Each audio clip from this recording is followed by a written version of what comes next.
from our remote studios at Super Bowl Radio Row in Las Vegas, secured by DFWsecurity.com, it's Sean and RJ on 105.3 The Fan. Good morning, Metroplex. It's a Tolo Tuesday here from Vegas today's hump day.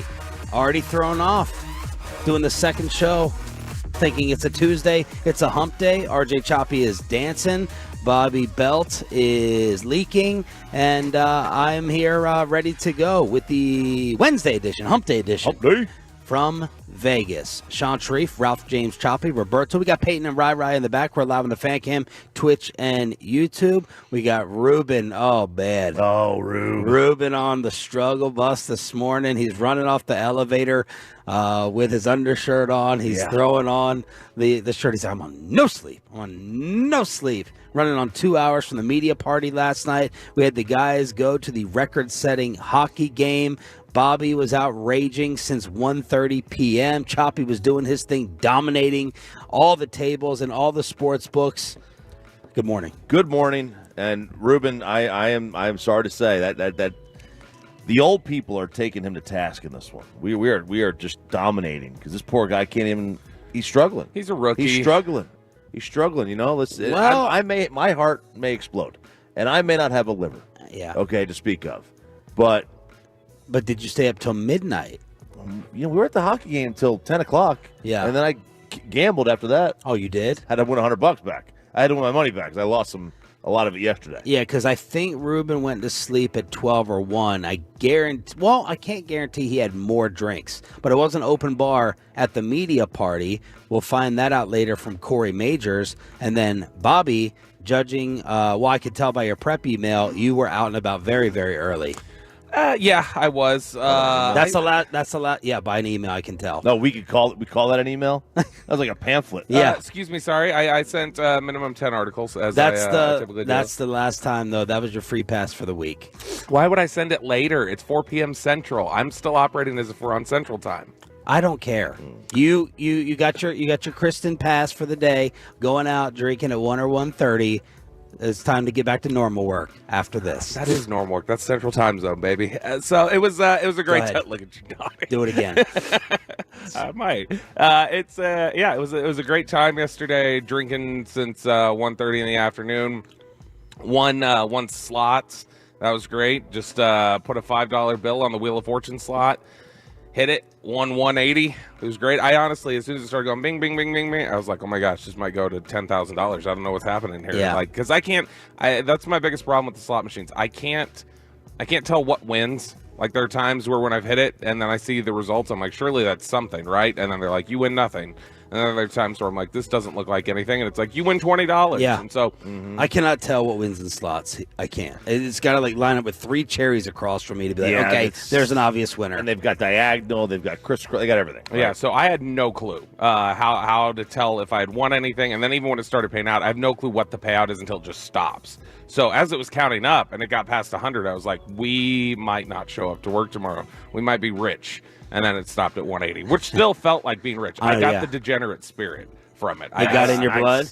I was ready to go after that. I was like, okay, I get it now, Chop. I see how you could throw your entire life savings at this. And 180 turned into what ultimately? I didn't play with it again. You walked with it? Yeah. Oh, right then. Then it didn't get in your blood that much. Well, I then went and took, when we got back to the chop saw, when we met up at the Mirage, we met up and I was just ordering drinks and I was like, Kristen, give me 20. I'm going to play blackjack. And I was like, Chop, should I max bet it? He's like, no, stop. What are you doing? And I was like, yeah, I'm going to max it. And I maxed it out and I lost. And so, early in that, we got back to the hotel. I was playing a crane game where you can pick up a crane and win money and stuff. Dave and Buster's? Yeah. I know, right? These are games I understand. And so, I played there and I lost 20 there. But I wanted to sit there. If, I just had cash in my hand, if Kristen wasn't holding the cash, I would have, played with all of it. And then, of course, the guys went to view history last night. This is the #1 story on ESPN.com. Vegas versus Edmonton. Swooping in. Stevenson, a one-timer. A save on one end, a snipe on the other. The 16-game winning streak is snapped. Vegas puts an end to it 3-1, and y'all were there 20 rows back. We were there. I had this coming from all sides. I had my buddy from back home, who's a big Edmonton fan, text me, I should have scored 3 goals in that second period. And then I was with my buddy Nick, who is a Vegas season ticket holder, and he is like, he bet the game. He's like, man, we got to win this game. Got to win. What a night. It was a fun night. That is a great scene.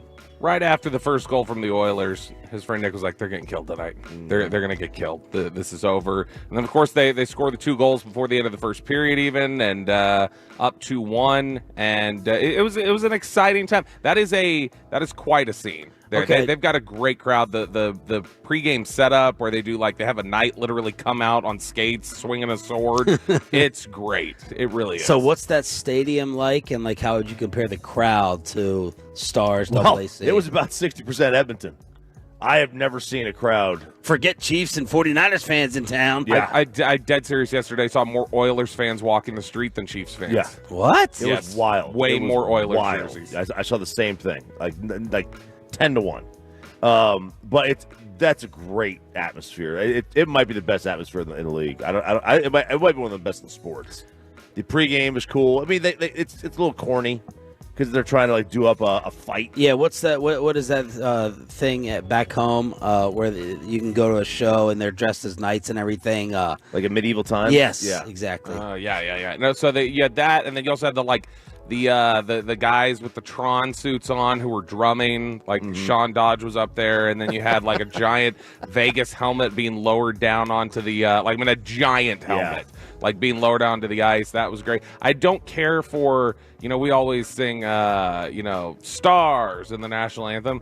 I don't like how they do gave proof through the night. That's what they do. They go night for the Golden Knights, and that was a little off-putting because I don't think it's as natural as Stars, but maybe I can see that. But it's kind of exactly the same thing. Yes. No, because at least Stars is spelled the same way. That night, there's 2 different nights. There's no K in that night.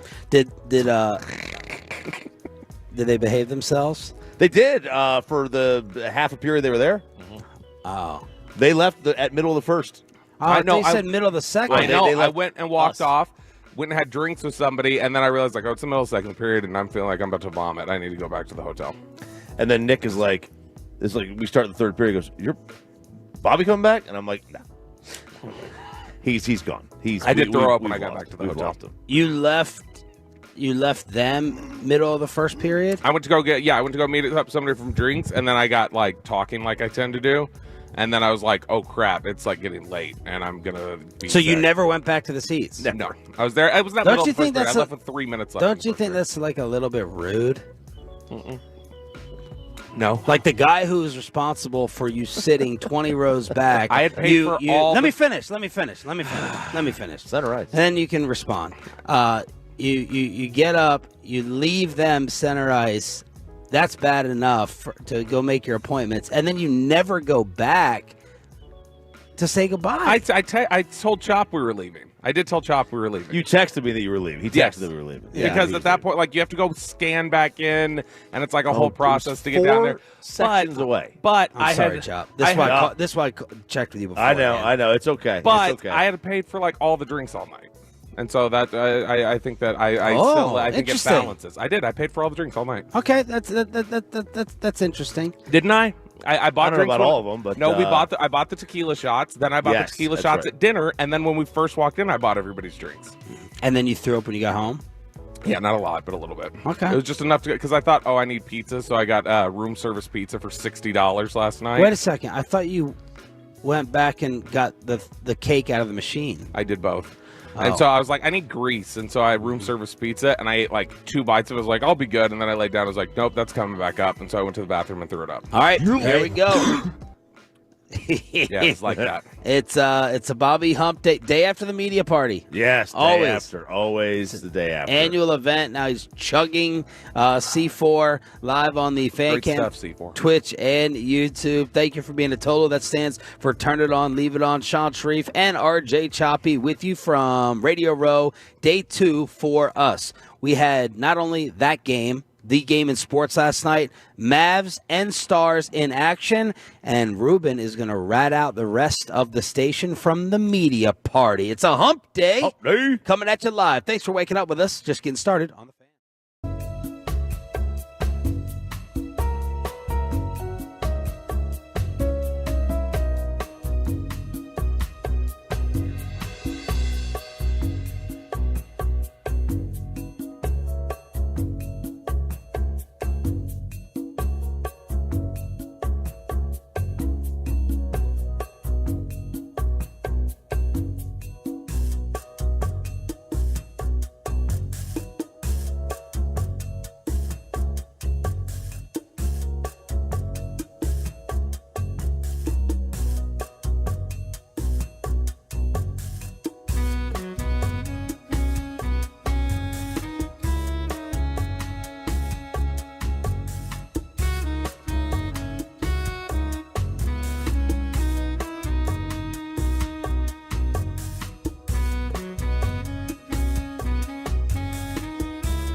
Hit the shot a moment ago. Now moves over to the wing. Yes, sir! Kai hits the bullseye again! Follow-up with the call on Bally. This is a perfect example of what Kyrie Irving escaped by coming to DFW. Sean, RJ, and Bobby, Hump Day edition. Hump Day. Here on your home of the Cowboys and Rangers, 105.3 The Fan, live from Radio Row at the Mandalay Bay. This whole build-up, I could not have been less interested in Kyrie back to Brooklyn.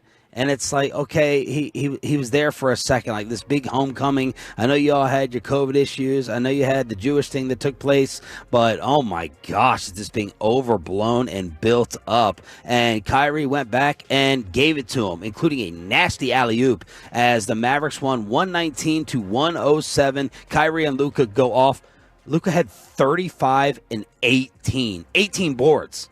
35, 18, and 9. Only one turnover, and Kyrie had 36 as the Mavs put together a little bit of a winning streak here in Kyrie's big return. Man, this was a game I should have bet. I should have seen this one coming from a mile away. Brooklyn's terrible. Oh, and the Mavs have been favored, though. I mean, I guess. I think they were like 4.5. Okay. 6.5, something like that. But this made perfect sense, right? Because there is a, whatever you want to say, doesn't matter how long he was there. There is a little bit of a homecoming revenge factor for Kyrie, and I mean, he had a night. And when he has one, and Luke is not going to have a couple of bad games in a row. That was kind of destined to be one that you could have made a little cash on. Big mistake, big miss on my part. And you were in the sports book. And I was in the sports book. Betting for PayPay. Betting for PayPay. I was in the sport. Poor Peyton. Poor Peyton. We got to teach him the ropes, man. No, I was going to say poor Peyton with the FOMO as he sent us a picture of watching the game on his laptop. So I'm assuming you still don't have Wi-Fi, with his homemade tacos and his poor girlfriend. He's like trying to be in Vegas in his own little sports book with the laptop folded out, his homemade tacos, and his poor girlfriend being subjected to that at their dinner table. Said, give us the scene, paint the picture, Peyton. Well, like I told her I'd bet on the game. I said, look, I put $100 on South Carolina. She said, South Carolina, what are we doing? We got rent to pay. And I was like, no, baby, I got this, all right? That's a lock. It's a lock of the week, okay? So I set the laptop up on our dining room, or our table in the kitchen. And I was like, all right, I'm just going to have it on. I'll have the volume down low. I'll still talk to you, but I'll just have the game on while we eat our tacos. The tacos that I made from scratch. I made all of them. They look good. They're really good. I think I had the cheese on their sour cream and then the avocado on top of the salsa verde. Really, really good. Ooh, and then it got to about 4 minutes left in the game. I think it was a 5-point game. Ole Miss made their comeback. And I was like, all right, I got to turn this up a little bit. And she was still talking to me. And I did the old where like she's talking to me and I'm listening, but I'm not really listening. I can hear, but I'm not paying attention. And I think about 3 or 4 times I said, wait, what was that? What was that? What'd you say? Repeat that. And I think she got a little bit irritated. She stood up and went back and started to put her dishes up. I was like, no, okay, I'm sorry. And then the game ended, and we were fine after that. But I was like, all right, I'm done for the rest of the week. And did you end up winning that bet? I did. South Carolina money line. I'm glad I didn't take the spread because the spread was 3.5. South Carolina only won by 3. Ole Miss made a comeback, would have lost. And he's betting through you and everything? He's betting through me, so I call him from the book. I'm like, all right, dude, I got here. I hadn't seen the line before I got there. And I'm like, they're like minus 165. You bet $100, you're going to walk away with like $50-$60. And I was like, do you want to like add a couple of teams? Like, how about you add Houston money line because they're playing Oklahoma State. Add St. John's money line. They're playing DePaul. Like they're gonna win. Those are easy games that are guaranteed winners. Man. He's like, no, just stick with the one. Stick with the one. Okay, all right.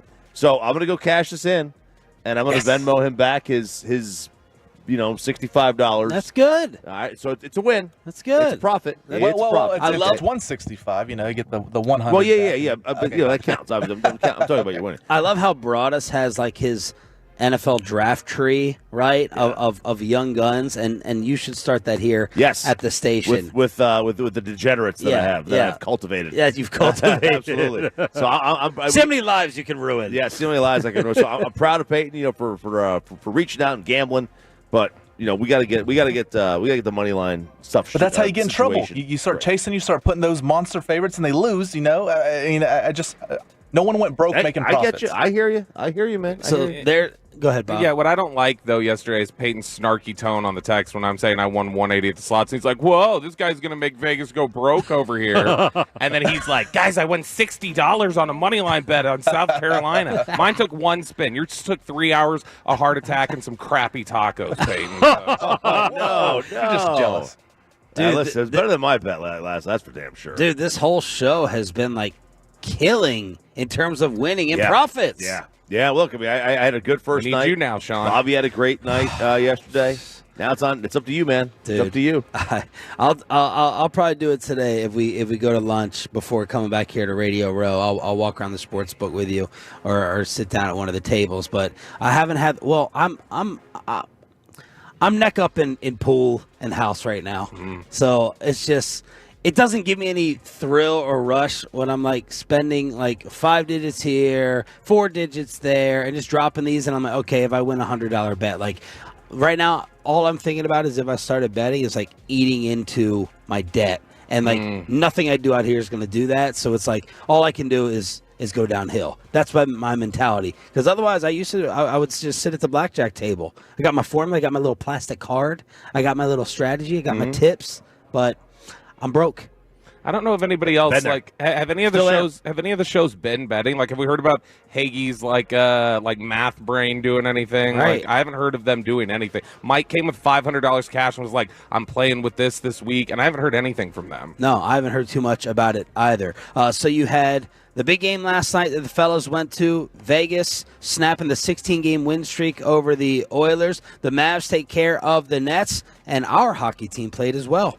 Plays it to the middle of the ice, and the Stars on the counter with a shot. And Luukkonen's got it. Rebound, squirts in behind him. Stars take a 2-1 lead. And the Stars get the 2-1 win over Buffalo. Our buddy Matt Pittman, a.k.a. Meat Church, was there after his appearance on Jimmy Fallon. And this was about Jake Ottinger. He stopped 47 shots. Woo. He said he got a confidence boost from the All-Stars in Toronto. Yeah, and it carried over. It did, and now they are in first place. They are in first place in the Central, tied with 68 points to Colorado, 3 clear of Winnipeg right now, and then St. Louis is a distant 4th. But this is you want to stay out of that wild card if you can. You want to get to the top. This is big step here. The Canadian rockers behind us were very excited to hear we were from Dallas because he was like, "Oh, I love the Stars because where I'm from in Saskatchewan, we hate Edmonton. We hate them, and you guys used to beat Edmonton and those punks and blah blah blah." And so he was all thrilled and was all talking about. He's like, "Y'all got a good team this year." He's like, "Y'all should be in contention for the cup. Y'all are really really good." So they were all thrilled to hear we were Stars fans. They're clearly Calgary fans. Why is that? The big rivalry with Edmonton. Oh, yeah. Big rivalry. And, yeah, Stars are a good team, man. And the Sabres admitted afterwards they were frustrated by Ottinger. They're like, we'd be lying if we didn't admit that we were frustrated. And Ottinger is 6-2 since missing 12 games with a lower body injury. But the Stars get that 2-1 win last night. Live on the Fan Cam and Twitch, it's Sean, RJ, and Bobby. And Ruben, we should get a Fan Cam on Ruben today. Because he was like 2 or 3 minutes behind coming downstairs. And Bobby's getting the fan cam on him right now. As you went to the media party with the rest of the crew, how was the setup and who had the most fun? Setup was pretty good. I didn't realize at first it was like pretty 3 levels. 3 levels. So but you didn't know that. I didn't know that until Mike Bassick pointed it out to us. It's like, hey guy, the first level had the food trucks and stuff. It's like, oh, it's pretty average. It was outside. Then we ran into cold Mike. And rainy here. Yeah. Yes. And so we ran into Mike, and it's like, hey, man, having fun? It's like, yeah, the second floor is awesome. It's like, there's a second floor? Yeah. And so I was like, let's check it out. They have meatballs. They have pizza. So Chiafalo was drowning in the meatballs. Drowning in the balls. Wow. Drowning. Way to stereotype us. And open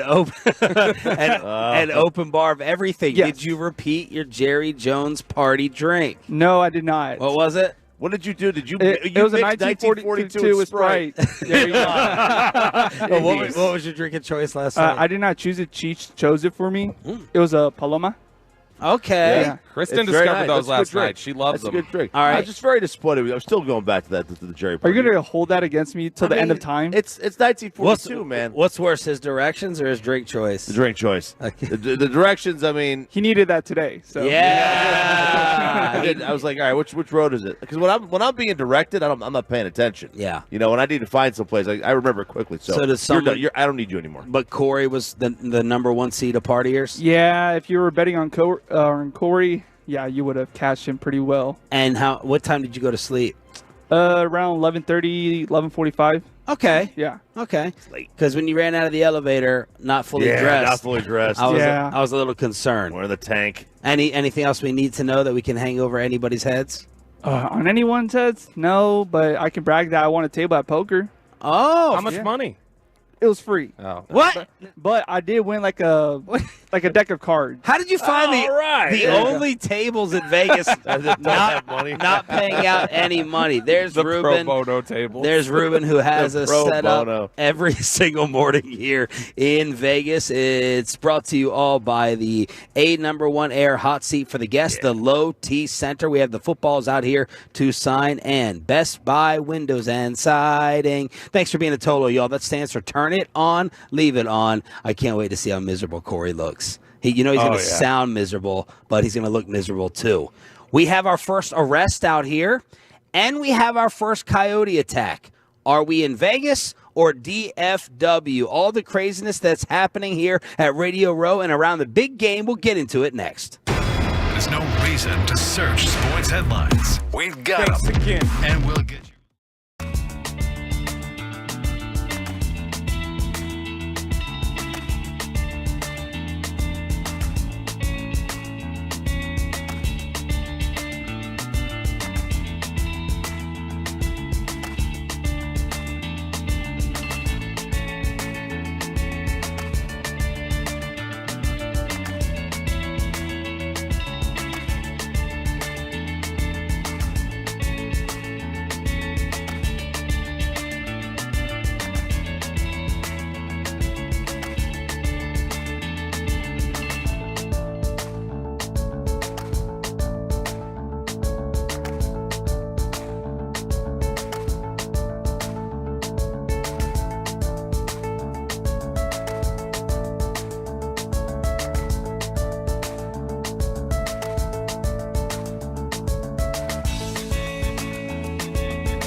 Live from our remote studios at Super Bowl Radio Row in Las Vegas. Secured by DFWSecurity.com, it's Sean and RJ on 105.3 The Fan. Good morning, Metroplex. Shout out to the 6 a.m. Club, our best show. Maybe that's why we were 6 in the country yesterday. Yeah, I think so. Maybe 6 a.m. Man, KNC, they're worried. They're worried about their rating that's coming out today. I saw Zach Wolchuk as soon as we went back to the hotel. Basically, everyone in my life, I basically told them and asked them to address me as like the 6th best in the country yesterday. I think it's fair. Yeah, my dad, he calls me. He's like, "How did you get that? How did you do that?" I said, "Because I'm a winner." Yeah. That's how. And he was waiting for me to like start laughing and joking, but I like left it silence for 5 seconds. And my mom's like, "That's right, you are." Exactly. And my dad's like, "You're a jackass, what you are." And then did you open up and go like, to be honest, it's really Bobby's 1:30 prep emails. Those are the ones that's what pushed us over the top. Yeah, that's what makes us the 1:30 prep emails that take a minute. You know those articles now? It tells you how long it'll take to read. It took 1:30 to read too. This is slander. That's how quick it is. So that's No, it was not improvement, but we're joking about the show ratings that came out yesterday. Just a way to thank the 6 a.m. Club for turning it on and leaving it on. All right, we got our first arrest out here from a player, and we got our first coyote attack. Which one would you like? Now, you're an expert in coyotes. Yes, I do. I do have quite a bit of coyotes that live near me, but there was a coyote that attacked an NFL player. An NFL player was reportedly attacked by a coyote. And I didn't see this player's name or identity. I did not either. This was not identified. It has not been released. It was Las Vegas locally tweeted it and said an NFL player in time for the Super Bowl was attacked by a coyote last night at Lake Las Vegas, according to a source, but they did not identify the player. So is this an NFL player or a player in this game? No, it says NFL player. I think if it was a player in this game, we would have heard about that. Yeah, I mean, why would they be down by Lake Las Vegas? They got to practice on crappy turf. They got media responsibilities. I don't think they have time to just be hanging out by the lake. They're staying at Lake Las Vegas. Well, then maybe it is somebody from those teams. I don't know. We don't have those details. He's just our Cowboy insider, clearly not our I'm not Super Bowl insider. Yeah, I'm not a Coyote insider. I'm you're our Coyote insider, and I need to know, and I want to know about this because I'm going out to the woods, and I'm going out to the trees, and I need to know. I feel like I can't let my kids run around outside, but your kids have heard and seen them, and I thought they weren't going to come up to humans. And now these Vegas Coyotes decide they can attack football players? Okay, so what the hell? There's a chance it's rabid. Okay. If it's coming up, if it's acting strange, going to humans, and also they're not totally nocturnal, but they're mostly nocturnal. So like it's not uncommon to see them during the day, but if you do, especially one that's solo, you might want to just kind of be a little wary of it. But around like dusk, if you take we'll go on walks every now and then, and there's been times where I was on a walk like years ago when I first moved out there, and they across the street. Now, it's like one of those, 2 lanes, a median, and then 2 lanes. There's a big kind of farm there. But there was, 3 coyotes that were kind of, walking, pacing me. I don't know if they were stalking me or not. Yeah. But let me just tell you something. My walk was not a run, but it was brisk. It was brisk the rest of the way, no doubt about that. How many times have humans on record been killed by coyotes? I would say 4. 2. 1981 and then 2009. It is very rare because despite they get kind of bushy and they look bigger than they are, the biggest they get is about 40 pounds, and they don't typically hunt in packs together big enough. But it's only happened 2 times in history. Really? Yep. There are only 2 recorded incidents in history of humans dying from a coyote attack. I think I could beat a coyote in a fight. 100%. I could beat a couple of them. Yeah, just kick it. I think you're good. Caesar Milan used some of his tricks. Yeah. Little spray bottle in their face, and then they'll back off. Tap on the side of the neck like Caesar, bam, and then get them down and dominate them a little bit, and show them who's boss. We have our first arrest as well. Janarius Robinson from the Raiders was Janarius. I mean, I've never heard of him. Okay, I thought you were going somewhere else. Glad you weren't. Arrested early Tuesday morning. The 24-year-old defensive end was reportedly taken into custody in the valet area of the Aria Is that the way you pronounce it? Yeah, the Aria. The Aria Resort and Casino. They got him with a DUI. They got him in the parking spaces of the Aria. I saw this yesterday. I was like, I don't believe this. This is not I've never heard of this guy. This is not a real person. Well, there's a lot of NFL players you haven't heard of. I got know. news for you. He was a good player at Florida State a couple years ago. Yeah. I was like, that's not good. I was hoping for a big name. I wanted a big name to get arrested. Somebody that really is going to, kind of jump off the page at you. Yeah, this is Joe Buck. Basically God, Joe. You weren't happy with this. This was Joe Buck being asked about coming here and joining us, little people, a Radio Row, and the chaos and the scenes out here in Vegas on the opening drive pod. I do not have any desire to be there. It's a lot of logistics. It's a lot of congestion. It's just not. I'm not that way. I'm not looking for the Maxim party and like going out all night. And it's just not my. It's not my thing. And then you combine that with Vegas. I don't know. There's going to be some story.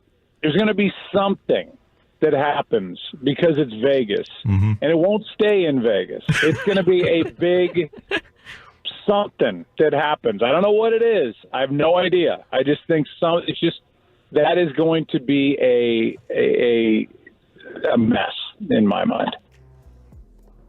This isn't Gotham when Batman was on hiatus here. This is Vegas. This is like a safe city. This is not the city that it was. The mob isn't like out here running things anymore. Like this is a very safe city.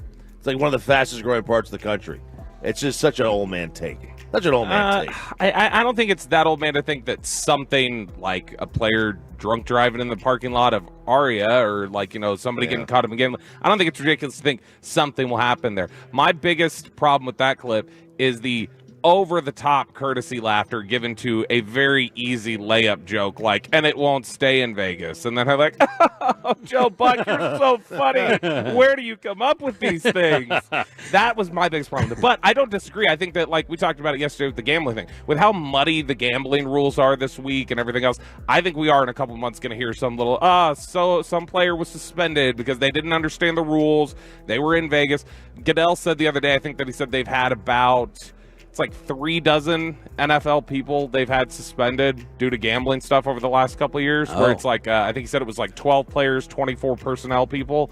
But, it's something that they've had an issue with. And when you're here in Vegas, it is so easy. Just yesterday, we're walking out of our hotel, and Chris and I are walking out, and we have to...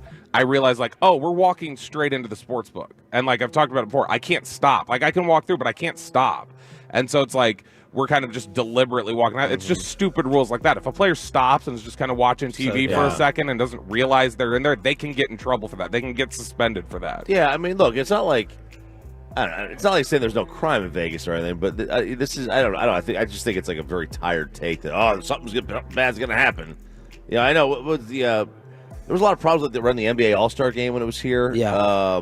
But again, that was even though that wasn't that long ago. It was a totally different time, totally different world from a Vegas perspective. So there are suites here for this game that are going for $2.5 million. All right, the boxes run from $300K to $2.5 million. The McCaffreys, who are quickly becoming, I shouldn't say this because I think we're having Ed on soon, they're kind of becoming insufferable. They really are. I don't know whether this was a joke, but the whining earlier in the week from Christian McCaffrey's mom, best friend of Brian Broaddus and G-Bag, saying, we can't afford a suite. We can't afford a suite for this game. And then Olivia Culpo said, happy birthday, mother-in-law. I went and bought a suite for you. Yeah. So that's the McCaffreys, complaining, or Christian McCaffrey's mom, we can't afford one. They have banned Taylor Swift in the household. That's a good call, though. No Taylor Swift music. Yes. They have banned her, blaming her for all the ills of the world, apparently. All right, when we have Ed on, Bobby, your job is to work in as many Swift song references as possible. That'll be the joke, because he'll have no idea. Yeah, and work in... Together still? Who? Are their parents still? Is his parents together? I think so. I would assume they wouldn't come out here and do separate media tours. Ed McCaffrey, it's fair, and his mother. Fair. I would know. I would assume. Yep, you're right. You're probably right.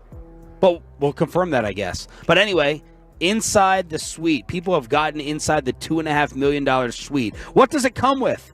Wagyu beef hot dogs, burnt end burritos, carne asada fries, and look at the seafood spread, RJ. This basically, we better be eating this tonight for $100 a pop. With the crab legs. These look like lobsters. These are the shrimps. Hey, I'm not a fan of these shrimps with the heads on it. I'm not a big fan. They look cool. They look interesting. Just give me some regular cocktail shrimp. Are you scared of a little head? Ask Drake. So that's the $2.5 million suite. This is the view that people are apparently in love with. So there you go, the $2.5 million suite that the McCaffreys were trying to get. And OU is represented. OU is represented, baby. There is no school in college football better represented on the official active rosters of Super Bowl, what is this, LVII. Oh, you don't know your Roman numerals. 57. 8. LVII? This Super Bowl is LVIII. All right, we'll blame CBS Sports because that has LVII. There's definitely an LVII. Look at that banner up there, Chop. That's 3 eyes. It is 3 eyes. You're not. I'm not saying you're wrong. I'm just saying CBS is. So blame them. CBS is wrong. But at least they put some actual good players on the banner this year. Yeah. Second mistake after hiring Romo. But they have 6 players on the active rosters. Georgia has 5. Michigan and Florida with 4. Middle Tennessee and Rutgers coming in tied for the next one with 3, along with TCU and Penn State, and then 2 each from, a dozen or so other schools. So that's pretty cool. That's pretty cool. Only 1 from the University of Texas in this game. My Middle Tennessee State homies are in this game. Richie James and Charvarius Ward. Those are the dudes. The Blue Raiders, baby. The Blue Raiders. Shout out Philip Tanner. Patrick Mahomes was asked what his go-to Super Bowl party snack is. This guy represents and loves Texas so much. He really does. This whole thing, you can get into it about him being a villain. I got to figure out the origin of that and who actually thinks that. But Mahomes was asked for his Super Bowl snack. He said, I like the queso. I know it's slept on. Is queso slept on outside of Texas? He said, I got to have good queso. That's what I really want to get into. I'm from Texas. This is it. I do believe outside the state it's slept on. I think when people think of outside the state of Texas, what they think of queso, they probably think of Chili's skillet queso or something like that. Right. Dude, I ordered queso when we were in Oxnard one year, and I was just like, oh, okay, yeah, cool. I'll get some chips and queso. It'll be great. And they brought it out. It's in a skillet, and it's just fried cheese. It's not even loose. It's not dip. And I was like, the hell is this? And somebody's like, yeah, that's what they consider queso. You got to stop ordering Texas things outside the state. I didn't, but you get Florida barbecue. You get Oxnard queso. Although California should have good queso. They don't, though. They should, but I don't know. California should. Is very queso, bad queso? Is queso Tex-Mex versus Mexican? Yeah. California is much more traditional Mexican food. I think you're right. It's I don't generally order Italian food if I don't have to, or if I don't outside of the New York area. That's where the good Italian food is. So if you go to Alabama and you go to get an Italian restaurant, what you get what you get. Right. What do you expect? What do you expect here? Not a whole lot of Gweeds moving down to Birmingham. You can say that. I can, yes. Spittle has been up and listening, not just with the hockey updates, which will bring you at 7 o'clock. Spits and Suds with the podcast. He said Lake Las Vegas is where that happened out by Hoover Dam, nearly an hour from where we are. The Coyote incident. Yeah, the Coyote incident. The players are staying at the Westin Lake Las Vegas, and then the other hotel out there. But yeah, so I have no idea what side of the lake they were on from the player standpoint. But that's out in the country, man. You are getting to the outskirts. As soon as we fly over the mountains, you see those hotels way out there. 877-881-1053 to hit us up on the truckwreck.com text line here on Sean and RJ, along with Roberto Belt. Ruben is doing okay. He's doing okay. You're not going to go coffee. You're not going to go, we got the C4. Oh, we got C4, baby. We got Bobby trying to go ahead and get another sponsorship here. Hell yeah. Choppy with a media watchdog Is he going to go after Tony Romo for something that was said about football and one of Choppy's favorite things? Romo in the spotlight. We'll tell you about his all his losings that took place after a hot start. It was a very, very hot start, and why I need a microwave badly out here in Sin City. That's all next right here on The Fan. But speaking of spreads,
This your song, RJ? Yeah, Big X the plug, baby. I loaded this one in. Oh, you did? This one of my contributions. When you were had to lose the bet and become a fan intern. When I was an intern for the day, I was in fan prison, stuck up there all afternoon, sitting in on meetings. Really kind of getting the ins, the outs, the what have yous of the station, writing promos, doing the bumper music. I need to get back in there. I need to lose another bet. I need to get back in there. I need to laugh. It's almost that time again. March Madness, a month away. Yeah. Yeah, it is. Your legacy, though, with this bumper extends even past just being a great bumper, because this is what brought us drunk dance to at the Rangers parade was when this song was playing. Right. So 2 traditions every year. Bobby will be the most hungover the Wednesday of Super Bowl week, and RJ will finish dead last in our March Madness pool, despite being the only one watching college basketball. Well, Pepe. Yeah, RJ, then Pepe. Me and Peyton are the only ones that are keeping tabs on this. And look, I think it's great, especially when I'm always into it more when my team's good. Always into it more. I'm always in the tournament as long as Tennessee is in there, which is generally not very far. But we're very good this year. All right, we have a media watchdog, to steal the phrase from Gavin Dawson. We have Tony Romo versus Colin Cowherd versus our sister station in New York, WFAN, booking the wrong Randy Moss. Oh, there we go. That's funny. That's some funny stuff. So let's start with Tony, though. Localized. All right. Okay. Man, Caliendo was really good yesterday. He DM'd me like 3 hours later, like, "Hey man, I really appreciate it." I'm like, "Dude, you're Frank Caliendo. Like, you don't have to be so grateful." He's like, "I really, really appreciate it." Dude, somebody called me yesterday after the show and was like, he was really good. He's like, I hadn't heard him before. He was really funny. So Romo was there was an article written by Richard Deitch of The Athletic on the broadcast team, and Tony Romo was a part of this one, and he is. He had a really good clip, by the way, yesterday that you sent, talking about how, fortunate. He looked like he was really content and happy at this stage of his life. He's talking about his wife. He's talking about his kids. Yeah, and he's talking about how he's like, I basically just got to find an hour or two of work a day to fill my time. And it's like, don't sound like you're so like nothing to do, because wasn't that the criticism? You're not putting in enough work to. Well, he was talking about an hour or two a day for his back pain, that he had to sit there and find time to make sure his back stays loose, because that will haunt him the rest of his life. Absolutely. That's how Dak got the job. It really is. I mean, Tony's body. I love how you didn't include that part. That was amazing. Like, that's why I can't trust you fully when it comes to talking about things that you don't like. And I know you put the Romo hate out there. What? I do not. I love Romo. The man clearly was talking about back rehab, and you're like, finding an hour or two a day. I'm like, are you gonna finish the sentence, you jackass? Like, what a misrepresentative you are to sit there and complete your own agenda. Yes. I'm like, the man's talking about being a cripple, and you don't even bring it up or mention it. I'm like, is he we call them Crips. Yeah, okay. Well, so this article, he sat down with Richard Deitch, and this was like an expose on the broadcast team, and they got into gambling talk.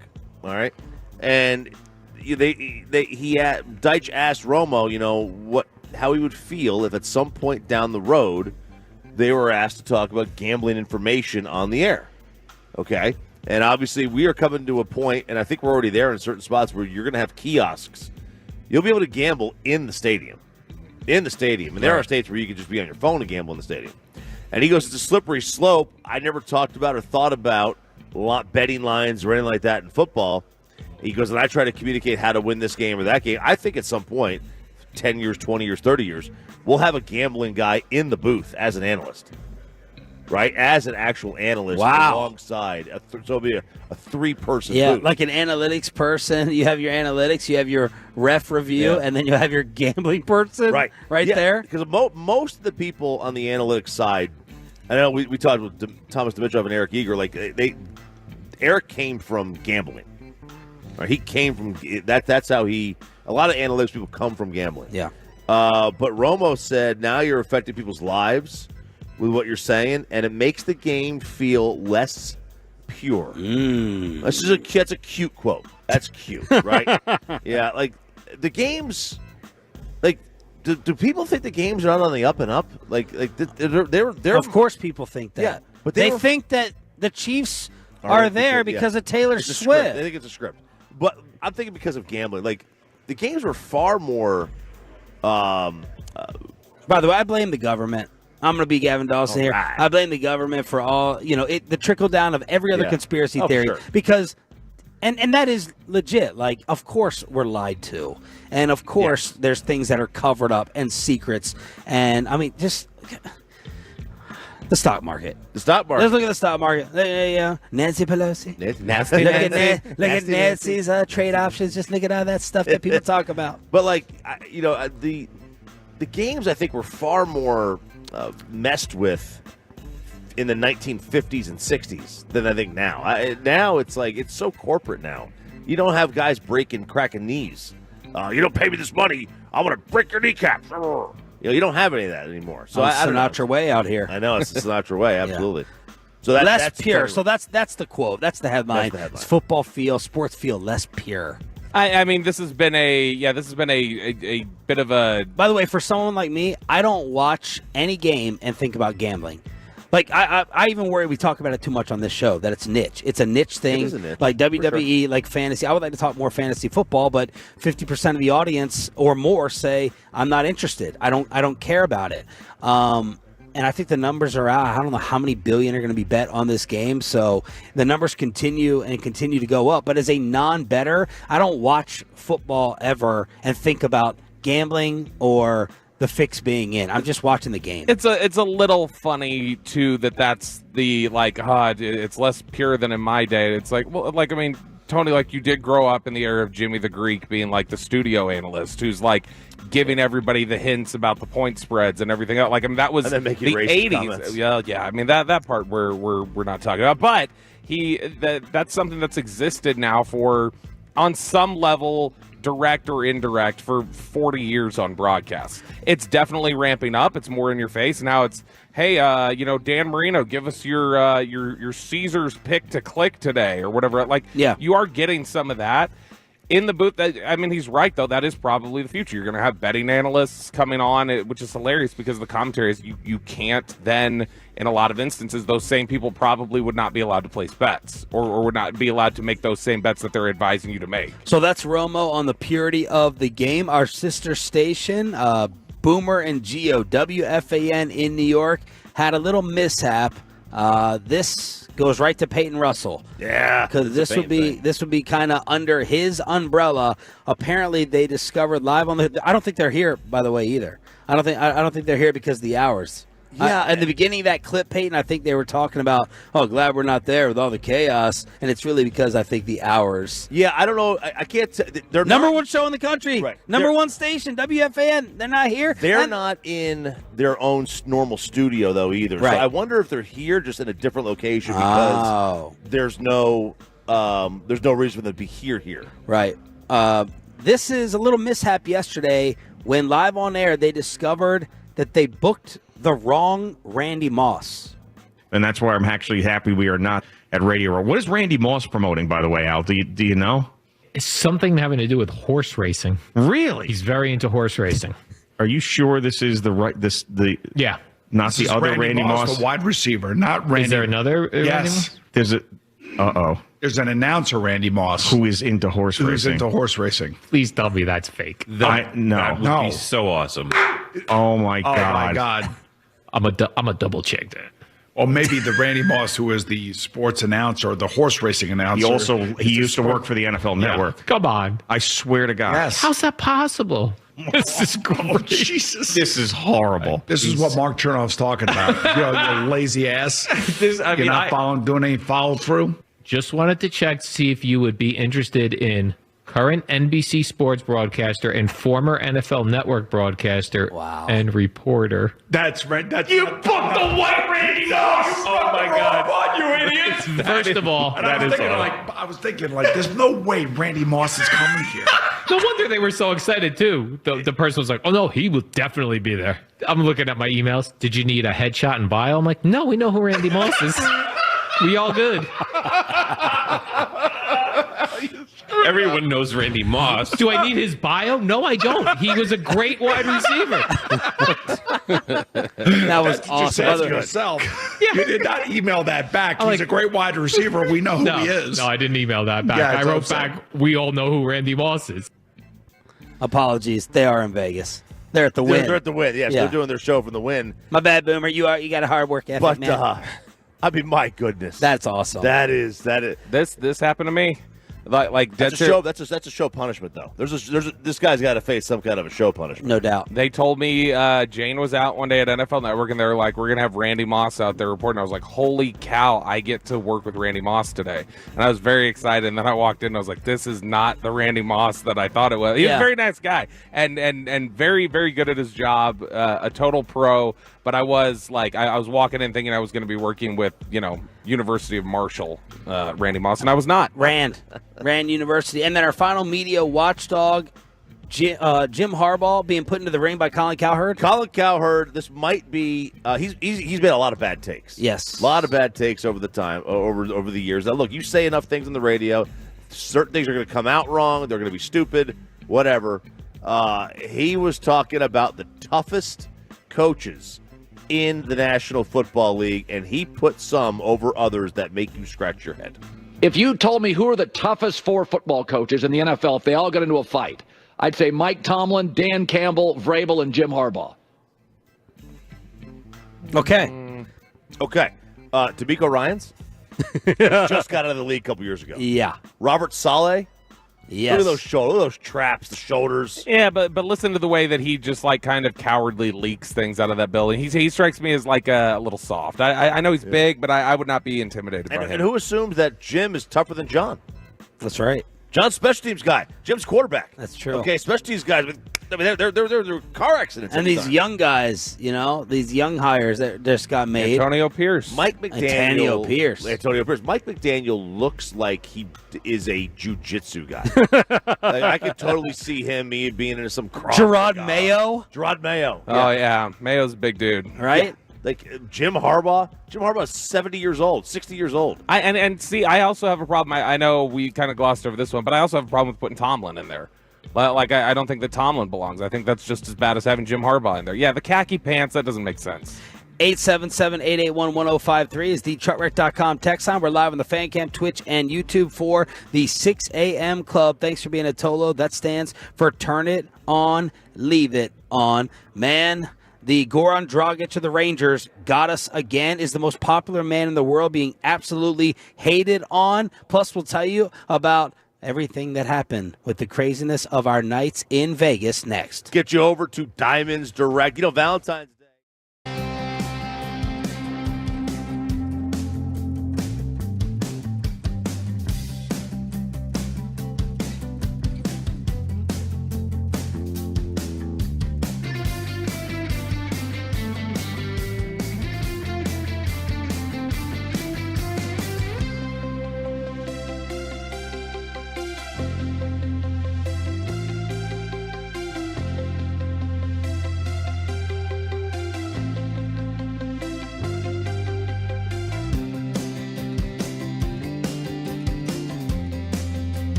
And it's back to Sean and RJ right here on 105.3 The Fan segment here, brought to you by Classic Chevrolet. Why do so many Texans love Classic Chevrolet in Grapevine? Because they've got the goods. More new Silverados than anyone with incredible savings. Why go anywhere else? Go see them today or visit ClassicChevrolet.com. This is Texas. This is Classic Chevrolet. Relax, enjoy the difference, and find new roads. Well, we got Kershaw again here on your home of the World Series champs. Same exact stuff as Goran Dragic, except this is on a Hall of Fame level. Every offseason, oh, Luka and Goran, they love each other. They're finally going to get Goran Dragic over here. Nope. Denial. Didn't happen. It happened again with Clayton Kershaw, and then the news came out that Kershaw is going back to the Dodgers. Back to the Dodgers for Clayton Kershaw. Those are, according to sources, they're saying that he will remain with the only team and organization he's ever pitched for. He turns 36 next month. Now there's been injuries, and he has got an injury this year. So he's coming off some shoulder issues. So it's reported that he's going to sign a one-year deal that includes a player option for 2025. So maybe he wants to sit there and pitch with Shohei the following year. Who knows if his body holds up. So, Shohei's sitting on the toilet. There was a story that came out that if you don't tell I guess it's like their rookie hazing thing. Yeah. If you don't tell a great story or something, they make you go sit on the toilet with the Dodgers, and Shohei will not.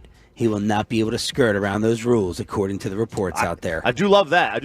Baseball is the weird sport where your status in the game does not matter when it comes to hazing and stuff. It does not matter when it comes to any of those things. It doesn't work like that. So I fully expect Shohei to do all that. But the bus toilet, that's worse. Yep. So Kershaw is going to spend probably the first half of this year recovering from that offseason shoulder surgery. He would have been perfect here then.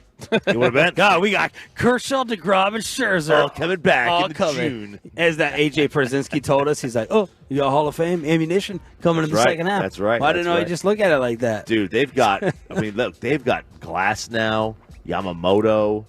They're going to get, Walker Buehler recovering from his second Tommy John. So if he is... That's going to be tough with two. He's young to have two TJs already. This is not DeGrom, who's 30-something. Walker Buehler's a kid, and he's already had a second one. Oh, that's terrible.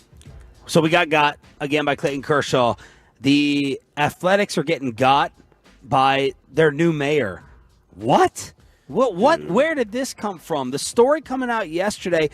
First, Peyton, we need to bring back that audio of the dead silence when the A's were introduced. And then the mayor yesterday, here.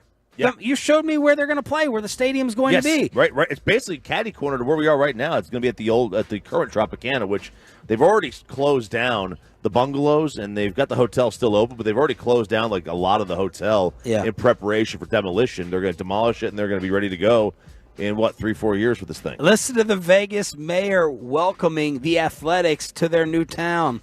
We have a very large complex, probably about 60 acres. We probably could cobble together more land so they could possibly have 100 acres. And it's in the historic old part of town, which is where all major interstate highways come together. We have 7 access points to it. It is in an opportunity zone. There are all these benefits. And so when they said no, I thought, this doesn't make sense.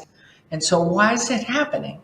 And then I thought, well, because they really want to stay in Oakland. They want to be on the water. They have that magnificent dream, and yet they can't get it. Would it be a good thing if the A's do, in fact, move to the Tropicana? I personally, I'm not talking about anybody else, anywhere else in this community. I personally think they've got to figure out a way to stay in Oakland and make their dream come true. Nobody wants this baseball team. It's so sad. Their own stadium in Oakland doesn't even want them there anymore. The Rats want to be left alone to hang and to forage for food, but she said they don't make sense. That they want to stay in Vegas. What is going on? Yeah, she's just outright rejecting them. That's really weird. Yeah. and then she had to like kind of backtrack a little bit. Yeah. Right. Yeah, she tweeted yesterday. She was like, "Come on, that's not what I was talking about. I think I am absolutely excited to welcome them here to Vegas." It was taken out of context a little bit. She had to like write one of those notes app apologies. Essentially, it was on like official city documentation for the tweet. But yeah, she basically had to like walk the whole thing back and say, "No, look, we still want them here. It was within the context of a conversation of a broader discussion." And here was that initial A's pep rally greeted by crickets. Let's give it up one more time for Mary Beth and John Fisher, please. The Las Vegas A's. We like the sound of that, right, Vegas? Yeah? Yes? Are we alive back there, Las Vegas? How we feeling? Okay. Nobody wants a team, man. Nobody wants them. That's hilarious. Like, and I didn't realize this till yesterday. The mayor of Las Vegas is not actually in charge of the Las Vegas Strip. She has no jurisdiction. Clark County does. Imagine being the mayor and having no authority over the major point of your city. None at all. That's wild to me. All right, I have a Sean Sharif confessional coming out later today. Ooh. I almost recorded one last night, but I definitely know I'm going to be recording one today, brought to you by Best Buy Windows and Siding. I don't even want to say it in front of Bobby. That's my hesitation here. What? I'm a little worried about the buffet. Oh, yeah? Yeah. I'm a little worried about the buffet. But before I get to that, we can skip. But before I get to that, I need a microwave and I need a shower lesson because I took a shower. Phenomenal. Listen, Ryan said I was the cleanest, so I can give you a shower lesson here. Yeah, I brought a swimsuit. I'd come in there with you. I can did? show you what to do. Why'd you bring a swimsuit? You know what? I didn't bring a swim. No, I did. I have. They're new shorts. They're have you heard of Chubbies? Yes. Yeah, I got the swim and gym shorts. Okay. So I can wear them in the pool or to the gym. Okay. The swim and gym. Yeah. So I take a shower, phenomenal shower, much needed shower, disgustingly dirty and filthy and smelly. And I look down and the whole floor is flooded. It's all flooded. All the shower water was you experienced the same thing, Ruben? Same thing. So this is one of these showers that it doesn't have the full door. It's only a half glass. So am I supposed to put down the shower head way down and step up? Because obviously I did something wrong because my whole bathroom, now I need all new towels. I was trying to get through the week without room service. I was trying to get through the week without it because I don't want to go back to the room after this show and waking up at 3 o'clock in the morning and have them in there and have to go kill time downstairs or do something. What am I doing wrong? What do you have the do you just have the half pane of glass or do you have the shower curtain in there too? No, just the half pane. I've got the curtain. So do you have the curtain, Ruben? Okay, so Ruben does. But no, that's what I do. I just pull the curtain shut and that's what does it. Do you have a curtain? Am I not noticing a curtain maybe? Yeah, I have a curtain. Yeah. Okay, well then I must have to have a curtain. I would assume you have a curtain. I didn't shut the curtain. I left it open. You didn't? Yeah. And was it wet? Did you move the shower head down and step forward? I generally keep it like pretty down anyway. I like to because I feel like it's like a harder stream. Right. I need a good stream. Like I love a good stream like that. Yeah. Yeah. Absolutely. Right.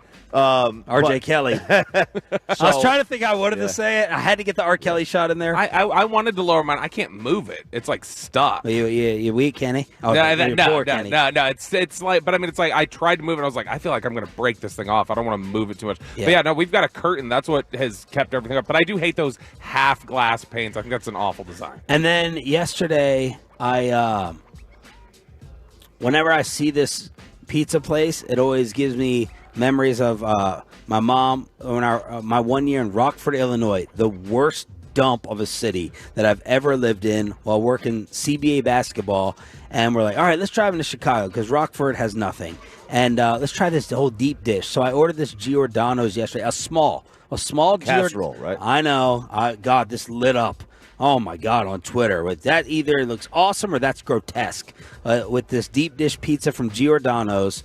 And, you can only eat like a slice and a half of it. That's it. I got a small. It takes like an hour to cook, doesn't it? Yes, it took a while. And you know how I am about leftovers. Yeah. Well, I already knew from your wife, Bobby, I had a fridge, so I was good. I was like, I'll just keep this in here randomly here and there.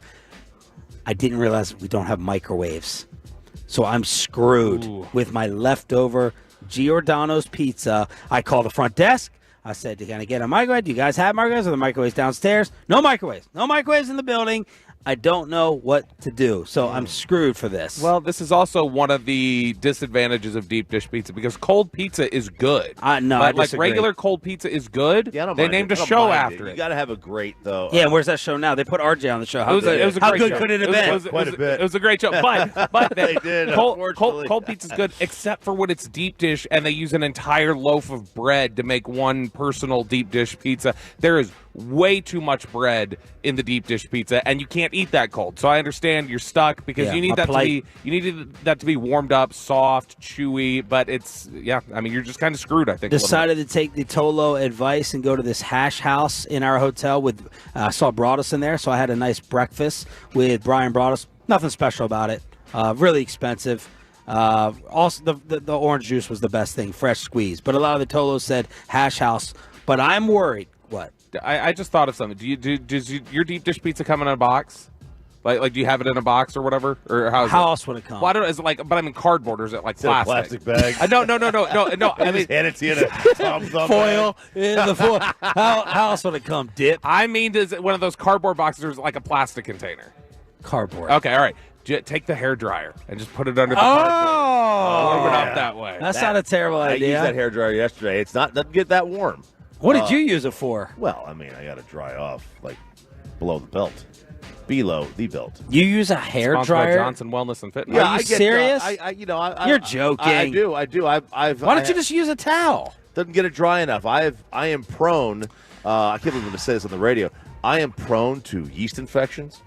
And I have to, Mark Slareth is sitting right next to us. He knows all about it. I guarantee he knows all about it. Well, his nickname is Stink. Yeah, I guarantee he knows all about it. So if I don't dry it properly, I could get them. It's the same thing as it's like a jock itch, right? But it's technically a yeast infection. Wow. So I get all yeasty. Boom. So I sometimes I'll call myself Mr. Sourdough. You never gross. Absolutely disgusting. Absolutely We'll never eat sourdough again. So I got to dry it off. So I use the dryer, and plus I told you the guy in the gym really turned me on to this when I saw the naked man with his leg up and his. My father-in-law waving. just said, "You got to warm leftovers like the landscapers. Go use microwave at 7-Eleven." Yeah, people are saying do that. Find a 7-Eleven or a Quick Trip to let That's you walk not a in. bad idea. All right, there it is. So there is my microwave plight. I'm just going to pull the Bobby and bring the pizza back like you did from Philly for me. I'm just going to have to. Yeah. I got to find a huge Ziploc bag to go ahead and take it back. Ruben's the one always bringing Tupperware to AT&T Stadium, whatever. I'm sure he's got some containers for you. That's right. Do you really? You bring Oh my leftovers? God, this was amazing yesterday. Oh my God! You bring leftovers? No, he gets leftovers. He Right, goes he like. goes Like for the buffet, Bobby says he asked for it, and my man had no shame in his game, and they give it to him, and he brings Tupperware That's for phenomenal. AT&T Stadium That is with the phenomenal. food. That is chess, not checkers, right there. Big Let them Ted pay for energy. it. Yep, absolutely. I love it. Yes, R.I.P. TNP, keeping on the tradition of Ted Nichols Payne. All right, Kyrie gets his Brooklyn revenge. The Stars win as well, and the fellas went to the game of the night in the entire sports world. It was right here in Vegas. We'll tell you about all of it next on Sean and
From our remote studios at Super Bowl Radio Row in Las Vegas, secured by DFWsecurity.com, it's Sean and RJ on 105.3 The Fan. They wanted a 2 for 1. They do get the 2 for 1, but no points. Oh, wow. Hello! It's Luka from Staten Island. He shoots it and hits it. Stop it. Stop it. That was the call on Bally, Luka, and Kyrie. Do it to the Nets. Good morning, Metroplex. Sean, RJ, and Bobby live from Radio Row in Vegas. Brought to you by the Low T Center, Best Buy Window and Siding, and #1 Air. The hot seat for all of our guests. Luka with 35, 18, and 9. Kyrie with 36 in his return to Brooklyn after all the different controversy that blew up the Nets and their dream team. Yeah, definitely blew up the Nets and the dream team. Number one dream team failure? We could keep it to the NBA or sports. Man, that is a great question. Eagles was big. Eagles was big. I feel like the first dream team that really just collapsed was, but they made the finals as hard, was that Malone, Peyton, Kobe, Shaq. No, that wasn't a collapse. The collapse was the absolute failure was the Nash, Dwight Howard, Kobe Lakers. Oh, experiment. yep, that's it. That's the one. That's the one. That's pretty terrible. Yeah. I think this is worse. This might be worse because these guys were like all in their prime. Yeah. There's no excuse. Yeah, they had no excuse. They were all in COVID. their prime. And COVID was their excuse. No, Kyrie, that wasn't even real. Ask Kyrie. Actually, you know what? Peyton, let's play Kyrie's a COVID denier? Kyrie wouldn't get, like, are you not familiar with Kyrie and his whole not playing in games because of the COVID stuff? You forget all this? It's a joke, Chop. Don't overthink it. He's not a COVID denier. Yeah. Chop, it was a joke. All right, I was like, wait a second. Forgive Bobby's sense of humor. It's off a little bit. It's all in the toilet back there. Oh, my gosh, yeah. Bobby's disappearing for like 7 minutes at a time. Yeah, this was Wednesday last year, too. It's just it was coming out of my stomach last Did you puke? No, I'm saying it's the reverse this year. Oh, so it's okay. It's the whiskey trots, you know. So it's from drinking, not like or the late night pizza. Yeah, I mean it could be. I threw that pizza up though last night. So well, I don't think it's that. This is Kyrie getting heckled a little bit on the sideline last night by a Nets fan. Kyrie, why you don't play like this when you were on the Nets? Yeah, why? Why, Kai? Thank Mayor Adams for that, bro. Oh, come on. Thank Mayor Adams for that. Wow. And that little kid. Yeah, Kai, why? Yeah, why aren't you here? Yeah, Kai, why? Blanket. Oh, my gosh. and Kyrie says back, thank Mayor Adams for that. I am stunned. That is, I mean, he has no shame. He will say what he wants. Give him credit. He will say exactly what is on his mind. Well, he's blaming the mayor for shutting down the city and having you can't even keep track of all the crap that happened there. Like you can't play for the Nets, you can play in other arenas, all these different things, and then the Jewish movie. Yeah, that was the end for him. That was the end. Now it's by the way, Kyrie playing great, Luka playing great, awesome last night. We had the awesome highlight reel dunk from Kyrie that was assisted on by one Josh Green, who again puts up 12 points last night. He has played really well lately. So over the last 4 games, Josh Green averaging 17.5 per game. He's shooting 57%. He's shooting 52% from 3, averaging 5 rebounds, few assists. He's playing really, really well. If you're getting that version of Josh Green on top of what you're getting from Luka and Kyrie, and you get Derek Lively back, it's like, okay, now you're working with something a little bit that you might be able to win a playoff series or do a little bit of something. I know everyone is talking about Dorian Finney-Smith as a trade target, but I just remember last night, Spencer Dinwiddie on the Brooklyn Nets. He only had 9 points, so I just wanted to go and look at his season. Now, look, I can't speak in depth to this because I'm not watching Brooklyn. He's having a horrible year. Like a fall off the cliff year. He was at 16, 17 a game over the last 3 seasons. He's at 12. Playing 30 minutes a night. He's playing 5 less minutes, but he's having a bad season. He's shooting 39%. So there's old Spencer Dinwiddie. Yeah, and in the if you wanted to do a Grant Williams versus Bobby Portis comparison from last night, I watched some of that game. Sadly, sitting in a hotel room watching because the Mavs were on TNT. So I was watching the second half of the doubleheader for a little. Grant Williams had 5 points in 21 minutes. 5 and 21. Bobby Portis had 5 points in 31 minutes. Oh, look. See, that's perfect. Throw in Dame. You want to get that done? Yeah. You better throw Dame in. Now, in Bobby's defense, Belt? Bobby Portis. I need it. Only he and Giannis were in the plus on the plus minus. He was +3. Giannis +1. By the way, Doc Rivers 5 games now with the Milwaukee Bucks. He said he wouldn't wish this on anybody, and now we see that's true. The Bucks are 1-4 under Doc Rivers. Wow. Down 25 points at one point during the only win, and he's coaching the East All-Stars. So Did they make a mistake trading for Dame Lillard? I mean, look, not all great players are the right fit, right? I mean, we know that, but you still make the move. There's no way of knowing how the fit is going to work. You don't know how the fit with Kyrie and Luka is going to be. You didn't know how Kyrie and KD were going to play together. You make the move to get the best player, and if it works, and if it doesn't work, then like what are you going to do, right? I mean, we all looked at that trade, and it was like, all right, I mean, you're getting Dame Lillard. You know, you want to go for it here. You got to keep Giannis. You got to do what you got to do. Meanwhile, the game of the night in the sports world was hooked up by RJ Choppy. It was right here in Vegas, and the fellows were there to see it. Swooping in. Stevens hit a one-timer. A save on one end. A snipe on the other. Vegas shuts it down and stops it. They snap the Oilers' 16-game winning streak. The Knights win 3-1. What was it like there? Knights win. It was a fun night. That's an awesome arena. The setup is tremendous. I think it's without question the best pregame like introductions in sports. I don't think there's anything better than it. Not even close. You felt like there was a ton of like Vegas fans there? Oh, they got a great crowd. Now, my buddy Nick, who I grew up with, and he's the season ticket holder out here. He said like the weekday games there, you'll see a lot more like other fans for whatever reason than the weekend. It's a destination. It is a destination, and any Vegas team I think is going to fall into that, right? If people are here, you're in town, you want to go see a Knights game. Now, that said, there were a ton of Edmonton fans. I have never seen a stadium more full of the visiting team than this one. And walking the streets yesterday, in this hotel, in the Mirage, in the Heritage, all the hotels we're at, the amount of Edmonton jerseys or hoodies that I saw was stunning. I literally thought we were like in a college. Like college, the fans will come in on a Friday and they'll take over your area, your strip, because they always bring like 5,000 or 10,000 fans. I have never seen anything like this. I think it was the most common jersey I saw yesterday on the street. Like not just hockey. I mean, easily. like more than Chiefs. I think more than 49ers. Yeah. It was close. But, I mean, I was seeing, like, packs of Oilers jerseys just walking the streets all afternoon. Now, some Tolas are asking me why I did not go. Well, I blame Bobby's nap. I blame Bobby's fake nap for this. As yesterday... Why is it always my fault? Because it's always your fault. Yesterday, after the show... You ruined the morning show. Actually, this all started on the plane ride over here from Love Field. Bobby goes to sleep with his neck pillow.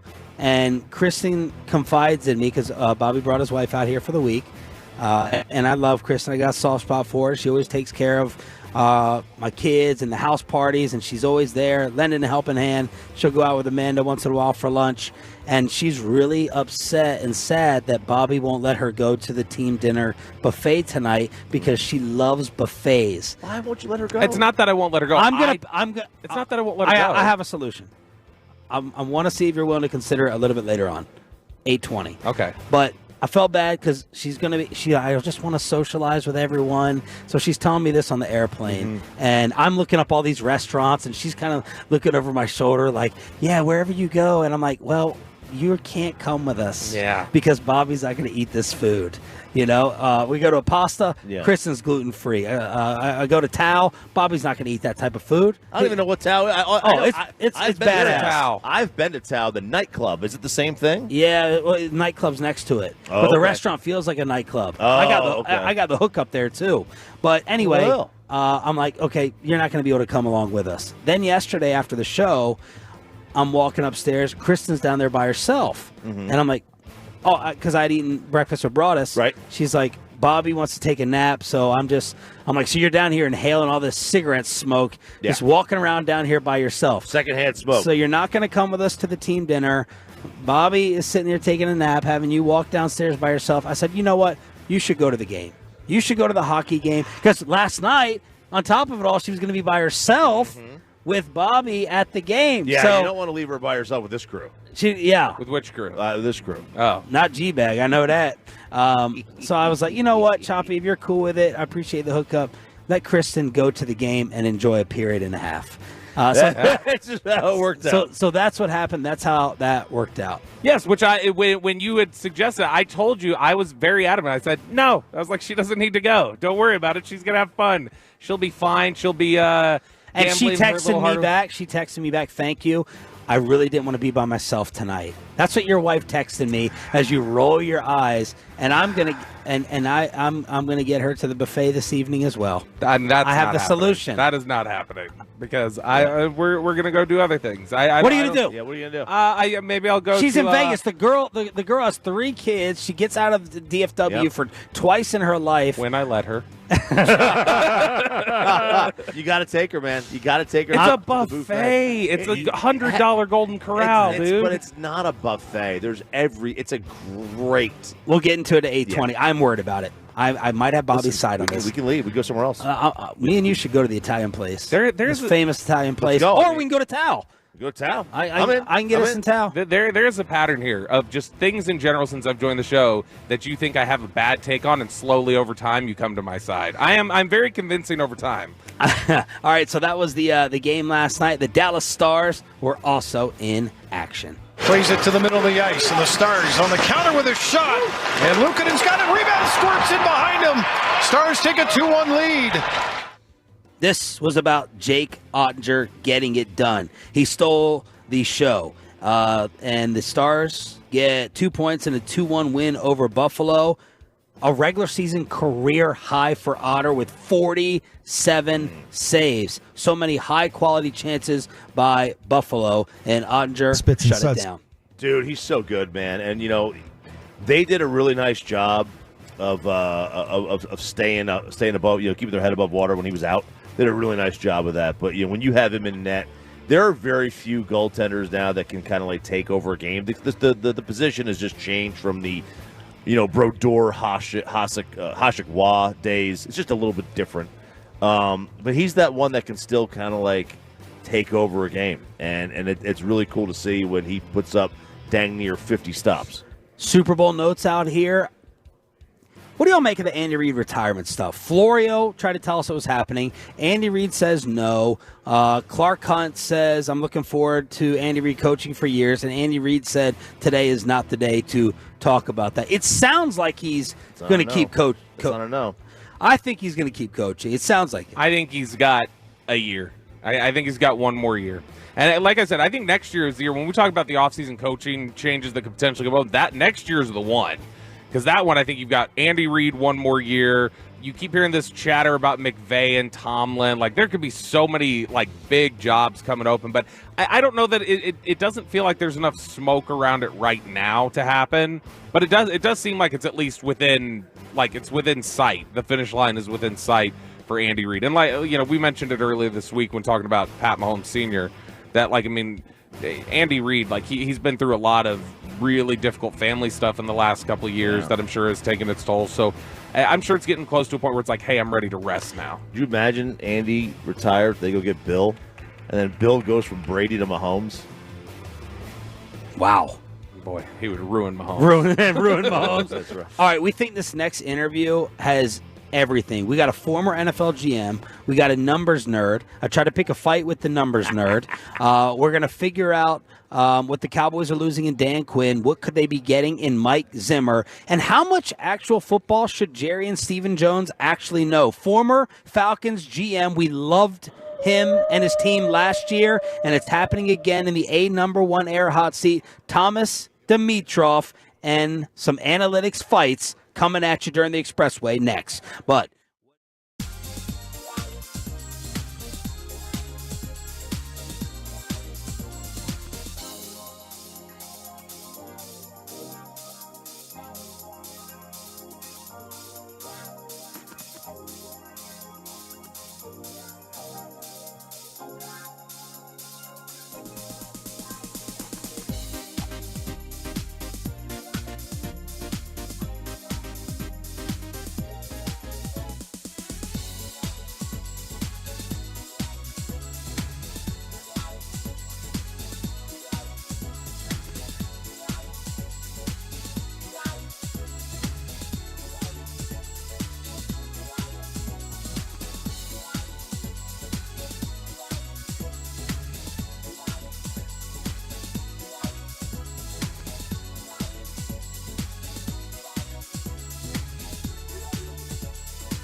Blushing, and he's also blushing. All excited because Thomas Dimitroff sits down. I didn't know if it was going to be a compliment or insult. Choppy, how did you take it? Oh, that's a compliment. Okay. That's a compliment. Yeah, it's a compliment. Absolutely. What'd you say to him? Well, I just said, look, you look like you've been doing some lat work or whatever it was, a bench. I didn't know if he could bench off with Jay Glazer. But we know how important it is to maintain age, right? It's no longer just get on a treadmill. You got to lift. Got to. You got to. If you don't move, if you don't use it, you lose it, right? Yes. You got to move. You got to move around. Before we dive into all the numbers and stuff, I want to pick your brain about a couple of league topics. Dan Quinn, our former defensive coordinator, goes to D.C. How do you think that fit is, and how do you think Dan Quinn will do? Really excited for Dan because I think Dan is going to pair with Adam Peters, who's a first-time general manager. Usually a first-time general manager is a little sketchy about coming in there with a really experienced coach because they're wondering, it's Adam Peters' first time to be in charge of everything, right? He's paired with the perfect person. He has experience, not only as a really good coordinator, but as a head coach. And Dan Quinn loves personnel. So that's music to the ears. And he loves personnel, but not in a way that he's going to be muscling people. Dan's not that. I just think it's going to be a good mix.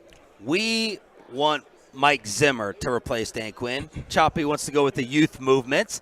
What are your thoughts on who should replace the very nice job that DQ did with the Cowboys? Well, who is the youth movement? Who are you thinking? It's a great question. I don't know. He doesn't care. He's an ageist. I don't offer solutions. It doesn't matter. I don't offer solutions. I think what would the youth movement be at this way? Aden Dirty probably, who was in Atlanta and is somebody really well thought of by the players here in Dallas. That's a good point. Is Adam ready? I mean, Dan Quinn raves about him. That's why he had him there, right? I mean, he is a guy to consider. I mean, Zim's going to come in there and he's going to have that old school side of him. Is that what that defense needs? I don't know. You have a linebacker there. What is you guys call him a linebacker? I know he's been in it 3 years and he's seen it all. I think that's what I heard. I don't know. Right. What happens? I mean, when you bring in an old school guy, really smart, right? How do they respond? How does that group respond? And then your former team, the Atlanta Falcons, were the most tied to Belichick. Why didn't the Atlanta Falcons hire Bill Belichick? And why are Bill Belichick and Mike Vrabel not coaching? Blown away by that, first of all. Even in the league, whether I had 90-10 on my board every day of the run towards Bill potentially going to Atlanta, I'm like, he's going to Atlanta. He and Arthur, I know both of them well. I thought they could both pair well together, and yet you guys know who Rich McKay is, right? Yeah. So Rich is there, but Rich was ready to. And Arthur said, like, Rich is moving up to CEO of AMBSE, which is sports and entertainment. He was not going to be involved in it. But there still was going to be an internal office there called the way it is, right? There's a survival mode in this league to make sure that things go the way it is. Bill's going to come in all rights, whether you like his style or not. He deserves, as a Hall of Fame #1 coach in the league, to have full control. Full control. Full control. Now, but his draft record in New England recently doesn't show that. Well, full control is let's bring in the right people around me to make sure. And I think Bill understood that. I mean, I don't know that, but I believe at this point at 72, Bill's going to come in and say, I want A, B, and C in my building. I want my directors. I don't know if that meant bringing back Scott Pioli, John Robinson. There's a lot of us who had been in that organization with Bill in New England who have gone on to do really good things. Some guys, Jason Light's still at Tampa. So maybe he wanted that. But remember, Bill's going to have that say. So I think that's important. Thomas Dimitroff, Eric Eager joining us here on 105.3 The Fan. Did y'all buy the report that Mike Vrabel's too physically intimidating to be? I think I could take this as a part of Sumer as a fellow big. Other than in an airplane, there's no disadvantage to being tall. That's fair. That's fair. I don't buy it at all. I mean, Thomas. I mean, Vrabel has been a great coach in this league. Took a 2021. Wait a minute, great? I'm semantically responsible. I keep telling you that. Great? If you take Ryan Tannehill to the AFC Championship game, I'm going to give a superlative to you. Maybe not great, okay. But 2021 they had the 1 seed in the AFC they played the most players in the NFL due to injuries and COVID. I think the issue is coming down to a lot of, and this has been the theme in the NFL offseason, is how well do you work with others, right? John Robinson, that was a fractured relationship, ended up being a divorce there. Rand Carthon comes in. Reports are that one didn't work out either. When you have 1.5 years where you've been the grand poobah somewhere and the wins haven't been there, people are going to start questioning. And this is my point about great very quickly. If you are great, you can weather that storm. If you're very good or good, I mean, I think he's still developing. I'm blown away he doesn't have a job. This guy is a very good football coach, but he's got a power element to him. And if you're a general manager and that's not what you're looking for, if your ownership is not looking for it, to your point, it's Can you be that hard ass with these players today? Like, again, we want Mike Zimmer. Can you do that? Or is Micah Parsons and others going to be asking out of town requests? I personally think, and I can throw it over to you, I believe you can be that way, but you have to be understanding and do the proper patting on the back, and you have to be empathic to an extent. I think you need balance. I mean, I think Mike Zimmer's biggest failure in Minnesota was, you see it now with Kevin O'Connell, the way he treats Kirk Cousins. Kevin O'Connell makes Kirk Cousins feel like the franchise quarterback. Yeah. Mike Zimmer, it felt like the last 4 years in Minnesota was trying to prove to everybody that Kirk Cousins was a bad decision. Yeah. When you're at defensive coordinator, you're not responsible for those things. You can just cook up a defense, which we know he's brilliant at. You need balance in that room. You need the one guy that's, just like in life, you need the one parent that's going to be the parent that, consoles. You need the one parent who's disciplinarian. I think on a staff, you kind of need that. You can't have all hard asses. You can't have all people who are, players, coaches, for lack of a better term. What was y'all's shock level that Jerry brought back McCarthy? I was probably a little bit shocked. Yeah, I thought that maybe I always thought that Dan was going to potentially be that guy. Yeah. Did you guys think that? Was that? Yeah. Okay. Until the end, now people want Dan Quinn out of town. Dan Quinn was the king, and then second half of the season, can't stop the run. Green Bay torched them, destroyed them. Why are you playing zone, off coverage, all those things? And now people are ready for Dan Quinn to get run out of town. I think also the fact that McCarthy, a lot of times with these great these coaches that have won before, Andy Reid and all that, like Belichick, right? Belichick didn't leave New England because he's a bad coach. Bill Belichick left New England because it was no longer tenable there. And I think for McCarthy, you win 12 games 3 straight years, you don't get to the conference championship. It's not because you're a bad coach. It's because it's no longer working there. I always thought part of the reason why McCarthy could leave is because he would have another option, and that could have been his hometown of Pittsburgh one day if Tomlin ever leaves, something like that. We're talking with Eric Eager and Thomas Dimitroff here on 105 through the Fan. Okay, Eric, so I got the analytics question for you, because we have this debate all the time about analytics, and it's something that, it feels like we're in our Moneyball era for the NFL a little bit, where there's still the old guard digging in and wanting things a certain way and eye test stuff. One of the ones that I've found seems to be a dividing line right now is there's a lot of folks in the analytics community who would say Justin Herbert is a better quarterback than Joe Burrow. And it seems that there's a lot of people who approach and say, no, like just if you watch it and you watch results, Burrow's clearly better. There's not even a discussion. They're not on the same tier. How do you approach that question specifically, just Herbert versus Burrow? I'm curious how you view them as quarterbacks and how they're tiered, and how you reconcile trying to be able to tie analytics to say, hey, look, this is a better indicator rather than just the results on the surface that you see. Yeah, because the results would paint a better picture for Burrow than Herbert, especially if you look at team results. And I do believe that quarterbacks I do believe that you have to look at whether or not your team wins when you evaluate a quarterback, because analytics can't explain everything. And so there are missing, whether or not a team wins, there are missing explanations that I think a quarterback has some responsibility over. And so I think Burrow deserves some plaudits there. Now, one of the reasons why I believe that Herbert deserves at least a discussion to be better than Burrow is what happens when they're hurt. Justin Herbert played an entire season with broken ribs and was able to win 10 games, was able to keep that offense afloat because of his sheer physical ability, the fact that he's a big, strong, fast kid, that he's getting hit all the time. Every time Joe Burrow has been nicked up and hurt, that Bengals offense, he set a record in the month of September for the lowest yards per pass attempt when he had a hurt calf. And that's why guys like Thomas will tell you, like, if I had an opportunity to pick a big, strong, fast quarterback and a quarterback who's maybe a little bit more of a middling guy from a physicality standpoint, I'm always going to take the big, fast, strong guy, all things equal, because there are those intangible elements to it. So I think even though the statistics aren't there, after you adjust for context, I think Herbert does end up being at least sort of on par with Burrow, even though the results so far haven't indicated that. What was y'all's reaction to J.J. Watt destroying some of the analytics? George Kittle talking about momentum not being factored in. We'll get into the whole Lions scenario. What was your reaction to those comments? I think it's short-sighted, and I respect the players in this league, and I think it's not that complicated. Take the data, supplement or augment your abilities. If you're a kick-ass football person, why would you not fold in the analytics to help you become that much better. I'm a believer it makes, in our situation, it makes a good GM very good. It makes a very good, potentially a Hall of Famer. And I would say the same for a head coach. Why in the world would you not look at it? In the end, it's up to you to make that decision, Dan Campbell. Do we kick this or not? Why has momentum not been able to be figured out?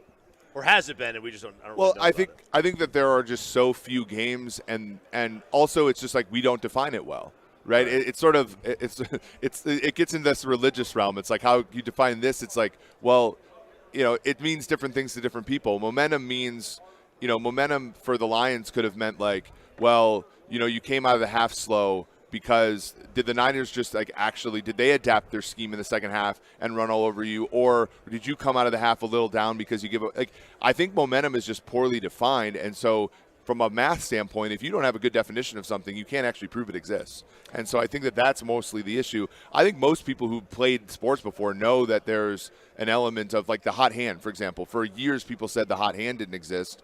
And if you redefine the question, there is a little bit of evidence for the hot hand. And anybody that shot baskets before in basketball knows that once you actually sort of get the groove going, you're better off than if you go in cold. And so, it just amounts to defining it properly. And I think it's overused, but I do obviously believe it exists because there needs to be it just needs to be properly defined. I want to ask you a GM question. I've been dying to know. This came up. This comes up all the time on our show. It came up recently with Jerry and Steven maybe not knowing a player in the draft in maybe doing a deal with Detroit.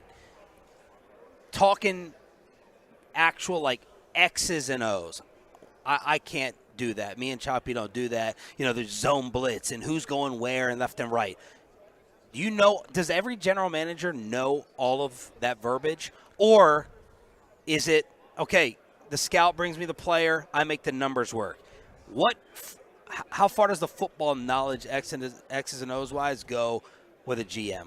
I think in today's world, it's imperative that your relationship with your head coach is very sound. So those moments that I'm able to bring in Dan Quinn into my office and ask him questions about his scheme, specifically the type of player we need in that sort of a scheme, is very, very important. We dissuade all of our personnel people from digging too deep into the scheme. When you have an ex-coach who comes in and learns to try to scout, and he's sitting there popping off talking about this scheme and that scheme, we pull our hair out as evaluators, right? We're like, pay attention to the player, the nuance of the player, the athleticism, the movement, blah, blah, blah, all of that. So we keep it in perspective. You need to know generally what your team is playing. Not that you need to spend 80 hours on your playbook. You just need to be conversant with your head coach as a GM. That's very, very important. Well, that's in every collaborative setting, right? Like you don't know what the ADA is on my algorithm, but you know what my algorithm is doing, and I don't know kind of what you're looking for in a cornerback turning his hips, but I know that you're looking for him turning his hips, right? Like that's sort of every collaborative setting. But when you're watching a game yourself, are you saying in every play, okay, they're in cover one, okay, they're did it out? No. You're not. We're not. We are. As a GM, when you're watching a football game, or when you did with the Falcons. Yeah, I am watching the players. I am not watching scheme. I'll fold in scheme as we're going and saying, okay, he's doing this. Yeah. I see where they are, and he's got responsibility here. But you know all that. Yeah, you know it. Like Jerry Jones, do you think him and Stephen Jones know all that? I can't comment on that, but there are some that aren't football people necessarily and have business. Look, you can look at Howie Roseman. Howie Roseman has done a great job in Philly. You guys probably don't want to talk about Philly, but he has. We will right now. They're crumbled. Yeah, right. That's exactly right. No, I get that. Not that we could talk that much. But you know what I mean. He's learned. He's a learned guy, just like Mickey Loomis is down in New Orleans. He was a business guy. Howie comes in as a legal guy, and they grow to learn more about football. So you have to know enough. I think if you're in that role and you don't have a background of football, I think it's Thomas Dimitroff, Eric Eager from Sumer Sports. So I'm going to fight with you here. Oh, okay. I think Choppy has gotten me in years past to abandon the running back, the linebacker, safety, D tackle. I'm still there. Running back, I don't care. But the Dallas Cowboys have a problem with all these other things. Toughness, he rolls his eyes. Run defense, he says doesn't matter. Don't ever draft a linebacker unless they're going to rush a passer. Micah Parsons was a linebacker. Hell no. Go get someone else. So I'm going old school, if you want to call it that. Toughness, run defense. How's your heart rate? tell me why that's right or wrong. So, how many rushing yards did the Niners give up the last 2 weeks? Kind of quite a few, right? Yeah. Yes. And the Chiefs are, I think the Chiefs are like, it depends upon what metric, but they're bottom half of the league comfortably in rushing yards allowed, right? And second in points allowed. I don't think they've allowed more than 28 all year. So I get what you're saying. Yeah. And by the way, I'll push back and this is one cool thing that analytics has done, which. But how did Detroit get a lot of that lead in the first half against San Fran in a game that they arguably should have won? They ran the football down their throat, right? Yeah, exactly. And San Fran couldn't stop it. But so what openings do you have assumed were sports for me? Yes. But the issue with the run game. So I'm going to turn this back to Kansas City because it's sort of the cool narrative in this game. Kansas City is a middle of the pack team in the NFL in allowing first downs to turn into other first downs. Meaning they're not that good at producing 3 and outs. They don't they're not like, hey, it's 2nd and 9 because they stuff the run. They're really good though because the run game is, and you guys know this because of Pollard, it's 4-4-4. That's not how it works. It's 7, which pisses everybody off. It's 3-2, and then all you need as a defense is to go 2-2, and then now you're in 3rd and 8, and now you're the sports book, and they're the better out there, about to pay -110, and that's how you play defense in the NFL, and it doesn't feel good, right? It feels soft, but that's how you sort of win in the NFL. Now the hard part is there are levels to this, and we've seen in analytics over the past few years, the one reason that scoring is down in the NFL is last year NFL teams on offense were really, really good at running against light boxes. This year, against 6 and 7 man boxes, NFL teams have decreased yards per carry by like half a yard. Teams are learning to draft the Jordan Davises. They're learning to draft the Travis Joneses of Baltimore out of UConn in that same draft, and they're able to be sturdy with lighter box. They don't have to pull the safety down to actually stop the run. So I think you're right in the sense of, to play modern defense, you do need to play coverage. But you do need to have a sturdy run-defending defensive lineman do that. And so I would say defensive tackle is out of that list of like linebacker, safety, running back, tight end of non-premium positions. Defensive tackle is a premium position. It's why in the marketplace you saw a ton of Javon Hargrave's deal, Dexter Lawrence's deal, all those deals that are now rivaling edge, because defenses, you need to be able to two-gap and rush the passer from that position, because you don't have that third safety in the box coming up and play, or that safety in the box coming up and playing the run. Where is, because we hear a lot about what analytics can do for team building and roster building. What is the greatest limitation analytics has right now, present day analytics, in terms of roster building? In my opinion, it's injury prediction. Like, I think if you can really do, it's just so, the data availability is tough.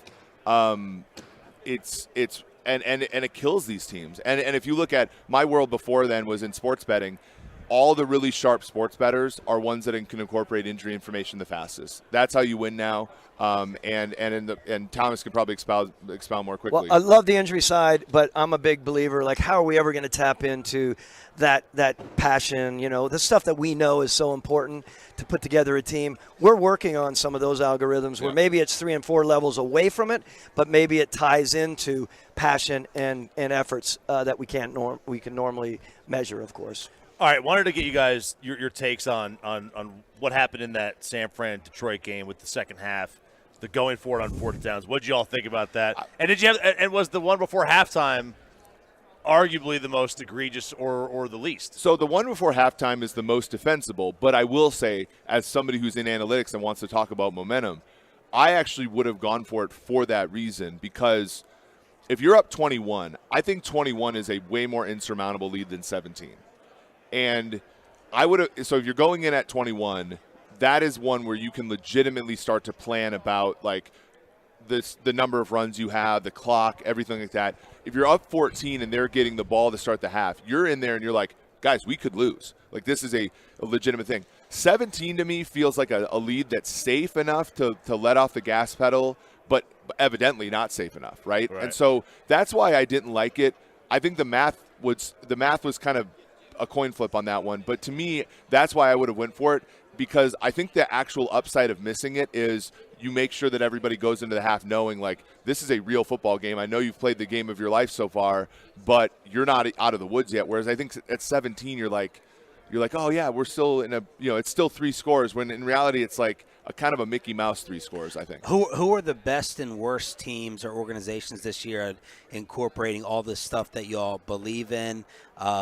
Or just if you want to talk about who's the best and worst overall in the league right now. Well, the Lions added 1.04 wins on just in-game decisions. So timeouts. The other one was kickoff rule, right? Now that they give you the chance to fair catch kickoffs, you should kick the ball through the end zone, fair catch kicks, for a couple of reasons, right? One of them is injuries. Every time you run a kickoff out of the end zone, every time you kick it short, you're going to kill your depth incrementally every time there's an injury or two. So in the NFL, you should just kick the ball through the end zone and fair catch every kickoff, because you want your depth pieces, the guys that Thomas puts on the roster, you want them healthy for all 17 games. And then there's timeout avoidance, delay of games. Sean McVay, the reason they lost that game by 1 is when Detroit had the ball at the end, he was powerless to stop the clock. Dan Campbell this year added over a win to the Detroit Lions by manipulating. And I know people don't want to hear that now after that San Francisco game, but he added over a win to Detroit's ledger by those decision-making. Thomas, we'll finish up with this. Thomas and Dimitroff, Eric Eager, Dimitroff, former NFL GM from Sumer Sports. Your experiences with having a quote-unquote lame duck coach and what that does to the locker room, if it does anything, and hiring an assistant here to replace Dan Quinn. I tell Mike Zimmer, I tell Ron Rivera, yeah, we might be on shaky ground here with Mike McCarthy, with everyone thinking he's a lame duck. Your experience in the league with that status? It's complicated. It's definitely a factor. Yeah, it's a factor. If you throw down enough money, you get the guys in, and you realize that somehow you have to game plan and work through that. It comes down to your lame duck coach, so to speak, and how he's going to navigate through it, meaning where his personality, where his energy is. That's a really important thing. If a team sees that, it's, if they see the dragging of the dauber and the bad interaction between certain coaches, because a head coach sometimes that's in that spot, they're going to have an acute eye towards some of the people in the building, like, that guy's been next to the owner a little bit too much, right? You get this ultimate paranoia that sets in. That's a bad thing, of course, because the team feels it, and everyone's looking at the coach thinking, he's worried, he's edgy, and that can happen. I've been around it before with Mike Smith, who's a hell of a coach. I mean, Mike Smith, 3-time coach of the year in 5 years, but that last year was complicated, right? You're always looking, and as a GM, you're looking at it very closely to try to mitigate, and it's not easy to do. Where can we go and find more of y'all's info? Sumersports.com. We have a big game breakdown, 41 pages with all the statistics, all the prop bets you could ever want. So Sumersports.com, big game preview on our website. Fellas, thank you so much. Fascinating yet again, and we appreciate you joining us on the home of the Cowboys. Every year, let's do it. Thanks Have for us having here. Thank you, James. How do you think RJ will look next year? He might. No, he might cut up a little bit. But I need to. Trust me. Trust me. Holy cow. Joining us on the home of the Cowboys. Every year, let's do it. Thanks Have for us having here. Thank you, James. How do you think RJ will look next year? He might. No, he might cut up a little bit. But I need to. Trust me. Trust me. Holy cow. Thank you, fellas. And there are our guests that we love every year in the #1 air hot seat. I think Dimitroff's so good. I mean, I think Eric Eager's really good at, willing to take criticism and questions about it. But and how I schooled him with the run game. I mean, they're going to have to name it Sharif Sports because you own them, is what it is. Expressway is commercial free every morning at this time. If you're new to the show, new to the station, it's also a hump day. Hump day. So let's chop it up. All right, here we go, fellas. Let's have a little fun today. Let's go to the state of Florida, shall we? Very good place. Very good. I was just there. Huh? Yeah. I was just there. It was great. Okay. So, best barbecue, according to you. How do you punish your child when they do something wrong? And is public punishments a good idea? This is a Florida dad. And is they a good idea? Yes, he sparked a little bit of fury with the way he punished his son. Now he figured out and discovered that his son had been bullying other kids at school. I love this story. Now this kid looks to be not for the bullying part. Yes, that sounded weird out of context. He's pre-puberty. He's not he's not 13 or 14. He looks like anywhere between I'd say 9 and 11, 9 and 12. Now. The unnamed parent has been branded a bully himself after his choice of punishment went viral on social media. So what did he do? He had his son stand on the side of the road at a major intersection holding up a sign that says, "I'm a bully, honk if you hate bullies."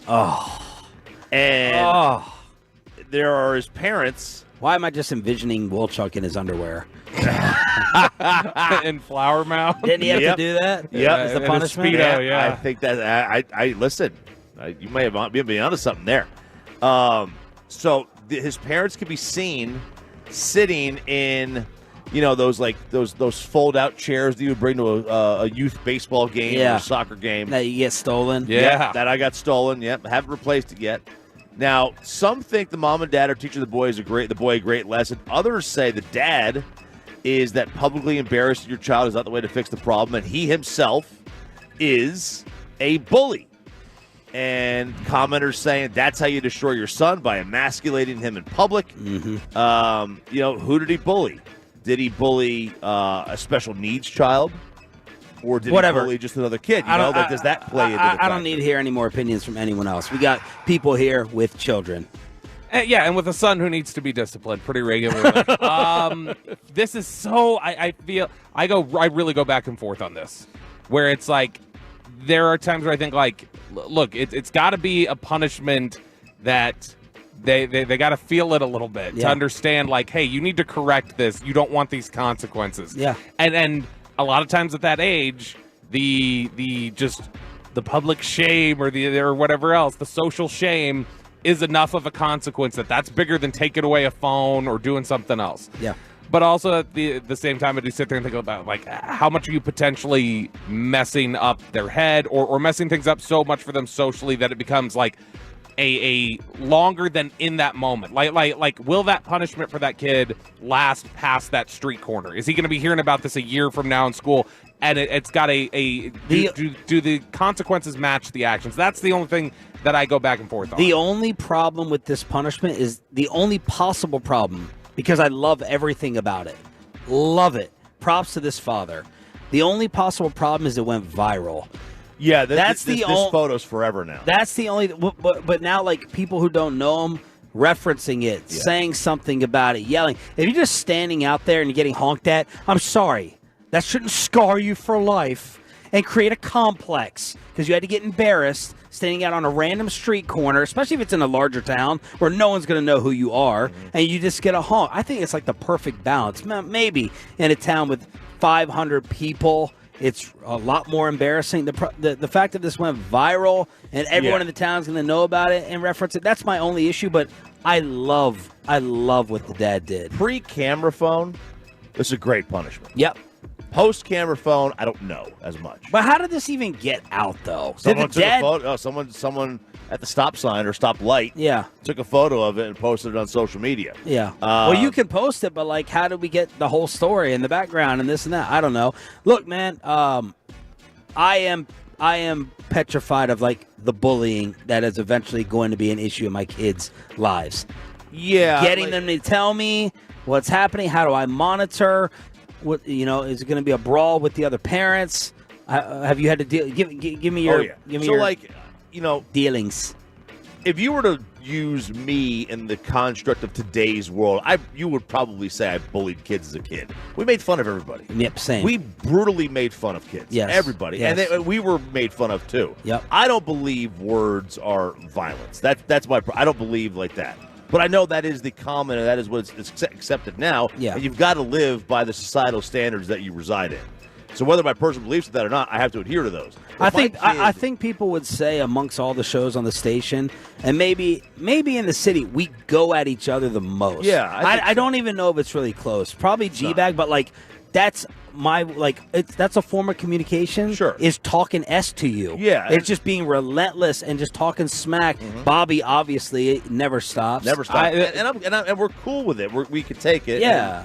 That's kind of the way we grew up. But I know it is. But I think kids today just don't do like that. And I found this. Like, I talk nonstop smack to my son. He's 3. Look, I talk smack to my wife. The people I truly dislike, I will not troll them or do anything. The people that I really dislike, I'm just going to freeze. Like, I don't want to have that rapport with them where I feel like, oh, hey, we're just busting balls, we're having fun here. I think when I know it's like in schools today, like. And I think this is pretty true. The kids who bully generally are bullied at home. Like they've got a pops who's just really, really brash, and or an older brother.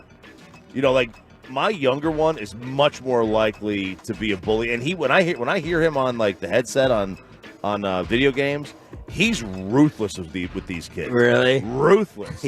My older one doesn't do any of that, but he kind of like, the younger one I feel like is the one that learns from the older one, and then they're kind of like reacting to everybody else. And I know my older one gets like kind of made fun of at school by kids who have older brothers. Did you guys have instances of your kids getting bullied, and what did you do about it? The girls? No, the girls haven't had that problem. So Addis in the middle one, she can be very sensitive at times. So she sometimes will feel like, oh, somebody's icing me out of fear, and it's like, no, they're just naturally talking to somebody else. So she feels that sometimes we have to, because that has to suck to deal with. Yeah, we have to adjust expectations for. Jacob is like, he has not been a bully that I've been able to tell, and he has not been bullied. The thing that I think we found is, he has at times throughout his school years been friends with the bullies, and then is like the little like, you remember A Christmas Story? He's Toady, like just jumping in with Scott Farkas, like yeah. Farkas. And so we had to correct a little bit of that in middle school, but up into high school, I don't think that's been a problem. All right, so there it is, little quick. So I'm fine with it. I'm fine with the parent. I don't want the kid to get tortured for like a month or two afterwards from this going viral, but otherwise. Yeah, man. That's the thing. You learn your lesson. He didn't hit him. People that are driving by probably don't know who they are. And there you go. That's the only thing, is that when it goes viral, or if it lingers past that street corner as a punishment, that's the only thing where I go, okay, does the punishment fit the crime now? If you're getting like taunted for this 3 months down the road, you go, okay, I punished him too hard because this doesn't match. And I don't know, what was he bullying? To what extent was he bullying these kids? Was he being ruthless? Yeah. Or was it like something that was just kind of, he was mean to somebody once? All right, this is the Expressway, commercial free every day, and it's a hump day. Live at the Super Bowl for Radio Row in Vegas, brought to you by the Low T Center and Best Buy Window and Siding. Let's go in the time machine and redo some Cowboy and Kyrie decisions. How should they have done it, and how did it ultimately play out? Cowboys and Kyrie in the time machine. We go back to the future next. But let me go ahead.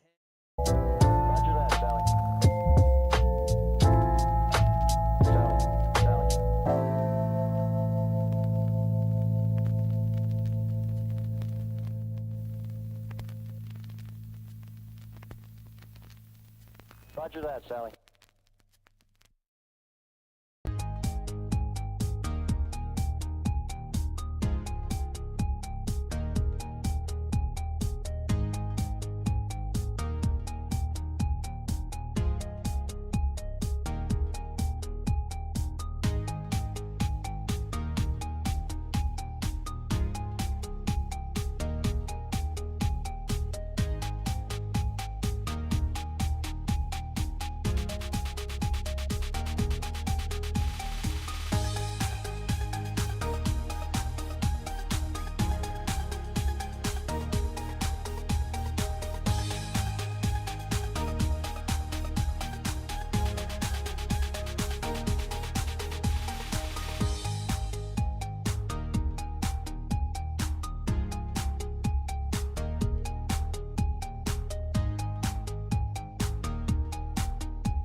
Live from our remote studios at Super Bowl Radio Row in Las Vegas. Secured by DFWsecurity.com, it's Sean and RJ on 105.3 The Fan. Where he hit the shot a moment ago. Now moves over to the wing. Yes, sir! Kai hits the bullseye again! And he gets some of his Brooklyn Nets revenge. Good morning, Metroplex. Sean Sharif, RJ Choppy, and Bobby Belt. The energy level is high, even though, Choppy, you've been dominating out here. Thank you. You've been dominating out. What did you do after the show in terms of the tables or going back to chill or not? So after the show, I showered. Okay. It's the first thing I did. Yes. And then and then went right back into the secondhand smoke. And went right back into the secondhand smoke. My buddy Crespo is out here. Did he live up to the degenerate billing? Am I allowed to say that on there? Yeah, it's fine. He's, Okay. he's divorced. All right. For that reason. Because he was coming out here like, pay rent. Yes, he is out here to pay rent, to make his mortgage. And at least yesterday he did. Now, he said, how about the Mirage? He landed at like 7 a.m. Vegas time. So I met him at the Mirage, like almost right at the show after my shower, and he's at a blackjack table all by himself. And like the stack of chips he had, like, and we're not talking like he had no red chips, which are the $5 chips. I mean, he had none of those. Greens, blacks, and purples. That's it. Whoa. He minimum tables for those wondering or coming out here have kind of been around what our hotel has 15 is the lowest minimum for blackjack and craps. Which I think is so stupid for craps to be 15. You don't need it. You get way more people, way more action at 5 or 10. At Mirage, they were $10 tables at 9 in the morning. Blackjack tables. That's where we hit. So I did that for a little bit. I won $120 there. Dang. And then I started to lose a little bit. I lost. So you were up like 500 for the trip, basically. At that point, yeah, I was up around about 450 almost for the trip. Then I started to lose. I lost 100 here. I lost 80 here. I lost another 100 here. So now I'm creeping down. So last night after the game, we got back to the hotel. I said, all right, I'm going to make a quick little stop at the blackjack table. I'm going to give myself, one shoe. Are people playing like idiots here or fine? Will you leave the table when they're playing like morons? Yesterday I did. I had to leave the table. This guy was a moron. This guy was a fool, man. Was that the mole? Yeah. No, it was not the mole. This guy was hitting the hairy mole. Hit 14s against the 3. Oh, what an idiot! Gotta walk. Yep, hate him. Oh, you let me alone. Let me play. I want to play. No, I'm not gonna let you play. Do you make subtle comments? I look at the dealer sometimes, and I'll be like, interesting. Very passive aggressive. That's the best way to do it. Yeah. That was unique. That's an interesting take. Way to go. I'll say Crespo did live up to the degenerate label. You met him. Yeah, he is chain smoking, just one after the other, going. And we were talking in the car. I was just trolling Chop about like, well, I've been owning the playoffs the last 2 years on the money line. You know that. Yeah. And then he was like, Crespo immediately goes like, "What do you think about San Francisco -2? Who'd you have on the money line there?" He's like coin flip. I don't feel good about it. Where are you leaning? we're in the sports book, and I'm like, I'm not gonna tell you. I'm not gonna say the amount, but like we're in the sports book, and I'm like going up there. I'm like, all right, I'm gonna take Georgia Tech in this game. Which, by the way, what a mistake. Georgia Tech, y'all had 5 points at the 6-minute mark of the first half. Wow, 5. They were down like 33-5, and I had them +5 last night.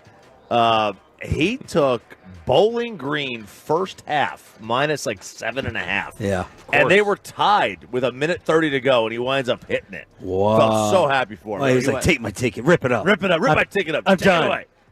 Take it away.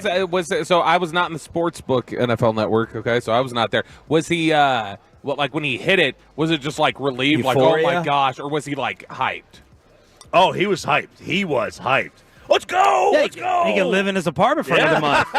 Exactly. That's it. All right. Speaking of gambles, we are going back in the time machine a little bit for the Cowboys and Kyrie Irving. Okay, let's start with Kyrie.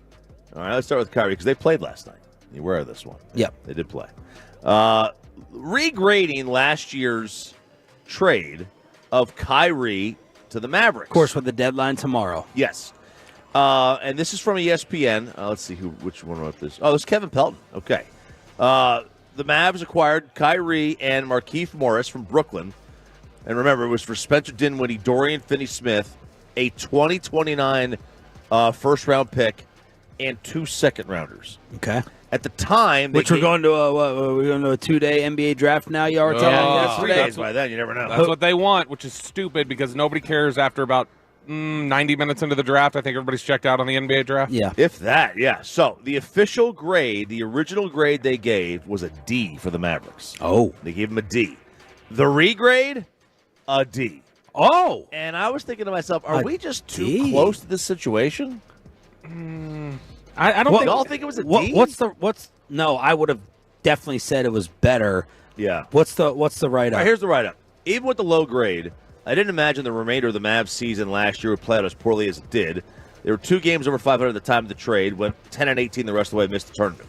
The silver lining of that finish was they kept their lottery pick and helped them reorient their roster with Derek Lively. A year later, they're more competitive. They essentially have the same record as they did when they made the trade. Irving's mercurial past hasn't proven an issue in Dallas, and he had re-signed on a reasonable 3-year deal. The 22 games he's missed this season have been because of injury, not suspension. Mavs need more of an upgrade, however, to justify giving up an unprotected 2029 first. It could also be said adding Irving cost the 2030 swap necessary to replace Finney-Smith with Grant Williams via a sign-and-trade last summer. Here's where I think we might be too close. We're just happy and giving a big thumbs up that we haven't had a big Kyrie controversy. Yeah. We're overlooking, like Bassick would bring up, the games missed and the record. And yes, they're basically the 7th seed. They're basically a play-in team with him. But I feel like I'm giving too many props, possibly, for us not having a scandal with another race. I just look at what was given up. Like to me, it's like if you didn't give up that much and you have Kyrie Irving here now, I can't say that's any worse than a C to me. Right. And so I think a D is too aggressive. I understand they haven't played well, but it's not like, well, gosh, I mean, yeah, could you imagine if they just had Dorian Finney-Smith right now? Right. Like, how much better would they be than they are with Kyrie? And that's ridiculous. We already went down Dinwiddie's numbers about an hour ago. So how would you grade it? I would say C+. That's where I was leaning C+. Yeah. I mean, I don't know, because you missed the playoffs, so I can't go B. You're in the NBA. You can't miss the postseason in the NBA. When you have 2... Now, they did tank, but they're probably... I mean... They were going to miss anyway. I mean, look, they have 2 Hall of Famers on their team. Right? They have 2 Hall of Famers. And one of them is going to go down as an all-time great. Yeah, Jason Kidd, I think, said he's better than Dirk. He needs to be in the MJ category. Well, yeah, I heard that. I no wonder his rotations at the end of the game suck. MJ.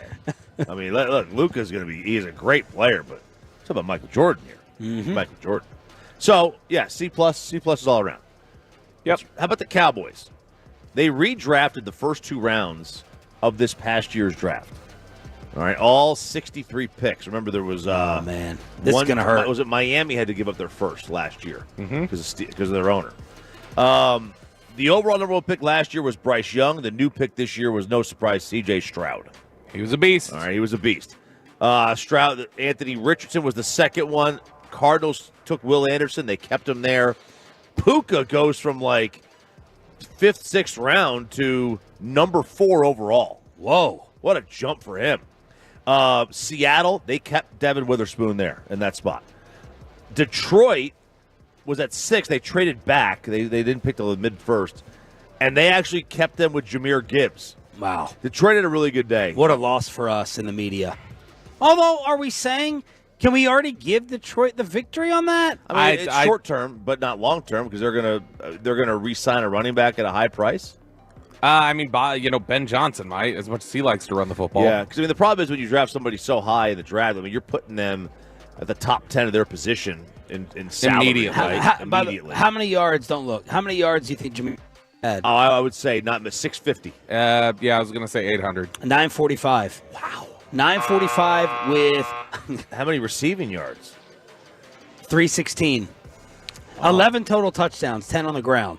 So that we should factor that in before figuring out how much we should apologize to the Lions and the GM. I don't know that 1,200 scrimmage yards is enough for me to be like, yeah, definitely got to take him top 10. Yeah. Bijan stays at Atlanta at 8. Did he have a better season than Bijan? Probably because Arthur Smith's an idiot. That's why he got fired. So Bears stay with Jalen Carter at 10. The Eagles, they took – well, this was a trade. Bears didn't have Jalen Carter. Right, but they're moving. That was the original selection. Because Philly traded up. So Bears are, in this scenario, Bears are not trading out of the pick, and the Bears are taking Carter. So he still goes 9, but this time it's the Bears instead. Did Jalen Carter have the season we were all dreading? He burned out at the end. He was really good at the start of the year. He kind of flamed out at the end. Just it looked like he hit a rookie wall. Titans go. Or a car. Titans go 11. They take Bryce Young. That's where he goes at 11. Sam Laporta goes. Whoa. So Bryce Young goes from number 1 to out of the top 10. Yeah. That's not shocking. I mean, it speaks to, like, he was supposed to be the safest high-floor guy in this draft. I'm going to win that. I'm going to receipts. You are. Get ready for receipts against these two with Bryce Young. He's going to win. Laporta goes 13, so the too Lions early. Way too early to judge. Yes, way too early. It is. Usually, we like in the past, I agree. That, like, if you're talking about 20 years ago, yes. Present-day NFL, the learning curve is so much smaller, and we usually see signs pretty early. Oh, my. Corey Majors. You said he wouldn't show up. Shocking the world by walking in first and having Mark Schlereth hold the door for him as he was the number 1 seed from the standing ovation. Boy, Corey, that was a tough turn you just made there. Oh, man. Look at those eyes. There is no life in those eyes. Look at those eyes. We gotta pop Corey on after this. Go ahead, get your coffee in you first. Quentin Johnson was picked at 21. He didn't even go near. Listen to this. My guy Bo said this to me. These are the wide receivers taken after Quentin Johnson, and they all had at minimum 400 more yards receiving this year. Zay Flowers, Jordan Addison, Jaden Reed, Rashee Rice, Tank Dell, Josh Downs, Michael Wilson, and Puka. Look, that's you take them, but that was a bad spot. Are scouts having to apologize for Nakua missing? I don't know. No, because I mean you're talking about a guy who. He surpassed his career high in college, surpassed it by like week 7 in receptions this year. Like, I mean, he did not have the production that, I mean, this kind of, I'm sure there are people who liked him, but I mean, this came out of nowhere. The Rams found Kupp and Nakua, and look, people liked Cooper Kupp, but that dude was he was not highly recruited out of high school. So to get to the Cowboys, they took Mozzie. Their new pick is Jack Campbell, who went to the Lions. So the Lions wound up having 3 guys in the first 26 picks. Cowboys loved Jack Campbell. I did too, man. And he's awesome. The write-up is the selection is based on season-ending injuries to Van Der Esch and Overshown, not what they would have done last April. In that scenario, a tight end like Michael Mayer very well could have been the pick, but Campbell played in every game and had 89 tackles. The Cowboys need linebacker help to shore up the run D, and Campbell did more of that in 2023 than Mozzie Smith did, who had just 17 tackles and nearly 300 defensive snaps. That was Todd Archer's write-up on that one. Did they say where Mozzie got sent down to? In the redraft?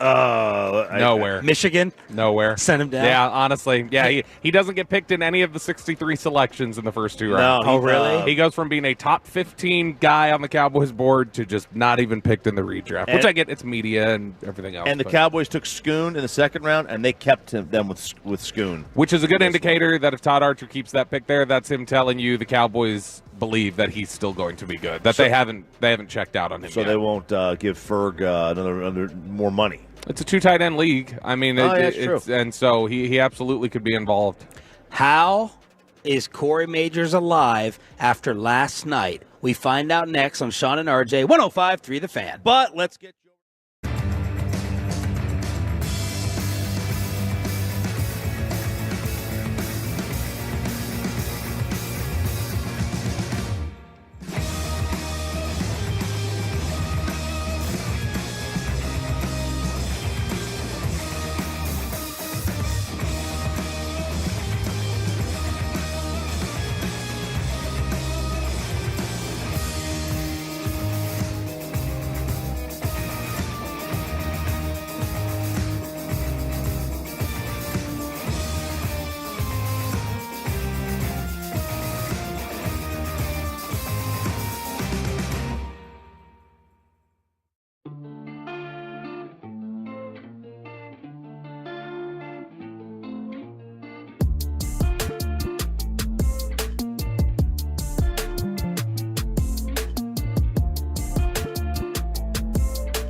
brought to you by the personal injury lawyers Frankel and Frankel. Life is unpredictable. Accidents happen. Frankel and Frankel are the go-to attorneys for car and truck wrecks and DFW.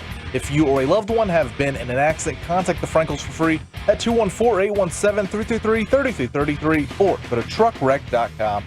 What would the Vegas odds have been based upon our producer Ruben's recap of last night's media party?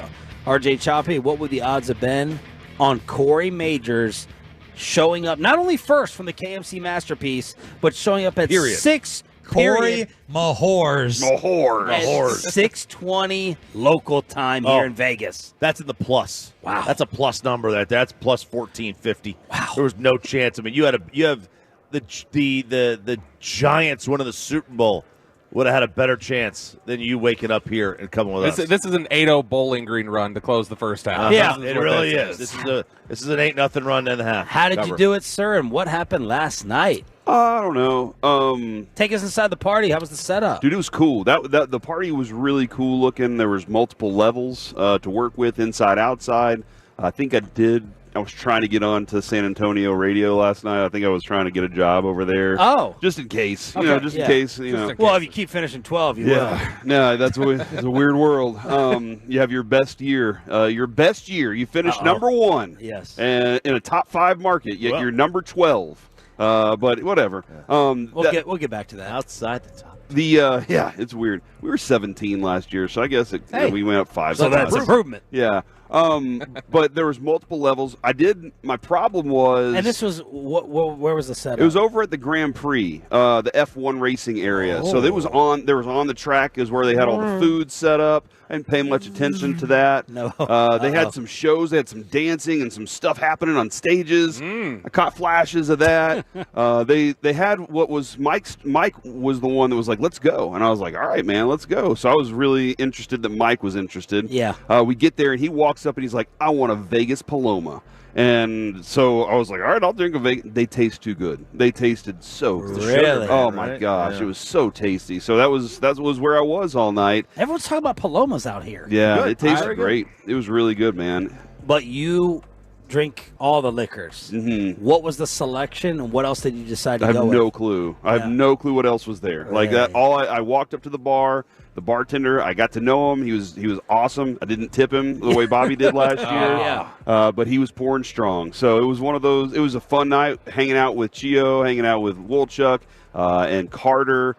And Ruben, were you there too? Ruben was there. You were there? He was at the free poker table. And here's the one thing I've noticed about that. Man, I should have done that too. Let me tell you what Ruben did. Well, we were all waiting in the lobby. He was only like 2 or 3 minutes behind. The elevator busts open. He's got like his can we still call it a wife beater? Just call it the Tony. He's got his white tank top. He's got his white. He's got the Tony Danza shirt on. He's got his white Who's tank the top boss? on, and he's Italian. throwing on this shirt over top of it, running out of the elevator. He's like, I just got in. I'm on 2 hours sleep. I was at the poker tables. So I waited a while, let him get settled, and then in the elevator, I was like, so how much did you win? Like you went on a run? He goes, oh, no, they weren't for any money. He found the only free poker tables in Vegas. He won a deck of cards or something. That is awesome. Yeah. Nice work, man. Like, hey, do it that way. That's fun.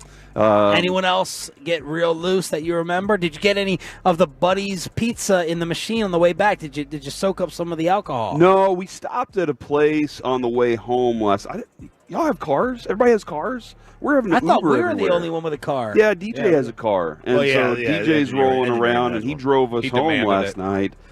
What I've noticed about Vegas is lights you could have a whole family at a light here. It takes forever to get through an intersection. Dude, this morning, he was about ready to like punch the steering wheel. He was so mad at every light he was catching. Yeah, because there's a time of day in DFW where if I'm sitting at a light for too long, I will just go through it if it's always coming.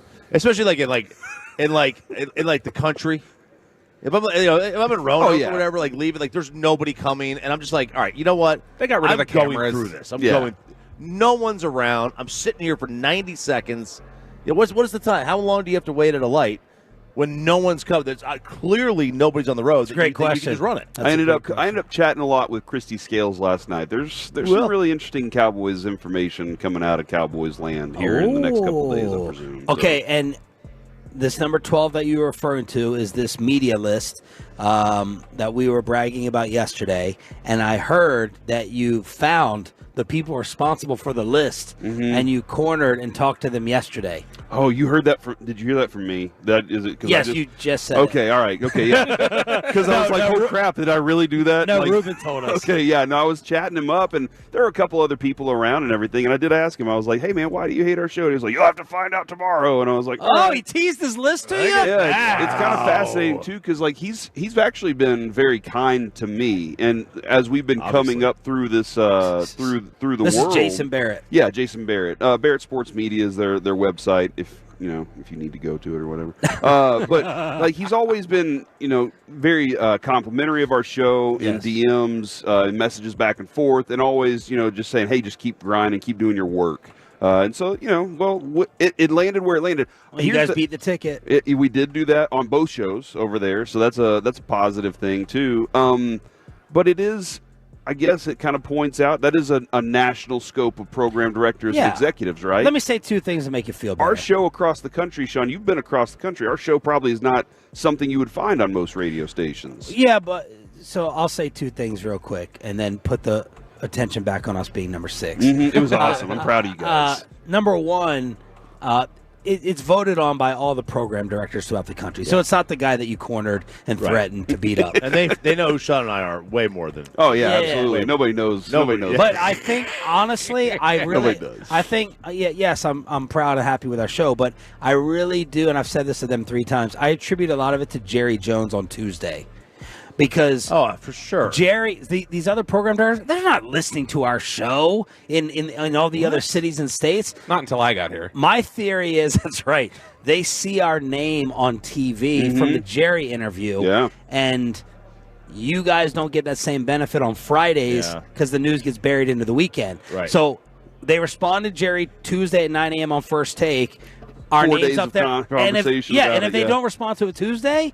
They do it definitely Yeah. Wednesday, Thursday, Friday, and our names are on TV. So I think maybe the other program directors vote us a little bit higher. And there you go. That's my effort to make you feel better. I bet you a lot of radio shows. And I think we do a better show. I bet you a lot of radio shows are like that, right? Like, I mean, Boomer and Geo are just known more because of Boomer. But like they're New York, right? They're just more known. So I get that. I'm not doing this show for anybody across the country. I'm doing this show for the Tolos. Yeah! That's what we're doing. We do this show. We kick ass for the Tolos every day. We come in. Actually, I was talking with Kevin yesterday. He said his favorite crosstalk is the crosstalk with you guys. So, good. Nice. That's He's been pretty combative in it lately. So Yeah, we were wondering. He likes that because you guys fire back too. He wants that. He engages. So it's a lot of fun. Chop, do you want to talk about The Rock or The Rock? What? That's Rock or Drake.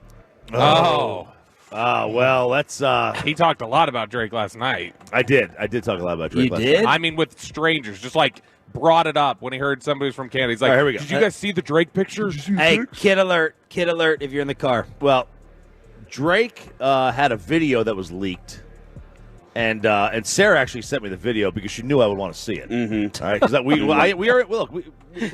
we point those things out. Yeah, we point those things out to each other. And listen, now they're definitely your all's category of fighting versus everyone else is fascinating. Like you guys can send each other the body parts of other people, we don't care, and then talk about argue about Yeah, shoelaces. just sending nudes to each other. She had to buy me these shoelaces because she couldn't stand how I did the other ones up. So what happened was I broke my shoe an eyelet, and so I wanted to get rid of these shoes, and she's like, "No, we're just going to get you smaller shoelaces." So I got like kids' shoelaces now. Yeah, she wouldn't let you buy new shoes. She wouldn't let me buy new shoes. So we'll send each other nudes of other people. We'll send each other those. You know what OPP? Yeah, and it's amazing From the 2 amount to of 7 p.m. you do. Yeah, it's amazing the amount of requests she gets. So she sent me this Drake one, and now listen, he had a great angle. And as anybody knows who takes these photos, Underneath. you got to do the underneath shot. All right, Yeah, you don't measure from top. You measure from bottom. You got to, right? Yeah, And everybody knows that. Let me just tell you something. This is a missile. Angle had nothing to do with Angle didn't have anything to do with part of this. This was You think not, it's like a TV added weight thing? This was not a single aisle narrow body plane either. Okay, this was a big boy. Oh man! All right. This was not an Embraer. This was not a, this was a. So he has a future in the industry. This was a This is an two-aisle Airbus. wide body. Airbus. My goodness. It doesn't like the video you showed me here on Radio Row. Thank God no one's here. It looks like a fake video. It looks fake. Well, it's a hammer, man. Like when you, how did It's a sledgehammer. How did this get out? Some girl leaked it. Look at the size of this thing. Have you Apparently, seen it, Corey? easily it got out. Now let's check it out. Man. All right, I'm going to show this to you. Can't be contained. Look at that hammer. Holy That- crap! Yeah. Are we looking at? Look about. See? What do you I mean? haven't What seen are it. we? I haven't seen it yet. You haven't seen it? No. Come on over here. That seems like a lot of He work. can't show it in front of the fan cam. Walk over here. Yeah, it seems like Hurry a lot up. of effort. Look at to that get it hammer. rocking. See, I'm scared to like even find that stuff. Like my computer's on its last legs, so I mean, I'm not. That's saying, about to be your personal use computer. I That's don't think you have a screen large enough You for that. you messy. Yeah, you Betsy. Yes, absolutely. So Drake out there, just dominating life right Wow. now. So, but you believe this? Sure, man. Yeah. Well, it doesn't look like. I mean, I guess it could be a. Because it was. Do we have filters now? Do we have video filters for this It stuff? could have been a prosthetic. Okay. It could have been a prosthetic, It looks, not it looks his. rather, you know. It gave a lot. It was like an airplane wing. Hey, you know how a lot you of can fix that? a lot of give to it. You know how you can fix that, Chop? BlueChew.com. Oh my Promo God. code RJ. Imagine that on Blue Chew.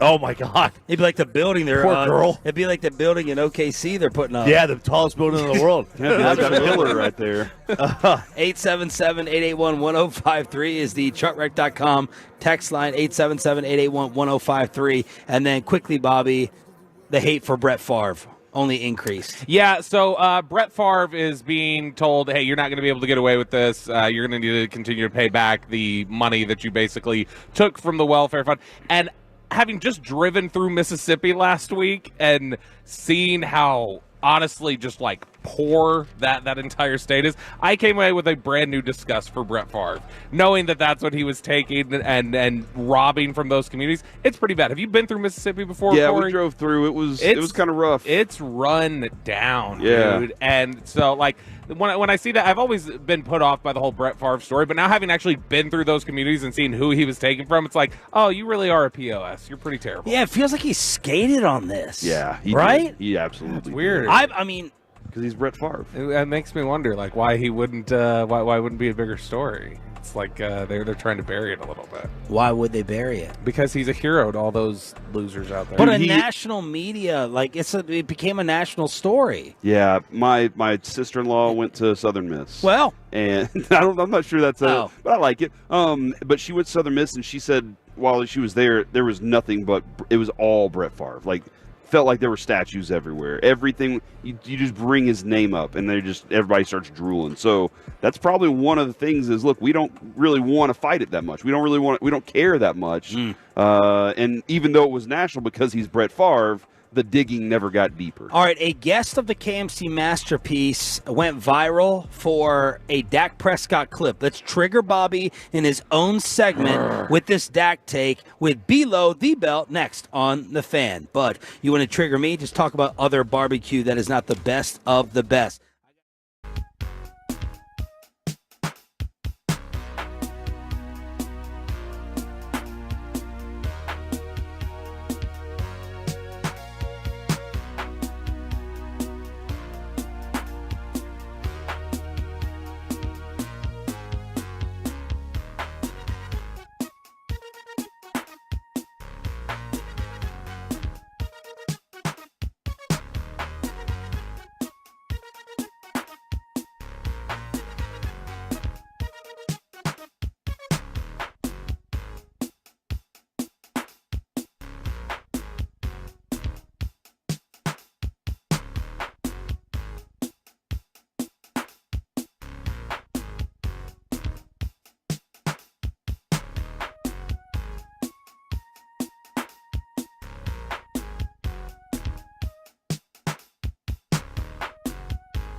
Here on 105.3 The Fan segment here brought to you by Classic Chevrolet. Why do so many Texans love Classic Chevrolet and Grapevine? Because they've got the goods. More new Silverados than anyone with incredible savings. Why go anywhere else? Go see them today or visit ClassicChevrolet.com. This is Texas. This is Classic Chevrolet. Relax, enjoy the difference, and find new roads. The great Bobby Belt. You ruined the morning show. Don't make me take off my belt. Don't make me take off my belt. We're not. All right, so you want to let the Dak Prescott contract ride. You don't want to mess with it. You want to be able to walk away from it, wash your hands of it. Well, you got to find money somewhere else. So we're going to do just that. But before we do just that, yes. You wanted to troll me, Sean? Yes. You wanted to stick in my craw a little bit? Yes. Corey Majors joining us from the KMC Masterpiece. You guys have on Sean Merriman, don't you? Yeah, we frequently do have him on. He's great. What do you think he's good? Yeah. Is he better than his jump shot form? That's Sean Marion, Chop. Basketball Oh, you player. said Merriman. I didn't thought say you said it, but- Marion. Yep. Yeah, you were wrong. Just drink your Yep. coffee. Let the big boys do it. I'm really here. not paying attention right now. We know. It's not. We the ins and listened. outs- We listened yesterday. The ins and outs, I don't really listen. Look, to. I'm not sober either, so but I'm I'm still very paying sober. attention. I'm very sober. You're That's- more aware than Choppy that's while the- you're that's the half problem. loaded with liquor. But Sean Merriman yesterday went viral, and all the Tolos are sending us this clip talking about Justin Herbert, who we talked to Thomas Dimitroff and Eric Egar about. You asked about Burrow versus Herbert, and Sean Merriman had a Dak versus Herbert opinion. He's still better than Dak. So Top three? take that, Cowboys fan. Top I three? hope y'all listening out there because he's still better. He regressed, right? I mean, this past season because I think the team just didn't do well, right? He got injured also too, but the team just didn't do well. He didn't look that good. I thought no identity. They couldn't find a rhythm. They were barely winning games. They probably should have blown teams out. You know, scoring 6 points against the Patriots. You know, all that stuff is just a horrible way to go about it. And we'll see what, okay, Dak Prescott went to the playoffs, had a great year, went to the playoffs, got bounced. He'll get a max deal and possibly get bounced again next year. So we'll see. Now let's go first to RJ Choppy, and I'll tell you why. Because this is kind of a crossroads for Ralph, as you have started selling Justin Herbert and killing him, justifiably so. Does he get the biggest pass in the NFL from a player standpoint? But you're also selling and trying to kick Dak Prescott out of town. So your response to Sean Merriman and where those two QBs stand now. Well, look, sooner or later you do have to start winning some games. If you're who? If you Herbert. Okay. Dak wins plenty of games. Yeah. He wins plenty of football games, and then you get into a playoff situation, and you don't have a quarterback advantage anymore. Not because he's not a really good quarterback, but because every team in the playoffs generally has a good quarterback, and it's much more of a toss-up. Justin Herbert has every possible physical tool you would look for, and if you were going to build a quarterback from scratch, you're building Josh Allen, you're building Justin Herbert, you're going to build Lamar Jackson from all the things that he can do. Below the physically. No, Lamar Jackson, not Drake. So, like you're looking at all those things that he can do. And you're not probably going to build Dak. Dak doesn't have the greatest feet in the world. He's good, but he's not on the physical skill level of Justin Herbert. But I'm a big believer that I would much rather have a decision maker with an average arm than a great decision maker with an average arm, than an average decision maker with a great arm. So who's the better quarterback, and who would you take? Out of the draft, I would take Herbert, no doubt. Knowing what I've seen in the NFL, I would take Dak. Okay. Herbert. I would take Herbert over Dak, for sure. Dak's not better than right Herbert. now. Yeah, right now. Herbert's better. Like that. I don't think that's a controversial. I don't think that's a controversial take. I just don't know that he should. Look, I think. Look, Sean Merriman does make a good point though that Herbert's better, and I think to close that gap, he should consider steroids. That's what Dak should do. I knew it was coming somewhere. I mean, look, I'm sure there are several injections that Sean Merriman can recommend for Dak Prescott. I knew it. Yeah. So Sean Merriman, But lights out. Is lights out? Did he get that nickname because his career was lights out after 4 years? He was a freaking flash in the pan, loser. I can't tell. Are you serious though? No, I'm serious about it. Herbert over Dak. Yeah, okay. He is right, but I don't like his energy. Okay, it's off. I don't like his energy. Imagine trying to figure that out for 4 hours. Yeah, it's off-putting. His energy is off-putting. So. Herbert he's got the livest arm probably in the NFL. Like, all the things are explosive when it comes to what his arm can do. He's still raw and doesn't see the game. And I don't think he's had anybody that can help him learn the game well enough either. So Especially not last year's OC. And I still think Kellen Moore has, when it comes to being an offensive coordinator / head coach, whatever he wants to accomplish, I still think he has a lot of nuance to show the quarterbacks there how to help them. But I mean, Dak is very good. He is very good. For some reason, he is slow to start in playoffs, and that's his biggest problem because playing from behind is a struggle for him. It is. I mean, look. I mean, physical tools. There's no doubt you take Justin Herbert. Yeah. If you're looking for an upside, you take Justin Herbert. There's no doubt. Yeah. But I'm just basing this off on what they've done in the NFL and the progression that they've made, and Herbert just hasn't made it, man. Like, listen. Miami, I think Miami took Tua over him. You have to put them in the they were right category at this point, right? Tua and Herbert. Well, and that's I would love to see. Herbert in a Mike McDaniel's offense. I would love to see what he can do with that guy, especially with Tyreek Hill, because he can throw. He can try to outthrow Tyreek Hill just as much as Mahomes. Yeah, but Tua makes his throws so early because he's just such a good. His anticipation is so there. Yeah, and that's a smart. It's a smart thing to do. I think he had a really bad Wonderlic too, which may put the Wonderlic to bed. I mean, who knows? But I would take Dak over Herbert right now. What are the Tolos saying? That's what I want to know. 877-881-1053. Truckwreck.com text line. 510 says, I'm sorry, Herbert isn't better. He's had better, at least as good weapons as Dak, and hasn't done S. Yeah. 785 says, remind me how Herbert has done in the playoffs. Get off his jock. 214, Dak is miles ahead of Justin. Wow. At least Dak doesn't blow the regular season. He waits until the playoffs to do so. Look at all that Dak defense. There's some Dak defense over Justin Herbert here. So there's plenty there. Yeah, it goes to eyes versus paper. Like on paper, Dak Prescott. If you're just looking at it, right? They do those things on TV where it's a silhouette, and if it's the eyes, you're like, it's just hard for me to go away from the ceiling the potential and all the flash of Herbert. Yeah, absolutely. He's also they've had miserable coaching in for the Chargers up until last year. Last year they had great offensive Staley was coaches. still the great offensive coaches. I'm just saying Staley, he's a miserable coach when it comes to they thought he was going to be a wonder boy defensive guy. He wasn't. Never turned out that way, and then made bad decisions as a head coach for that team that cost them games multiple times throughout multiple seasons. You've got to draft it, though. When you see a guy with those physical tools, you have to draft it. You hope that he figures it out. Someone's going to draft Joe Milton. Someone's going to do it. I mean, I saw enough of him in college to know that he doesn't know where the hell the ball's going. But he's Josh Allen. You've got to draft him. Well, with the support for Dak Prescott and the fans, maybe they don't want to let his contract ride. But I'm sure there's plenty of people who are still let's ride this thing out. Let's get a reset. So I'm going to tell you how to do that here in Below the Belt, which is brought to you by Johnson Fitness and Wellness Home Fitness Equipment Stores. All right, what if I told you can let Dak's contract ride? You can free up $20 million in cap space. You can be $20 million worth of room on the cap. You can let Dak's contract ride with that, not have to cut DeMarcus Lawrence, not have to cut Brandon Cooks. We in? Yeah. That's all positive. Then you would rather let that ride. So as it stands now, the projected salary cap, according to Over the Cap and Spotrac, which it could change, is $253 million. The Cowboys currently on the books have $274 million. So even with a high projected cap, which could come in lower, the Cowboys are $21 million in the red right now.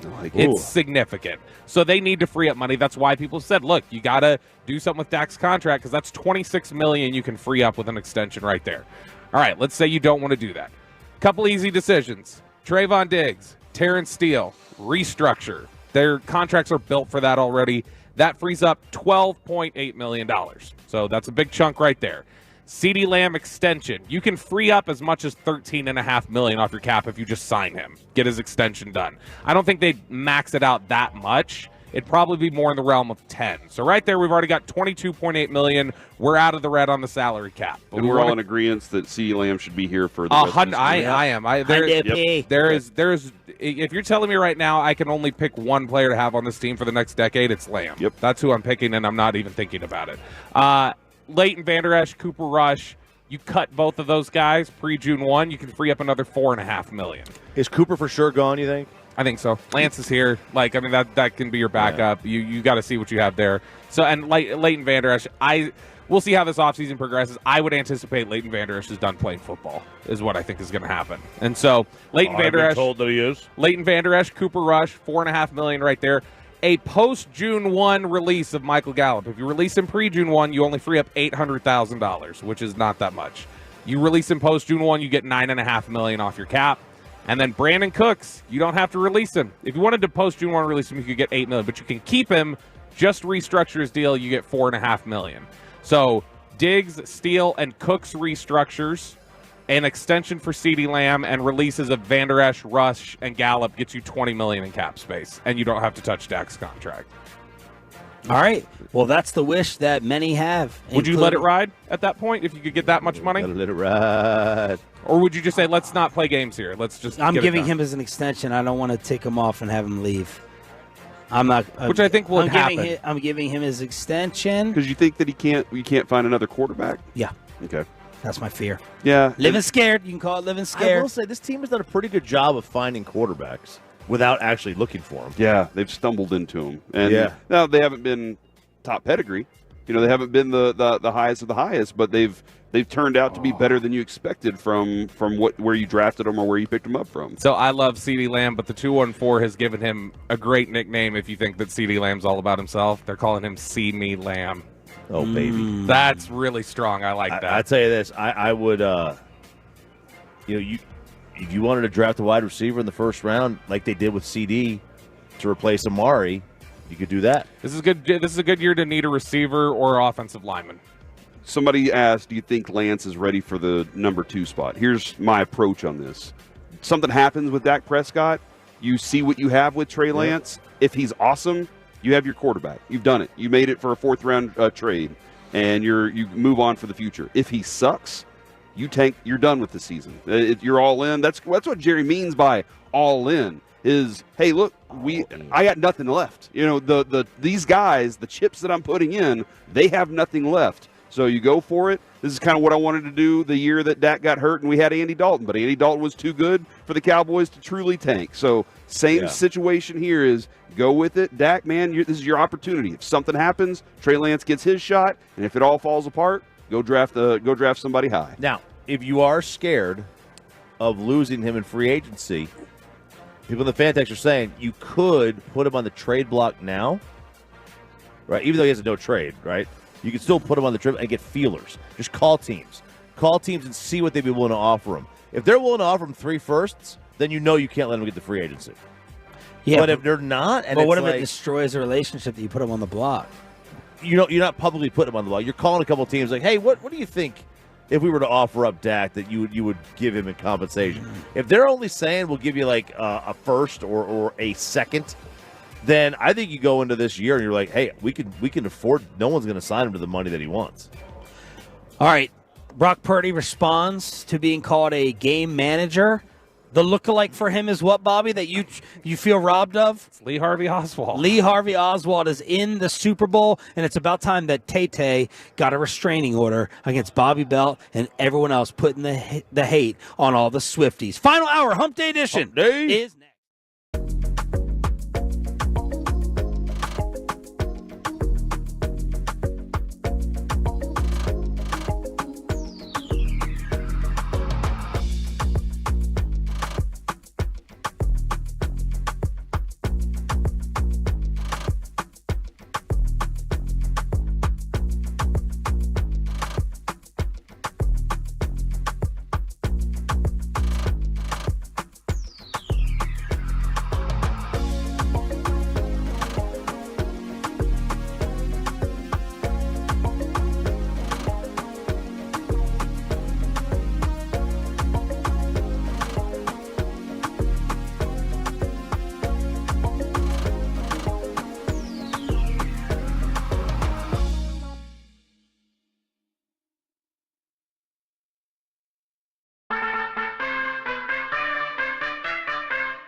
Live from our remote studios at Super Bowl Radio Row in Las Vegas. Secured by DFWsecurity.com, it's Sean and RJ on 105.3 The Fan.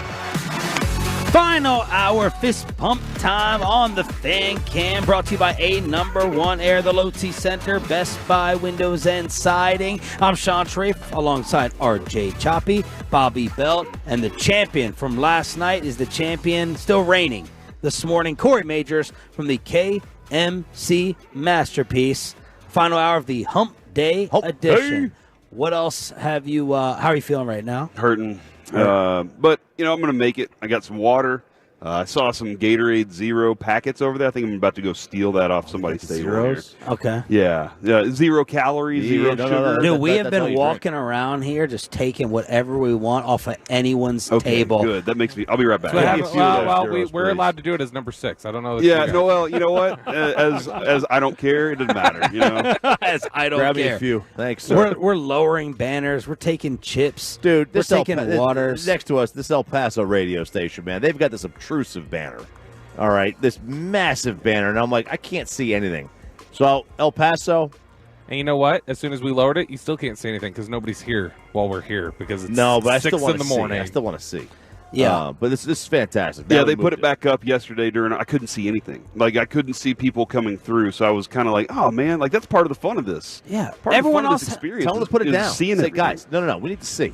Everyone has had, like, a little banner that's, like, a lot thinner, and this thing is like, it's absurd. Yeah, it's crazy. Move it over there to the side. It's okay if it's on the side like that, like all the rest of them, but you can't be blocking the view of everything else. You're gonna, you know what?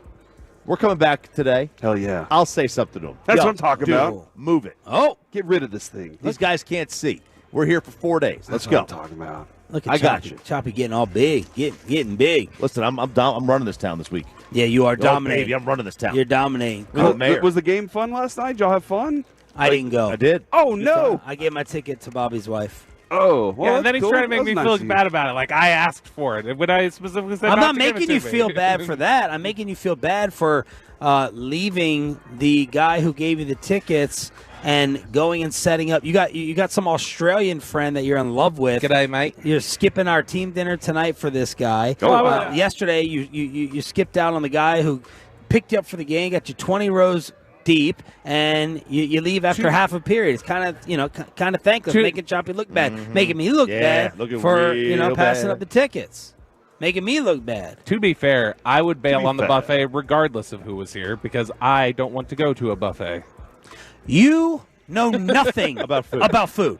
Nothing. It's like, exactly. So why it's would like I blow talking it? to me about radio equipment. It's like me trying to talk to you about radio equipment and connections. And you talking about food. You know nothing. Your wife wants to go. You're not going to take her to a better alternative. You're going to take her to some place you can get in DFW. You know nothing about it. You shouldn't even speak on it. We're going to go to nothing. In-N-Out. I know nothing about food, and you make me look like Tim Love. I don't know who that is. Yeah, exactly. But You know? I mean, like, it's hard for me to take seriously the like. Listen, you don't know nothing. You know nothing of the culinary arts. Now we're gonna go to this buffet tonight. It's Okay, not- we're gonna go to Golden it's Corral not for $100. About the buffet. And it's not Golden Corral. It's not Golden about the Corral. buffet. It's about the team dinner. It's about the camaraderie. It's about being part of it. Yeah, That's what it's about. Yeah, be part of the team, bro. You know what I mean? Yeah. Plus, like, this is so. the only time that I'm ever going to be able to walk and sit down at a table and have sushi and bacon on the same plate and not have to worry about it. We got to because- talk about this at 9:20. We got to talk about all this at 9:20. But last night, props to RJ Choppy. He's trying to represent DFW, and they saw what Vegas was doing at their game with the national anthem, and Choppy decided, no, he wasn't having it. Broad stripes and bright stars. Oh, say does that star.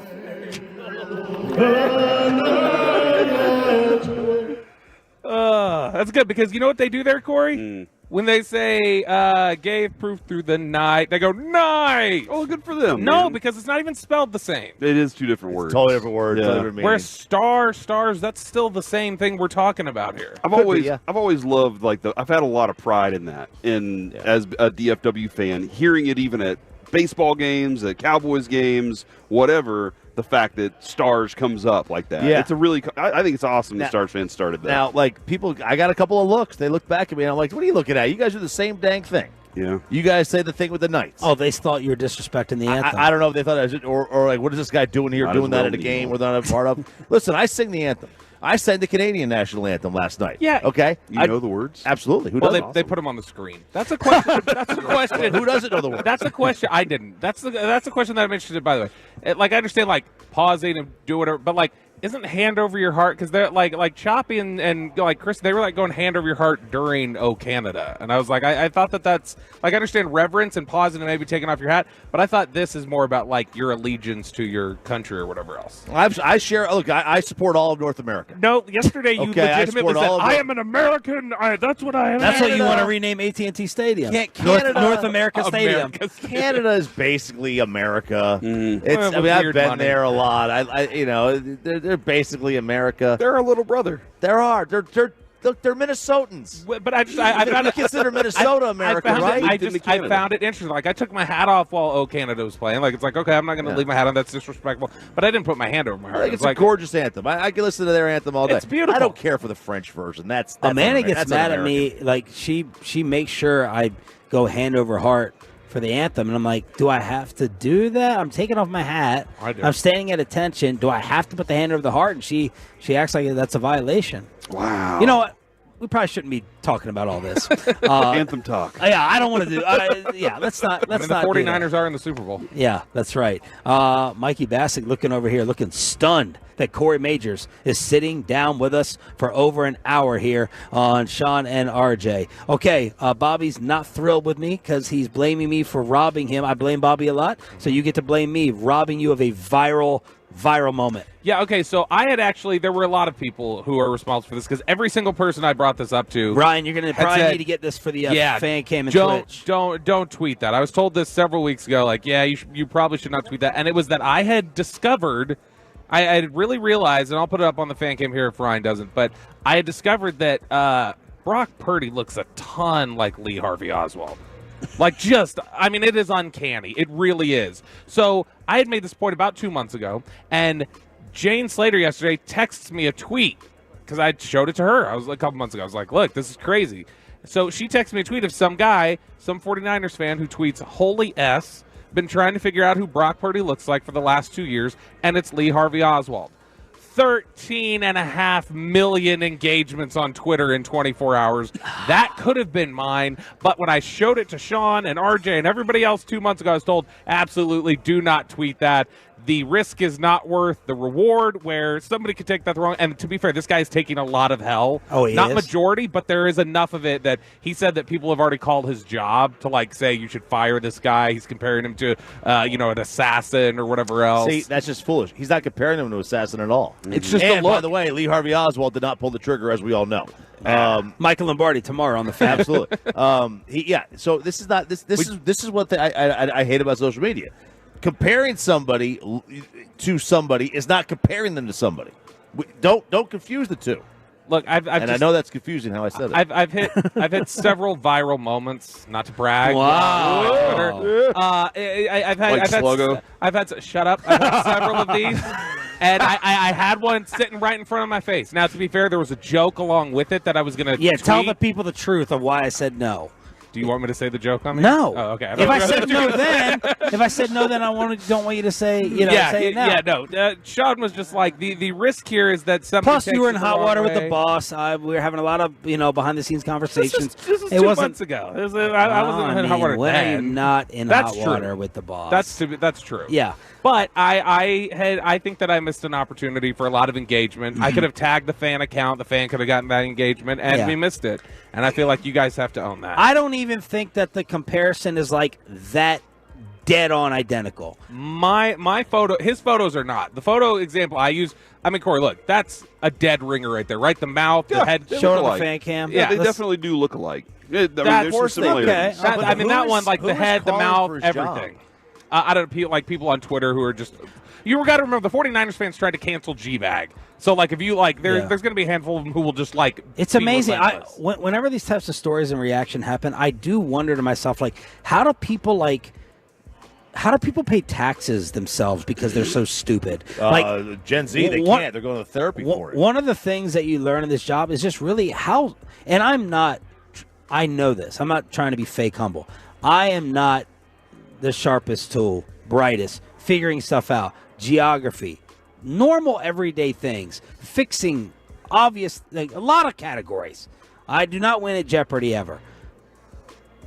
But people are dumb.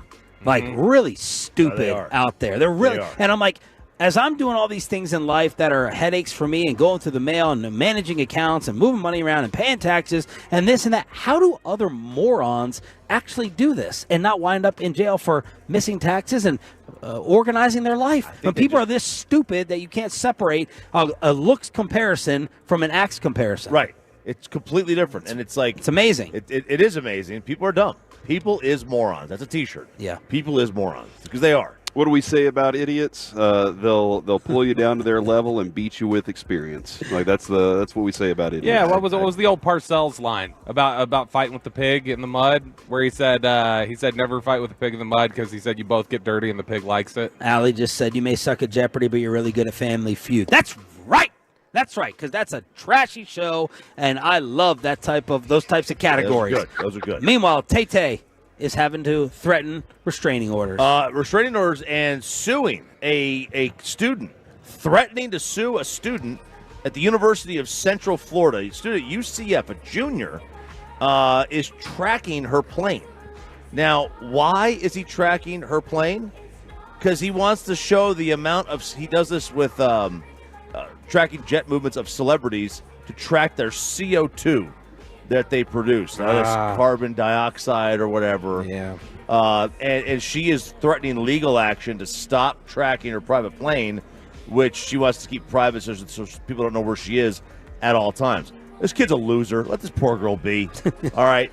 She's got to fly. Let her destroy for the world. Job, dude.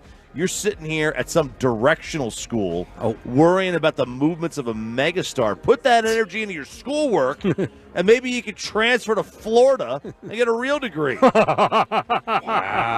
I like it. This is why Dylan Gabriel transferred. He wanted to get away from people like this. Yeah. So is she upset that the plane's getting tracked, which we do for, like, sports owners, or she...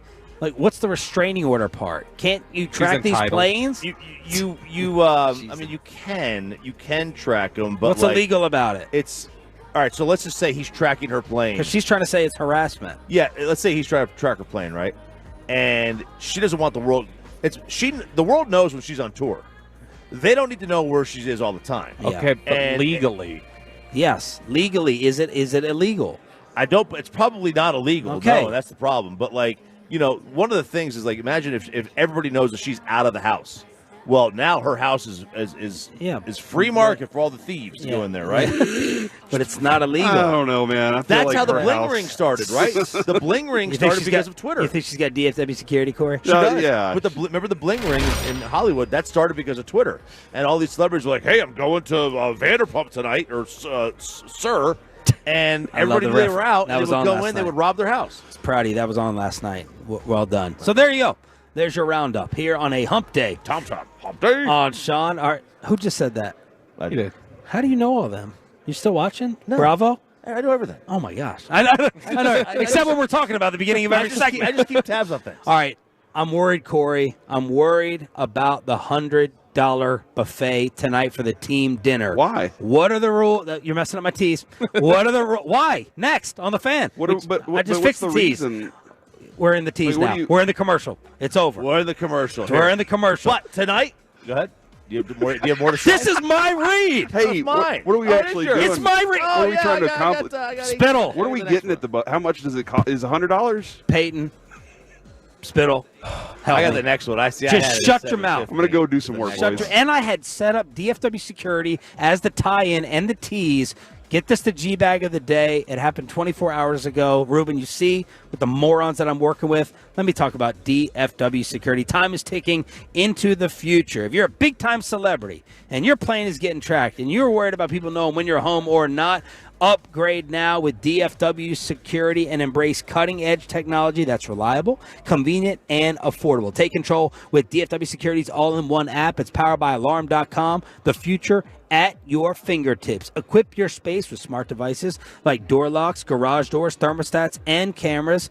They're essential for staying ahead of potential threats. Let DFW Security propel you into the future with an irresistible deal on a smart security upgrade. With over 30 years of experience, DFW Security's local experts are ready to guide you with professional installation and ongoing support. Call 888-594-5018, 888-594-5018. First 10 callers to mention Sean score a bonus of 2 months free right now. Upgrade today. Your security can't wait. DFWsecurity.com. DFW.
RJ right here on 105.3 The Fan segment here, brought to you by the personal injury lawyers Frankel and Frankel. Life is unpredictable. Accidents happen. Frankel and Frankel are the go-to attorneys for car and truck wrecks in DFW. If you or a loved one have been in an accident, contact the Frankels for free at 214-817-333-3233 or go to truckwreck.com.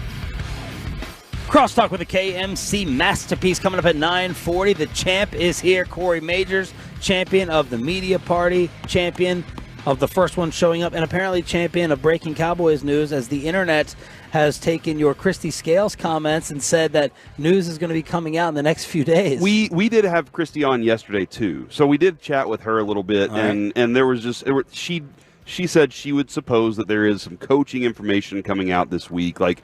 This is just the time that Jerry Jones does stuff. It was less about like, hey, there's something breaking, but more about this is when Jerry does stuff. The timing is right for them to announce their defensive coordinator.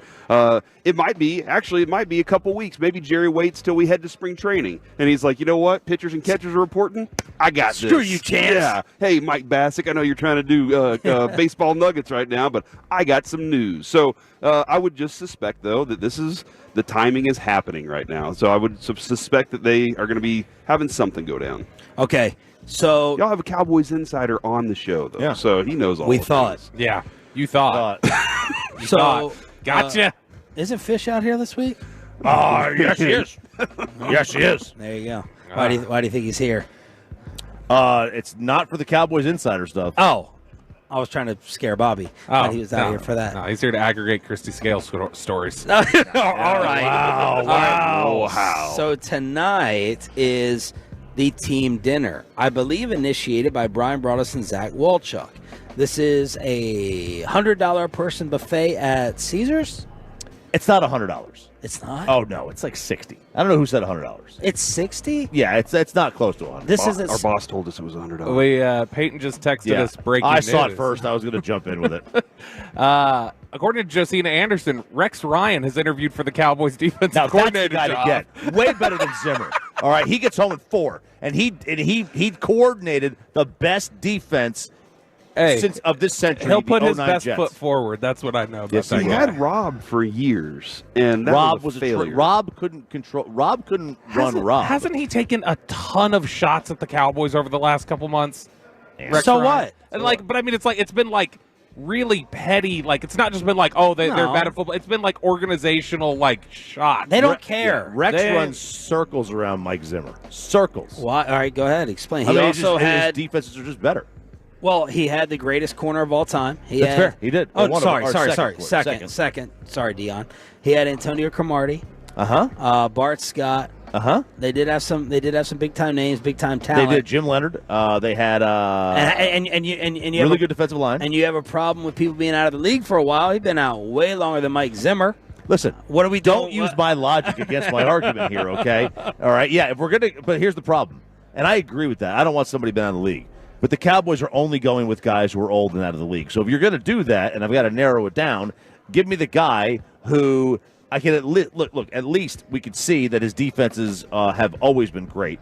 And secondly, and this is maybe more importantly, Sarah and I are really interested in getting into feet.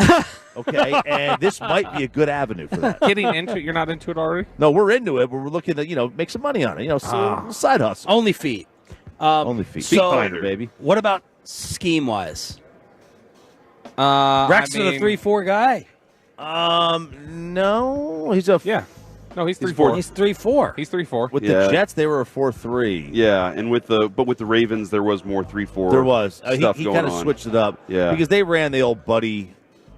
The buddy 46 system or whatever. Yeah, the 5-1. Yeah, 5 single high safety stuff. We are going to a 3-3-5 anyway at some point, right? Yeah. That's what college does. Here is where Rex Ryan's defense is ranked in points allowed the last 6 years that he was a either head coach or coordinator. 20th, 19th, 24th, 15th, 16th. Don't look at those. That's a dumb stat. But you're talking about modern NFL. You want modern. You want new ideas. You want fresh. Wait, this is is points the allowed? antithesis. Points allowed as a dumb stat? Yeah, because it doesn't tell you how many drives you face per game, which is predicated on your offense doing things. Like if you have an offense that constantly has the football, you're going to face fewer drives, but your total points are going to be lower. I think it's a good place to start. I do believe it's I a would good look place at to points start. per drive. I would look at defensive DVOA. Sure. Let's look at net yards per pass attempt the last 4 years. 18th, 18th, 14th, 21st. Let's look at rushing yards. 21st, 25th, 28th. He's not good. I'm pretty shocked. Those are again, Those are bad average. stats. No, they're not. Those are averages. That's not like how many drives are you scoring. That's like average. I don't care how many rushing yards per game they allow. No, that's yards per attempt. When he was at his best, though, can we find those numbers? When he was at his best with the Ravens or whatever. Back during the first or second Bush administration. But you're looking at just his record with a bad Bills team, not when he had good talent around I'm looking him. at his record. Like we can look back to when he had good defenses when Rich Gannon was winning MVPs. Like we can do that if you want. But I mean, it's like it's you can't. I can't. I'm not saying you, but I'm saying people can't be against the idea of Mike Zimmer or whatever else, and then be like, here we go, forward thinking. Rex Ryan, who's been sitting I on a agree TV with that. set for this team is not 6 years. doing that, though. They're only interviewing old has-beens. So if you're going to interview old has-beens, give me the best of the old has-beens, and that's the guy who had, at his peak, the best defenses of the three of them. The thing is, Mike Zimmer is not a has-been. Mike He Zimmer is. has created like defenses that have stopped the most modern offense in the NFL presently. Has-been. Where's he at? How many people have wanted to hire him lately? Same as Rex. That neither one of them wants. Nobody He's been wants sitting out anything as to do long with as him. Mike McCarthy was when you wanted to hire him. Choppy, I need to ask you an honest question. Yeah. You need to try to separate if this is playing a role. How much of this has to do with his personality and you 100%. grew up a Jets fan? His personality Is that Mike McDaniel right there interviewing? No, it's not. Oh my God! It does look like him though. Now tell me that's not a better comparison that I just made than your Brock He's Purdy. about 7 inches taller. Yeah, he than has Mike glasses. McDaniel. He's sitting down. How can you tell? His Because personality. that's how tall Mike his McDaniel is personality. Like how much? If he wasn't Rex Ryan, how much are you loving? You grew up a Jets fan. You love the Jets. A long time ago, and then Rex and his personality. How much is that? His personality plays a massive role. I'm also hiring the personality. This team, forget the Mike Zimmer net. Rex's personality is what you want. You want arrogance. He is as close to Dan Campbell as you're going to find. All right, from a personality standpoint, right? Like he is going to give you that confidence. I'm all in on that one. His feet thing, big fan of that. Okay. But look, his philosophy. He does not really blitz a lot. His teams generally get home in 4. What he was able to do in those playoff games against Brady, against Manning, who was it? Phillip Rivers. I mean, those defenses were tremendous. Those defenses did a lot more than anything. So one of the things about his defense, though, is that was a time before offenses started abusing single high coverage. And like right now, if you're doing single high, you're getting screwed. You're like offenses and quarterbacks know how to take advantage of that now. And for some reason, they couldn't figure it out back then. Maybe they didn't have good throwers back then. So nobody. And by the way, let me reset this. Josina Anderson reporting that she's told Rex Ryan interviewed for the Cowboys' vacant DC job. The other thing, too, is it sounds like the Cowboys are preferring to interview and discuss things with people so that they don't have to change personnel very much. They don't want somebody to come in and say we have to flip all this stuff. They want to try and keep what they have and see if somebody can work within the realm of that. Yeah, the system. Yeah, and like with this defensive line, I think he would be able to run, and Zim too. What their goal is Rex is not a blitz guy. They do need to get heavier though. They need to get bigger. Rex is not a blitz guy. With the Jets, Rex's Jets defenses in 09 and 10 blitzed more than any team in the NFL. Not with more than 4. No, no. In the playoffs, they did not. The whole thing was getting home in 4 in the playoffs. 52% blitz rate. It is by far the highest blitz rate in the NFL when he was running his defense. The entire concept of the 09 and 10 Jets was that they were able to get home in 4, and that's how they were able to beat Rivers and Brady in the postseason. No, that is a concept. What you're talking about there, the sim blitz is the sending 4 but blitzing from different spots. That's a Zimmer thing. Zimmer does that. Rex Ryan has always blitzed. Rex Ryan has been an aggressive blitzer. The Ryan family, right? Aggressive? Yes, they're aggressive, but the top, not with more than 4. Not with more than 4. Not in the games where they are winning playoff games and such. Put them in order then. Rex, 8 I want those feet. Shut up. I want all 10 toes, baby. 877-881-1053. 877-881-1053. Zimmer, Ron Rivera, Rex Ryan. Is there one more we should throw into the poll question? I mean, Al Harris. Harris and Dirty. Harris/Dirty. I think Dirty actually might be a more interesting candidate. Like, Well, Al he's Harris definitely is not low. more interesting. Well, no, than yes. Rex Ryan. I would say yes. You're right about that. No, I would say they love him. They love Dirty a lot. And Al Harris, I feel like is a little. Maybe there's some questions about where he goes, but that team. When we were talking with Chris yesterday, whenever there was a meeting on the sideline, it was Al Harris that was leading the meetings. And so he was the one calling guys together. I like Al Harris a lot. The secondary respects him. I just don't know what his defense is. The dude was a great player. I don't know what he is as a defensive play caller yet because we've never seen it. That might be a positive. Who's your 1-2, Corey? I still like Zimmer a lot, just for the toughness, the factor that he brings to that, and like we learned, like he can use the F word for everything. Will Chambers texted they could be self-scouting with these interviews as well. Fair point. Great, yeah. Look, my first preference is anybody new. My absolute first preference. He's not new. Who? Rex Ryan. No, he would not be my first. My first preference would be like Al Harris or Dirty or anybody fresh, inexperienced / fresh. I don't care about experience. I don't care about that. Anybody fresh. That's what I want. Aside from that, if it's going to be those three old has-beens, then give me Rex. Of the names that we've actually been able to ascertain that they've interviewed, actually talked to, it's number one is Zimmer, and then anything else is a bad hire to me. What do you mean? I think that if you're going outside, if you're not your opinion, I'm talking about if we're just if we're ranking this out of the names we know, Ryan, Dirty, Harris, Rivera, Zimmer. Zimmer is a good hire to me, and I don't think the others are. Okay, and that's not a criticism of Dirty or Harris. It's just you don't. There's way too much unknown there in terms of what they would do schematically. Tomorrow we have to do the segment that 105 Through the Fan podcasted of us. If Mike McCarthy, I don't know that he is. If Mike McCarthy is worried about someone over his shoulder, what does Rex Ryan do to that freaking storyline? Tomorrow, let's crosstalk with the KMC masterpiece and find out the best buffets strategy. The best strategies for the buffet family dinner tonight. Crosstalk with KMC is next. But let me go ahead and get you set up with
more new Silverados than anyone with incredible savings. Why go anywhere else? Go see them today or visit ClassicChevrolet.com. This is Texas. This is Classic Chevrolet. Relax, enjoy the difference, and find new roads.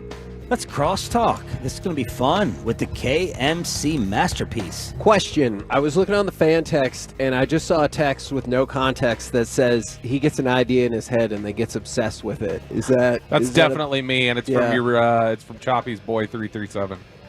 Okay. Okay, so what is that in reference to? Zimmer. Okay. Oh, yeah. Or maybe it's because I know things 337 and don't just sit in my basement and text all day. my God. So his point was, because if you go back and read this, which I know you don't. And this is in reaction to... I mean, it's hard to see the 2,000 texts he sends every morning while he's unemployed, so I don't know. He said rushing yards per attempt is absolutely irrelevant. Rex Ryan still sucks, though. Is this Michael? He said, I don't know. He said San Fran is 21st and Kansas City is 25th in rush yards per attempt allowed. It just doesn't matter at all. I think it is. I think that's the number. This is in reaction to Josina Anderson saying the Cowboys interviewed Rex Ryan for the vacant... God help us. Uh-oh. You're not a fan, Kevin? He sucks at defensive coordinating. I mean, how? Based on, like, all dad. his most recent stops where he was terrible. You're thinking of Rob. No, like Rex was great with the Jets. Like, they were How long objectively great. 12 years ago? Yeah. It was 15, a long time ago. 15, 09. Oh, dope. Yeah. Let's bring him on board. That'll fit But our I agree. He is on record saying he doesn't want an older coach. I want guy somebody like who has absolutely zero experience. You want Harris? Jim Leonard. Okay. You don't think... Dirty. Why don't you value any experience? Turn Mozzie Smith into a coach. He might be better at it. Might be. I don't not value it, but I think people with experience always have a older. They always have a fallback, a crutch. They just go back to who they are. Okay. Right, and the game has just evolved. So I want somebody with more fresh ideas. Agreed.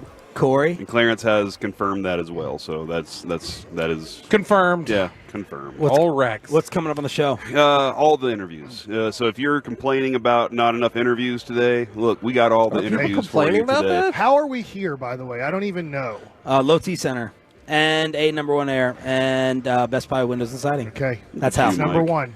That counts on our show, too. We got Danny Cannell joining us at 10:15. Oh, Mr. FCC. We have Wounded Warrior Project, Arnulfo Dauto joining us at 11 o'clock. Air Force veteran right there. That's awesome. Kyle Turley and Jim McMahon join us at 12:20 today. And also Aaron Taylor and Rod Woodson in the 1 o'clock hour. What do you mean, how are you here? And Nate Boyer. Like, the who are the sponsors. sponsors? We need to say the sponsors more. I thought you meant from the media party. How did you survive? No. Ruben said you're the one to thank for letting them know there was more than just the outside area. I had done the second and third floor. There were 3 floors to it, and I was wondering where the guys were. And then I go back down to the first floors. I'm thinking, well, maybe I'll leave. Maybe they all left. I can't find them anywhere. And then they're just hanging out on the first floor. Like, we're thinking about going and getting something to eat. Like, there's just not enough food down here. And we've kind of had the appetizers. The first floor was kind of Korean food. That was the theme down there. Peyton. I believe that was the theme. You were there, right? Yep. Yeah. Did you just say Peyton? He doesn't remember. Peyton loves Korean food. And then, and then the second floor was old Las Vegas, and they had pizza and meatballs and kind of. I had a meatball. I remember eating a meatball last night. Eat the ball. He did not remember eating anything or what he drank. He was drunk. Oh, we we got know. in the Yeah. Uber, and I go, Corey, about 5 minutes into the ride, I noticed that he's gone. Yeah, and I'm like, wait, have you already been drinking? And he's like, yeah, you did not have one drink with your taco. I had one beer. And that's I'll show you my receipt, Mike. I had one beer. Now, it was 32 ounces, but I had one beer. Wait, you mean before the party? Before the party, I noticed. I was like, oh, he's already coming into this. You know, I'm coming in hot. Coming in hot. Gosh, that would have been And so then as the night progressed, he got hotter. Yeah. Yeah. You know? Yeah. How was the food? How would you rate this media party scene versus the others? I thought it was great. I give it an A. Of course. Nice. One I miss. It was. Why didn't you go? I thought it was similar to New York. Did you go to the New York one? So That New was York fun. did a great job, right? Because it's their first time ever, and New York probably won't get it again because of the weather. Like they don't have an indoor stadium. Same as Texas. Same as the World Cup. And I think Vegas it's probably going to be here every 5th year, to be honest. It just makes too much sense for this not to be part of the rotation of the Super Bowl. And they just did a great job. So the old Vegas was really cool, and they had a lot of like girls dancing in kind of your like 50s and 60s. That was kind fun. of That was Hold on, fun. the girls Wait, the girls were in their 50s and 60s? No. Is this how you got those? Is that who texted you last week on your phone? No. One of the girls? What was her name? What was the flapper style? The like the 20s I'm flapper assuming you talked style. about this on air. I hope We're you talking, did. flapper, we're talking about dancing, right? And then, I believe that Mike is so innocent that, like, I believe him in those circumstances. He goes, "Who's sending me this text?" It goes, "When you come to Vegas, I'll pick you up from the airport," and it's this random girl. I saw and Mike that- is like texting back like an old person, like, "Who is this? Like, how did you get my number? Like, have we ever met before? When did we meet?" He called her a dumbass later. Oh. He was like, I hey. didn't upset her at all. Yeah. I was like, this is a girl. Because she's not real. That's why. And then the third floor was new Vegas, like current Vegas. So yeah. they had the music going. As soon as we entered that floor with Corey, I entered it for the second time, and that was with Corey. He just started screaming the lyrics to songs. Yeah. And Oh, my God. ordering 3 drinks. I was like, I think he might drink all 3 of these. I was bringing them back to You did. people, I think. At one point, this is what was a little bit weird. I'm assuming Eric was a little bit When I hammered cut too. in front of the line of everybody. No.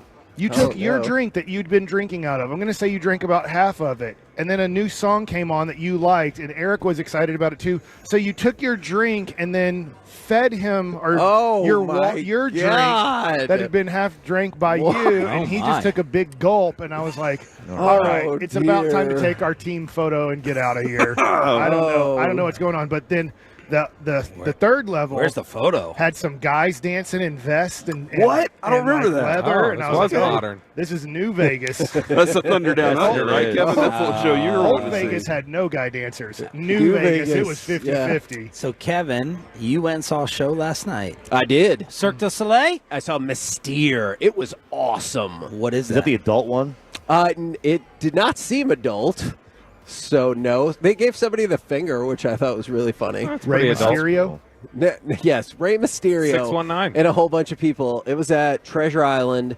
It was super awesome. Nice. And, like, I got legitimately nervous for them numerous times. And I said, oh, my God, and wow out loud multiple times. It was so fun. Corey made me interview a Cirque du Soleil person who was at the... Did you turn that in?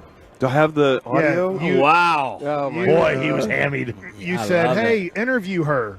And so I tried my best as she was swinging from side to side. Mike's like running left to right with holding the camera, holding the phone recorder. And you're That's like, awesome. We need to do a video. I have Okay. an 8-minute interview. I think that was in the Uber, though. I think that was. Did we no. Uber? Did Yes. I interview the my. Uber Have you guy? checked any Oh, he of was a these? Mike fan. No, last night in the Uber on the way there was a guy we were talking with From him, North and Richland he's Hills. like, "Oh, Mike Bassick," and he's going No nuts. Yeah, he's way. from North Richland Hills. He moved What? out here. Wow. You Must have been a noticed big it Nats fan. because He he had a had Rangers on hat a on. Rangers hat. So then you started asking him questions, and then he revealed, he moved here in 2014 from North Richland Hills. And Wow. He's a huge Mike fan too. And It was RH, awesome. He's a baby. huge Ranger fan. Corey's Okay. just doing like the movie Memento, like he's discovering Picking up pieces pieces of the of- night. Like, oh, I was there. I was in an Uber. I talked to somebody. The meatballs were this big. Were they good? Was the food good? It was good. It was Radio. good. They did a good job. What I And remember of it, Yeah. yum.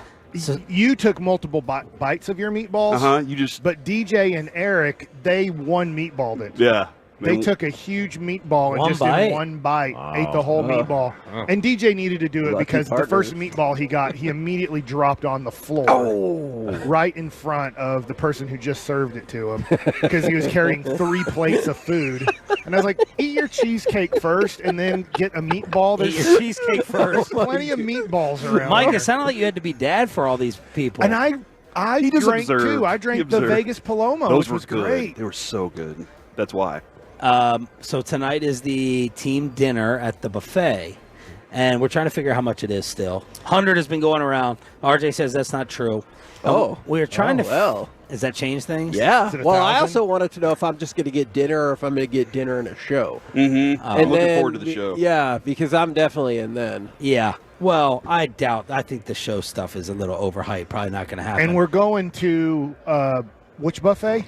Choppy. Is this Caesars? Caesars. And brought to you by who? Little Caesar. Caesar Palace. A #1 Air. And who else? Low That's T by Center. window and siding. Yes. Low T Center. So All right. what we're trying to figure out though Producer is, Mike. let's just say it's $80. Okay. What's your buffet strategy in order to try to feel like you are? Mike has thought about this a lot. I heard all about it this morning. 3 lobster tails for sure. There's no lobster. There's not. I guarantee you there's not lobster tail. So what's your backup plan? What? I was told there's going to be a lot of seafood. Yes, there'll be crab legs. I'm sure there'll be some shrimp. All right. Scallop? Crab I cakes? doubt it. Crab cakes. I've watched this dude, Joel Hansen, go to Vegas and eat 50 lobster tails in one buffet sitting here at one of the casinos. All right, well, let's find that buffet. There's a 90-minute limit, too. What? There's a 90-minute limit? That's what I was but, told. No. But this one tonight? they don't enforce it told. strongly. I watch these professional eaters go to places like this. Yeah. And sometimes he gets kicked out because they're like, dude, you've literally eaten 50 lobster tails. Wow. Okay. All right, so real quick, nobody has any idea how much this buffet costs. What? All right, so Las Vegas Advisor says it's $34.99 for dinner and $39.99 for Saturday and Sunday dinner. Oh, that's easy. Table agent says $85. I saw. Table agent says it's $45.99 for adults Sunday through Thursday. Wait, Tim $51 Collins booked it. Tim's the one who know. Timmy, how much open is it? table says $79.99 a person plus tax. Timmy's saying 90. All right. So what? We're all over the map here. No, I think you do have to make a reservation. Tim would know. But what's the strategy here? Do you not eat salad? Fill up on Do you bread. stay away from it? You eat Bread, nothing no bread. but No bread. I agree. Fried food is out. I've had plenty of fried food. I need the lobster. I need There's no filet lobster. mignon. No. There's not going to be filet. Sushi and bacon. Listen, that's what I do. turfing. Sushi and bacon. I fill my plate up Oh, with they have sushi and sushi. bacon. That would be awesome. and Here's the that's rule. the way to go. if it didn't have parents, you don't eat it Okay. at a buffet. What? If it did not have parents, That did not have parents. So they're So all no salad. protein. You're saying no salad. mammals? What? Yeah, they all have parents. You gotta fill up on steaks and fish and Okay. chickens and sushi. All the Chicken? Chicken is so cheap. Doesn't matter. It's gonna fill you up. You gotta get your money's I worth, can eat man. chicken You don't at want to home. get filled up. Yeah. Yeah. What? You don't want to get filled up. At least at the beginning, so you can attack more. You have to wear sweatpants to this thing. I know. You want to eat. You want to burst. Yeah, I'm saying, but you don't want filling foods. You know what I mean? Like, you don't want to waste the fillage on Like chicken. a whole chicken at Costco costs $5. Oh no! But Seafood section, it's going to be a madhouse, though. You know, Zero room. everyone walk with their double plates Yeah. of crab legs and everything. But shrimp, crab leg, Yeah. you're going to get a prime rib station, Of course, zero room is wasted though on any vegetable, any salad, anything like that. All your room I like to goes eat salad directly into the meat. Here's the thing vitamin about rich eating steak. salad or vegetables. It helps digest, I'm not and worried then about it that. helps release. Yeah. And Yeah. so if you just eat meat, you might be staying full longer than you want, like the next day. Yeah, Yeah. that's fair. That's fair. And no dessert then? Or just when you're done and you're stuffed? I feel like there's always room for dessert. Okay. Always. Mike and loves dessert. ice cream technically had parents. That's true. Dairy. Good Isn't point. ice cream like really cheap? Don't you want to get some fancy I'm not dessert? I'm worried about getting full. That's Okay, my not goal. winning the buffet like Mike. Yeah, I always feel like I need to win. Yeah, well, yeah. So if I'm you paying compete against $90, yourself. I feel like I want $90 worth of food. yeah. Absolutely. Creme Absolutely. brulees and So stuff if I like that. if I eat grilled chicken, I'm losing. Yeah, exactly. All No, right. they don't eat the grilled chicken. Eat the steak and the shrimp. That's what we've been saying for the whole segment. But it's got to have parents. Whatever it is, it has to have parents. That's I the knew rule. I should have bet on Vegas last night. Back tomorrow morning. I don't know what that means. They're a but- better For team. the Golden hockey Knights. game. Oh, They're the a better hockey. team than Edmonton. They have a better record, and they were at home and they were an underdog. KMC is next on The Fan.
vitamin and supplement brand. Based on a survey of pharmacists who recommend branded vitamins and supplements. Guys, for those of you with a full head of hair, congratulations. Studies show that one of the most attractive physical features is a full head of hair. Want to know the least attractive and most aging? Well, it's hair loss. No amount of car, house, or success can make up for that thinning or balding, as it leaves the greatest lasting physical impression. It doesn't have to be that way. Advanced Hair has the quick one-day solution to your hair loss, and it can help you look 10 to 20 years younger. No more expensive pills or special shampoos. Just your very own natural hair guaranteed to grow. Advanced Hair has changed tens of thousands of lives, including top radio personalities across the country. Did I mention your own natural hair begins to regrow the very next day and can grow for life? Call Advanced Hair at 469-599-HAIR for your free consultation. If you qualify, get $250 off and 250 free hair grafts. 469-599-HAIR or advancedhair.com. AdvancedHair.com. Who else shares my game day guilty pleasure of eating chips, wings, pizza with dips? Sean Treef here, and I just discovered that Daisy Sour Cream now makes French onion and ranch dip. Game-changing flavor, even better than if you make your dips from scratch at home. Love that there's no MSG or added other junk that I can't pronounce. The taste is amazing, so addictive you won't be able to stop eating them. Go and get yourself Daisy Sour Cream's new French onion and ranch dips for your game day experience. This is the exclusive home of Dallas Cowboys football. KRLD FM and HD1 Dallas Fort Worth. Let's go, Cowboys. Always live on the free Odyssey app. Live from our remote studios at Super Bowl Radio Row in Las Vegas. Secured by DFWsecurity.com. This is the KNC Masterpiece on 105.3 The Fan. KNC Masterpiece right here on 105.3 The Fan, where Mike loves to talk right up until the intro is done. Very big thank you to the Low T Center for helping us get out here. Also, shout out to Best Buy Windows and Siding for helping present this fantabulous coverage for you today. Yes, drunk Corey. I'm not still drunk, but I'm not sober. Does your head hurt? A little bit. I took some Aleve before we got rolling here. This morning. Is that just hungover? That's the distance between not drunk but not sober? No, because I'm still a little shaky. Like the hangovers, when you get the headache, you start feeling bad. Did you drink any more after? No, you didn't drink anymore. I woke up this morning with my earbuds in the bed somewhere. Okay, and I was listening to, I guess, some form of sleep music, like nap time music or something. So that was going on. So. The thing that happened this morning, though, I don't know if you know, I was on with Sean and RJ and Bobby this morning. I decided to do radio, and don't smell my breath. I decided to do some radio, and Sean was trying to go to break. And in the middle of trying to go to break, I asked a question. He goes, "You screwed up my tees." And then so we continued. Kevin, he about lost his mind. I don't know how you deal with it so well when Mike and I do that, but Sean was like, "How can this happen right now? It doesn't make any sense. It doesn't. I'm trying to do a sports show right now," and that's why they're number 6 and we're number 12. Yeah, because we talk about our dreams. I had a dream about you last night, Kevin. You're in my dreams. Are you serious? Yeah. We were at like a baseball stadium, and we had these passes we had to turn, like, hey, you have to have your pass, because a lot of here, if you don't have your media badge, look, here's my media badge. Only the backside. I got flagged by the Super Bowl police yesterday. Yeah, Kevin was flashing it the wrong way, and I'm flashing it the backwards way, which is the way they want us to flash. I do have a question. Do you ever But he got so mad at all of these things, he eventually showed them, screamed at the person, because we had to keep showing our badges. In my dream, took off the badges and then threw them down on the ground and then sprinted to the right around the corner. Just to the right. Yeah, and I was like, I don't think his right or yours? It was my right. Oh, wow, that's awesome. Like around the corner, I was like, man, I don't think Kevin's like long for this. And then all the people we were with, like professional athletes and stuff, were like really like, what's wrong with that guy? And I was like, I think he's just having an off day. I don't know. Oh, man. Hey, the other thing, too, do you ever use baseball back in, like, whenever you were trying to, How is that a natural transition to what we were He just was talking about being about? at a baseball stadium, and I was just asking, because it doesn't work for me anymore. It used to work. I could think about baseball, and I was fine. Now, because the Rangers won the World Series, it doesn't work. It's too exciting. Back to you, Kevin. My God. Well, we're number 12. It is. Well, that's too high. I thought we were being sandbagged yet again, but you know what? That is way too Tolos, do you think that we're the number 12 show in your hearts? You let us know right now. 877-881-1053, and hopefully we will not have to speak about that again, here's what I wanted to start with. Or actually, you know what? We might need to start with something else entirely because this is probably going to be a short segment. The questions and answers that will determine who wins the Super Bowl. Now, Mike? Yes. I want you to be prepared. I'm ready. There's something that might seem negative about Patrick Mahomes in this, okay? All right, I need you to just know that going in. Okay. Okay. That's fine. A lot of people said negative things about Jesus, too. Actually killed Did you him for just it. compare Patrick Mahomes to Jesus? Well, look, if we're saying, like, can you believe they said something negative about Patrick Mahomes? Well, there are enough people that said, hey, go kill that guy. But he didn't even commit a sin. Okay. Are you drunk, too? No, he's just Mike, bro. Yeah, man. That's a good point. That is a very good point. We're here for a number one air. And Best Buy windows and siding and low T. So thanks. All right. I wouldn't be here without them. Now, this is going to sound like a weird question. Will Patrick Mahomes raise his game in the Super Bowl? All right. Now, hear me out. Because in this case, he's just a victim of how otherwise amazing he is, right? And I realize he has a pair of Super Bowl MVPs, so this might sound weird. But the Super Bowl has been the least productive of his playoff rounds. So, for example, in the first 3 rounds of the playoffs, his completion percentage is 69%. Nice.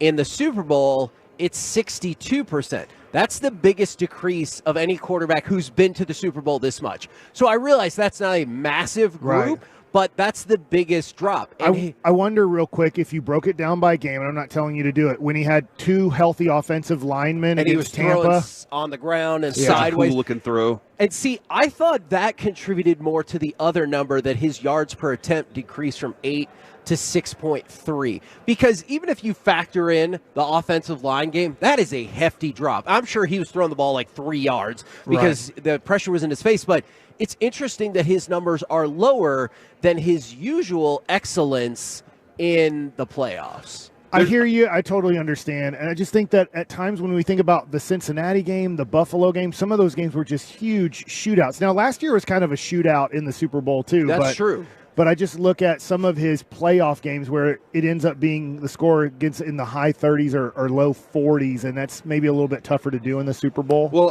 the other part of it, too, is you're playing the best team. Like, you're playing the best opponent. You have to be a little more cautious with your approach, whereas going downfield might not be the best thing whenever you're trying to win this one individual game. And that opponent has every 2 weeks to focus strictly on stopping you. You just brought up a really interesting point about being cautious. Mike, again, this is he has a high standard, right?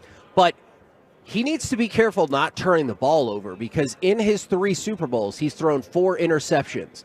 In his other 14 playoff games combined, he's thrown 3. And he's the first quarterback in history now to go 6 straight playoff starts without an interception. So if he stays turnover free, they win this game. I'm with you on that. Now, I would say as a team, because obviously you throw a completed pass and the guy fumbles. Yeah. So I think whoever wins the turnover battle has a great chance to win this game. Because I don't know if either one can overcome losing the turnover battle. I oddly think, I'm going to be very specific about this, I oddly think if Mahomes does not turn the ball over, I think they win this game. Okay. I realize that does not account for Pacheco or exactly, something. but I say that. I think the Niners can overcome a turnover deficit. I think they have Easier enough than talent. the Chiefs? Yeah, like Mahomes has to compensate for lack of talent. Aside from Travis, he's growing Rashee Rice right now. Like he has to compensate for that, and I think the talent level, the playmakers, big time playmakers, like McCaffrey can bust Debo, loose for 45. Ayuk, yeah. All those guys can bust loose for big time gains, and so I think they can overcome a turnover deficit. But I mean, for Mahomes, I think that's going to be a big factor is making sure they stay the course and let his still be smart enough to let a good defense do what it's done this year for him, and that's win games. So yeah, that's what I just wanted to throw out there because I don't think it's negative about Mahomes. It just shows that he hasn't been as Mahomes in the Super Bowl, if that And makes he had sense. the first 3 quarters against San Francisco in 2019. He was not good. Yes. And then the fourth quarter, he went to, oh my gosh, this is the Patrick Mahomes who just won the MVP. So maybe the overall stat line doesn't look as impressive, but you're like, no, I saw the game. Yeah. That's what got them the win. Yeah, so I totally get it, though, that probably, I don't know, I'm not going to say the first time, but they are an underdog. It's only by 1.5, I believe, right now. I think but so, yeah. I look at San Francisco definitely has the better team. Maybe that's maybe more of the Super Bowls. You know, Tampa had probably the better team at that point because of injuries to the offensive line. But as a little bit of an underdog team, you do have to win the turnover battle. Now, I feel like this person has put this list together or this scale together just to infuriate me, but it also includes a compliment. Y'all are number 0 on my list of sports radio shows, which is on a scale of 10 to 1 and is better than 1. So I appreciate the compliment. Thanks. The maddening way in which we got there. Well, you just admitted yesterday that 0 is a number. So, like, that was the first time. 10 I think isn't a number. 10 is not. 10 is 2 numbers. But 0 is a number. So I think they were just listening yesterday and they added that to the conversation. I appreciate that. Fair. Will Kyle Shanahan blow a lead? So you go back to, obviously, I'm serious, the famous Atlanta Super Bowl, but also you were just referencing that last Super Bowl. They were up 20-10 going into It's about going in the fourth almost quarter? into the fourth quarter. In the fourth quarter of those 2 defeats alone, the teams combined, Shanahan's teams combined for 0 points, 39% completion percentage, 4.3 yards per play, and on third down, they were 0 for 6. And that was really apparent in that Atlanta game when all you needed to do was string a drive along. Like, get a first down, you're going to win. But you saw it in the last Super Bowl. You saw it in his other Super Bowl. Kyle Shanahan now has a track record of coughing it up late in the game. Okay. I mean, I think that's a good thing. Like, as in, that's a thing that I didn't know or you forget about. Obviously, you think of Atlanta, and then as I'm going to take this as this is right.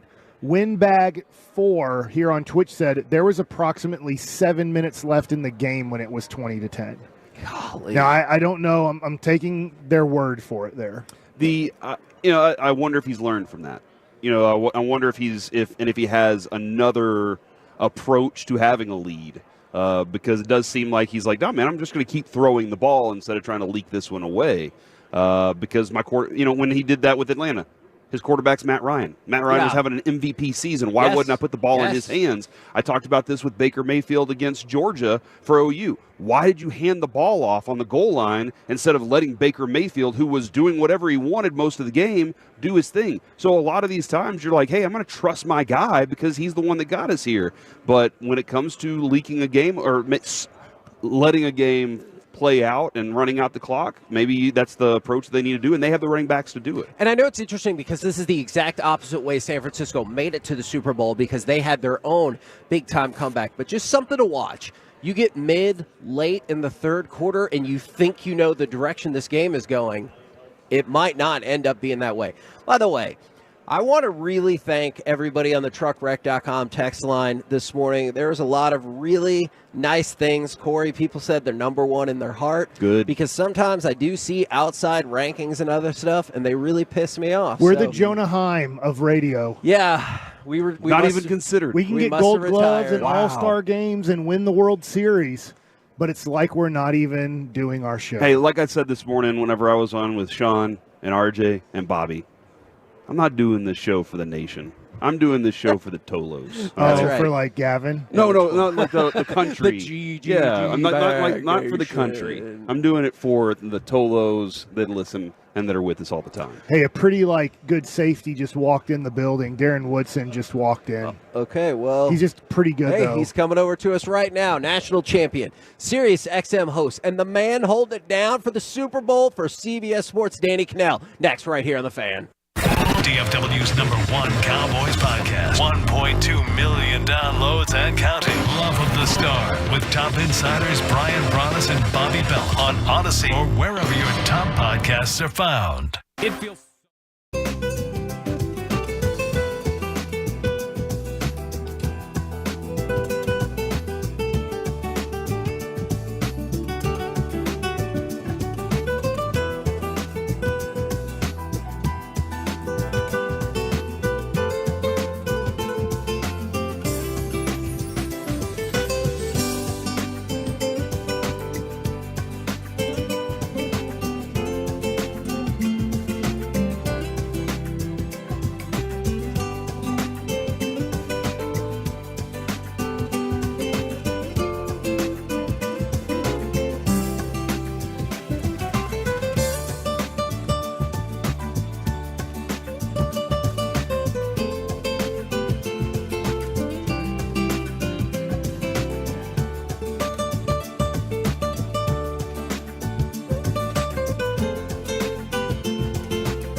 volleyball superstar. It is Danny Cannell. Good morning, sir. What is up, fellas? I don't even know if I want to tell you this because I am very superstitious, and I'm sure you can appreciate this as well, being a former major leaguer. I'm only a little stitious. That's right.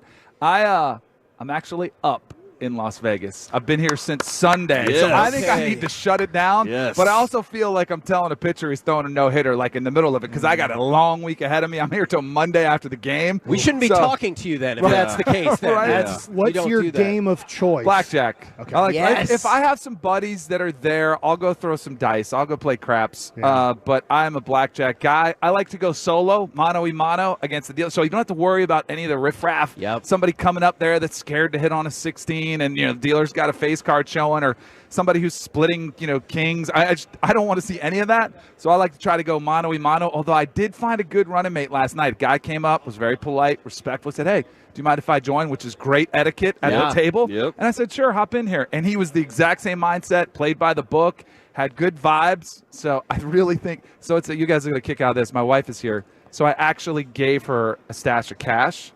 And I was like, she's leaving today. So I was like, take this home. I was like, and just give it to me when I get home. Yeah. But now I gotta make sure I don't revisit the ATM. Like that's just I have certain money that I just have to make sure it's allotted for the rest of the week, and I'll be good. Plus, they charge $11 fee for the ATM, so that feels like just on principle you need to skip the ATM, right? Exactly. But the way I justified it, I'm like, it's another hand. Okay, I was like, just give me the money and I'll just blow it at the table anyway. What's your betting strategy? Do you have? Are you? I go pretty much by the book, Okay. and then as soon as I get up, I get aggressive. Okay. You know, and as soon as I get down, I dial it back. And I like to play two hands. The philosophy: if you win one, you lose one. You kind of break even. So, but then if you get in a down streak, it can get ugly pretty quick. But then I'll dial it back and play one. And I actually last night for the first time, I didn't know you could do this. Again, my buddy, he's a little more experienced than me, my new friend, my new bestie. he asked for a reshuffle. Yes. Which I didn't know you could do. Yes. All over the pit boss. He had all kind of like high roller status. And they were like, sure, whatever you need. So we reshuffled, and guess what? The next shoe was back on. So it felt great. Now that I know that. He knew where they were in the deck. I understand that. Absolutely. Should the Cowboys trade everything to go get Caleb Williams? Is that's what we really? Oh, really? No, I'm like, all right, let's go. We're going there. Let's settle for Braden Fiske. There we go. Now we're talking. Get you a Florida State defensive tackle. My man is crushing it, and I love his energy. I love his vibe. I don't know if you guys saw it. I did tweet it out. Charles Davis was on the broadcast. MVP? And he said he thought he was the MVP of the game. He runs with a high motor. He gets after it. He can be a disruptor up front. And it is one of the – clearly it's an underappreciated position. But if you have one, look at Chris Jones for the Chiefs. Sure. The job he's done. And I'm not saying that Braden Fiske will be that type of player. But for a quarterback, there's interior pressure which impacts you more than outside pressure. Because if the edge rushers are coming, you're taught to step up. And the tackles are taught to push them outside. Push them outside. They can even beat the tackle. You're going to step up right past that rush. Well, guess what? If that nose tackle or defensive tackle, that 1 or 3 technique or head up, if he beats his guy, you got nowhere to go. Exactly. You step up and he's right in your lap. You got nowhere to go. It's the worst. I know it's early, but what kind of projections are we seeing on this fella? Because we've been burned maybe last year by taking a defensive lineman in the first round. And it hurts. I think he might be a second rounder. That's what I kind of heard going in. Now, he did have a great Senior Bowl week, and if he continues to crush at the Combine, I could see him. But if he's a second-round value, I think that's an outstanding value for a player like him. So Danny Cannell joining us right now. And your quarterback kind of eye. I watched Patrick Mahomes play a lot at Texas Tech, being in Texas, and I never thought he was going to be the next great quarterback. In fact, in 2017, when we interviewed him at the Super Bowl in Houston as he's entering the draft, and Lee Steinberg is bringing him around everywhere, Lee Steinberg is telling everybody, I'm telling you, he's going to go in the first round, because a lot of people thought he's a late second, mid-third round pick, and he ends up going pretty darn high. He told me, I guarantee you he'll go in the first part of the first half of the first round. I said, good luck with that. Right. And then the next time he came on, I was like, hey, sorry about that. He had Andy Reid on speed dial, obviously. He kind of knew what they were looking for. So when I watched him, here's what I was worried about. Mike Leach's system, whether it was Cliff Kingsbury on to Patrick Mahomes, whether you go to Oklahoma quarterbacks at the time under Bob Stoops, and that kept continuing after Stoops retired. I just thought, I just don't know. All these quarterbacks that come from these systems put up 45 to 55 points a game, but they don't seem to carry that into the NFL.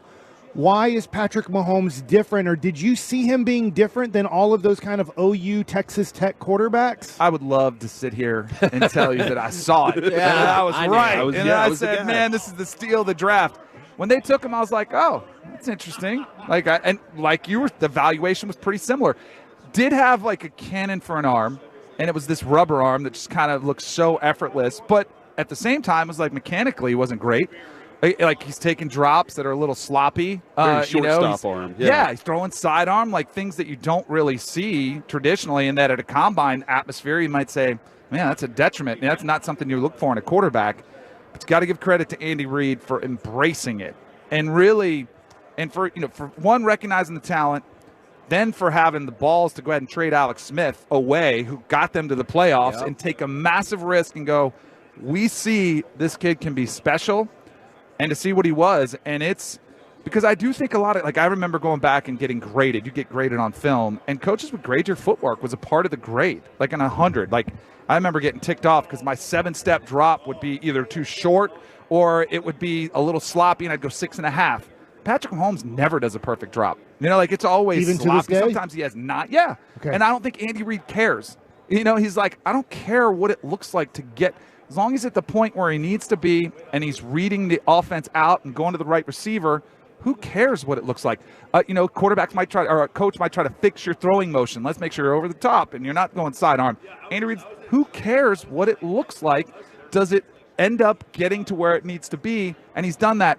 And he flourished in this system, and he's built a system around him, and it's probably the best pairing we've seen between coach and quarterback since Brady and Belichick. Do you think that's what leads to a lot of these draft steals, is people who they're very talented and they're just football players, as the coach would say, but they don't fit the fundamental boxes of what you look at in the combine or the leading into the draft? I think the hidden gem, the Brock Purdy's, the Tom Brady's, I think it's the toughest projection in all of sports to try to figure out who's going to be great and who's going to be a bust or not. Yeah. And we see still to this day, with all the analytics, with all the film study, with all the workouts, it's still a 50% hit rate on what you're going to get. Last year, Bryce Young, I thought he was going to be good. I liked C.J. Stroud, but I said Bryce Young's the better quarterback. He's got better film, and he did coming out of college. And all of a sudden, and a lot of it has to do with surroundings, who your coach is, who your talent is around you. But, go back over the course of history, whether it's Ryan Leaf and Peyton Manning, you can go down the list. It really is a coin flip because no one can really tell. There's no formula. Hey, you have to do this, this, and this, or you have to check this box, and this box. You never know what you're going to get from a quarterback. Right now, the Cowboys have a quarterback that was taken high and just cast away for very little because they're like, whoops, we missed on that. Exactly, which doesn't get talked about enough because you got Brock Purdy doing what he's doing. Yeah. But they didn't think he was the guy. You know? Say very similar to what happened in Washington when Shanahan took Robert Griffin III and Kirk Cousins as a second quarterback in the 4th round, I think. It was like, why are you guys taking 2 quarterbacks? I'm like, and it was one was the owner, one was the coach. And then the one that wasn't projected to be anything except probably a backup for his career ends up having an incredible career. So when we talk about Dak Prescott, the frustrating thing is he crushes the average to below average teams. His numbers are tremendous. And then he becomes an MVP candidate. And then in the playoffs, every time we get to the playoffs, I say we're not playing, but he throws for under 90 yards at halftime. There's always at least one turnover, and you're down by multiple scores. Then sometimes his game does pick up, and at the end it looks like a good game on a piece of paper. Man. Jordan said, Michael Jordan, some guys can and some guys can't. We're getting to the point, I'm to this point where I'm like, he just can't. There's a little bit of fear of failure. I don't know him at all. From what we understand, he's a great person, but something happens in the do or die situations against the good teams where he plays at his worst for some reason instead of at his best. So what would you say to that? I agree. I love I thought you Dak. had a fix for I us. know, right? No, I love Dak. And I've gotten to interview him. I think his players love him. I think he's everything you want in a franchise quarterback. I think he's done it in big moments before in the regular season. He's been close, and one of the fascinating evaluations is wins and losses aren't a stat. They're not supposed to be. But the perception of you as a quarterback can be changed dramatically just from a win or a loss. Because I thought he played great in Philly last year. and they come up just short, and he goes and he steps out of bounds right at the end. And there was the play where you didn't have the guy check in. Like, those two plays go the other way. He wins on the road. It's like, hey, you can win the big game. But because he didn't, it's like, or you need it in the playoffs. I do think, like you, is there something that just rattles him? Does he not? Because some players rise to the occasion. They love the moment. When the lights come on, they shine the brightest. And that's what separates the greats from the just goods. And right now, Dak has been just good. And he needs to step it up. But I do think, like, this year coming up is the do or die year. Because I don't think they move off him now. I don't think you should. I think you figure out a way to keep him around, and you try to build around him, and you put him in a position, and you hope he has that one breakthrough moment that took a lot of guys to get there. Peyton Manning took a long time. He was a great regular season quarterback for a long time. Then he gets a Super Bowl, and it totally changes his perception. Are these the kind of insightful takes that I can find on Stunt? Tell me about it. It absolutely is. It's also a place where you don't have to put up with the BS. I'm sure you guys deal with this too. I'll have a take on a quarterback, and I'll get called a racist. I'll get called a MAGA. I'll get called a raging liberal. I'll get called everything. And all of a sudden, exactly. Same exact thread. And I'm getting called these two different things based on a sports take. I'm like, where did these come from? Half of them are bots. Half of them are trolls. I just want to debate sports. Yeah. That's what Stunt gives you. It separates everything. It brings sports fans together. If you're looking to try to make a voice for yourself, you can go on there. You can create a podcast. You can try to go viral videos with your sports takes. And it is what we all want as sports fans.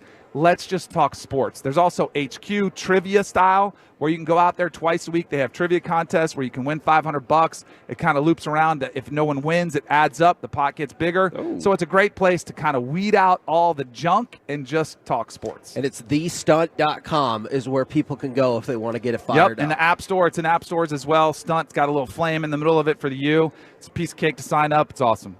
Excellent. Thank you very much. You got it, man. It's great catching up with you guys. Stuff, man. He couldn't solve our Dak problem, but he gave us a lot of other good information. Danny Cannell right here on 105.3 The Fan. Now, we're going to do baseball nuggets in just a little bit, but in the meantime, Alec, if you can give me some of that good Mavericks happenings from last night, because it was a nice evening.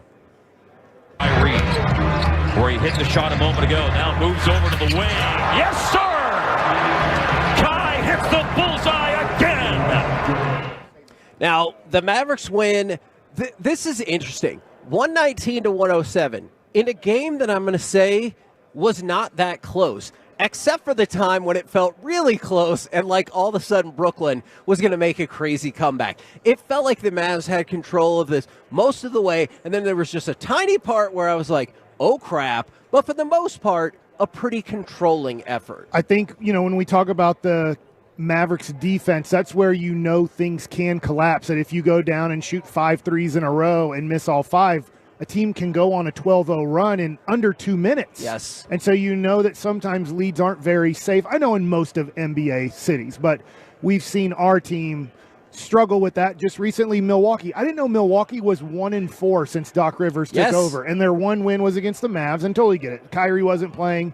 Derek Lively wasn't playing. I mean, you were hamstrung tremendously in that game that you blew a 25-point lead.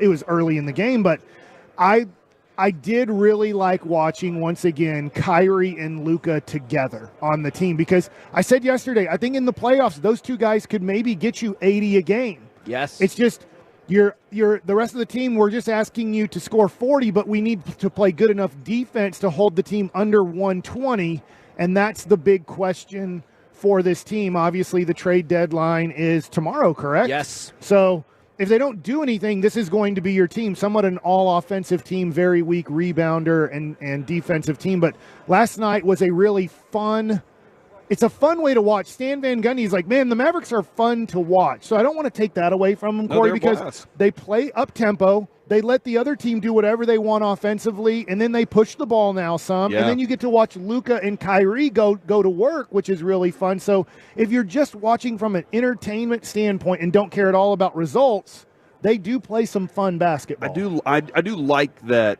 and I know Luka's trying to push it more, and he's doing it, moderately successfully. It's better than last year. Yes, it's a lot more fun, as Mike was just saying. But I do like that you have two guys that can run two different games.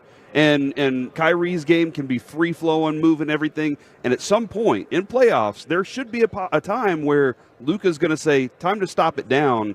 We're gonna work the half court, and that's possible. That can happen again, and they can dominate there. But Mike's right, man. The defensive side of it is going to have to be something that they find somewhere because they don't have it now. Right. The Mavericks are now 14-10 this year when Kyrie and Luka play together. And it was interesting. We were talking about the rebounding.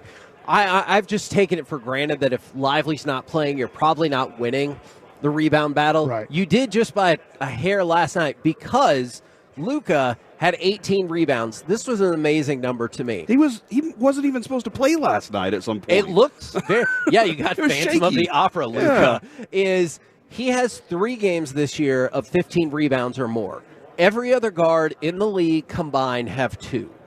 And so, that's a great skill set. Unfortunately, I think the Mavericks' issue is they run into that not as a bonus skill set, but as a necessary skill set too often. I thought which was interesting, I was watching the pregame show on TNT, and they played the quote from Jason Kidd, who pretty much said... They destroyed that quote. Yes, he says, look, Luka's better than Dirk. I've told everybody I can tell in this organization, this and that, and they obviously, I think they made great points.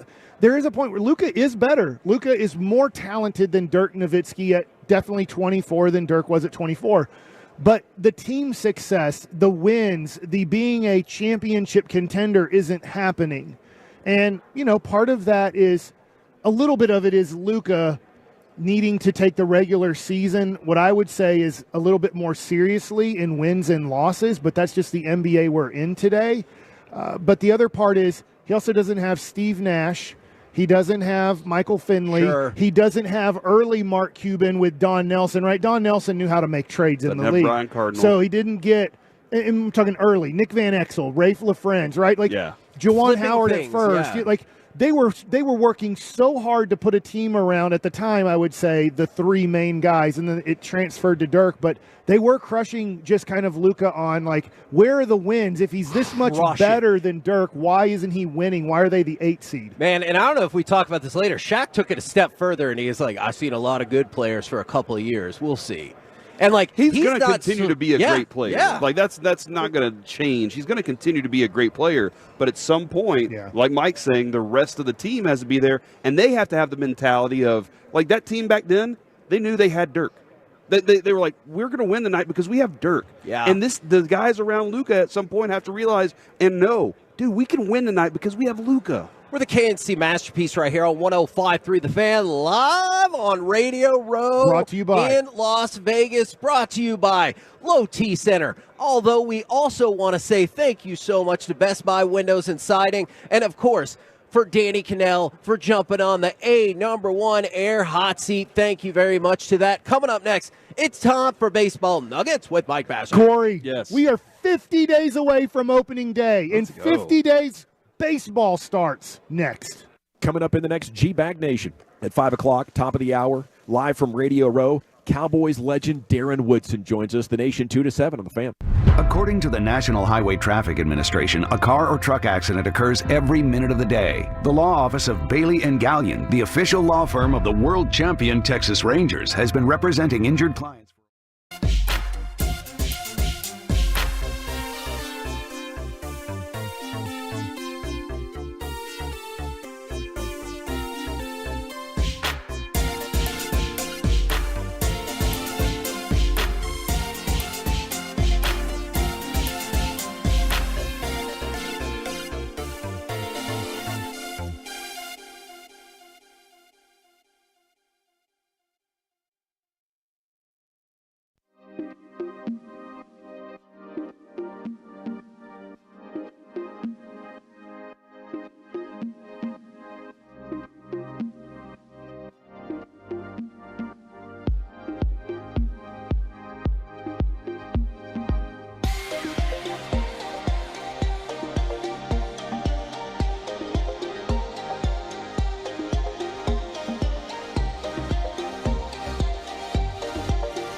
This is Texas. This is Classic Chevrolet. Find new roads. KNC Masterpiece right here on 105.3 The Fan. We are live on Radio Row in Las Vegas. But don't worry, we're still going to give you the flavor of home because it's time for Baseball Nuggets with Mike Bassett. Baseball Nuggets brought to you by Twin Peaks Eats, Drinks, and Scenic Views. And we wouldn't be here without our parents because they made us. But we're in Las Vegas because of who? A number one air and Best Buy Windows and Siding. And humongous thank you to our presenting sponsor, the Low T Center. We are 50 days away from the Rangers defending their title, from the Rangers getting their World Series ring. In your face, Radio Row, we have a championship, and you probably don't. And 1 week away from pitchers and catchers reporting, I do believe. Yeah. So MLB.com is now on their top 100 right now list. So we've done the top 10 at each position, which gives you an idea if these guys are going to make the top 100.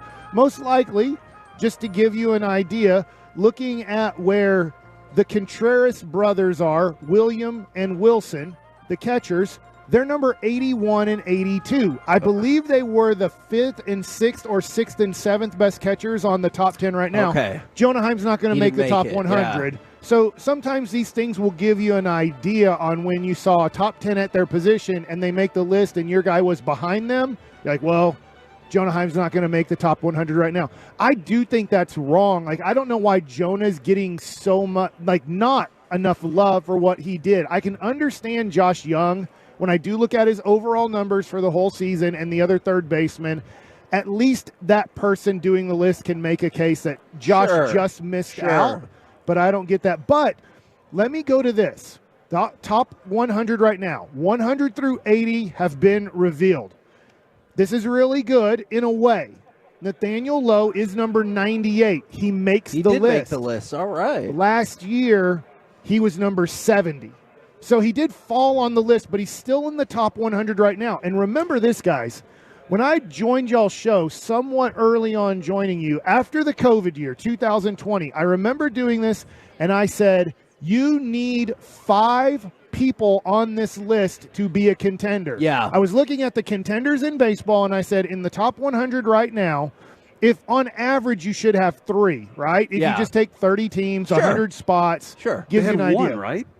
They had Joey Gallo, and he was like number in the 70s. Yeah. 1 player, no pitchers. Oh, goodness. That's how bad it was. So when you looked at the list after the COVID year, you're going, we have 1 player considered a top 100 player in the league. 1. And then the Rangers traded him, and it was a good decision. It was a tough decision, but it was a good decision. But you just thought to yourself, after you traded Joey Gallo, you literally had nobody on your team considered a top 100 player in baseball. And now when you look at this list, Nathaniel Lowe is number 98. I did look up last year. Adolis Garcia was 97 or 98. He'll go up. He'll go up on this list. And then Nathan Eovaldi is number 91. He was not ranked last year in the top 100. So Nate Eovaldi, I'm sure he's been on the list before. Yeah. It doesn't give you the history of his top 100 right now, but not being on the list, getting him on a 2-year contract, the way he pitched, he deserves to be on this list. I think you can argue, should he be a little bit higher, but Dylan Cease is number 92, just to give you an idea on who we've talked about a lot in the offseason. Nathaniel Lowe just ahead of Dylan Cease. You're going to have 8 or 9 on this list. Yes. That's the number I'm feeling like. This is why you're a real if Nathaniel Lowe's on there at that number, you're going to have 8 or 9 people. And obviously, Adolis, Seager, Simeon are all I have there. the 2023 list pulled up. Yeah. Now, I do want to give this. He's not a Texas Ranger. And let's be honest, what we're hearing, I would still lean towards he's probably not going to be a Texas Ranger.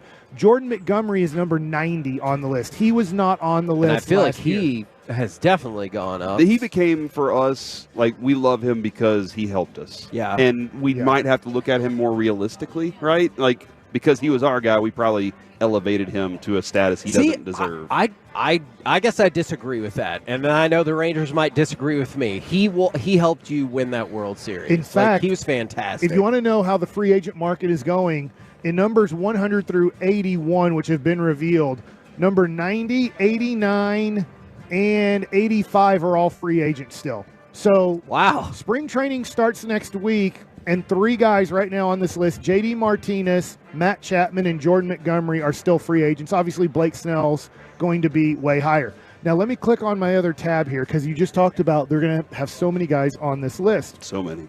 Last year, this is going to be interesting for me. Jacob DeGrom.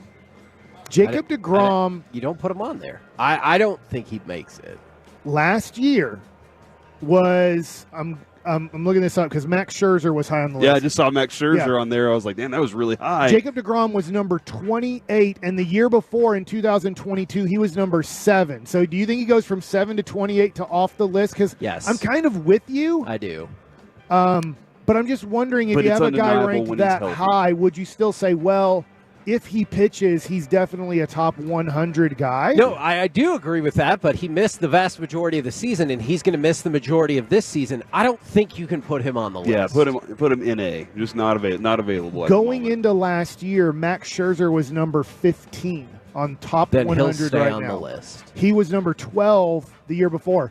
But I wanted to talk about the positivity of this.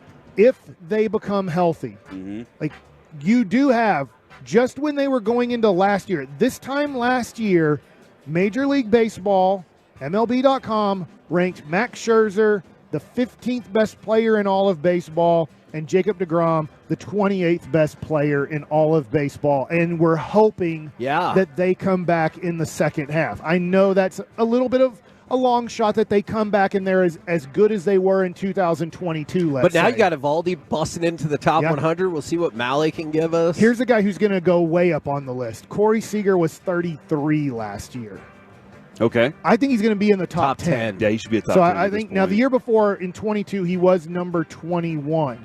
When I go a little bit further down the list, you do get a hitter too, man. You do get second baseman Marcus Semien. This is a little bit tough. He's number 46. He was number 20 the year before. So when you signed him, he was number 20. He didn't have the best first year, just like Corey Seager. But I think Marcus Semien being third in MVP voting could break back into the top 20. I think it's going to be right around that 20 25. Yeah. Corey Seager is a top 10 player in the game at this moment. Yes, he is. So when you keep looking at this, as I scroll down a little bit further, you start thinking to yourself, wait a second. Obviously, I talked about Nate Lowe. He was number 70. The Rangers have a team. I know they're not the best team in the world right now. On paper, they won the World Series. The best team in the world, nobody can beat on them. paper, going into 24, you look at LA and what they did in the offseason. You look at Atlanta. You look at Baltimore. And you can say, on paper, they probably will have guys. If you add up all the numbers, I'll do this after it. It's going to be a couple weeks. So, like, the end of next week, they'll have the top 100 revealed. I'm going to do kind of an addition number where I just take what number they are and see, like, hey, do we have a better roster up top in the top 100 right now?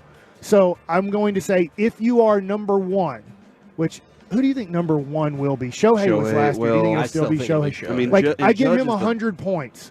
Yeah. He's number one, so I give him 100 points, and then 99 would be player number 2. So Nate Lowe's only going to get you 2 or 3 points, but he does get you points. But the thing about Shohei right now is he can't pitch next year. True. So like that's the factor that puts him at 1 because nobody else does that. So I do feel like he slides a little bit, like maybe top 3. Well, and plus what I love about this is Carter and Langford aren't going to be on this list. One would assume, but at some point they will. If they play anywhere near as well as we think, what a nice bonus that is. Just to give you an idea, number 100 on this list was Ellie De La Cruz. Okay. So they did put him. That's one of those things where they're almost like, I don't think he's top 100 right now, but they see that he could be a big-time player this year, so they're like, let's get him on this list.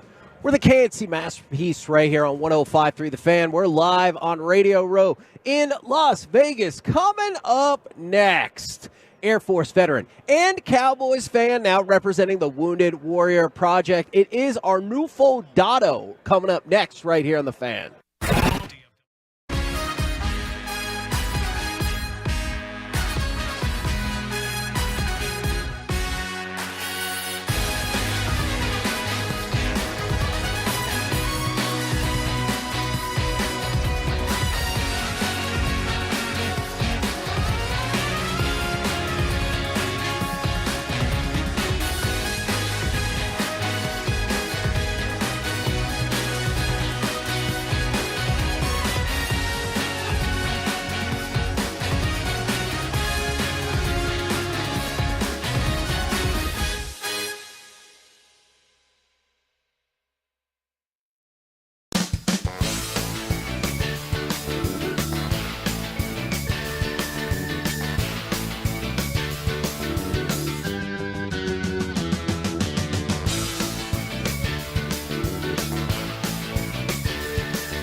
atrophy, or GA. His struggle with vision loss made me want to help others know about GA's warning signs. For some, straight lines seem wavy, like when looking at a door frame. For others, blurry or missing spots can make it hard to read or see loved ones' faces. Many have trouble seeing in low light, making driving at night difficult. GA gets worse over time and cannot be reversed. If you've been diagnosed with AMD and notice vision changes, don't wait. Talk to your eye doctor about GA today. Learn more at GAWon'tWait.com. That's GAWon'tWait.com. If you guys are struggling to peel off visceral fat or looking to put on muscle mass and have hit a plateau, whether on TRT or not, Men's T Clinic can help you level up. Get in today to get your numbers checked. Optimizing your T can help you jumpstart the process with a ton of other benefits, like optimizing your mood, drive, mental clarity, and weight. Men's T Clinic is the authority and the only place I trust for my total wellness optimization. And with 5 convenient DFW locations, it's super easy to get in, get out, and get back to being you. Cash pay and insurance options are available.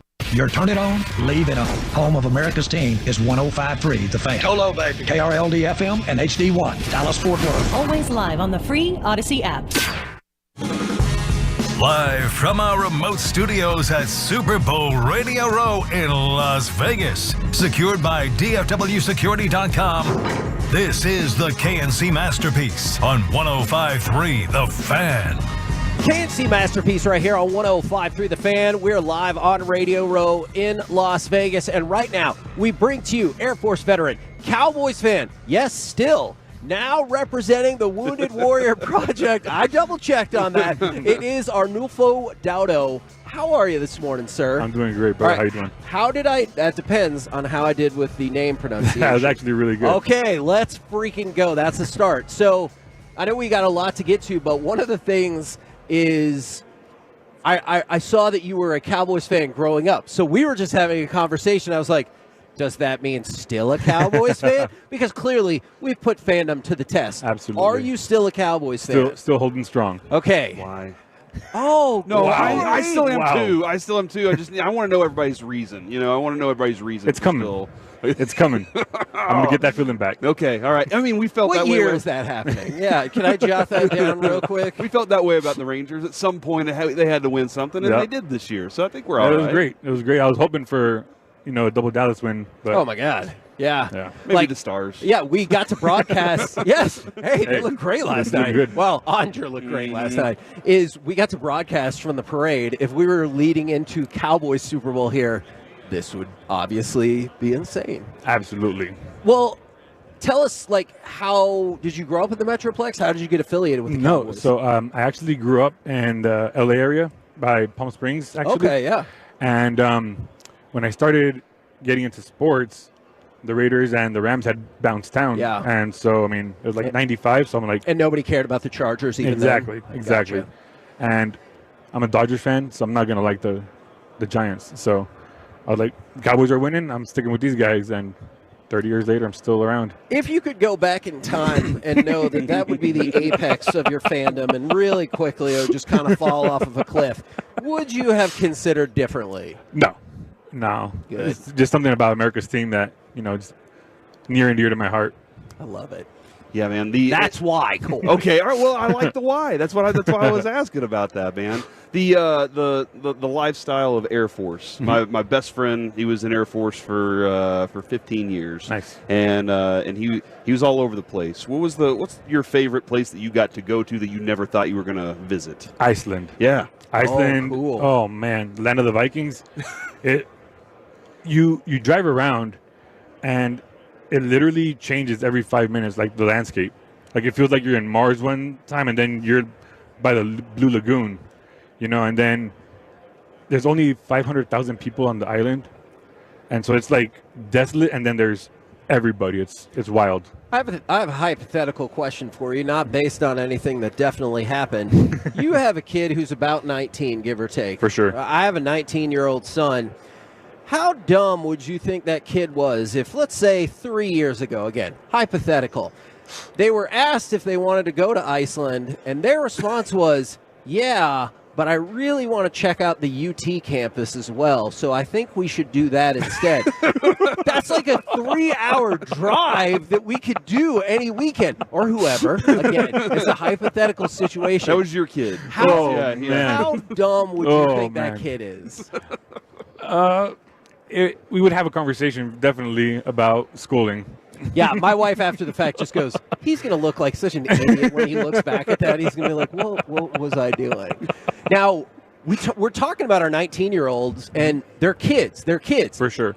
But didn't you enlist when you were 18? I sure did. All right, so you're a kid, but then not really. So how, quick was that transition? It was instant.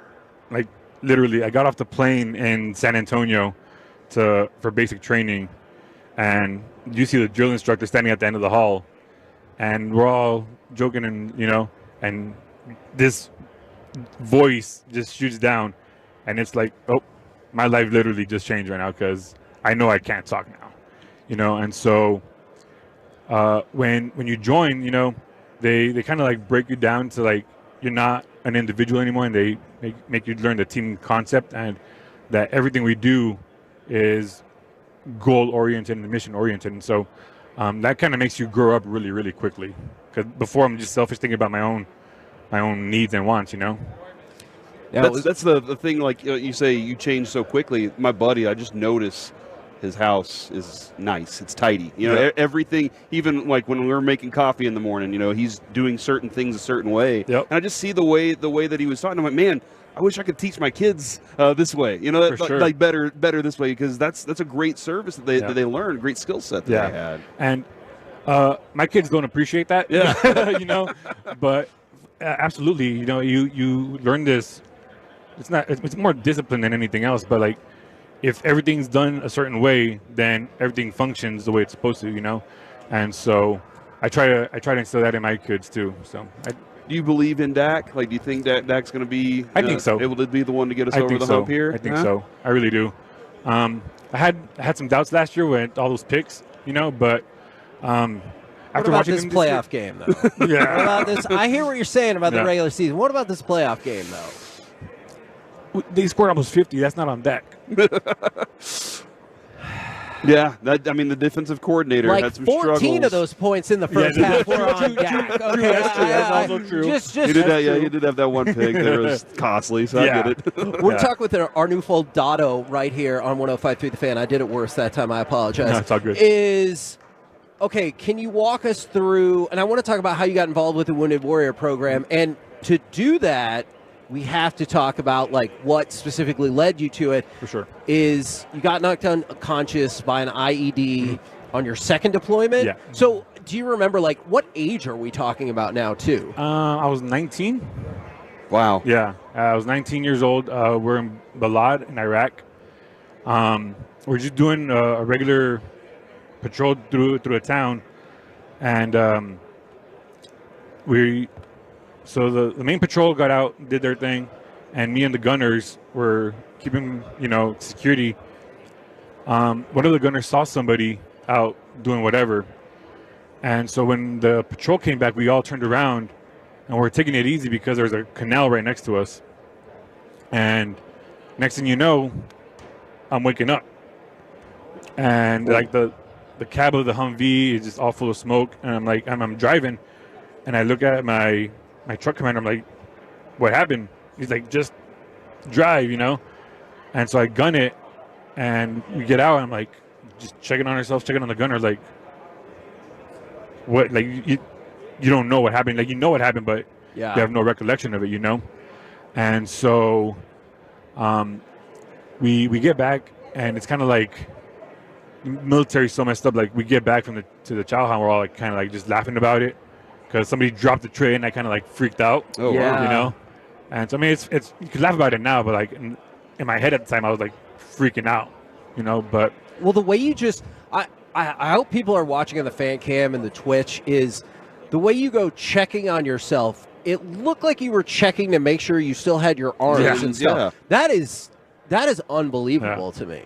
Yeah, it's wild because it's just kind of instinctual because you've seen what happened to other guys, And so it's possible what could happen out there. And so, like, the first thing you do is check yourself. But then when it happens and your gunner is like taught to like just drop, but you're thinking like something happened because their head's stuck out there, And so it's just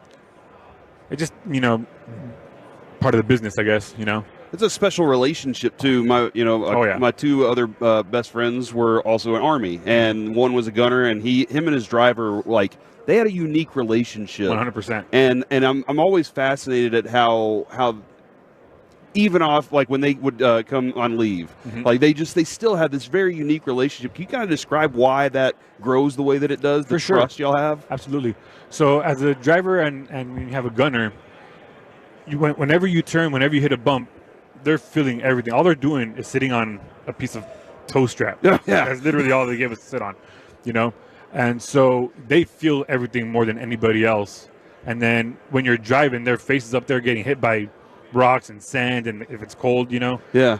And so I've been a gunner before, so I know what it feels like, and they've been a driver before, So it's this like weird like symbiotic relationship where we have to like be aware of each other and like still take care of each other, but even though we got to go take care of business, Yeah, no, absolutely. Yeah, no, and that was, I always found that to be, I like those relationships. I think it's like when you have a friend like that or somebody that you're one mind and thinking that way. 100%. It's fascinating. Yeah, and like especially like when you're doing training, like you kind of like get to know how they're gonna like react or what they look at, and so you kind of like try to move your vehicle and to make sure to give them the best advantage that they can do to whatever they need to do. And Kevin, the other thing that I always like really admired too is they think they're the best. Like, and they are confident. I always 100%. love, like, they were like, and they think that guy, that my dude is the best, the best gunner. My driver's the best driver. I always love that. 1,000%.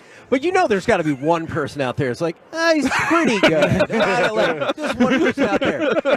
So obviously, you're doing great now. You're with the Wounded Warrior Project, and we're talking about salute for service with the NFL and everything like that. But there is still like one gap that we need to get to go from where you were to where you are now. Yeah. And I was reading some stuff off of your website and off of Wounded Warrior Project and everything like that. It's almost a decade, right, where you're probably drinking too much. You're fighting. Like, walk us through that and how you came out the other side. So, like, little by little, I started messing up with my job and drinking too much for sure.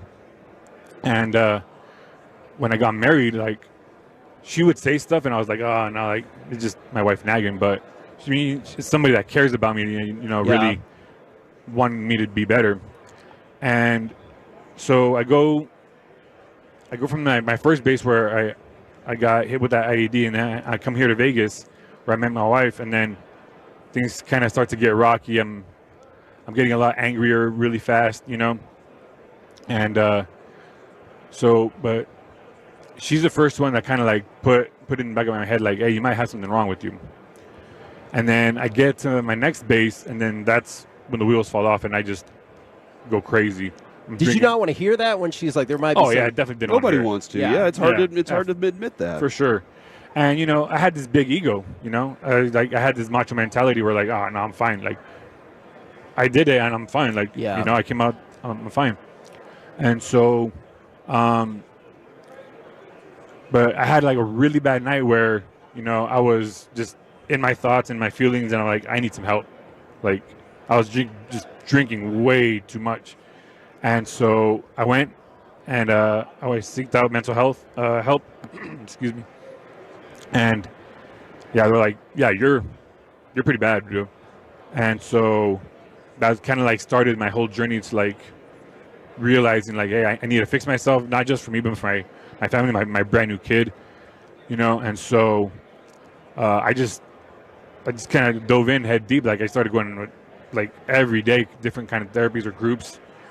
And even after I got medically retired, that seeking mental health help led to me getting medically retired. But it was a long 10 years where like I would do the therapy, and I'm like, I am fine, but you're not really fine. Like, you have a good week, and like, oh, I'm good now, But then you just revert back to whatever you were doing before. And so it's just this, like, kind of like smokers, you know, like they quit, they go back, they quit, and they come back. And so I did that for a long time.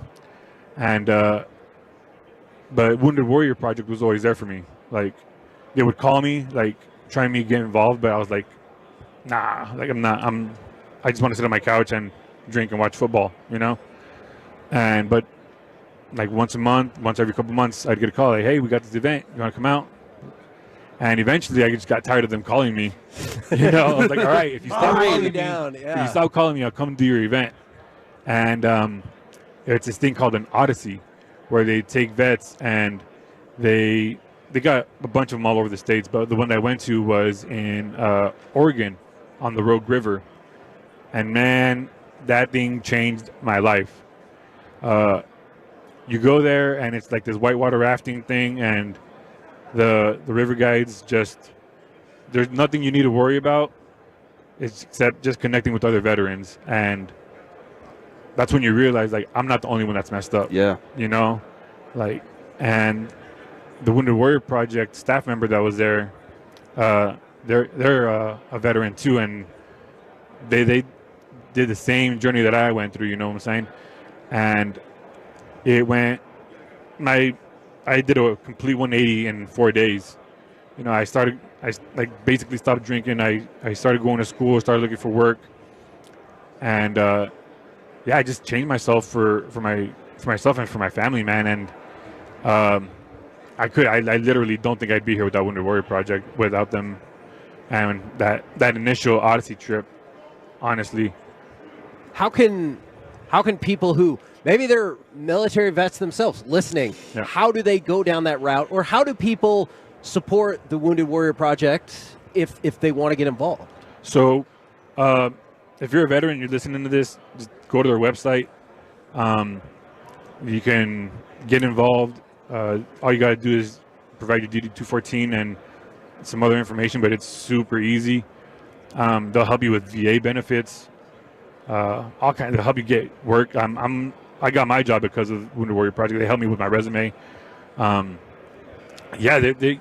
There's nothing they can't help you with. And it's really. woundedwarriorproject.org in case anybody's listening right now and they want to go check it out. For sure. And then should we give props to the NFL for being big into Salute to Service? How does that work? So when the NFL and the Wounded Warrior Project partnered up for Salute to Service, they sorry. Got to turn that phone off. No, sorry.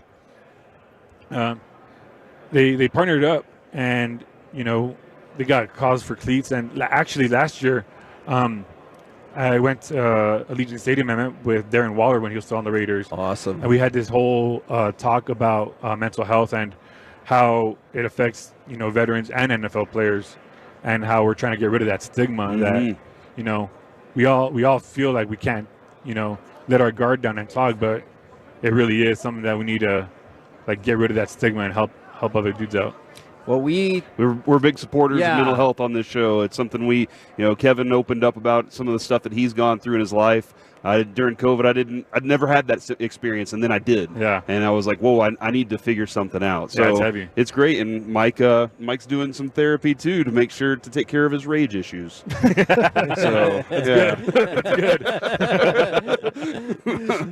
So the website, if you want to get involved, woundedwarriorproject.org. Arnulfo, thank you so much for Appreciate jumping you on guys. with us. And what was the year we're going to win the Super Bowl again? Did you give me that answer? I'm still calculating. Okay, yeah. No, that does not sound good. Thank you very much. Good, it, sir. Yes, Sure, sir. defensive coordinator will solve all of Yeah, all of it. We're the KNC Masterpiece right here on 105.3 The Fan. Coming up next, live from Radio Row in Las Vegas. How do you feel about sports betting and the potentially addictive nature of it? Because, Corey, we need to talk about this, and we'll do it next right here on The Fan. Before we do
Live on Radio Row in Las Vegas for the Super Bowl. Thank you very much to our presenting sponsor, Low T, for getting us here. Also, shout out to Best Buy Windows and Siding.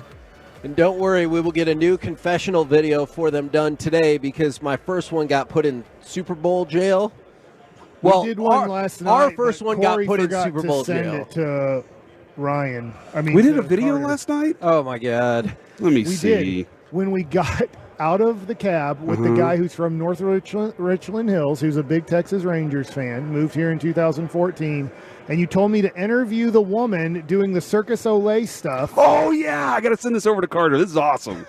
This is great, dude. Hopefully this one will not Mike, get flagged. your tag is turned around. We can't post that one either. Yeah. We're going to have to crop it out or something, man. It's a good video. Dude, she was up in the sky floating. It was amazing. There was actually a pole. Oh, yeah. This man some food or coffee. And it was a wobbly Yes. pole, but she knew how to handle the wobbly pole and go side to side and back and forth and keep her balance and everything. And she talked during it too. She said she likes rye sandwiches. Not rye sandwiches. She likes like corned beef on rye or something. She made a with bird sound. sauerkraut. She made a bird sound for you. Yeah. How did that go? It was weird. And hopefully you can see it. I feel like I'm far enough away you can't copy my thing here, which is backwards. Yes. This way's the wrong way. So Don't show it the other flashed way. it. You can't do it that way, but because there's a scan code, they don't want those scan codes going out because then you could play in the football game, I think, on Sunday. Now, Corey, I know this is something you've kind of wanted to get into for a few days. Is how do you feel about sports betting and the potentially addictive nature of it? Because we had Jay Cornegay on yesterday, and I loved talking with him. But I will admit, we're going to go to cut number 6 in just a second. When he gave his response about what they do for problematic or potentially problematic gamblers, there were plenty of people who were listening who did not love this answer. It's understandable. We go through a training process every 6 months with our team.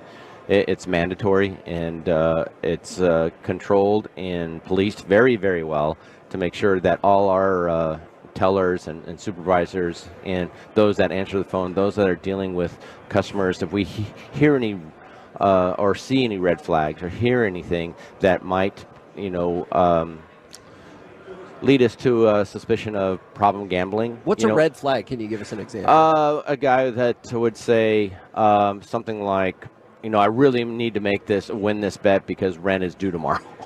Something like that. All right. Or, I really need to make this because this is the last I have and a payday's not for 2 more days. Those are the red flags. Those are the things that we listen for. Those are the things we look for. And if we do address it, we do pull them off to the side and say, hey, if there's, problem that you're having or, you're betting outside your means, we're here to help you. We have a pamphlet. We have a number that they can call. Please call. And most likely there's a good sign that we wouldn't take their wagers anymore if they actually lean towards the side of.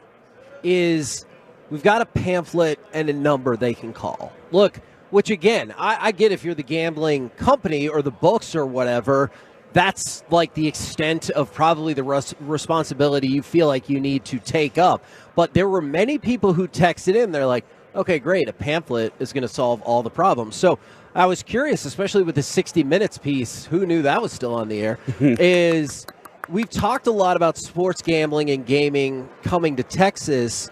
How concerned are y'all about the potentially addictive, and let's face it, potentially life-ruining nature of something like this? I know Mike's very concerned about like the way that our city is looked at and perceived and the people that would have problems with it too. I do think that there's, a couple of friends of mine that I would be worried about if it became easily accessible, that they could go broke. And it happens. We don't want to talk about it, but it happens more than we'd like to know. The other thing too is, you can have some bad areas of town too. Like every city has a bad area of town. I don't want to say gambling causes that. Every city has bad areas, low income, high crime areas. But I just wonder, at first, they'll all be brand new buildings. It'll all be beautiful. But we see Vegas. Yeah. There's some, for what it really is. Yeah, and they almost have to have low income casino buildings too, because they need the low income, possibly going to waste all your money that you have in your pocket, not only in your pocket but in your bank account, to take your money. The goal is, like it or not, and I'm sorry I'm drawing a blank on that person. He's a very nice person. Jay, probably a really good person. Their goal is to take, I know he's giving you insight to try to win, but the goal of this city, Las Vegas, is to take all your money. Yes. They do not care. If you have $100,000 and that's what you have to your name, they would like all $100,000 and for you to go home and go, I don't have a family anymore. They left me because I got addicted to this, and now I have to get rid of all my assets. I can't feed my family. They don't care. That's up to you as an individual. They're not there to help you. They're here to say, if you would like to give us all of your money, we will take it. Whenever you see the ads for it, and I think Kurt Warner, Mooch, the Mariucci. Okay. All those guys, you see them talking. Jamie Foxx. And what is it? They say, hey, don't bet more than this. Don't do this. They give you the three things that a bettor should work by. And I'm like, okay, it's not my addiction. Yeah. And that's the one thing that I don't know how to handle, like how you would approach that. Now, Kevin, you've said that you don't think you could live here because you have that personality anyway, and you like the fun of it, and you feel like you can beat it. Ooh. And that's where, that's why I should not live here. Let's go play craps. Oh my God. I played, this is me, and I'm with Corey. I don't have this issue. I played $20 yesterday after the show. Yeah. And I played for about an hour, and I won $24. And I was bragging that I'm quitting radio because I won $24 in a whole hour. And then after we got back from the party, or I got back, I sat down and played craps for about 20 minutes, and I lost $16.50. And I was about to lose $20, and I said, I'm out. I'm taking my $3.50 and getting out of here. Like, $20 to me is kind of like a big deal. I want to play with $20 at a low-end craps table and just play. And if I lose 20, I'm kind of okay with it. If I win 20, I'm like, oh my gosh, I'm on top of the world. But I do know people that look at it and go, if I'm not winning 4 figures or more, then this is boring to me or not worth it. So their brain goes into... You see that in cards, too. Yeah. Like, the Gunnar Henderson, I'm thinking he's going to be MVP. I put $50 on him, and it pays over, I think, $1,000. Yeah. So that looks fun. So then you start doing the things that look fun. The DraftKings, and nothing against DraftKings, they're an awesome website. Hey, play for $20, win $1 million. Well, one person wins $1 million out of everybody, and they're probably a super duper professional guy who spends their whole life just looking at football numbers to try to figure out how to take the advantage. The normal person can't win that. One of the things, Kevin, we talk about the kiosks on your phone betting, the accessibility to it. Like, that's one of the things our dads, dealt with was, hey, we have to go to the place to go bet. We have to make it a destination to go do that. Now, looking at these numbers, men under 35 are the biggest demographic that has gambling problems because they have the accessibility to it. There's been a huge surge since 2008-18. Here's the one that really jumped off the page to me in this story, though, Kevin, is sports books use your data against you. They will start on these apps now. They'll collect things and see what you're good at and bad at, and then start pushing things to you that they think will benefit them. So that makes it easier to find those things than it does to the ones that you probably actually could win on. I'm willing to bet all kinds of other retail establishments do a similar type of thing. They do. And I know that we're talking about the state of Texas, and if the state of Texas becomes legal, most people will do what you just did, Corey. They'll bet on their phone way more. It'll be easier to just put the bet on your phone. That's what, I'm sorry, I'm not taking a shot at Jamie Foxx, but those are his commercials. We see his picture everywhere around here for, I think it's DraftKings. It might be FanDuel. I know they're the both two big-time, I think, apps that you can do betting on if you're living in a legal state. And it's just scary because you just mentioned the men under 35. What has become a major addiction and therapy issue for men that are around that age now for the last 20 years? pornography. Because it used to be you had to buy a magazine. You had to go to a store and buy a VHS or a DVD. You don't have to interact with anybody now. Like RJ said, and I know this because my wife's a pediatrician. Unfortunately, boys especially, and girls a little bit too, because then they think they have to act and be that way. Yeah. They see this stuff on their phone at 10 to 14 years old. There's no way in the 80s and 90s when we were 10 to 14 years old, we had huge access to that If you found stuff. a Playboy, it was like the craziest thing ever. Now, and I know that there'll be somewhat restrictions on how a 14-year-old on their phone can figure out how to gamble and bet, and get past the, hey, you have to be 21 to do this. But I'm not saying I'm totally against it, but there is going to be another major issue that can happen to about 10 to 20% of our population. And it's always weird to me because somebody brought up alcohol. It's the same thing with alcohol. It's weird to me that the people who that's their product are also tasked with talking about how you need to be responsible about it. Because you see those commercials and it's like, if you drink, it'll be the best day of your life. Please and drink responsibly. and then drink responsibly. Yeah, and so I think that's odd that we've determined, hey, I know this is your product. Can you also put like a warning on it? Like, That's what they should do in the second half of the Super Bowl is play all the depressing commercials of where alcohol will take you. So like how I feel this hey, morning. Yeah. drink a Bud Light, drink a case of it, and then here's what happens afterwards. And so when Jay Cornegay was like, we got a pamphlet and a phone number, like, what do you think they're going to do? I mean, it's the thing of everything in life. In a weird way, we say, well, we need you to also help us. And it's like, that's not their responsibility. Their responsibility is to their company. Yeah. I hate, you hate saying it that way. You'd love for all of us to be compassionate, whatever situation we're in, and always to help. But really, he's there to help Westgate.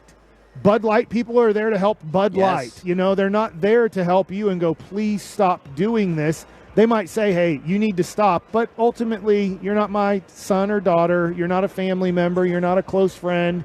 You know what? You keep spending your money. It helps out my job, my company. We're the KNC Masterpiece right here on 105.3 The Fan, where maybe soon we might have a wing challenge. What? Let's do it. I'm hungry. Okay, not... No, we're throwing, not up.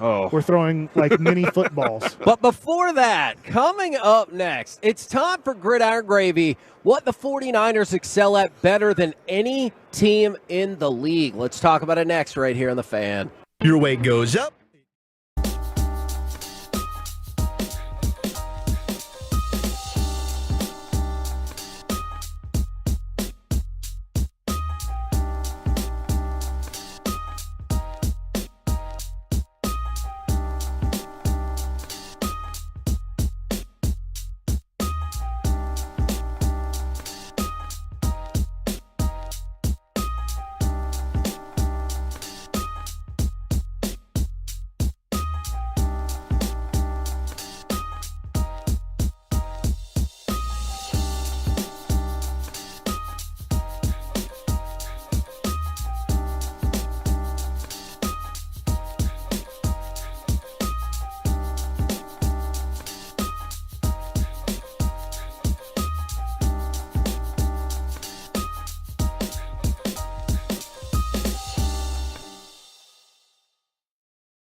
Windows and Siding for helping us get that done. And, of course, A Number One Air for having that A Number One Air hot seat going all week long. Now, what say we go around the entire NFL and dip into some gridiron gravy? Deep. Yeah, here we go. Evan, Mike just offered me $100 to throw my zip chip. All right, I got a zip chip, and it's like a little bitty frisbee. He can throw it like sidearm. And he said if I throw it and hit that DraftKings sign over there, he'll give me $100. There's no way. I'll give him $100 if he does it. I think he could get kicked out of Radio Row. Would I maybe get our fired station would too, which would be really bad when we got back to Dallas with the bosses. But you might. But it would be worth the $100 to see if you wing that thing, because I don't think you would hit it. I'd still give you $100, but I think you'd hit a person. Yeah, and then that would be really funny. Yeah, I don't think you'd kill them or anything. I mean, it hurts. I also don't think he would kill them. No, this thing is it's silicone. It's not going to kill anybody. Like silicone kills people. Silicone has taken people down plenty. In the Is it past. That's why girls is it have the to, if they get silent killer? silicone in their boobs, they have to redo them like every 5 to 10 years. They don't stay forever. It's like a Tommy silicone. John. Yeah. Oh, wow. It's like, it is kind of like Tommy John. Tommy John, you get about 7 years, and then most likely it'll rip again. And silicone, I feel like doctors say, we'll put it in your body. It has about a 7-year window, and then we have to redo it. So you don't want me to do this, is what you're saying? Like, it's $100. I think that's a really terrible Look at Mike idea. in Vegas trying to gamble. How He's many like, "Hey, people? let's gamble." How many people are like, wait, you have to redo your boobs after you did them? Yeah. It's So they expensive, man. say. Or you Yeah. can just get them taken out and move on with your life. Interesting note, Eric Bieniemy has spent some time with the Chiefs ahead of the AFC title Yeah, he was game. their offensive coordinator for a while. Yes, that is true. Andy Reid said he talked with the offensive guys, hung out in some of our meetings, but then quickly said he's still up for a couple of jobs. So he didn't want it to be like, hey, we're not bringing him back necessarily. But I did think that was interesting that he popped in and maybe went over a few things. I bet he comes back to the Chiefs. I could was the see that. person going, what is he doing? Yeah. Rivera's on like the last legs of his career here. I always thought he saw it as a spot where Rivera's going to get fired. They'll give the job to me. Clearly, that did not But the thing work is, if he would have done a good job, Washington would have been a good team. Then why would they fire Rivera? If they would have gone 9-8 last year in Sam Howell's first year, and Rivera was the head coach, you're going to fire a coach that maybe got the last spot in the playoffs or just missed out. I don't. You'd have been like, we have our combination. Bieniemy is a good play caller, and Ron Rivera, we thought he was a decent coach, and he kind of is. Let's give it another year. That's a great question. I honestly am not sure, but it clearly has not worked out for Bieniemy thus far. All right, we played the clip. I want to talk about the 49ers. What the 49ers do better than any team in the NFL is they led the league with 75 completions of 20-plus yards. The thing about that is, and this is where Brock Purdy is also very divisive, because you saw he threw for like 9.8 yards per attempt, which is an insane number. But here's the thing. That's yards before it gets to the receiver.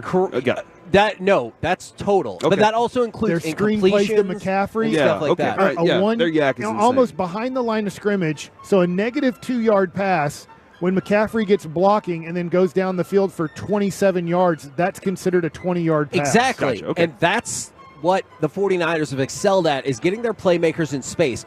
Of those 75 completions of 20-plus yards, 49 of those were thrown less than 20 yards. So essentially, for the 49ers. Essentially 2/3 of them were thrown for less than 20 yards, but expanded out beyond 20 yards. And again, I think that's why Brock Purdy is very divisive, because people are like, look at these numbers, and other people are like, did you see the game and how it played out? So, and that is where it comes to this part of the conversation is the play designs are built that way. That watch the way the Mike McDaniels, the McVays, watch the way that they design plays to not just get the ball into their hands in space, but then clear out space downfield with your routes. The way you take Brandon Ayuk across the field on a deep 20-yard route, and now you have 20 yards because the safety had to go with him. Now you have 20 yards that you can go do whatever you want. So it is people get caught up in the is he good or not. He's being coached by a guy who designs really good plays, and he executes what's called. I know that's being good. You're talking about Kyle Shanahan, but both of these coaches, I think, do a good job of, Broadus talks about this, of giving them easy passes the first drive of the game. Warm them up. Because the adrenaline's going to be there. It is the Super Bowl. You're going to be nervous. If you're not nervous, there's something wrong with you. Now you can change that word. You can be like, I'm not nervous. I'm excited. But there's a feeling I'm not saying I ever played in a Super Bowl or a World Series, but there's a feeling right before a major league game that you want to have. And if you don't have it, there is something wrong with you. You've lost the fire to want to be in this. And if you're not a little bit more nervous for opening day or a World Series game / Super Bowl, there's something wrong with you. Now, can you elevate in those moments where you feel that little nerve ticking that didn't tick when you were in a regular season game? But I just look at it and go, Andy Reid and Kyle Shanahan understand that, and they give their guys, it seems like when Patrick Mahomes went 10 for 10 to start the game, and I know we don't have every play pulled up, I felt like he gave them very, I don't want to say easy plays, but like, I'm going to get you into a rhythm. Throws, and it's almost like if, you see it in the NBA, how many times does it say, get to the free throw line? If you're struggling, get to the free throw line. It's a 15-foot set shot with nobody in your way. You get to the free throw line, you make those 2 free throws, and then your brain starts going, I'm in a roll now. I've seen the ball go in the basket twice. And so I think that these coaches know how to get Purdy and Mahomes into a rhythm. Well, that Ravens game specifically, if you watch that again, there were deep routes that Mahomes was looking to first. And then Andy Reid told them going into it, we're going to try and see if they're giving you this. If they're not, we have things underneath. That's why it looked like they were giving them easy stuff, because that stuff was open because they were afraid of Mahomes beating them deep. Now, you're talking about Andy Reid. This was interesting. We got a chance to see Clark and Gracie Hunt out here yesterday. Clark Hunt said, I look forward to many more years with Andy Reid. There's been a lot of discussion about his retirement in general, but especially if they were to win. What are you to make of this? Is that just what he needs to say? Because he's not going to be like, hey, this is his last game. Let's win it for Andy. I think we would hear there's enough insiders, especially look at where we're at right now. There's a zillion people in this room. I know we're not all covering the Chiefs as our local product. Right. But I feel like there was enough people that it would be close to impossible if you were Andy Reid to not hear on these shows, whether it's ESPN, NFL.com, or people that really cover the Chiefs, hey, I'm hearing that Andy Reid, this is it, and the guys know it, and I think we'd hear, and we might deny it. There might be like, hey, just soft play it. Don't really put it out there that strong.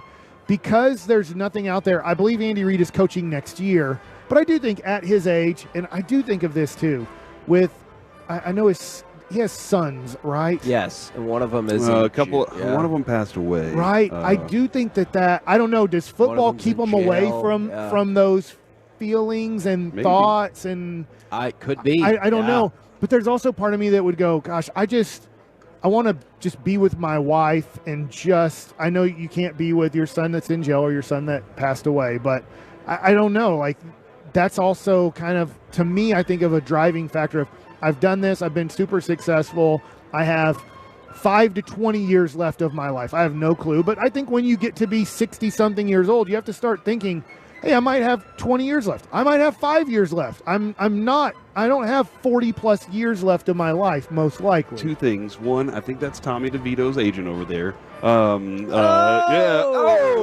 The other thing, too, on this topic, Kevin. Tim was really upset with me because he might be close to 60. The one person that I heard this from was Florio, who kind of floated it out there with Sean and RJ on the idea that hey, look, he might want to. And he might. He might say, you know what, I've done everything that I need to do. But what I feel right now, just the way I'm watching him, he enjoys Patrick Mahomes. He enjoys the camaraderie of building and winning with him. So I think if the losing starts happening, then he could probably say, no, I'm going to hang it up. We're the KNC Masterpiece right here on 105.3 The Fan. Coming up next, this should be really fun. We'll rank all the people involved in the Super Bowl. Yes, that includes Usher. And it's time for the Corey Mike Wing Football Challenge. Let's get it. All of it coming at you next, live from Radio Row in Las Vegas on 105.3 The Fan.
Now through March 4th, get 5 quarts of Castrol Edge or Edge High Mileage Full Synthetic and an oil filter for $36.99. Only at AutoZone. Claim based on Sequence 3H test versus API SP test limits. The reality in today's market is that our goods and services are more expensive. Well, we can't help with subscriptions or coffee, but D&M Leasing has been the industry leader in low-cost leasing and world-class service for 47 years.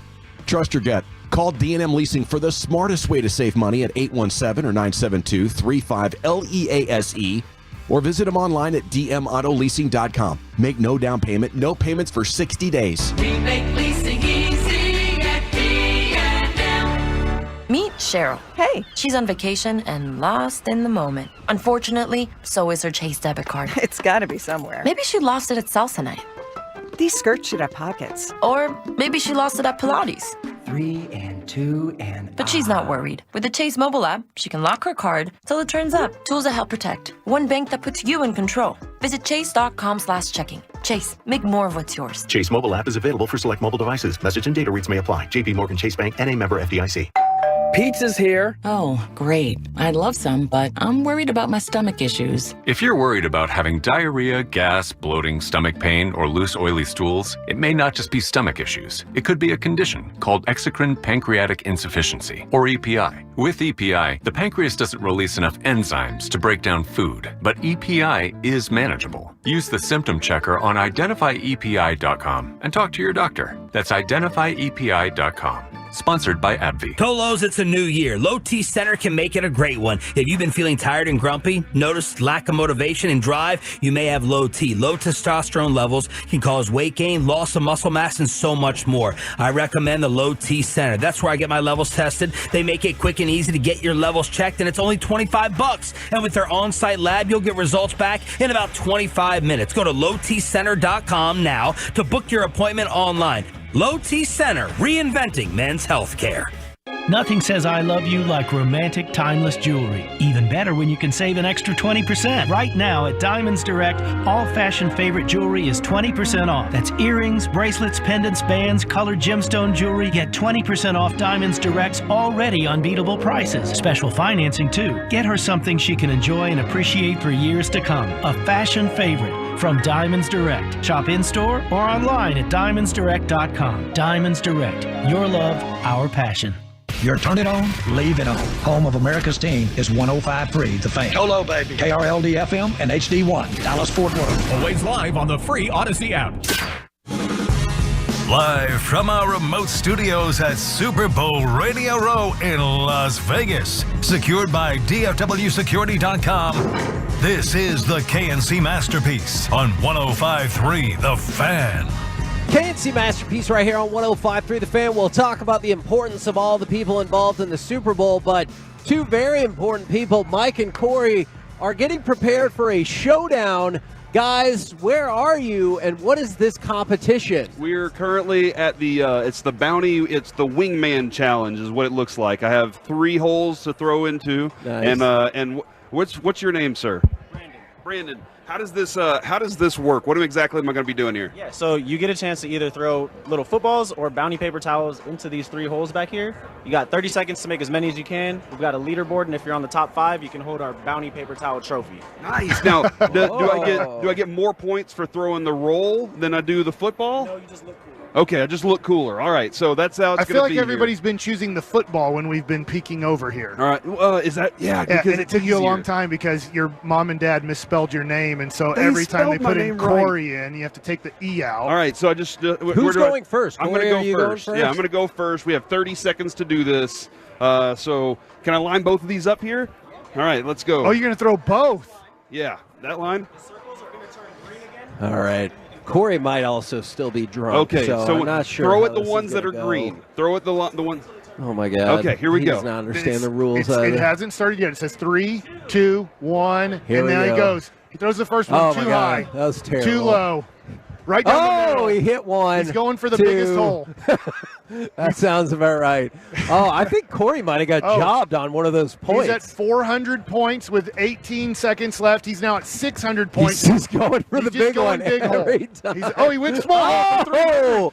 Small hole sidearm. You're Patrick Mahomes. I'm going to lose. Oh, no. He's at 1,400. He's trying. Oh, he went big hole. It didn't give it to him. Mike, are you feeling intimidated at this? 1,500, 1,800, 0. Oh, game over. He did great. 1,800 points. I should have gone with the Dude, rolls. The rolls rolls would be better. Why do you say that? The footballs are just they're not doing what you want to do. Yeah. Corey, are you on the definitely should throw leaderboard? The rolls. Number 6. I'm number 6. I just missed it. Your favorite number's number 5. Hey, number's 5 too. Corey, I think you got jobbed out of 100 points because you hit two too quick in succession. Is that how it went? I think you did. So I think it has to hit the back of the wall, and I think that one hit the rim and didn't smoke the back of the wall. So it was a So rim. it was No, Gotcha. no. Don't laugh at that either, boss.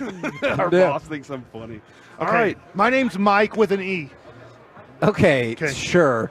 Mike, what's your confidence level right now? Very low. Okay. 1,800. I step up to here. I'm left-handed, so I got to do the reach behind. What? Oh yeah, you can move around like Mahomes, dude. Oh, yeah. You got all these opportunities. Look, to move I'm around. like Larry Oh, Bird yeah, right now that's for the terrible. 3-point competition, moving the racks right now. Except you just said you're probably going to lose. I think I am. Here's the thing. Who's finishing second? I'm You. finishing second. Look at this I food usually they're finish walking by first. here. Mike, you are not locked in at all. No, I'm not. I will say this, Kevin. My strategy. I'm I going to go messed with up. the Nerf. I tried to go too fast, and if I would have just breathed a little bit and taken Story of your life, yeah, right? Yeah, like I said, always finish first. 2, 1, Here we go.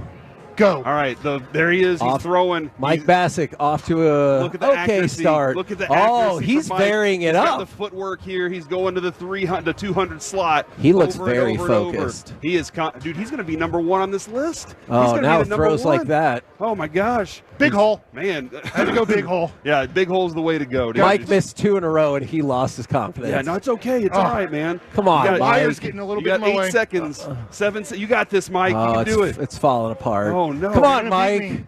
Oh my gosh!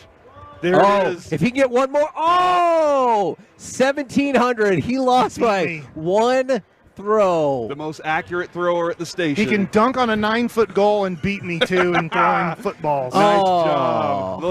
Look at that. I'm 6. You are 7, Mike. Dang Thanks it. a lot, guys. Bounty. And he's hungover drunk. He's in between right That's now. true. How much That's better could I have true. been if I was sober? I don't know. We don't even know the answer. That Did is I a go good too question. slow? Did I not throw? Did I not? No, like- you just didn't throw good. That's you're bad at throwing the ball, and that was kind of concerning. We'll look at.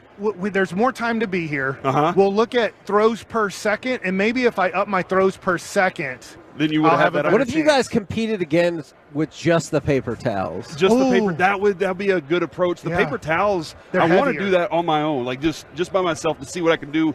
But they are kind of unique in the way that they flop should around. I have gone for more 100s? You- Now I want to do this again. Like, this is unfortunately me. This is where I'm like, Yeah, all it's right, competitive, screw right? this show. Yeah. Now I'm going to go Oh over my there, gosh. and I'm going to try to do this thing 800 times until I can get the highest score. Yeah, it is. It's fun. It's competitive. It's like going to Chuck E. Cheese and playing Right. some skee-ball, baby. That's exactly what it was. So Corey finishes with 1,800 points. Mike with 1,700 I'm points. the deatless shrimp of the football You contest. lost by 1 throw. And the last one didn't count, right? Yeah, it did not. Okay. So you had your chance. Now I kind of want to see what future people do to see how you guys stack up. But in the meantime, we did it. I also saw. Oh, that person's awful. I also saw an article. Are you watching other people? Oh, absolutely. Yeah, there's no intensity happening with this one at all. They need to pick up the pace. Yeah, we're going to move up to number 1 on that board. That's my man. goal now. Okay, by playing again, I was going to say, otherwise, I don't think that's how that works at all. Is NFL.com. I know how Dak feels when he slid with 2 seconds to go and blame the referee. Kevin is now, he cannot take his eyes off the other people over there. That person has picked it up, and they just adjusted that score. Man, it's a girl. They tied Mike Bassick. Oh, nice. You got. They got way more time. But they went the opposite of you. Mike started out hot and then faded. This person started out terrible and then really picked it up. All right. NFL.com put together a list of the most important people involved with the Super Bowl. Now, it's mostly coaches, coordinators, and players, but not entirely, as the list is capped at 32 with Usher at 32. Usher. And then Bill Vinovich, the And head you reminded referee me- at 31. Usher might have the other H, right? I always get the H's mixed up. What? Oh, yeah. I don't. Yeah, he has that song "Let It Burn." I don't Yeah. know if that is factually accurate, but yes, I had a conversation with Mike this morning where he confused herpes with hepatitis. Dude, can you say that on radio? Yes. See, the thing that all the I just radio did. the rules. reason that I know about hepatitis so much Herpes. is because Oh, you know about hepatitis because of Duncanville. Because in Duncanville, over 20 years ago, there was a Luby's, and one of the cooks forgot to wash their hands after going to the bathroom, the one where you have to sit down to go to the bathroom. And they didn't wash their hands, and unfortunately, stuff got on their hands, and then it got in the food, and then it gave a lot of people in Duncanville hepatitis. Herpes was the one he did that very famous list about, and he went on and on about lots of different celebrities. So, Mike, everything you know is based on stuff you heard in your childhood, right? Is that kind of how it works? Well, people sued and everything. Yeah, I remember the story. I remember somebody drove a vehicle into a Luby's once. What? Oh, that was. I think their foot may have slipped. We're supposed to be talking about the most important people in the Super Bowl. Tom Rafferty. What? That's my dad's friend. They worked at BSN together. He's a center guard, made the Pro Bowl multiple times, but he's a good guy. Went to Penn State. Yeah, he's a legend. Yeah, in Cowboys history, he won the Super Bowl in what? '77. Never mind, Bears Those are sports media. I get it. Those are I company, get it. Probably those are too company high. headphones right there. Do not throw them. I won't break these. All right. Patrick Mahomes, of course, is listed as the most important person in the Super Bowl. Why? Well, because he's Patrick Mahomes. That makes sense. Who do you go with second then? Most important? Yes. We did this yesterday's best. You said McCaffrey. Yes, this I'll is go not with, best. This is I'll most... go with Purdy. The quarterbacks are always correct. All right. Where do you go from there then? Andy Reid. I was with you because then I was going to go to the two head coaches. Andy Reid is correct. Is Shanahan 4? That's what I would say. No. Oh, my Shanahan gosh. is 6. McCaffrey's next. McCaffrey's 4. All right. So you guys got 1, 2, 3, 4, 6. What is in between? I think there's the possibility that I want to say Bosa, but I personally think Fred Warner's more important. So I'm going to say. Yeah, but I think Bosa's a more recognizable name. I agree with you. I do agree with you. I just think that because of the range of field that he covers, that Warner's more important. We'll go with Corey. Fred Warner is 16. This is a stupid list. I'm tired of it. Nick Bosa. I'm thinking about taking the E out of my name to become a better thrower. Mick Bassick. Nick Bosa is 10. The answer we were looking for was Debo. not Mick Bassick. It was Travis Kelce. Oh, yeah, he's good. Devo is number 7. Wait a So second. I at least appreciate you being in the ballpark. We have gone. That's too low for Kelsey. I agree. Taylor's boyfriend should be probably Taylor number Swift's 2. not on this list either, which is stunning. So to me.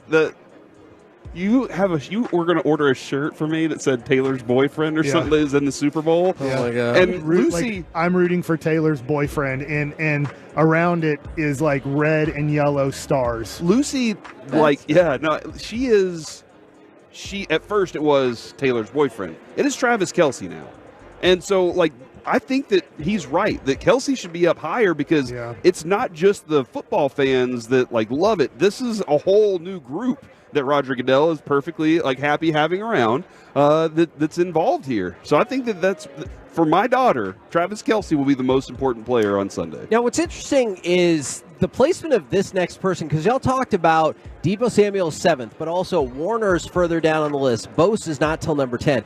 Isaiah Pacheco is number 8, and this is somebody who he scored at least a touchdown in every single one of their postseason games. He has definitely upped his value in the postseason, but it's interesting to see that it goes Pacheco and Ayuk even before we get to Nick Bosa. I think Pacheco, because of the style the Chiefs have played this year, Pacheco becomes more important for sure. If they get around the goal line, they feel confident they can give it to him where they didn't feel confident with most of their other running backs previously.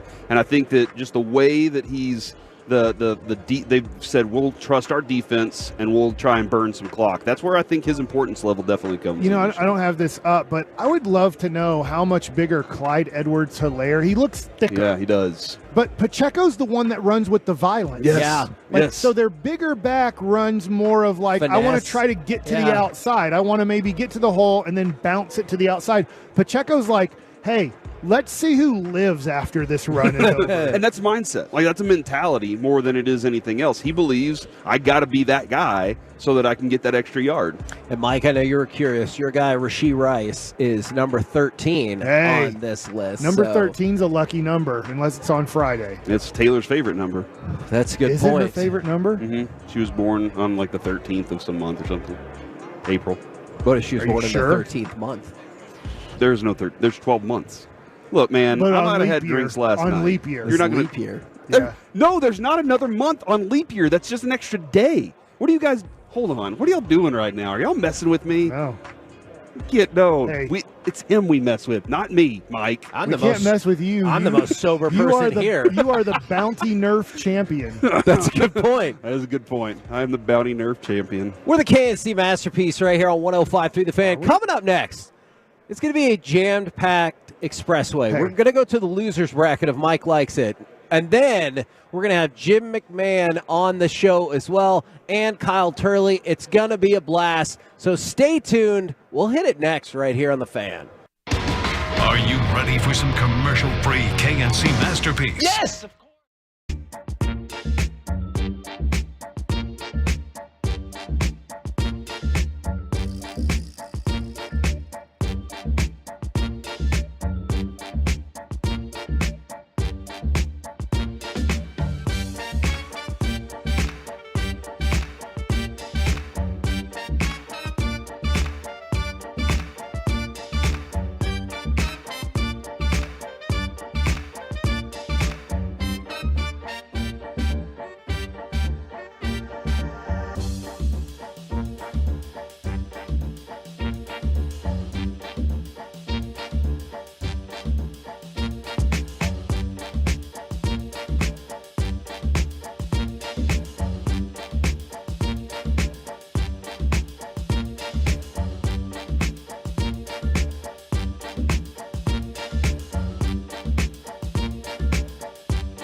for your peace of mind. Contact us today to schedule your comprehensive $250 winter home inspection to prevent costly pipe bursts and leaks. Just another reason why. Everyone loves bacon. And the Expressway on 105.3 The Fan is brought to you by the On Time Experts. KNC Masterpiece back here on 105.3 The Fan. We've moved into the Expressway, or the Lunch Rush if you prefer.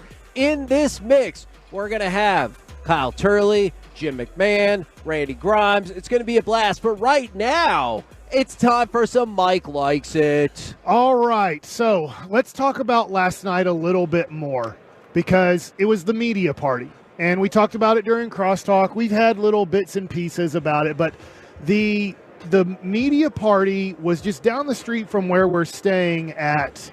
I call it the F1 place. Okay, yeah. That's all I knew to call it, too. I didn't know what else to call it. But here's the tough thing right now about Las Vegas. It's been raining, and as our Uber driver told us, Las Vegas is like a toilet bowl. It just collects all the water. And so they're like us with the ice. They don't know what to do. Flash flood warning signs all over our hotel. Which has made it miserable to try to get a ride somewhere, because we go outside where we think we're supposed to pick up a ride, and the guy's like, get out of here, go to Dunkin' Donuts. And we're like, go to Dunkin' Donuts? That's inside the casino hotel. They rebranded. It's just Dunkin' now. And so, anyways, we started off with that. And then we walked by it looks like an unbelievable tube ride at Hurricane Harbor. Mm-hmm. Like I said, it's nighttime, and I thought Kevin will do that with us. Yes. By the way, I got distracted because somebody just hit 2,700 on the... Great. They probably gave him extra time. Look, Kevin, you have to focus on the show, bro. Oh, my God. If you're not focusing on the show... You know what? I heard Jess this morning. I heard what she lose said. it. If you don't focus, it's 4 hours, and we get breaks. Can you not focus for 4 hours? Lock it in. Jeez. God. Hold on, let me that see where roaring, my camera is catching. But how about that roaring rapids that we walked by? If you had a tube from Hurricane Harbor in a swimsuit and just rode that thing and it goes underneath the casino, that would be a hell of a ride. That would be fun. I don't know where you end up and then how you get out of the trash water that is have you seen the collected trash at the where it all sweeps to? It's pretty bad. But it took us at least 20 minutes to find our Uber driver, right? We walked around a restaurant outside. We don't live here, man. Like, we're trying our best, and places are flooded, so the Ubers can't get to where they want to go. And he said there's other casinos that are having the same issue with the water raging and rushing down. Did it affect your rating? For the Uber person? Yeah. I don't think so, know. because he's from North Richland Hills. Oh. And Corey noticed, he just had on a red hat to me. I was sitting behind him. Corey was on the side. And Corey then strikes up a conversation with John, I believe was our driver. I'll believe you. From North Richland Hills. Yeah. And talked about, he's I have an 8-minute conversation on my phone with him. And it's kind of, Really? So, it was 8 minutes that I had my phone just... Remember, Kevin, we did that with that one taxi driver that we had when we were back in the day. That conversation, though, led me to believe, Corey's already been drinking before we're going to this party. Was it the type of questions? I could tell your attitude. The other thing, too, is I think you went and peed outside when you said... I did. You said, hey, wait here. I'm going to go pee next to these electric boxes. And my gosh, I thought Corey? of the Chris Farley movie. Which one is that?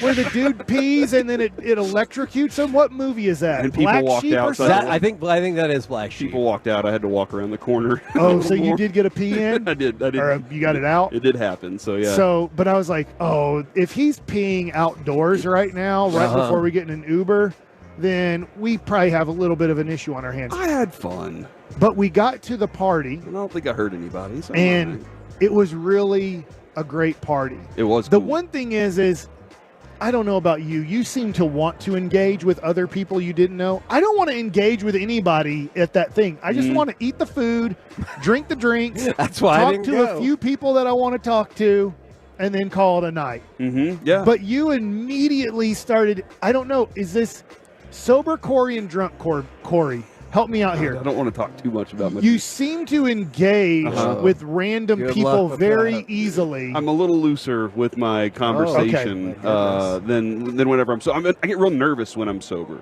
like very sober. And what's the difference between sober and very sober? I don't know, man. It feels weird. But like, yeah, I'm very sober, no drinks, and sober is one drink. Yeah, I don't know, man. But yeah, I get a little nervous. Like, I'm not good at chit chat. I'm not good at like small talk with people. But whenever I've had 1 or 7, I don't know, then I feel a little bit easier of asking questions. I notice things. So here's my confusing part about this.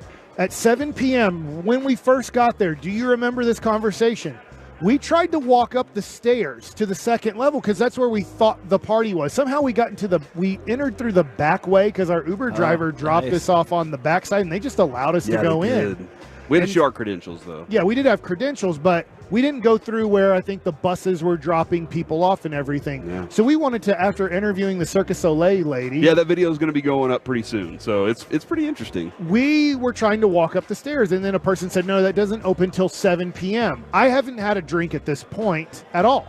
So I totally comprehend the conversation and realize at 7 o'clock the indoor part will open. But right now it's the outdoor part. It's cold. It's wet because of all the rain during the day. It's not raining then. But here's the part that I didn't understand. You were with the group of guys at about 7:45. Remember, we've now been there for an hour. The upstairs and indoors has been open for 45 minutes. As I've seen everything, I come down because I think, where is all the people from the fan at this thing? You guys are still outside. There was the group. So there was like a row of tents with food, and there were all these different types of food out there. It was kind of Asian, Korean on the outdoor and there was level. something going on the stage. I didn't understand it, so I just kind of moved on. Dragon dancing. The lines were kind of long for the food, so that's why. Like we would go from one place to the next too, and just stand in line and wait for stuff. And I was just hanging out with my friends. But you guys all acted surprised when I said, do you guys want to go to the other levels? They had no idea? Yeah, and I'm like, you were right there with me when the lady said we can't go into the indoor place until 7. And you also looked at me like, wow, there's an indoor part to this? And I'm thinking, you were right there with me during this conversation that we couldn't go in there till 7 o'clock. Yeah, man, that happened. Here's the next thing about the party, and this is about Las Vegas. Yeah. Man, does Las Vegas sell sex. Oh, like, tell me about it. The girls, the way they're dressing, what they're putting them in. I mean, they definitely. What were they wearing? On the first level, or sorry, on the second level. First level, there it was more food and kind of F1 stuff. Really cool NASCAR awesome. F1 stuff. You could get into one of those kind of simulators. We never did that. Cool. And drive. There was a line. It probably wouldn't have been good for me to drive. So definitely not. But on the second level was what they called Old Vegas. So it was kind of lounge singing. Yeah. And then crooning. the dancers there, they were wearing more what I would call one-piece swimsuits. Okay. But like with sequiny stuff or whatever. Style stuff. Oh, but yeah, like, okay. You know, like just being honest, like their butt was covered. Tina Turner kind of outfits. Okay, yeah. But then when you got to, and we're about to do an interview here, but when you got to the third level, it was thongs and stuff, and then guys dancing in like leather vests and stuff. I don't think I made it there. So you did. You were up there for like 45 minutes. I don't remember that's fine. I mean, that's fine. Everything. It was a good night though. I got to talk with my friends. I got to hang out with my friends. Mike disappeared very out of nowhere. I was walking with him and he was just gone. I was like, where'd Mike go? But everything. I wanted to try stuff. You did try a lot of stuff, and I'm pretty proud of you for that, man. Right. I was concerned because I just got a text from Mike that was like, Corey got hammered last night. And I was like, but I got up. Great. I got up. I got here for work this morning. Everything, I got here earlier than y'all did. So that is true. I'm a true hero at this point. Now, right now, and I think this is going to be a blast. 2-time Super Bowl champion Jim McMahon, joined by former NFL All-Pro Kyle Turley, but perhaps the best way to describe them, they're running for president as a third party, the Cannabis Freedom Party, I'm which voting for them. I know our listenership this is going to be your voting base right here. Nobody listening right now is doing any of that. I guarantee Kevin. Not you a they single are. person. We'll see on the fan text. Gentlemen, how's it going? So far, so good. Nice. All right, excellent. Now, we're just talking with our co-host here who cannot piece together I'm everything working on that piecing happened it at the together. media party last night. Surely you gentlemen have never, ever experienced such a thing. Yeah, we weren't there. So. Yeah, it was at the media party. The media party. There we are. Yeah. What happened? It was free drinks. Oh, okay. Well, there you go. That's all you got to say. He paid for a few drinks before we got there, so I noticed on the car ride over, I'm like, hey, Corey, I feel like you're already, like, having fun today. And he goes, a little bit.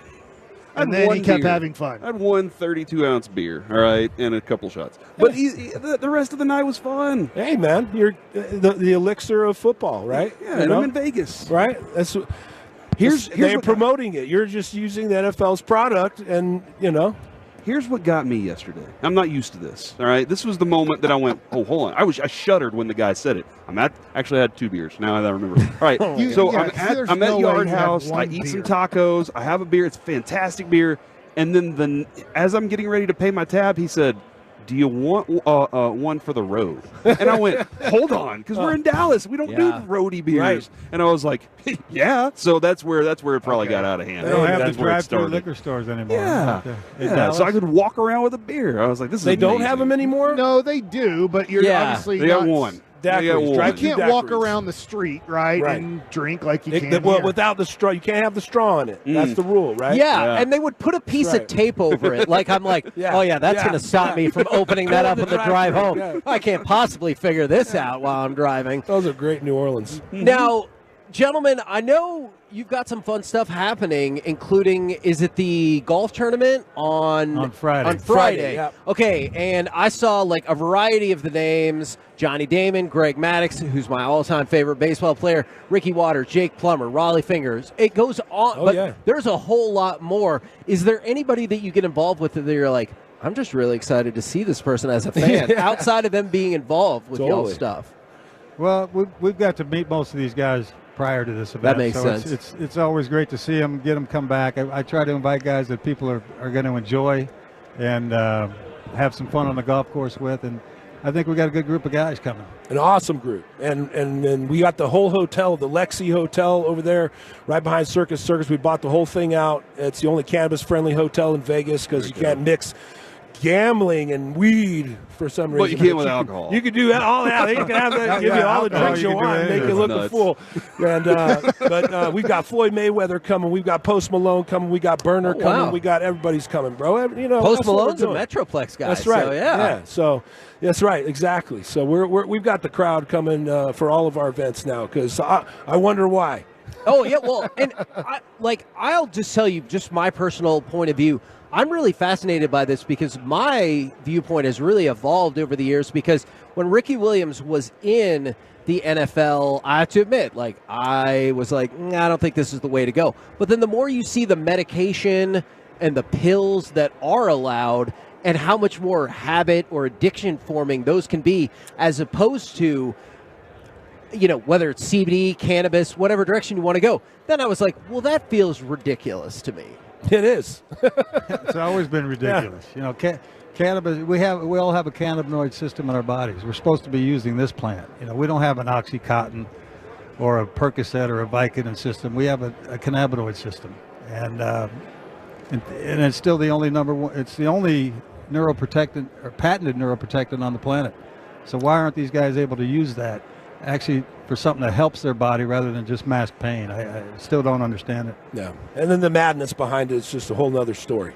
Yeah. Thanks a lot, William Randolph Hearst. Yeah, right. But and I'm not saying this hasn't negatively affected anybody's life ever, because I think you can get addicted mentally to just about anything. But you hear stuff with Oxy, I don't know, 1,000 times as much as you do anything in this space. I don't care what you hear. At the end of the day, there's a statistic, and it's called a death rate. and not one person in the history of the world has ever died from cannabis. Not one. There's not been one associated death from marijuana, this dangerous thing that kills everybody and causes the fentanyl problem and the border crisis. Reefer madness. Yeah, they just came up with this story on Fox News. Whatever Engel, whatever her name is, talking with some doctor on there about, we shouldn't be descheduling cannabis. From what, 1 to 3, which still makes it worse than Percocet and Vicodin and every other painkiller, and it's just because they don't want it to be studied on humans, because the truth is the truth, and they've killed millions of people. If there's ever been a statistic that should warrant the freeze and complete halt of an industry, it's the pharmaceutical industry. They've killed over 20 million Americans have died, more than any war that's ever been fought. You can combine all of them.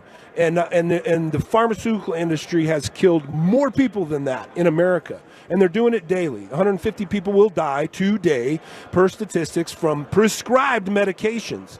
And so, we've got to get this message out. There's the Safe Banking Act that's going to allow banking to put about $1 trillion of cash back into our economy. So these are real facts that people can just get the heck over and understand the benefits of this. When you say, just real quick, when you say get the heck over, what do you mean by that? Like, are you saying just the stigma? They're like, I can't. And hanging on. Who do you know? Ask one police officer. Did they have a bad episode today with somebody on marijuana? Did they have a real bad situation they had to deal with today from somebody taking CBD and all this? We've got our full line of hemp products that they're trying to fight against in Texas still, That's from coming in. We've got to import. Yeah, we work with a great partner there, thegaspipe.net. Mm-hmm. All the gas pipes around Dallas, that's our great partner, Ben Warner. And he's producing all of our hemp products for us that have the opportunity to have this euphoric effect and medicinal experience in cannabis that we're trying to expose, because they keep it from us, and it's just ridiculous. So we're really pushing hard this year. I went up to the primaries in New Hampshire, got in front of Nikki Haley, Dean Phillips, tried to go to the Trump rally. It was a mile-long line. It was like 10 degrees and wind chill.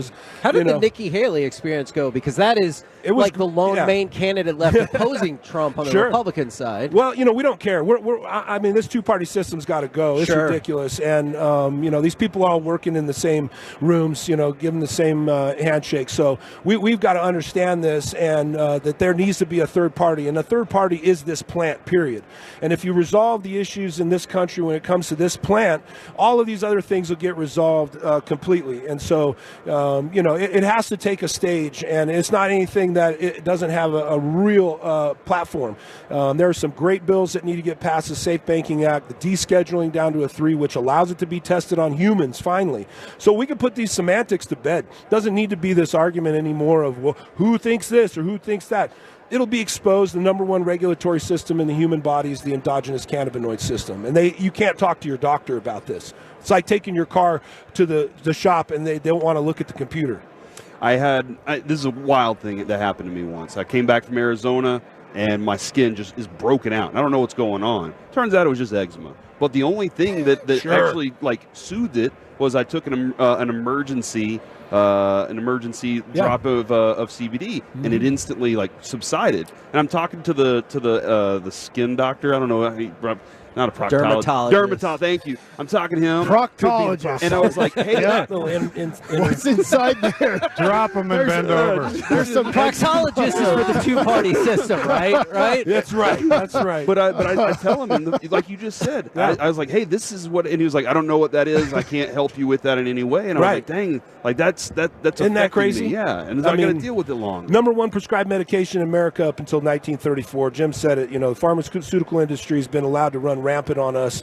I almost lost my life. So did Jim. I mean, the addiction that is real from those things is insane, and we got to change it. We're here at the Super Bowl, continuing our message. It's been 10 years. We're still here. We're still talking about it. We still have guys dying. We still have guys that are suffering, and we're still rolling around.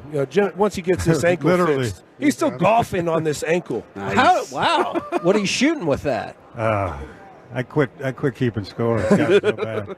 I think better than me still. I think to your point, which is scary, is it was 5 years ago now, but Tyler Skaggs, a pitcher for the Angels, needed some he felt like he needed more painkillers because of his arm so he could pitch every 5th day, and there's fentanyl in it, overdosed and died at the hotel right before a Rangers-Angels game. Yeah.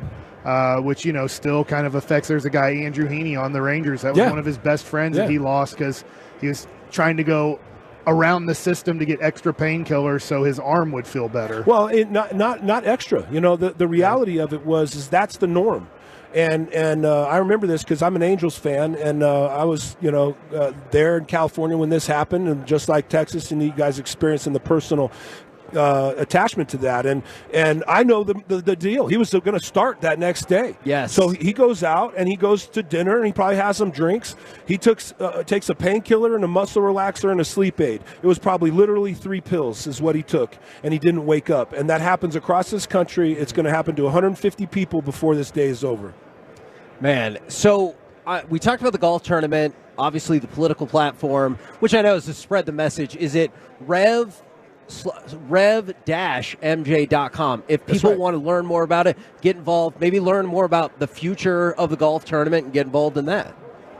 Yeah, the golf tournament's Jim's deal, man. We put his name on this thing, and it's our 2nd annual, so it's really exciting. Yeah, we're looking forward to it, and got a lot of great guys coming, and hopefully the weather is going to help us out. It looks like the flash flood is over. I don't like playing in the cold. I hate cold weather, so I hope it warms up. We were talking about it. Rain here is like any sprinkling of snow or ice where we're from. Right. Everyone just shuts down. It's a catastrophe mode, and so I understand that. So everybody, rev-mj.com. The Revenant is the product, the platform. Thank you guys very, very much. I know y'all are doing the rounds. Thank y'all. I hope the golf tournament goes well on Friday. We appreciate y'all hopping on. Appreciate you guys having us. Thanks. Yeah, Jim will tell Brian Broaddus you stopped by. Good. Yes, How's absolutely. OBB doing? Come to the Lexi Hotel. Come hang out with us. It belongs to you guys We're the now. after party every day. That's our hotel for the next 4 days. Outstanding. Thank Jim y'all very McMahon, Follow the cloud, boys. Kyle Turley right here on 105.3 The Fan, where, yes, Corey, you'll be glad to know many, many people did text in and say, oh, for sure. Nobody's out there doing the hardcore. I'm telling you, it's right there. It's in the fan text. All right. Truckwreck.com, 877-881-1053. And there are plenty of people who are involved in that. So absolutely. Thank you very much. Thank you very much. It is always a fun time, a fascinating time. Radio Row here in Las Vegas. And obviously we want to thank Low T for getting us out here. Best Buy Windows and Siding. And we just had Jim and Kyle on as part of the #1 Air Hot Seat. So busy times out here in Vegas. You're a pro at this radio stuff, man. Gosh, you said the sponsors a lot of times, and thank you for having us out. We couldn't be here without them. Absolutely. Now, one of the things that they brought up that I've always thought about, like y'all know I'm a super boring individual when it comes to drinking and all that stuff. But you do a lot of weed.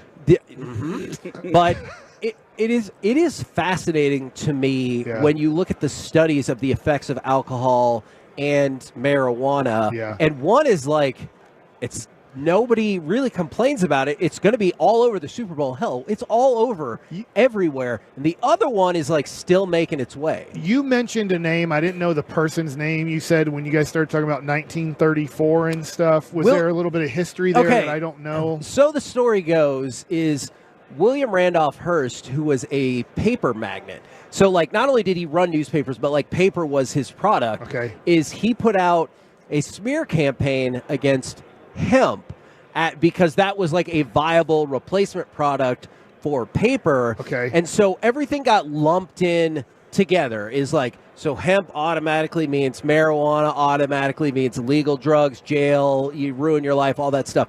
And so William Randolph Hearst was, if not the most powerful person, one of the most powerful people in the world at the time. And so he pushed this campaign, and it feels like that's kind of been something that they've had to overcome for years Nixon, and years Nixon and years. grabbed it too, the war on drugs, right? Like that was that next stage of it was I need something to focus on, and war on drugs became another part of it too. That was another, like, not to bog people down with drug and political talk, but when Jim and Kyle were saying, hey, they're in the same room, they're different parties, but they're in the same room, look, whatever side of the political spectrum you're on, politicians are fantastic about shaking their keys over here to get you to pay attention to something that is like not really as consequential as the actual problems that are probably too difficult to tackle. If something significant happens, Mike, release 10 other things so nobody can focus on the one. Like that's the approach a lot of times. What if we were at the Super Bowl party last night and they had weed stations, like they had the alcohol stations? I wouldn't be hungover. Like that's another side effect. You wake up the next morning and you're not hungover. So like I think a lot of people would have taken part in that. There's plenty of other people that are like, no, I don't need to be involved with that. And that's perfectly like there's that conversation of you get to do what you feel is best for you. And that's a great point, because from the 214, that doesn't make marijuana a good drug. I will tell you this. I think especially from the football perspective, it made a lot of sense to me with Ricky Williams, now that I can look back at it back in the day, is you can take some of these opioids and stuff that are far more likely to physically addict you than marijuana, which could sort of scratch the same itch or help you feel at ease mentally or physically in the same way. So I'm not saying everybody needs to go around and do it, but and you shouldn't drive on it. Absolutely, obviously CBD not. is different than when it has THC in it. Like I mean, there's things that like it will alter you that you shouldn't do certain functions on. But there's a variety of things that I think that option should be made available for medical purposes, for pain relief purposes. Not saying you have to do it, but just know that possibility would be open that it could probably help some people. Yeah, my father-in-law, he uses a CBD cream on his elbow and knee. He had a couple different knee surgeries. Cream and the clear? No, it's just a cream. Not everything is the cream and the clear. And he swears by it. Like he's like, it's part of his regimen every night, and he swears that pain doesn't exist because of that, and he couldn't find anything else that would help him that way. And he's like, look, it's a more natural. He's a very holistic kind of guy too. So like that's something that falls in that place. So I'm happy for him that he gets that. And he told Adrian, he suggested it to her. Guess what? Adrian starts using it on her elbow, and the pain goes away. And, Corey, what do you think of this text from the 214? Kevin would make the best pothead ever. It'd be fun. Do you find that to be an accurate statement? I think the day that I was driving with you and you asked the question, where did all the roads come from? And I was like, man. That's a fair question. I need to know. Yeah, so that's the one. We're the KNC Masterpiece right here on 105.3 The Fan. We're always moving forward, and we got all of the guests on Radio Row. Right now, we bring to you Texas native, Baylor alum, former Tampa Bay Buck Randy Grimes, and Bobby Williams. Gentlemen, how is it going today? Good. Hey, thanks for having us. Yes, absolutely. How's y'all's day going? It's been very busy, super duper fun, but thank you guys for joining us today. Thanks for having us. Yeah, absolutely. Now, one of the things that we need to talk about is how great is Texas?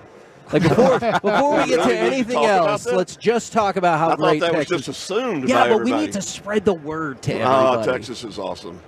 Texas is awesome. The state of Texas? The state of Texas. All right. Obviously, you know I don't think that about the University of Texas. Yeah, that's what I was thinking. I'm an A&M guy. But you do think that about Baylor, right? Yes. I've said Bears. Well, yeah, I've got no beef against Baylor. No, so you can't. Except for the whole Art Briles thing. But you know what? We don't need to talk about that right now. Show. We don't need to talk about that right now. So I believe we had you on last year, but you've become a staple here at Radio Row. Right. And do you enjoy being at Radio Row? I miss you guys. All I do is think about y'all all year. I appreciate that. Yes. Look at that. Look at this face, you know? I mean, it's a face for radio, right? It's a face for radio. Right. Now, I'll just mix in these things all day. It's like not my personal best. All right, so I'll just try to mix in fun little things like that all day. So we were just talking about like kind of marijuana and cannabis and stuff like that in terms of with our last guest, in terms of being alternatives to some of the painkillers that people get and everything like that. I was hoping for everybody who's not familiar, you could walk us through your journey, maybe in the NFL, perhaps post-NFL. Yeah, well, and back when, that was kind of the culture back then in the NFL, whatever works, whatever keeps you out on the field was fair game.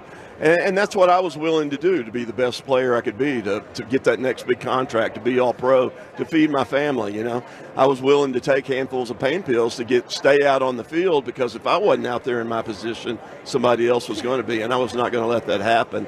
So those are ways that I justified what I called a necessary evil, but what it really was a full-blown addiction. In the last 2 years of my career, I played in complete blackouts. I was taking so many opiates and so many benzodiazepines before games that I was playing starting center, 70-something snaps a game, and playing it in blackout. So I never expected to take what that necessary evil into my private life, which was in full-blown addiction.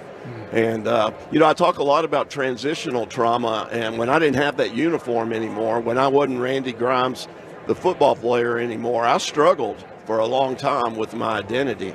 And that was kind of just throwing gasoline on an already raging dumpster fire. There's a specific quote that I read from you that speaks to that, and it felt so devastating, is starting from fourth grade, all the blood, sweat, and tears you left on the football field, everything was put into a black trash bag. Walked out the back door. And Randy Grimes, the football player, didn't exist anymore. That's right. That's it. That is such a staggering quote about identity and having to shift your life. I just thought that was an amazing quote. I don't really have a question for that. I just want to let you know. Well, thank you. I thought that was a really So you amazing... read the book? Yeah. All right. Hey, look. Just say yes. Okay. Yes. Okay. I'm working on it. I'm working on it now, Bobby. And you guys did the book together. Is that correct, or how did y'all? No. We came together through a mutual friend. Oh, okay. To talk about the alternative methods of helping players heal, putting them back on the field, recovery. PTSD and brain trauma. The Stratosphere ETC chamber is a hypobaric. It's the opposite of hyper. So we're bringing people up in elevation. I could basically take you to Everest and back in 60 seconds. Wow. And the enormous amount of expansion on the way up and contraction on the way down hits a bunch of molecular switches to turn on a bunch of healing properties that your body makes, its own pharmacology, everything. Increases VO2 max. Can triple EPO. Erythroprotein is what Lance Armstrong would inject, It increases testosterone. It wakes up dormant parts of the brain. It helps protect the brain. It creates a barrier, before impact. And we're working on some of those studies. I'm putting one over at Apex, for the UFC fighters. We're working on that now. They have so many cards there now. That's a huge thing. It's amazing. And to cross over into the NFL because of impact, right? This would be an amazing thing for everybody to have. Baseball players, pitchers could go back in, pitch half the time.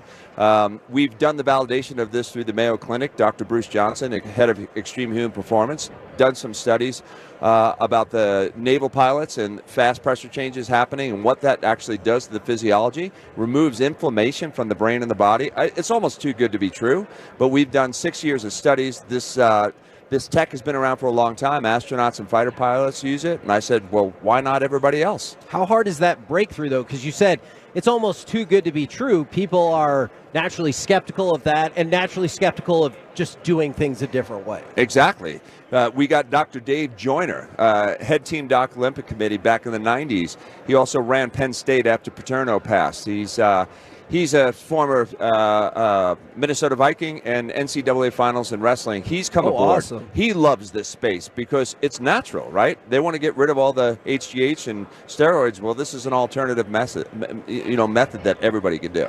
All walks of life. Absolutely. Where do we find this information? Because I'm really interested. Because you heard him say you could pitch again. Mike is a former Major League pitcher. I'm 46 years old. I can't pitch Bobby's promised me a comeback. Yeah, it's going to happen. He's looking for me out on the field. He's got to sleep in the chamber for a couple of years, but he will be back. Yeah. All right, don't go overboard. StratosphereATC.com. We put a splash page up yesterday to give you all the layman's terms and information, the things that I'm talking about. And it's going to expand big, this year. This is our launching year. I've been doing this for 11 years. Wow. Took a lot to do this because it's got to go through something called PVHO ASME, pressure vessel for human occupancy in American Standard Mechanical Engineering. So this thing was done right. Guarded engineers who do space shuttles and submarines built this bad boy. It weighs 10,500 pounds. You can go in it and train on a bicycle, a treadmill, a Versa climber, a rowing machine. So the added addition of exercise in the pressure changes ramps your physiology up 5x. You go in one session within 24 to 48 hours, half your genome expression changes, your DNA uploads as if you were at the elevations I took you to. So basically, we've done studies on the Sherpas. They have different DNA than us. You become a Sherpa using the chamber. Everybody, doesn't matter who it is. A table full of Sherpas. Man. There we go. I'm in. Now, I'm in. in addition to Randy and Bobby, we have Oscar-nominated Mariel Hemingway. Wow. I wasn't sure if we were going to be able to incorporate you in all of this. Did all of these lines win you over? When you heard all of it, is this where you're like, man, that's a lot of acronyms. I think I'm in. Is that what won you over to begin with? Totally. That's totally what won me over. What is this experience like? Because obviously you're plenty familiar with dealing with lots of press, lots of people, and everything like that. But this does feel like a different focus of an avenue. What's it like being on Radio Row for you? Well, it absolutely does have a different feel, but it is like a press junket. There's no question about it. But Bobby is my significant other, and I've been kind of helping. How about that? I got supporting- Mariel Hemingway. I know. Yeah. Because of what you laid down. I heard it. I was like, Kid from Long Island. Really good. My friends are very angry about this. Yeah, for sure. Well, he also said I wouldn't age. I was like, oh, okay. You're talking to an actress. We're getting him back into pitching. You That's just right. heard that. There you go.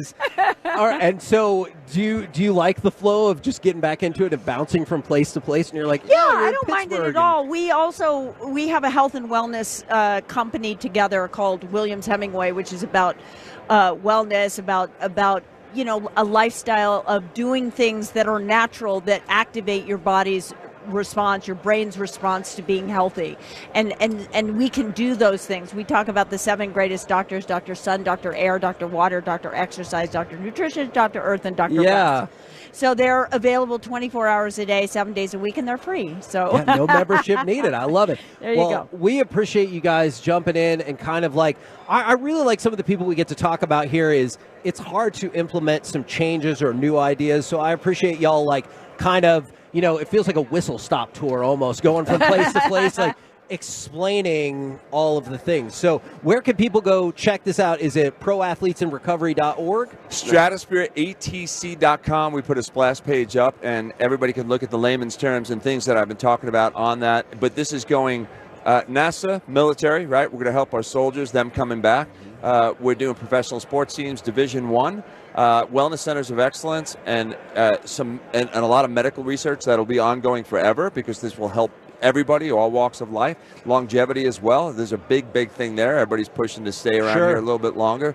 And so with that, because of my background, I want everybody to have one of these in their home. We will downsize this beast of a chamber to be able to get it into people's homes. So everybody can be healthy. And I want to make one mention that one of the great reasons we're here is because Randy really does a lot of work with recovery, and you were talking about that, and brain injury and all that stuff, and so mental health. And one of my passions is I come from 7 suicides, and there's mental illness in my family, so I really am so thrilled with the work that he's doing and getting that information out there, and the fact that he says, some of these athletes just need to ask for help, and they don't know how and who to ask for help from. Then last thing, how much progress have you seen in the last 15 years for especially men? I'm not saying it's only men, but especially men that are okay with asking for help.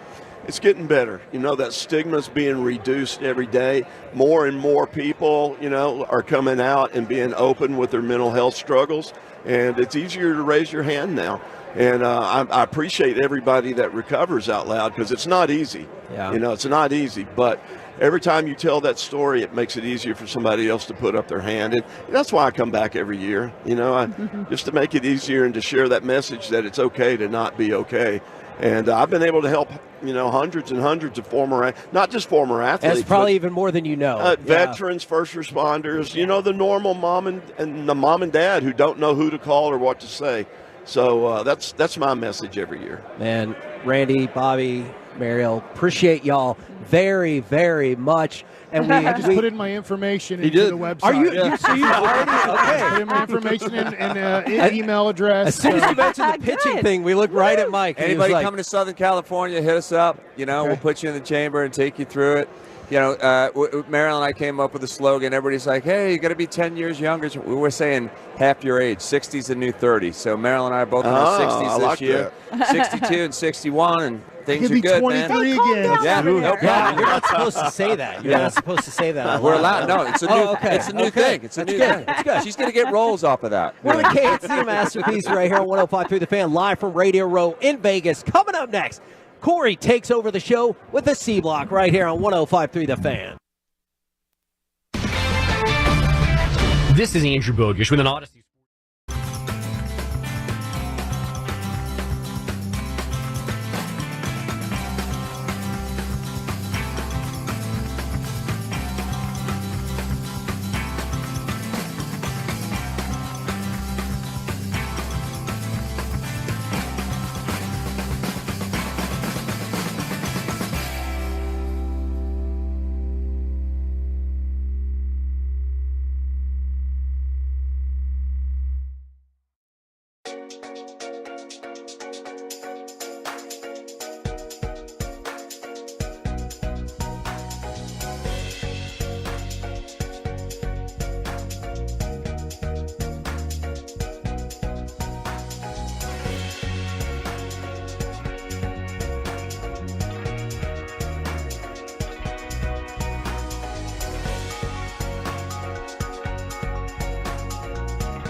in Las Vegas. Want to thank Low T Center very, very much for being our presenting sponsor. Also, big shout out to Best Buy Windows and Siding, and of course, A Number One Air for giving us the A Number One Air hot seat. And so, a lot of pressure right there. We bring on. It's not really that much hot. Yeah, it's not really warm. We bring on Nate Boyer. It's not really that bad. Good morning, sir. How are you? We need we need tech help right there. Our guy His walked mic away, is not working. Well, we will work on that. Maybe we can just bounce him right over here. If you want to just bounce over here, Nate, we'll make that happen. Sorry about the technical difficulties. He's back over there. All right. Well, now we're just messing with you. I feel like, and by the A Number One hot seat, I meant we're just going to move you back and forth, and it's kind of like it's musical chairs. Okay, there. All right, Can you hear we me? got you now. We got you now. All right. There he is. So, what's your day been like so far? You're looking at it. This is Are we the pretty start much of it? No. Oh, okay. But I'm saying just moving it's from this. place to place. Yeah. Did other places make you jump from seat to seat? No, that's the first time that's happened. Okay, good. That's the first, yeah. For You're better or worse, we aim groundbreaking. to be memorable. Yeah, So, exactly. You're trailblazing. You're all of those things. You're welcome. Innovative. You're welcome. Now, I want to know if we can continue this interview knowing that I went to Texas A&M. Can we be cordial? Yeah, no, because I cannot wait to beat y'all's ass again now that we're playing every year. That's Like awesome. we need to be. Let's see how easy that path is to the playoff when you have to play in a There's real 12 conference. teams. That's 12 true. teams. That's true. This is the Texas How rule. many playoffs has A&M been in? Hey, we got jobbed out of one 3 years ago, all right? You guys got into one you didn't deserve. We got kicked out of one that we did deserve. Who above us? Who above us? I mean, Georgia was the best team all year. No, They would have but smoked they- everybody. They lost. You guys To lost Alabama, too. who we beat. Okay, and you lost to Oklahoma, who was We nowhere did. near the playoff. They weren't. No, but we beat Alabama. Who That's was in the true. national championship. That's true. We beat Georgia. So, Is this what it's going to be? It's just going to be A&M versus UT for 10 minutes His here? daughter goes to UT. I'm a Sooner fan, so there's a lot of tension right now. That's why we like, made you going up. cheers. We I'm can all sorry about we can all have a. Well, I'll good tell you time. what. If we didn't lose this Oklahoma, we wouldn't have won the rest of the games. I think that kind of had to happen. Interesting. You know what I mean? How do you feel about Quinn Ewers? Because he's a local product out from South Lake, where in the Metroplex where we're from. Yeah. What do you think about him as a quarterback? I mean, I think he's getting a little bit better every year. He's obviously talented. I've noticed like the first year it felt like he wasn't setting his feet. Like when we that Oklahoma game, which was very different last year. Yeah. He was awesome, but he still like there was some wide open that he just missed because it was kind of lazy back foot throws, and he had no pressure even. I'm like, what's going on with the mechanics? You know what I mean? And I feel like a lot of that got cleaned up this year. There's still a lot of room to grow for sure. I'm glad he didn't try to leave. He wasn't ready. Yeah, I don't think he's ready. Agreed. I think, I'm with you on that. I think that was the right move. So, we'll definitely see. But I mean, it looks promising as far as like the transfer portal recruiting because we lost all those receivers. So I was, immediately you're thinking, man, and you lose Jonathan Brooks who stepped in and filled Bijan's shoes pretty damn well, which is a hard task. to do. Impossible. Yeah. And but then they've got these other backs showed up. When he was out for the year. These two other backs step in, and there's not really much drop off either. You know what I mean? So it's good to see. Now you guys have got the MVP Gala coming up in April in Dallas, but explain to everybody not what they might immediately think MVP stands for. Yeah. So in our world, it stands for Merging Vets and Players. So what we do is we bring together combat vets and former professional athletes, and we help them find purpose and identity when they lose a uniform. We started in the end of 2015. So I was in the Army for 10 years, and then I walked on at Texas, played football, and in my time at UT, I was still in the military. I was in 19th Special Forces Group, so I went overseas a couple more times during school. So I had these two locker rooms with seemingly very different people and different experiences, of course, like going to war, playing sports, different things. But I'll tell you what, like the identity wrapped around that uniform, whether it's a jersey or camouflage, the structure, the purpose, the sacrifice, very different kind of sacrifice, but you do have to sacrifice a lot to be elite and to belong in that locker room and sort of earn that respect. But then also when you lose it, and you lose the uniform, you get cut from football like I did, or, the military, your time in the military ends. feeling and finding anything that compares with what you had before, it's tough. And the number one thing these guys will say, whether it's vets or athletes, like, what do you miss the most? I miss the guys. The and camaraderie. I miss, exactly, that camaraderie. And it's, you're at a pretty young age when it's over, typically, like mid-20s. If you play sports into your 30s, like, that's crazy. That's old. You know what I mean? How odd is that sensation of maybe your mid-20s, late 20s, and you're like, your career, one of the things you built up for, it's done.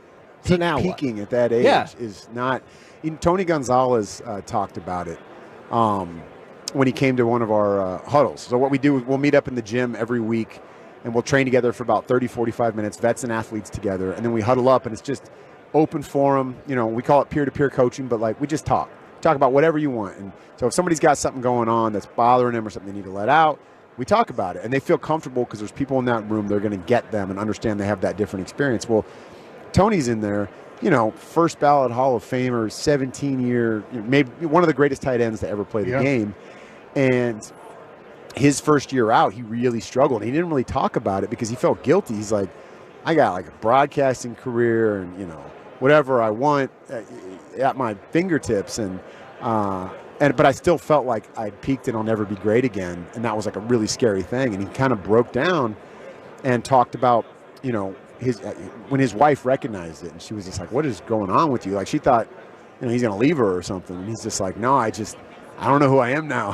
He's like, I'm 30. My edge. Yeah, exactly. And like, I got a lot, I'm not even halfway through life. And I feel like it's just all, downhill from here and not in a good way.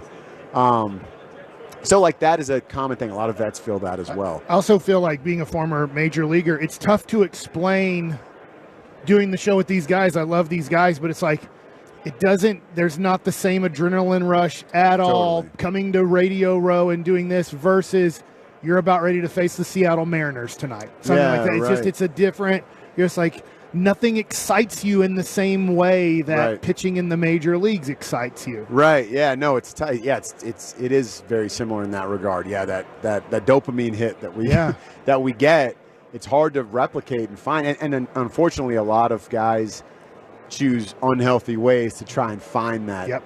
It's a drug. Yeah. You know what I mean? And that effect.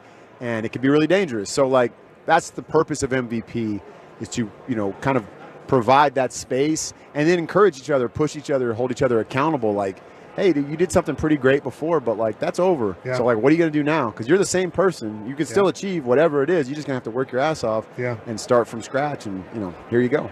Well, Nate, we appreciate you jumping on. Also a Bronze Star recipient, not that you want to brag on yourself, is vetsandplayers.org. If you want to go check out more information about the organization, perhaps get set up for that gala in April, which is in Dallas. If you Star. Yes, if you guys are interested. So very cool stuff there, Nate. You guys should come do the show from there. Is this an official invite? Awesome. That'd be cool. That would be awesome. Okay. Let's do it. And we'll have more time and everything like that. That'd be cool. Awesome. There'll Looking be some cool forward people to interview and all that. Thank you very much. Thank you. Appreciate Real quick. If you to learn more about the organization beyond the website, go check out the movie, the MVP movie. It's on Paramount Plus. You can also rent it on Prime and Apple TV. And it really, in an hour and 45 minutes, really you learn how it all started. The genesis of emerging vets and players. It's about a Marine who was living in a homeless shelter and a former NFL player, first year out of the league, that are going through the same exact struggles, even though on paper they got nothing in common. All the vets on screen are played by actual vets. Tony Gonzalez is in it. So is Strahan and Randy Couture and Howie Long and Jay Glazer and all. I've co-founded MVP with Jay, so he helped bring that community together. And they're all on screen in like a scripted film. So check out the MVP movie. All right, Paramount Plus, or you can catch it on streaming. Go ahead and rent it. All right, very cool. Prime, Apple TV. You'll find it. Just Google it. Just Google it. The MVP movie. Google it. Thank you very much. Dude, appreciate it. Love it. We're the KNC Masterpiece right here on 105.3 The Fan. Coming up next, and I'm willing to bet this is going to be a super short break. Yes. We will talk with Super Bowl champion, College Football Hall of Famer, and CBS NFL analyst Aaron Taylor next right here on The Fan. This is the KNC.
live from Radio Row in Las Vegas. How's it going, sir? It's going good, man. This is ground zero of the football world. It's a great opportunity to come in here and revisit with old friends and new friends and just kind of talk about the greatest sport on the planet. And think about Super Bowl glory along the way. Yes. I mean, this thing. No, yes. Oh. Do you always wear that, or is it like a special occasion kind of thing? How does the wearing of the Super Bowl ring go? When I was single, I wore it every day, 24 hours a day. You know what I'm saying? You got to work with what you got. Starter. And this was a lot easier than wearing a sign that said, I played in the NFL, please come home with me.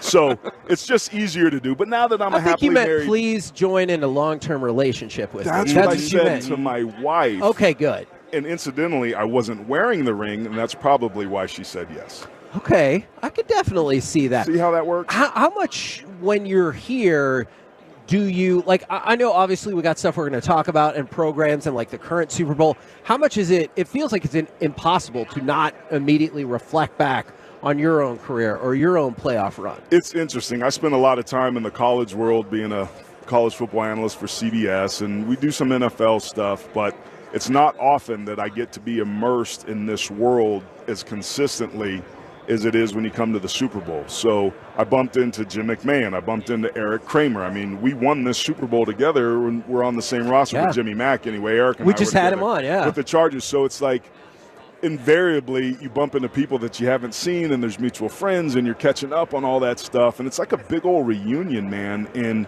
there's also a weird dynamic where you bump into people that you both know each other, but you don't know each other, but you feel like you know each other because you've got a ton of mutual friends, or you've done a bunch of interviews, or you've seen a lot of their work. So there's that kind of weird thing that happens almost like in Hollywood where you bump into people that you've seen your whole life, but you finally are face-to-face and shoulder-to-shoulder and get a chance to catch up. Mike was talking with one of our friends that played in the World Series, and he said he had to kind of dial himself back to about 80% because I'm going to swing like my full swing, and now I'm going overboard because of the adrenaline. That game specifically, can you kind of explain the difference in Super Bowl game, like the adrenaline and that environment, that feeling? So we only had two guys that had Super Bowl experience on the roster with our first one that we won in New Orleans, Super Bowl 31, and that was Jim McMahon and Don Beebe. And they said, fellas, you don't have no idea what you're in store for. This thing is bananas. It's 2 weeks long. You're going to be doing interviews with translators in countries you've never heard of on media day. It's bananas. The tickets, and I need this, and when you're coming in, and hotel rooms and family, it's like, it's bananas. Handle as much of that stuff as you can. But I got to tell you this, like the pregame is as long as you'll ever see too. You'll go out there, you'll warm up, but it's not the same cadence. You'll have to warm up again because it'll be 45 minutes before, you come off the field before you go back, so be prepared for that. We got the ball, and we started driving down. We were 5 or 6 plays in, and they called a TV timeout in that first Super Bowl. I was more tired after 6 plays than I had been in any 3 quarters that season because the adrenaline was so pumped up. I'm running down the field covering every football, every ball that I could, and it's just like, oh my God, are you guys tired? I'm tired too. What's going on? We got to calm ourselves down. And it takes a while, but the speed of the game, it was at a pace that none of us had ever played before. So you play high school, you play college, there's mini camp speed, there's preseason speed, there's regular season, there's playoff, there's championship speed, then there's Super Bowl speed. I had never played the sport of football as fast as it happened those first couple series as I did when we were in New Orleans. So that's an adjustment period that each team has to make. You give a little bit of a hat tip to Kansas City because of their experience, but San Francisco was there 4 years as well, but it's a real thing. Was there anybody in the huddle at the time was like, no, Aaron, you need to calm down. We're all fine. Like, we're all fine. And everyone's just looking at you just totally fine. I've got the paper bag and hyperventilating. Yeah. They're super chill. No, we were all kind of like, oh my gosh, yeah, me too. And it was kind of a good moment that was interrupted because of the TV timeout to like, okay, at the end of the day, we have to execute here. And adrenaline and emotion and excitement is not going to win us this game. Executing is. Eliminating mistakes is. I hope you'll forgive this question, but our Dallas fan base is desperately in need of some positive memories. What kept you guys from getting to the Super Bowl sooner?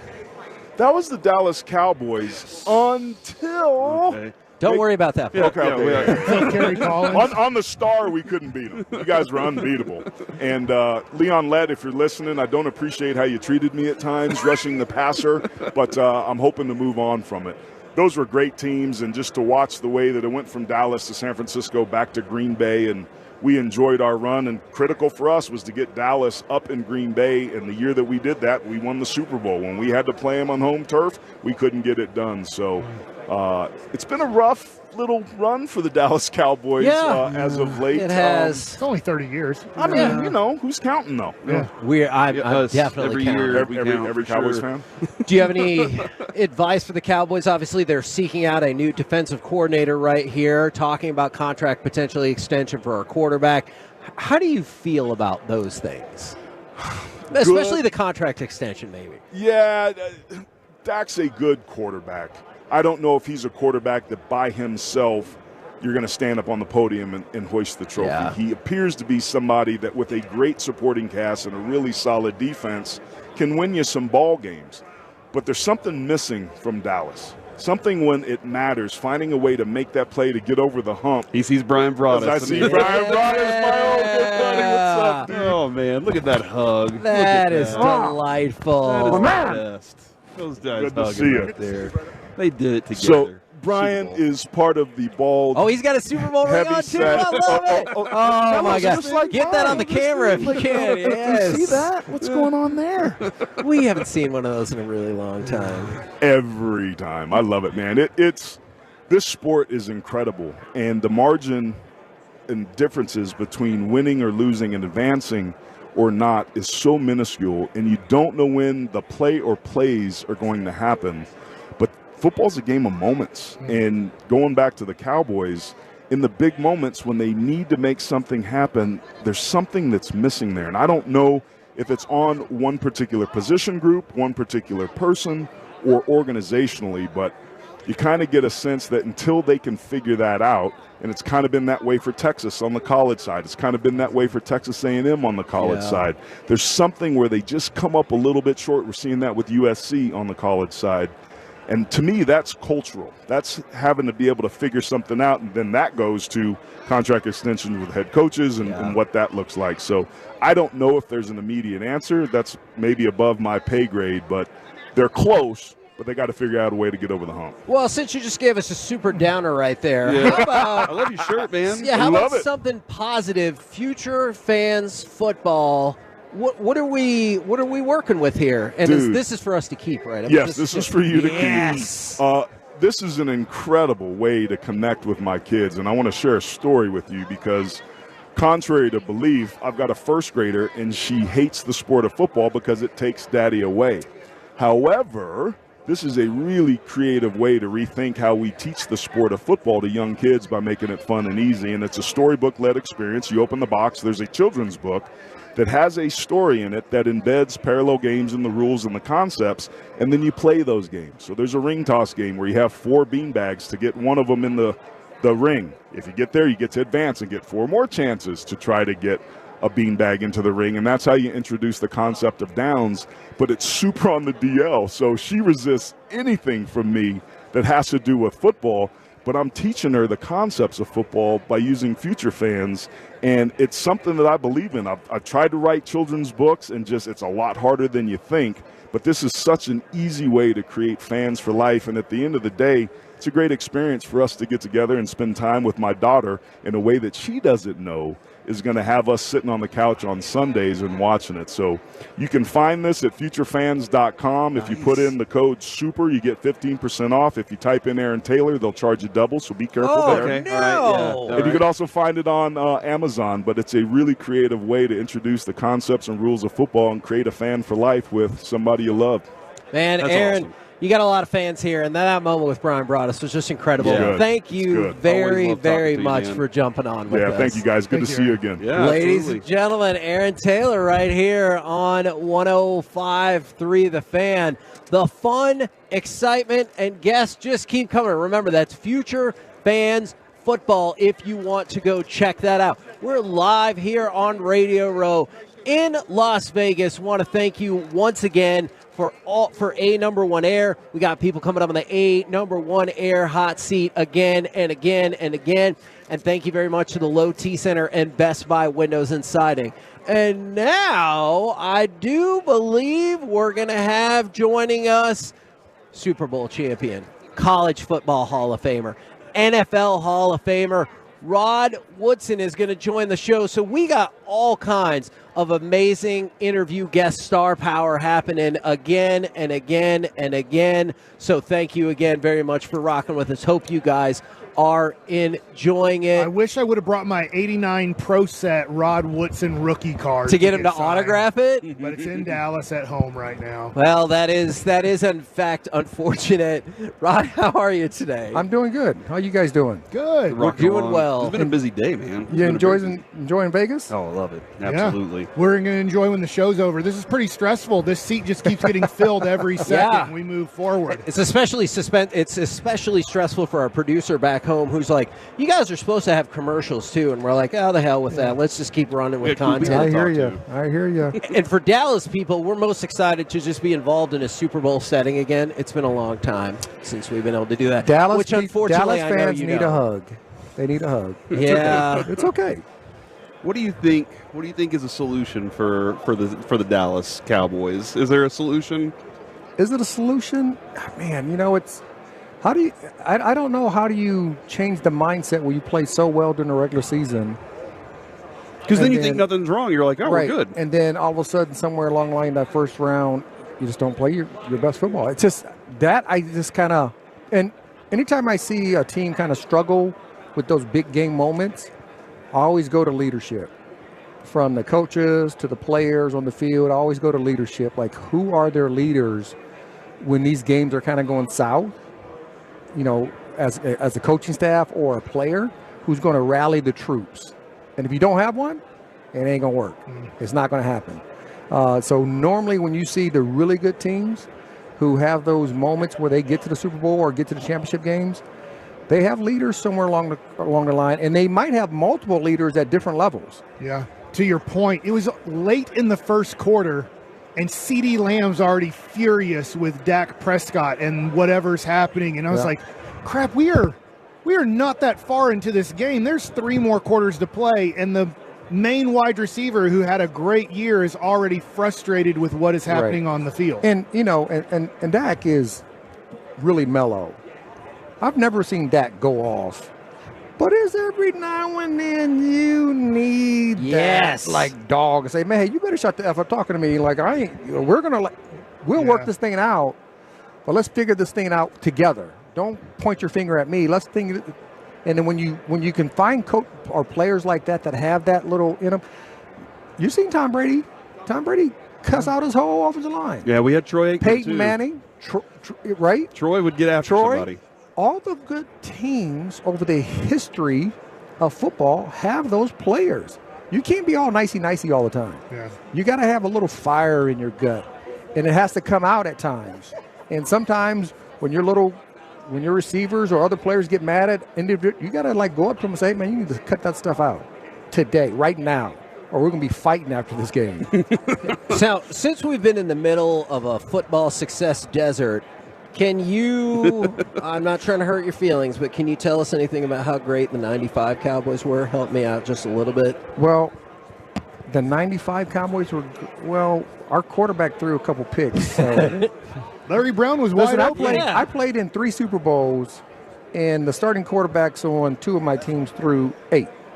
Oh, my gosh. That's not what you want. That hurts. Yeah. That hurts. So they needed you to make 8 interceptions to make up for it on the other side. We would have had to do a lot to make up for that.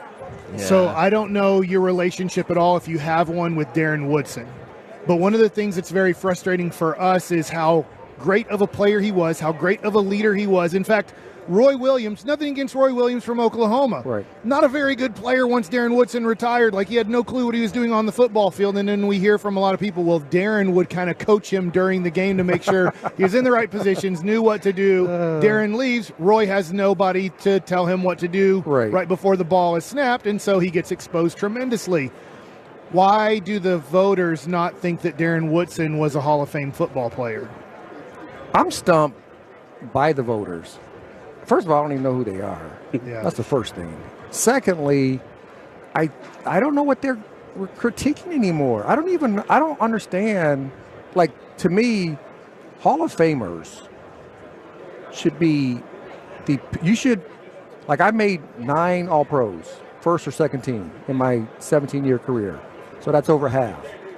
It's not bad. Yeah. That's pretty good. That's pretty definitely top 1%. I think you need to be somewhere like that to be a Hall of Famer. It shouldn't be. When I went in, I was a 253rd player that went in 09. And since 09 to now, it's been another 135, 140 players have gone in since then, over 14 years. That is crazy. Because they did the makeup class, too. Because they where did. were like, Well, let's that's add- another thing Yeah. that David Baker did. He had that Centennial, and there were like 20 guys that went in. We're like, what in the world? And I get where some guys do get overlooked. I just don't know what the criteria is. Yeah. Do I think Darren should be in? Yeah, Darren should be in for whatever.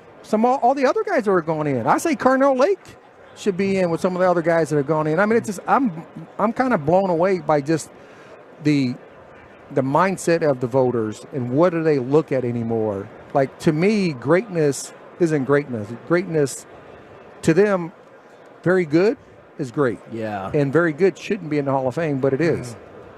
Yeah. Is the game complicated? And I'm not. It seems like whenever we're watching, it seems like there's something that'll be cyclical. A new, we're back to the single high safety. Now we're back to shell coverage. Is it? There are a lot of. In 1987, pretty good coach named Chuck Knoll told me this is a simple game. It's a simple game. It's not easy to play at a high level on a consistent basis. Think about this. The spread formation has been in pro football since the 1950s. Mm-hmm. There's a book written called The Spread Formation. In the 1950s. Uh-huh. Did they do it? Yes. The game is not different. The only difference is the players are bigger, faster, stronger. Obviously. The rules have changed to allow the offense to score more points. Yes. All this stuff, single high, two shell, four. Man, we were doing that stuff in the freaking 80s, right? The run and shoot was ran, the K gun was ran in the 80s. Now you have a variation of the run and shoot and the air raid. They're kind of a combination of all. And then you have a variation of the wing T, which is the RPOs and the zone reads, right? That's a variation of all, but they're in a spread formation instead of being a condensed look. That's what football is. That's all it is. It's no different. That's it. And all you got to do is understand your rules inside of each one of the defenses, inside of one of your offenses, and go play football. And then you got a unique guy like Patrick Mahomes. Like that's he's the difference. generational. There's some players, which is rare, that can play in any generation, and he's going to be lights out. He is one of those guys. Now, the interesting thing, we've got Rod Woodson right here on 105.3 The Fan. You're on behalf of NFL Alumni Health. Y'all have teamed up with the DEA and the One Pill Can Kill cause. And also, sorry to be neglecting you so long along the way. I get sucked in listening to him break It's a it down. Hall of He's Famer, captivating, man. He's captivating. We've got John DeLena with us as well. Tell me more about the One Pill Can Kill campaign, please. Yeah, so we're faced with the worst drug crisis this country's ever seen. Drug poisoning deaths are the leading cause of death right now for Americans between 18 and 45, and it's all coming from this deadly drug of fentanyl. It only takes 2 milligrams of fentanyl to kill somebody. It's enough to fit in the tip of a pencil, and we're seeing them mass-produced in the form of pills that look exactly like a pharmaceutical-grade pill, and they're ending up in all of our communities, all of our schools, and all of our homes. In my neighborhood, actually, recently in Plano, it just happened. It's so hard to see, and believe me, I talk to the men and women of the Dallas office all the time. We've seen it in schools there. We see young people getting caught up with this. We lost 112,000 Americans last year to drug poisoning deaths, 300 people a day. And these pills are so deadly. 7 out of 10 pills that we seize contain a potentially deadly dose. And we seized 78 million of those pills last year, along with 12,000 pounds of powder. So we're here with the Hall of Famer Rod Woodson. DEA's teamed up with the NFL Alumni Association, and we're at an event like this because we know we finally have a captivating audience, and we don't want to lose any more kids. We don't want your community to be affected by it. We don't want your community to be affected by it. We need to do something about it. So we need people to go to dea.gov/onepill. DEA.gov/1pill and get all the information they can so that they can talk to kids, talk to your teams that you're coaching, talk to your church groups, whatever it is, so that these kids can be empowered to make good, healthy decisions so we can save another life. Yeah, absolutely, man. I got a 16-year-old, I got a 13-year-old, and a 10-year-old, and I'm always frightened. And you need to be talking to all of them, even the 10-year-old right now, because these drugs are out there in front of them all the time, and we want kids to be aware. These are cartels that are manufacturing pills to look like an Adderall, to look like drugs that kids are using to try to trick kids into using, and they're selling them on social media. Kids need to understand, adults need to understand, you cannot buy a legitimate pharmaceutical pill off social media. If you're seeing it on social media, it's fake. If it's fake, it likely has fentanyl in it. If it has fentanyl in it, it will end up killing you. It's logical why you would want to get involved with this, but was there anything in particular that drew you to this cause, Rod? Yeah, my oldest son had an addiction problem when he was younger. And fortunately for me, he's gotten through it. He's doing great. He's living here in Vegas with us. He's done an outstanding job. And I'm just happy that I'm not one of those parents, one of those statistics that we've talked about and John talked about, that, when he was taking something, it wasn't laced with fentanyl, but it's every day. Once you have that addiction, it's with you forever. So that's something that we still have to talk to him about it and see where he's at every single day. We're here like his accountability partner. Anything he needs from us, we're there for him. You got a Super Bowl prediction before we let you guys go? Super Bowl prediction. I am going with the team in red. No, I'm not done. Bold prediction. The team that has water by it, that has played pretty good football, and they say the quarterback is a game manager. I'm going with that guy, and not the future Hall of Famer. Well, since you just called Mahomes generational, which I think we all agree with, definitely not a game manager right there. He would not be. You He would be not up? considered that. So I'm not Hall of Famer Rod Woodson, and I don't have anything I have to worry about affiliation-wise. I'm all in on the 49ers. There we go. That was easy, I'm right? going to make it easy. I think they're going to shock the world. Man, if you guys, first of all, I hope you're wrong, because as Cowboys fans, we hate the 49ers. Yeah, obviously. But you understand. I like Brock Purdy. Good Christian man. Fun. Are you rooting for him If in the Brock Super Bowl? Purdy was a first-round pick, Brock Purdy, they would talk about Brock Purdy like they're talking about Mahomes. Yes. They really would. But he was the last guy taken in the draft, and everybody's like, he really shouldn't be the starting quarterback. But he is. Tom Brady, if they knew Tom Brady was going to be Tom Brady, you think he would have been a sixth-round pick? And the same No. thing, I always say that when people are like, you got to be a top pick. I understand most of the playoffs was dominated by that. Best quarterbacks of all time: Joe Montana, 3rd round; Tom Brady, 6th round. There we go. Yeah, it's wild. All right, well, thank you guys very, very much. www.dea.gov/1pill. So dea.gov/1pill if you want to learn more about the One Pill Can Kill program. Appreciate you guys very, very much for jumping on with us. Thank you. We're the KNC Masterpiece right here on 105.3 The Fan. Want to say thank you to A#1 Air for giving us that A#1 Air hot seat. We've had guests all day long, and I think right now we're going to transition in, and we are going to have our chit-chat with those fellas from the G-Bag Nation. The report we got, all content, no breaks happening, so we can just keep going and talking more football, more Super Bowl, and more G-Bang Nation. Gentlemen, how is you today? Wonderful, Heggie. How are you? We're doing great. We're doing great. It has been a very busy day, but we've gotten to talk with Super Bowl winners, All-Pros, Hall of Famers, both pro and college football. It's been great.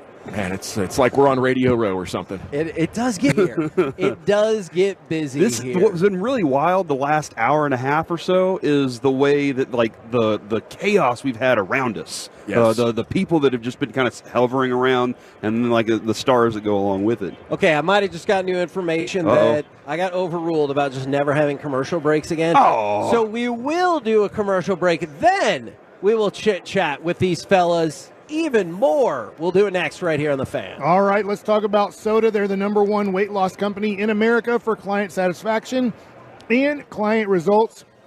and we have the proof. There are thousands of inspiring client photos and videos at sodaweightloss.com. Almost 8,400 5-star reviews. Soda is the chosen weight loss program of the Dallas Cowboys organization and their fans. Soda's at-home program offer nutritionist coaching support and real help 100% over the phone.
via D&M Leasing. Let's chit-chat with those fellas from the G-Bag Nation. Gentlemen, I already know that you're doing great. How many of you are surprised that Corey was up and he was here early, ready to go? MVP, MVP, MVP, MVP. I was amazed to hear him this morning with Sean and RJ. I was like, dude, Corey, you are a legend. Yeah, it was really, really impressive. And I think that's probably my biggest regret from last night was not showering Corey in MVP chants as he came down that escalator. But for the he final did shower you in booze, is what I heard. Oh, he did. At one point, he was halfway through drinking his drink, Corey, and then decided to shove that drink into Eric's mouth. And then Eric took a drink of it. And that's when I was like, I think it's about time for me to go. Good top signal. But I would say that's no in the room, Mike. I would say it's a good job of your part. Hey, but no eye contact was made when Corey was pouring that down my mouth. Yeah, it was all So it was all fair and square. You were having a blast. You guys had a blast. He just showed me 2 videos. One, I would appreciate it if you don't post one of them. The other one, Which one's the one? It's a really funny video. It is really funny. Was it with the sauce and then the mic drop? Yes, that was the good. mic drop, but the mic was a fork.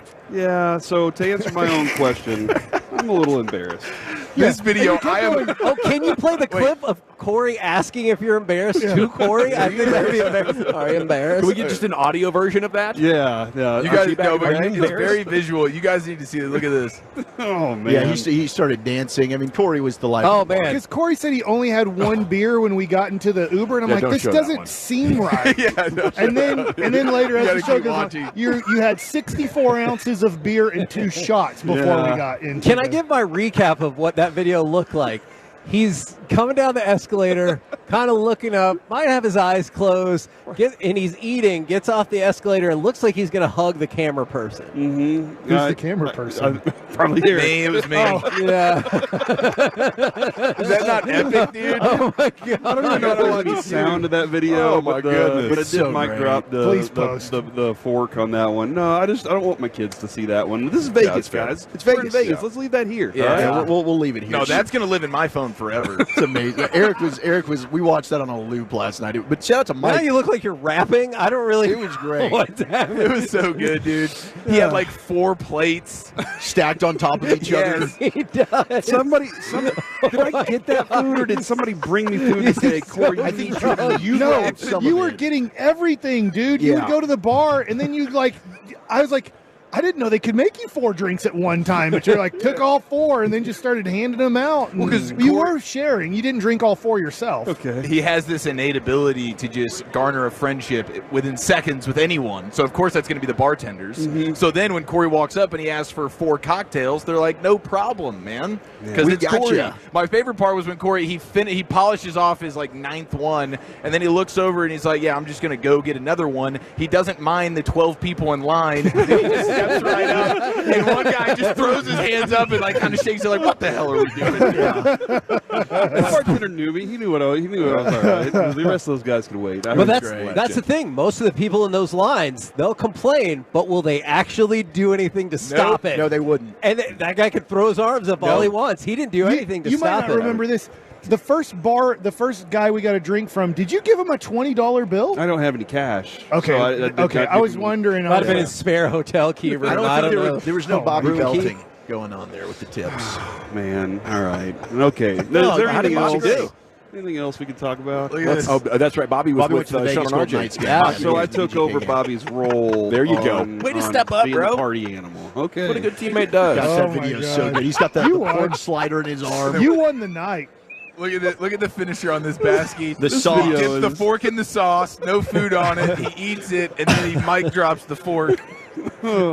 And then leans back triumphantly. Like, I've done it. I've done it. Mission Simply the greatest partier to ever walk Vegas. You were the best partier. We're doing it. We're going to do our top 10 dudes you'd most like to party with in Vegas. Hey. And I had to readjust my list because Corey Majors is now numero uno. Side Spoiler leg alert. walking Corey is the best. He also didn't walk with his feet in front of one another. He was like, Yeah, it was a nice waddle. yeah, it was amazing. Broadus, real quick, what's it like? I know you hugged Aaron Taylor, Yeah. seeing him, seeing Jim awesome. McMahon, just seeing the people from the Super Bowl team out here. Yeah, that's what the Super Bowl is all about. It's about the memories and stuff. It was great. It's so, Aaron and I go way, way back because I scouted him at Notre Dame, and then was part of all that, to push him to get drafted. And I've told the story. We had Jim on last year at the Super Bowl from Phoenix. That was awesome. Yeah, and so many great stories, so many great memories. But that's the great thing about being older and kind of being in the league. I know a lot of people here, so you kind of bump into people along the way and catch up. Maybe some guys and gals you hadn't seen in a while, but that's what makes this place so special right now. That's awesome. What do you fine fellas got coming up on the program today? Pure Gold, as always, thanks for asking. Yes. At 2:20, we're going to have a college football conversation with former Longhorn linebacker and pro football player Brian Jones. Okay. At 3 o'clock, Chris Myers. We're going to talk with the Chiefs writer at 4 o'clock, and we have the star of the show, Darren Woodson, at 5 o'clock. Woo, hopefully soon to be Hall of Famer. Roll home with the G-Bag Nation. We have been the KNC Masterpiece. Make your way back with us tomorrow, Radio Row in Las Vegas, right here on 105.3 The Fan. Say goodnight, Corey. Good night, Corey. You are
segment, though, general at your service, at ease to you.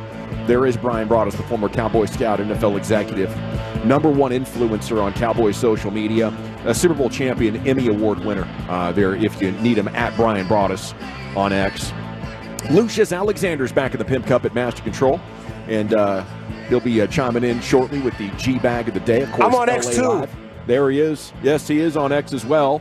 And if you go to at G-Bag Nation, you can follow all of us. Our Twitter handles are sitting right there in the bio. There's Woolchuck and Chiafalo here at the table, and Carter Freeman is coordinating your video. DJ Pridemore is remote engineering, and Tim Collins is helping produce on site here, Radio Row in Las Vegas. How the hell are you guys doing? Doing wonderful. Yeah. Really are. Could be better. Got up, had breakfast with Dawson this morning. Yeah. I mean, we started off the day, had some good conversation. So excited. Yeah, let's jump into that, man, because your phone was lighting up. You were getting pinged on stuff, and Josina Anderson was reporting stuff you wanted to follow up on. And, you know, where are we right now with the D.C. search? Well, the D.C. search is that guys are still waiting to find out what the final verdict might be. I know with Mike Zimmer, he was grateful that he got the opportunity to interview. He really didn't kind of feel one way or another about Mike. Didn't know if it was going to be positive, if it was going to be negative. Said Mike played it kind of down the middle for him. So yeah, he's just kind of waiting. The thing with Wink Martindale, his situation is he has the same agent as McCarthy. So we're hearing that maybe that there might be some talk about Jimmy Sexton trying to get Wink Martindale in. I was just told a little bit ago walking into the building today, Wink Martindale very likely going to take the Michigan job as defensive coordinator.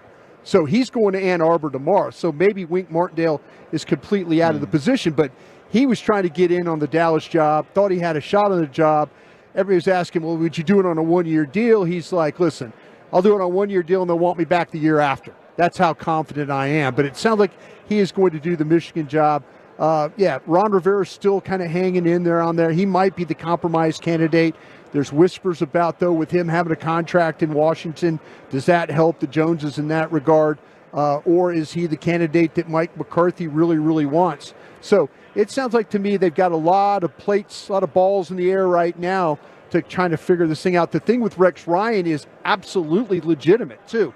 Call was made into the Cowboys and on his behalf. So yes, he's now kind of in the mix of what's going on. So that's just weird that so many guys want to interview and the Cowboys are like, no, we don't want to talk to you. Like, get off your lazy butts. Go talk to all these dudes. Yeah. Oh, no, we don't want an interview with you. No, we're good. No, we kind of got our old guys already lined up here. We're going to talk to a couple of them.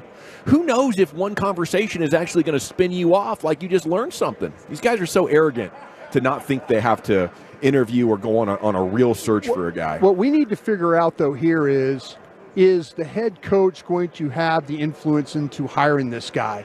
Or is this going to be a front office hire?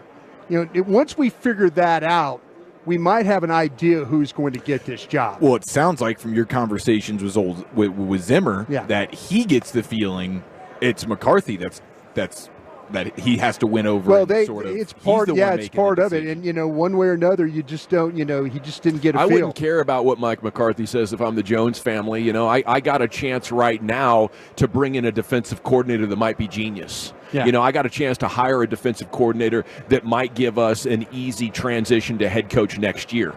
And if Mike McCarthy is feeling any kind of way about any of these coaching candidates for any reason, I don't care.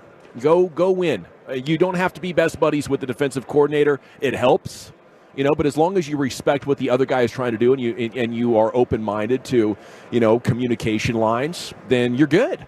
I just don't like what I'm seeing in the process. That's what troubles me a week into this or 5 days into this. I would like to believe that if the Joneses were really hiring the candidate, that Mike Zimmer would get this job. I really do. I mean, I believe that in my heart. I think that's really. You don't think it would be Rivera? No, I don't think so. Well, they love Mike Zimmer. I mean, that. Mike, absolutely. There's a lot to like about Mike. I went on and on about Mike, and everybody knows how I feel about that. I think he's the right man for the job. Hey, good coach, and maybe it is. Yeah. But I want a legit search. Yeah. And nothing against Mike Zimmer at all from my perspective. No, I just think that like the mechanics of the way that they process decisions and go through, what should be a process here leaves a lot to be desired. You're absolutely right. Yeah, and they are casting a bit of a wider net than they did with Dan Quinn. That time around, they just pretty much zeroed in on him. Maybe Marvin Lewis got a half a sniff. Well, how about the head coaching job? It was let's go to dinner, drink Johnny Walker Blue, and hire a head coach. That's true. They did it with McCarthy. That was Marvin Lewis and McCarthy. Okay, so they've casted a wider net a little bit this time, but I'm with you 100% that it's like it's the low-hanging fruit guy. It's like, sure, let's talk to Ron Rivera. Cool. We don't have to work. Yeah. We know Mike Zimmer. We know he's not employed anywhere. Right. There's no name that comes up where you're like, I don't even really know that guy. I need to do some research on this guy, where it's like maybe they went into the college ranks or maybe they've done their back channeling and they understand there's a position coach on a particular defensive staff somewhere that we don't even really know. That would at least pique my interest. Like, man, okay, they're really scouring things. They're not just going for here's a Zimmer, here's a Rivera, here's I guess a Rex Ryan or whatever, and then boom. Or Aiden Dirty's on our staff, very easy. We can walk down the hall and chat with him real quick. There's no interesting name that you're trying to figure out, okay, they're really doing some research here, trying to find a unique guy that isn't just, the guy that's just out there and it's Ron Rivera. Oh, it's Tommy Kellett's agent. Tommy's Kellett's agent. Yeah. There he is. There he is. I think Italian Hall of Famer. Yeah, I think Will McClay might have a couple of those names. The problem is I think he's got to go and sell that to the front office. And I think the Jones family put it this way, they're now in the news in the Super Bowl cycle for Rex Ryan, for Ron Rivera, Mike Zimmer. That's just what they want, right? Those are big names. People are talking about them being linked to the Dallas Cowboys. There might be some under-the-radar names that we're not thinking of that I think Will McClay might want to go and bring into the building. Whether it's some of these younger guys that we brought up, like a Glenn Schumann who's with Georgia, a guy like Jim Leonard has been floated out as names for some of these jobs as well. I mean, Jesse Minter's off the board now because he's going to go with the Chargers. But I think that it's just, hey, I got to sell why these would be good interviews and good hires to the Jones family because maybe they aren't the household names that they would typically go for. Well, what happens, too, when you're dealing with a young hire now, there's no length of the contract on the head coach. That's the problem. How do you sell a guy to leave Georgia to come to Dallas for 1 year when the staff might get blown out? Sure. Same thing happened to Eric Bieniemy. But I guess it would fall back to the argument of how many of these opportunities are there if you want to go to the NFL. No, if you're any good, if you want to do it, then it's exactly what Wink Martindale feels, I totally right? agree. I believe in myself. Yeah. I'm going to make sure that, hey, I'm going to go do a good job to where even if this thing gets blown up, somebody will acknowledge the job that I did. Maybe I can stick around and be retained by the next head coach, or I've got an opportunity to carry this over to another NFL job in the future. If I'm Glenn Schumann, though, I have a chance to get a head coaching job in college if I keep winning at Georgia. That's true. I'm not going to go to Dallas and potentially get blown out, but I understand what you're saying. Okay, there's the latest on the Cowboys coaching search as we're live on Radio Row. A couple of Cowboys here that I've seen so far moving around, Jalen Smith and Tony Pollard. Shannon Sharp is right behind that screen behind Wolchuk and Broadus. So the celebrity factor is rising, and it's getting pretty crowded in here. So we're looking forward to the rest of the week with you. Now, before we move forward, we must look back onto what transpired last night. We know now after crosstalk how big Corey Majors went. How about you boys? Did he represent G-Back Nation well? I think we did. I think we held our own for sure. Corey was absolutely the star of the night. But it was overall a good time. Me and Wolchuk were having ourselves a real nice time. The food situation was, we were thrown off a little bit. You walk in, it's initially mostly outside. It's cold, it's rainy, it's like Korean food and stuff. We didn't realize there were levels to it all. And so as you went up and up, it became a little bit more lively, a little bit more fun. And so that second floor was like old school Vegas style, a little bit classier, and really delicious food. And then the third floor was like Vegas party style. And it was a little bit younger sort of vibe up top. But it was good. It was good. And I do think that Corey is the MVP, though, with the way he handled himself. Any other unruly Las Vegas people that maybe we don't even know? Anybody get topless or any? No, there were some, certainly some dancers on that third floor. A little bit of risque, but it didn't seem like there was anything too wild or debaucherous. Maybe after we left, something went down. But there were giant martini glasses with ladies inside of them frolicking, just dancing. So that was, there was some scenery involved. It was good. I mean, the meatballs probably were one of the stars of the night. DJ did have a party foul and dropped one on the floor. It was really, Baskey came over to kind of rally the troops. We were kind of standing there for a little bit talking and boozing, and Corey was just going ham with the waiter there, or the bartender going over and bringing more drinks. And Mike's like, guys, we got to go to the second level, the third level, and he's taking us around like this is a good station here. Here's another. It was awesome.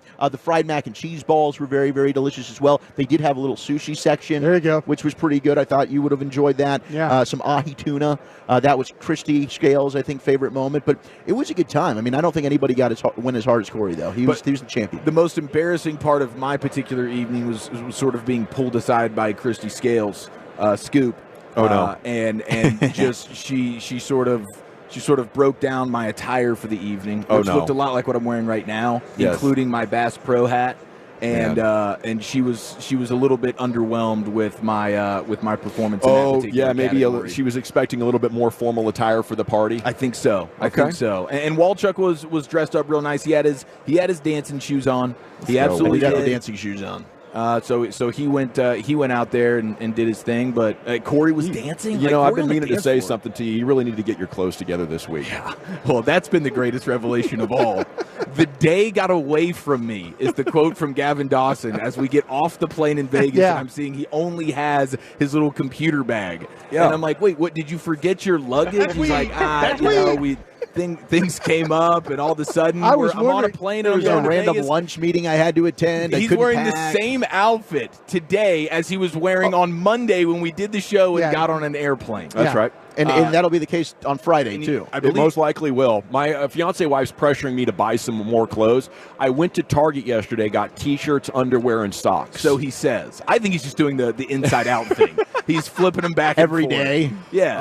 But I had some unexpected developments in my schedule. Yeah, I was kind of morning. wondering. I'm like, did he check a bag? Because I reached out to everybody like, you checking a bag? And everybody's like, no. Dawson was the only one that didn't answer. Right. So I'm thinking, Dawson checked a bag, and here we are like, they were in the limo ride, and he's basically admitting that he's wearing what he brought. Outed himself. He is wearing what he brought, and I that's kind of like it. I kind of like it. It's got a Steve Jobs swag to it. He wore the same thing. Now maybe he had different actual items, but they were the same exact clothes. But it's so low maintenance. Yeah. Now, I did need to get some deodorant and toothpaste, so I should have put that in the scouting bag if I was thinking. But I just had it on my way out the door, and I was trying to get like 3 or 4 things done at the same time. My babysitter was not present, and I had a lunch with a friend at 11:45. So all these things came crashing down upon me, and I said, to hell with it. I have Dawson arriving to the station on Monday for the show, not realizing we're going to Vegas until he sees all of our luggage. Wait, I thought we were going tomorrow. I think you're onto something. That's today? I think you're onto something. I absolutely think you're onto something. And then an MJ shoulder shrug, and we'll see where the week takes us. We got Brian Jones, college football expert, getting set to join us. Okay, Stars over the Sabres 2-1.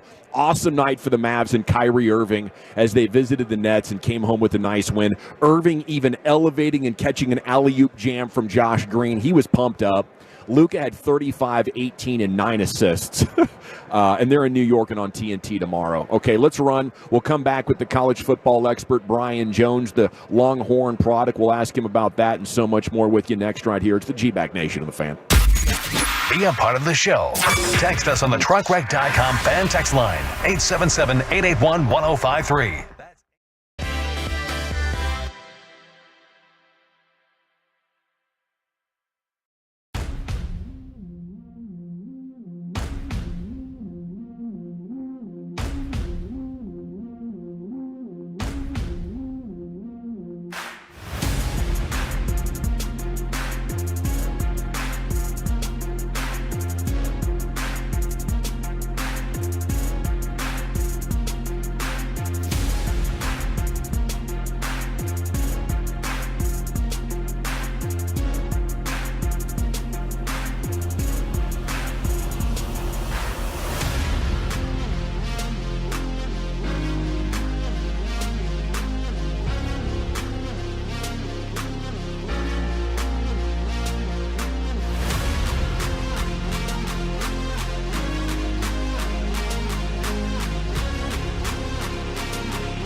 testosterone levels can cause weight gain, loss of muscle mass, and so much more. I recommend the Low T Center. That's where I get my levels tested. They make it quick and easy to get your levels checked, and it's only $25. And with their on-site lab, you'll get results back in about 25 minutes. Go to lowtcenter.com now to book your appointment online. Low T Center, reinventing men's healthcare. This segment of The Fan is brought to you by Berkey's Air Conditioning and Plumbing. If your home is over 8 years old, you might be due for an electrical inspection. Save $75 on any electrical repair. Call us today at 877-BERKEYS or visit us at Berkeys.com.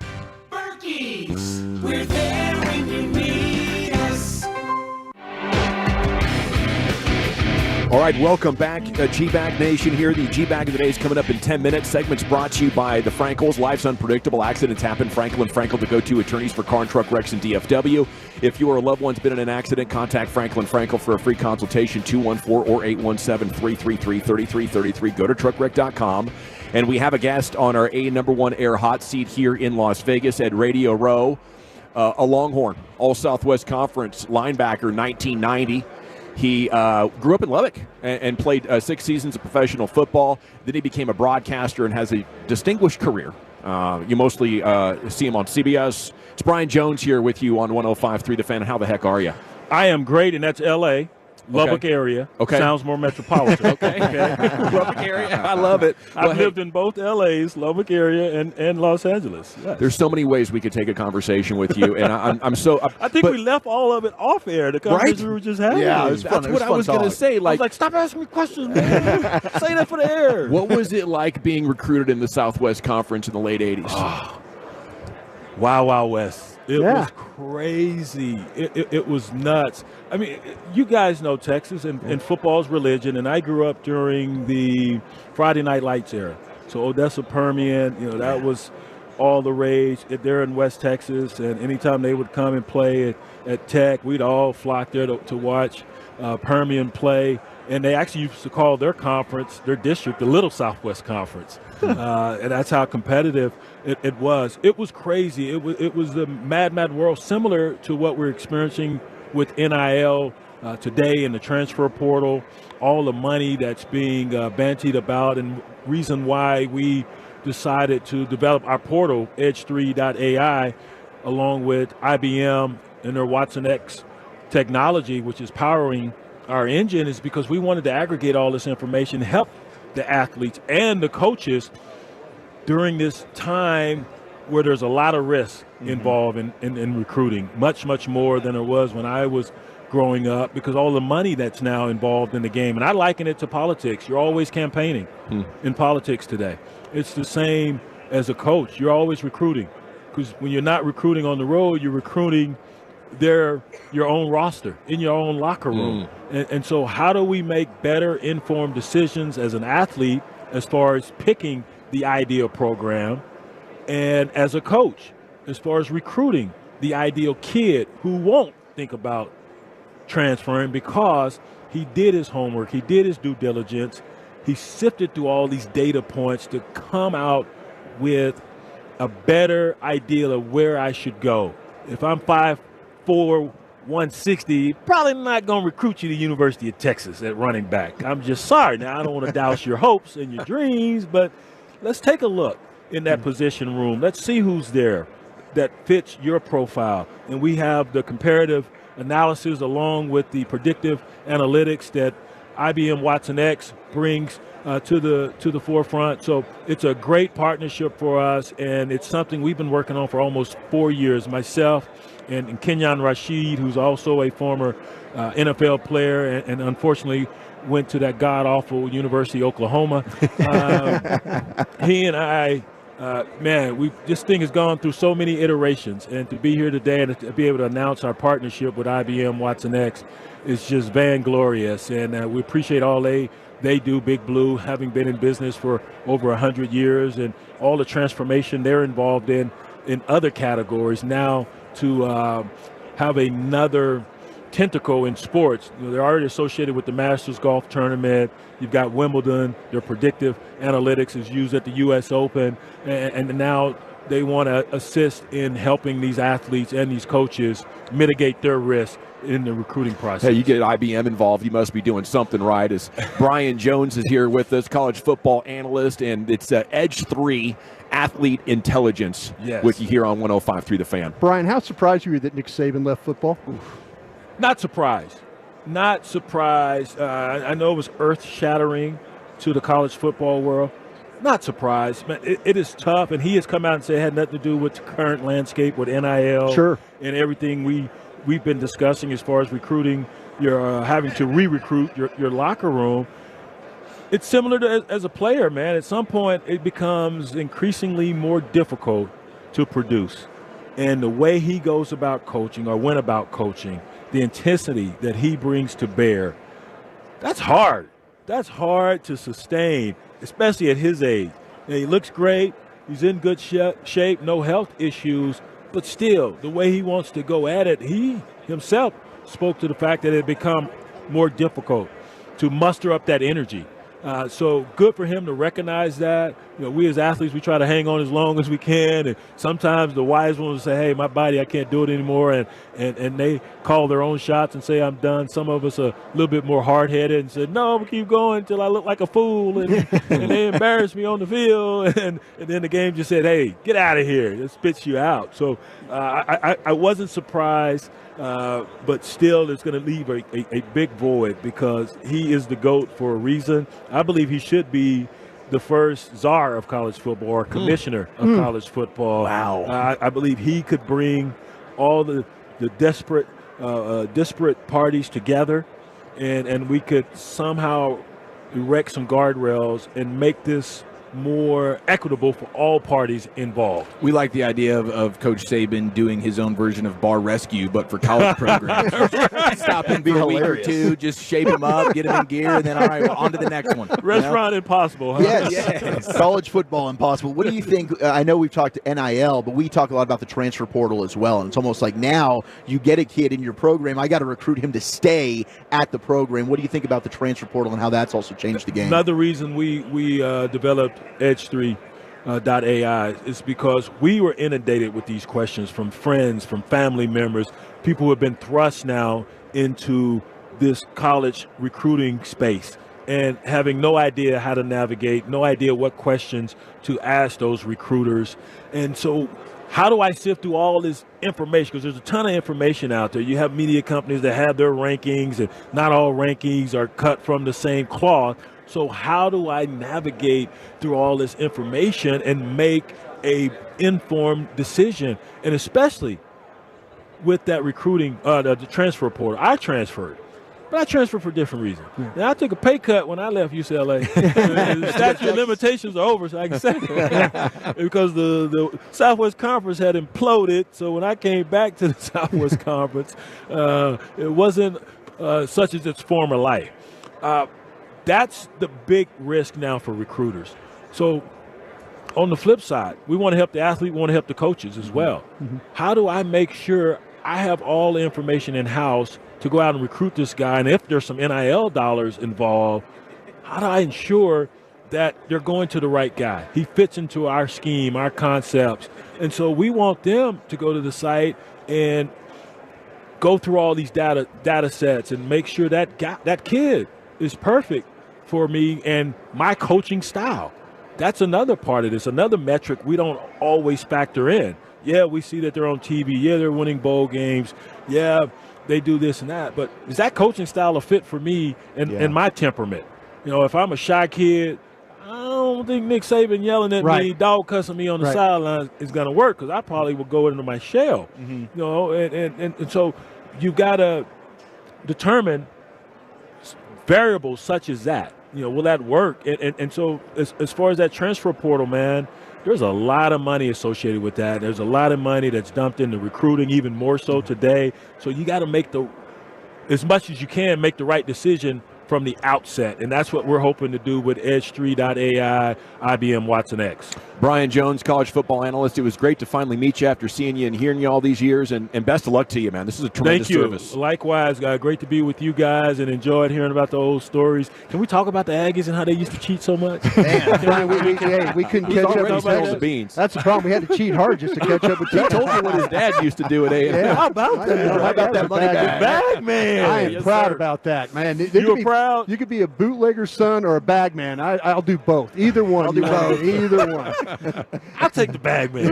It's pretty cool. You could probably you can elongate your life being the bag man. There you go. There you go. The bootlegger's son. I'll tell you what, there was a big day. Jimmy's giving us the deal, buddy. I think Hey, you got another you're a interview to get beast. to. We got to talk more college football with you soon. Let's in the do future. it. We'll Thank be you, looking sir. for you. Holla. Yeah, Thank come you, back on. Thank you, guys. We need to ask about the Longhorns. We do. Yes. We need to talk Texas. Longhorns in the Final Four. We didn't even ask Brian Jones about him getting back. Thank you, sir. Take care. Have a great week here on Radio Row. It's time now to go into the Pimp Cup, where Lucius Alexander is standing by with the G-Bag of the day.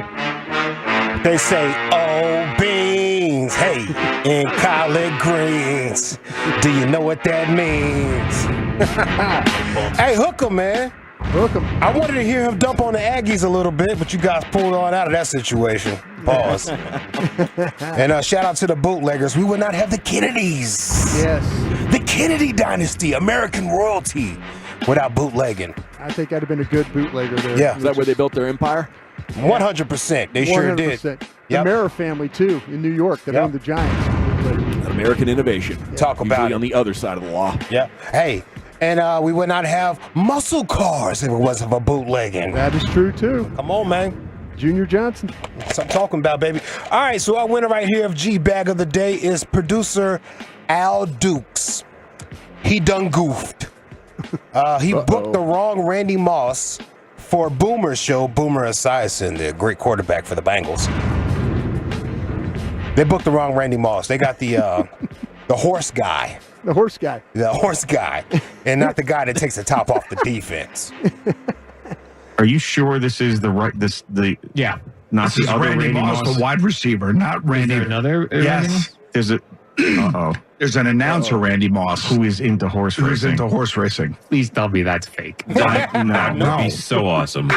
Oh my god. Oh my God. Hold this L. Oh, because they no. said, I saw in the request that Randy would like to talk about, blah, blah, blah. Also, anything NFL related, I'm a double check that. Or maybe the Randy Moss, who is the sports announcer, the horse racing announcer. He used to work for the NFL Network. Come on. I swear to God. Yes. How's that possible? This is gross. Jesus. This is horrible. This is what Mark Chernoff's talking about. You lazy ass. You're not doing any follow through. I don't want to sound like I'm complaining because we have a great setup and everything is great, but I can't catch a break when it comes to some of this stuff, right? Like Dua Lipa's in New York when we're out here. I think we're getting Randy Moss. We're getting the white Randy Moss. I mean, come on. Just wanted to check to see if you would be interested in current NBC sports broadcaster and former NFL Network broadcaster and reporter. That's right. That's You not booked the white Randy Moss! You booked the wrong one, you idiot! You idiot. You idiot. I don't know who that Mark guy they were referring to was, but they said Mark was right. Oh, Mark Chernoff, that's a famous program director. I feel like it was the boss. Yeah. Yeah, Mark was right. I'm struggling here. Mark was right, bro. You know. Oh, Mark's totally right. Yeah. This Al Dukes guy must have been around for a while, has some seniority. Oh, yeah. Al Dukes has been around for a very long time. He is one of the popular producers in sports radio. Not that I know a lot about sports radio. I know about radio, but not a lot about sports radio, folks. Not a lot about sports radio. Still learning. You know I've pretty been good here amount. for 16 years. Good run. Let's go to Fox 26 right here. University of Houston's men's basketball coach. His name is Kelvin Sampson. That's him. Yes, sir. I want to talk to Sampson. Yeah. Flying to the moon like the Alan Tramps. Dude, this is so great. He just runs right out onto the court. The big man's defending his dude, and his dude just gets chunked on the ground. Big man's like, ball, turns and dunks, and Kelvin is out there as the ball's going through the net like, what the hell is going on here, refs? It looked like an old school, like Lou Piniella going to home plate, cussing of the refs in college basketball. It was freaking epic. That is an absolute fact. That is how it happened. Kelvin Sampson got himself kicked out the game. So they talked to him post-game, say, what happened out there, coach? What would you like to know? What exactly happened there, and just your thoughts on I have no thoughts. I have no thoughts. So if I say something, answer your question, they find me $25,000. What part of $25,000 are you willing to pay? So don't ask me silly questions, because it's a $25,000 fine if I tell the truth. So I can't. So don't ask me. Clearly, Coach was still upset about what happened. Yeah, that was such a great answer, though. Thanks and for I your feel like answer, you got to Coach. ask the question, but Yeah. that's so true. Why was it like the kid sound like he was at the school newspaper? He might have been. It's very Coach, possible that he is. Coach, don't ask me silly questions. What exactly happened there? And Exactly. So what do you think happened? Definitely a writer. The Daily Coug here. Yeah, the Daily Coug. Shout out to Coach Sampson right there. Coach Sampson, what a can get brilliant it. response. Yeah, no, he can get it. Yeah, he said, "What's your cash app?" I'll tell you. Just give me your cash How app. much are you paying him to fine? And then I'll tell you an answer. I'll let you know, bro. Yeah. Let's see what else I got for you boys. Hey!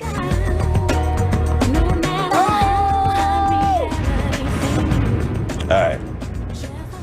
Staying optimistic right here. Luka, did you guys see Kyrie with the alley-oop last night? Yes, sir. Yeah, I like Sick that. nasty. He looked good. He liked playing in front of the crowd that used to love him, I guess. I don't know how you say it. Yeah, he tries to act like he doesn't, but I think he thrives in that. He was a little fired up. He likes it. He played good. Luka was even excited about it in the postgame. What did you think of Kyrie's dunk early on? I didn't know he still had those ups. Oh, man. I was surprised. That's nice. Luka does not care in these interviews anymore, man. Yeah. I think he forgets where he is. He's just kind of talking, you know, and yeah. Sorry, didn't mean to say that. Yeah. He punched it through, too. Oh, it looked good. It looks good. It did look was good. amazing. To be coming back from an injury and you get an alley-oop dunk that looks nice like that, come on. Oh, man. yeah. That's right. Let's see what else we got for you boys. How about this one? The Pelicans announcers, Joel Myers and Antonio Joel Myers, Davis. yeah. They had a hard time talking about Grady Dick last night. That's amazing. They was struggling. They was like, "Hey man, we gotta change this kid's name. I'm tired of hearing him like this. He needs to ride the bench for us." Wait a minute. Hey, Anyway, speaking of his name, though, I would change my name to Grade A. You know what I'm saying? Grade AD. Let's go. Let's go. USA stamp of approval on this joint. That's right. This is prime. How about big time? Big protein. Looking like Drake.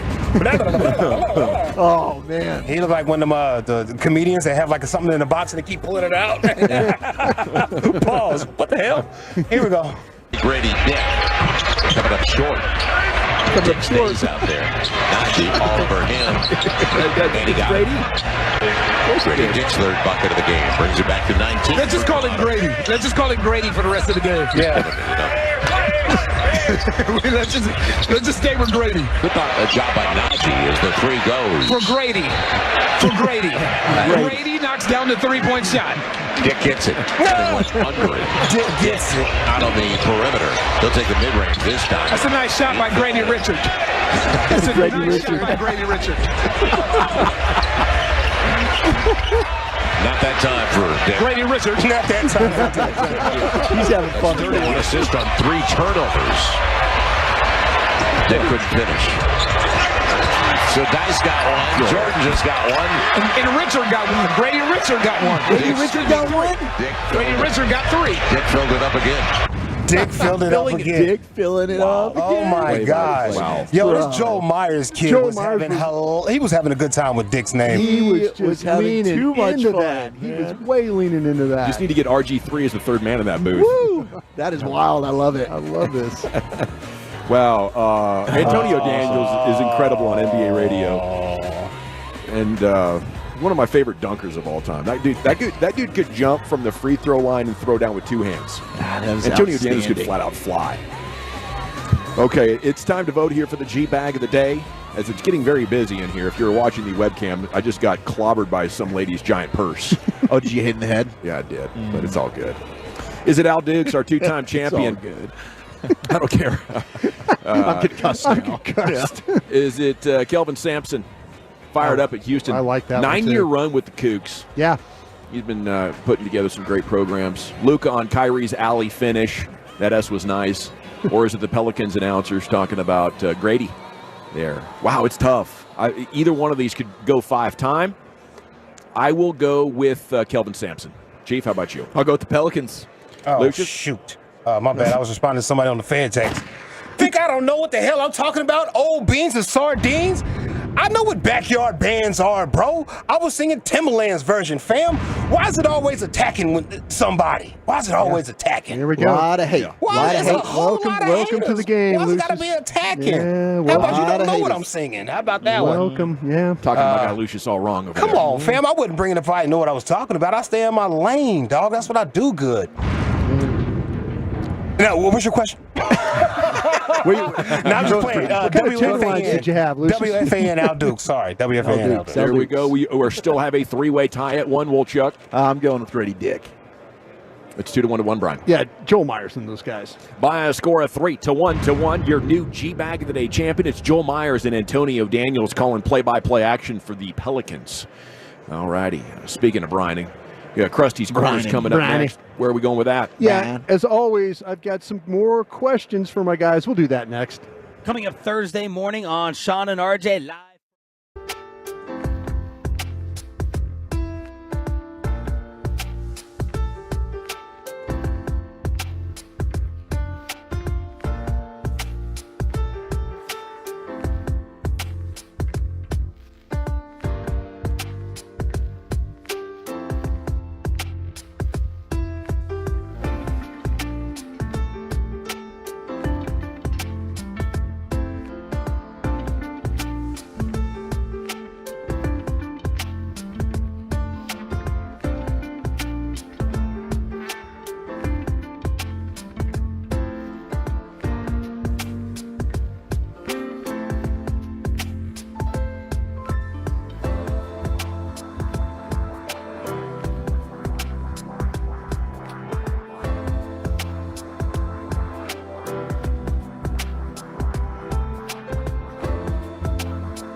Sonic to bring you DFW's best spring training coverage of your world champions. Jared Sadler with daily reports and the KNC Masterpiece and G-Bag Nation doing their shows live from Surprise beginning Monday, February 26th. Thanks to Sonic, On-Time Experts, and Best Buy Windows and Siding for their support of our exclusive spring training coverage on 105.3 The Fan. Yeah, why do so many Texans love classic Chevrolet and Grapevine? They've got the goods and more new Silverados than anyone with incredible savings. Go see them today or visit ClassicChevrolet.com. This is Texas. This is Classic Chevrolet. Find new roads, relax and enjoy the difference. Oh, thank you, Lucius. It's definitely insane here on Radio Row, the media center, as there's been a significant boost to the attendance and a lot more celebrities, and we're looking forward to, covering this here. We're about halfway through the week, halfway to go on your home of the Cowboys, and it's time now for Brian Broaddus and Krusty's Corner, and here he is, the king himself, Brian. Thank you very much, General. Appreciate that. Yeah, it's kind of been trying to navigate this coaching search. Working on the radio and stuff like that, in between kind of popping up, finding out, text. I mean, gosh, reminds me of old days, man. Scrambling around a little bit. I'm loving it, to be honest. Yeah, you're doing a great job, man. Well, no, thank you. I appreciate it. I'm not just, it's just kind of like you get caught. I love having. I mean, when you're hanging out with Brian having breakfast and he's like, some of the people involved are texting me about this. Yeah. It's pretty neat. It is awesome. Yeah, well, I appreciate you. Appreciate you Thanks dining for what with you me. do for the show. No, seriously. All right, I need my man Eric. I know he's over here talking. All right, about John, let's screw him. So yeah, these guys. I need Eric because I got questions for you guys. Real professional. Yeah, he's got a box of wings, of course, in his hand. He's probably going to do his confessional about the wings. Yeah, he's going to do his confessional about the wings. Would be my guess. All right, here we go. Oh, spoiler alert. Yeah. I do. Well, it's on brand. I do have questions for you guys. I've been, every week or every day, I've tried to come up with some questions for you guys. So, Chief, I'll start with you on this one, though. Chief, have you ever been sick in a limo ride? Yesterday was my first time. I think yesterday might have been my first real legitimate limo experience. And yes, I got a little bit of motion sickness there because me and Broaddus were sitting in the bench where we're looking to through the rear view. Yeah. We're looking towards the back of the car, but we're going one direction and looking the other. For about 10 or 15 minutes, all of a sudden, that does make you feel a little bit queasy. So, but I used to get bus sick and stuff, and when I go to Six Flags, I got to take a Dramamine just to be there, not even to ride the rides. How about you? Yeah, how about you there, Zach? Have you ever been sick in a limo ride? No. Yesterday was probably only the second time I've ever gotten to ride in a limo, though. So, I mean, that's 2 for 2 not getting sick. But today, if indeed it is the limo that picks us up, I will switch spots with you, and I will sit with my bag facing and see if I end up having the same car sick feeling. No. So I'll test it out today. I'm going to say this, Dawson, before I ask you this question. I went and spent $17 on Dramamine last night. Okay. So I went and bought Dramamine because I was fearful of, once again, the limo ride. I was sick. You wanted to get out bad. I wanted to get out bad. And the problem was you're in a situation where you're riding along there. And I don't know if you guys noticed, every 5 feet we were stopping. Yeah. It was stop, go. And I just could not deal with that. And I was struggling with it. It does not bother me, but if you're gonna face the front going home, I will probably sit in the middle cross-legged to avoid it because I do get motion sickness on boats a lot, and I don't want to mess with it. It can ruin your day. Well, I did. I went and got Dramamine. I'm in the last hour of the show. I'm going to give it a go and see if that helps me, just in case I have to ride backwards again tonight. Okay. How about this? How about this, Wooly Bully? Yeah. Have you ever paid $40 for a BLT?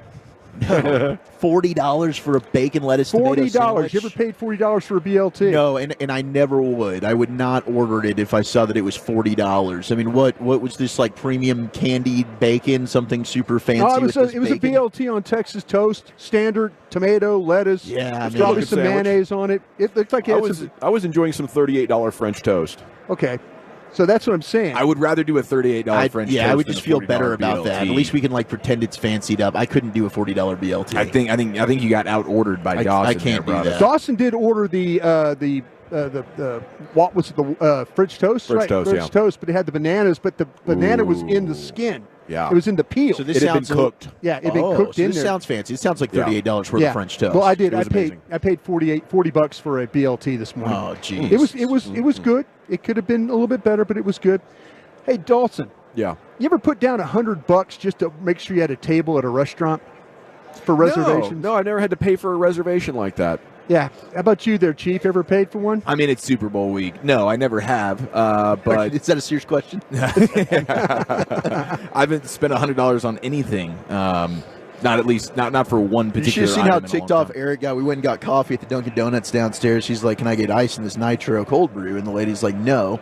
So, well, yesterday somebody put ice in it. Well, we're not allowed to do that. Okay, can I get a side cup of ice? That'll be $3. Eric just about punched this lady in the face. I was very Which frustrated. I with this agree. lady. I mean, $3 for ice. What the hell are we doing? Well, But I'm this also is Vegas. again. This is another installment of is this really a lawless land? Is this really Sin City?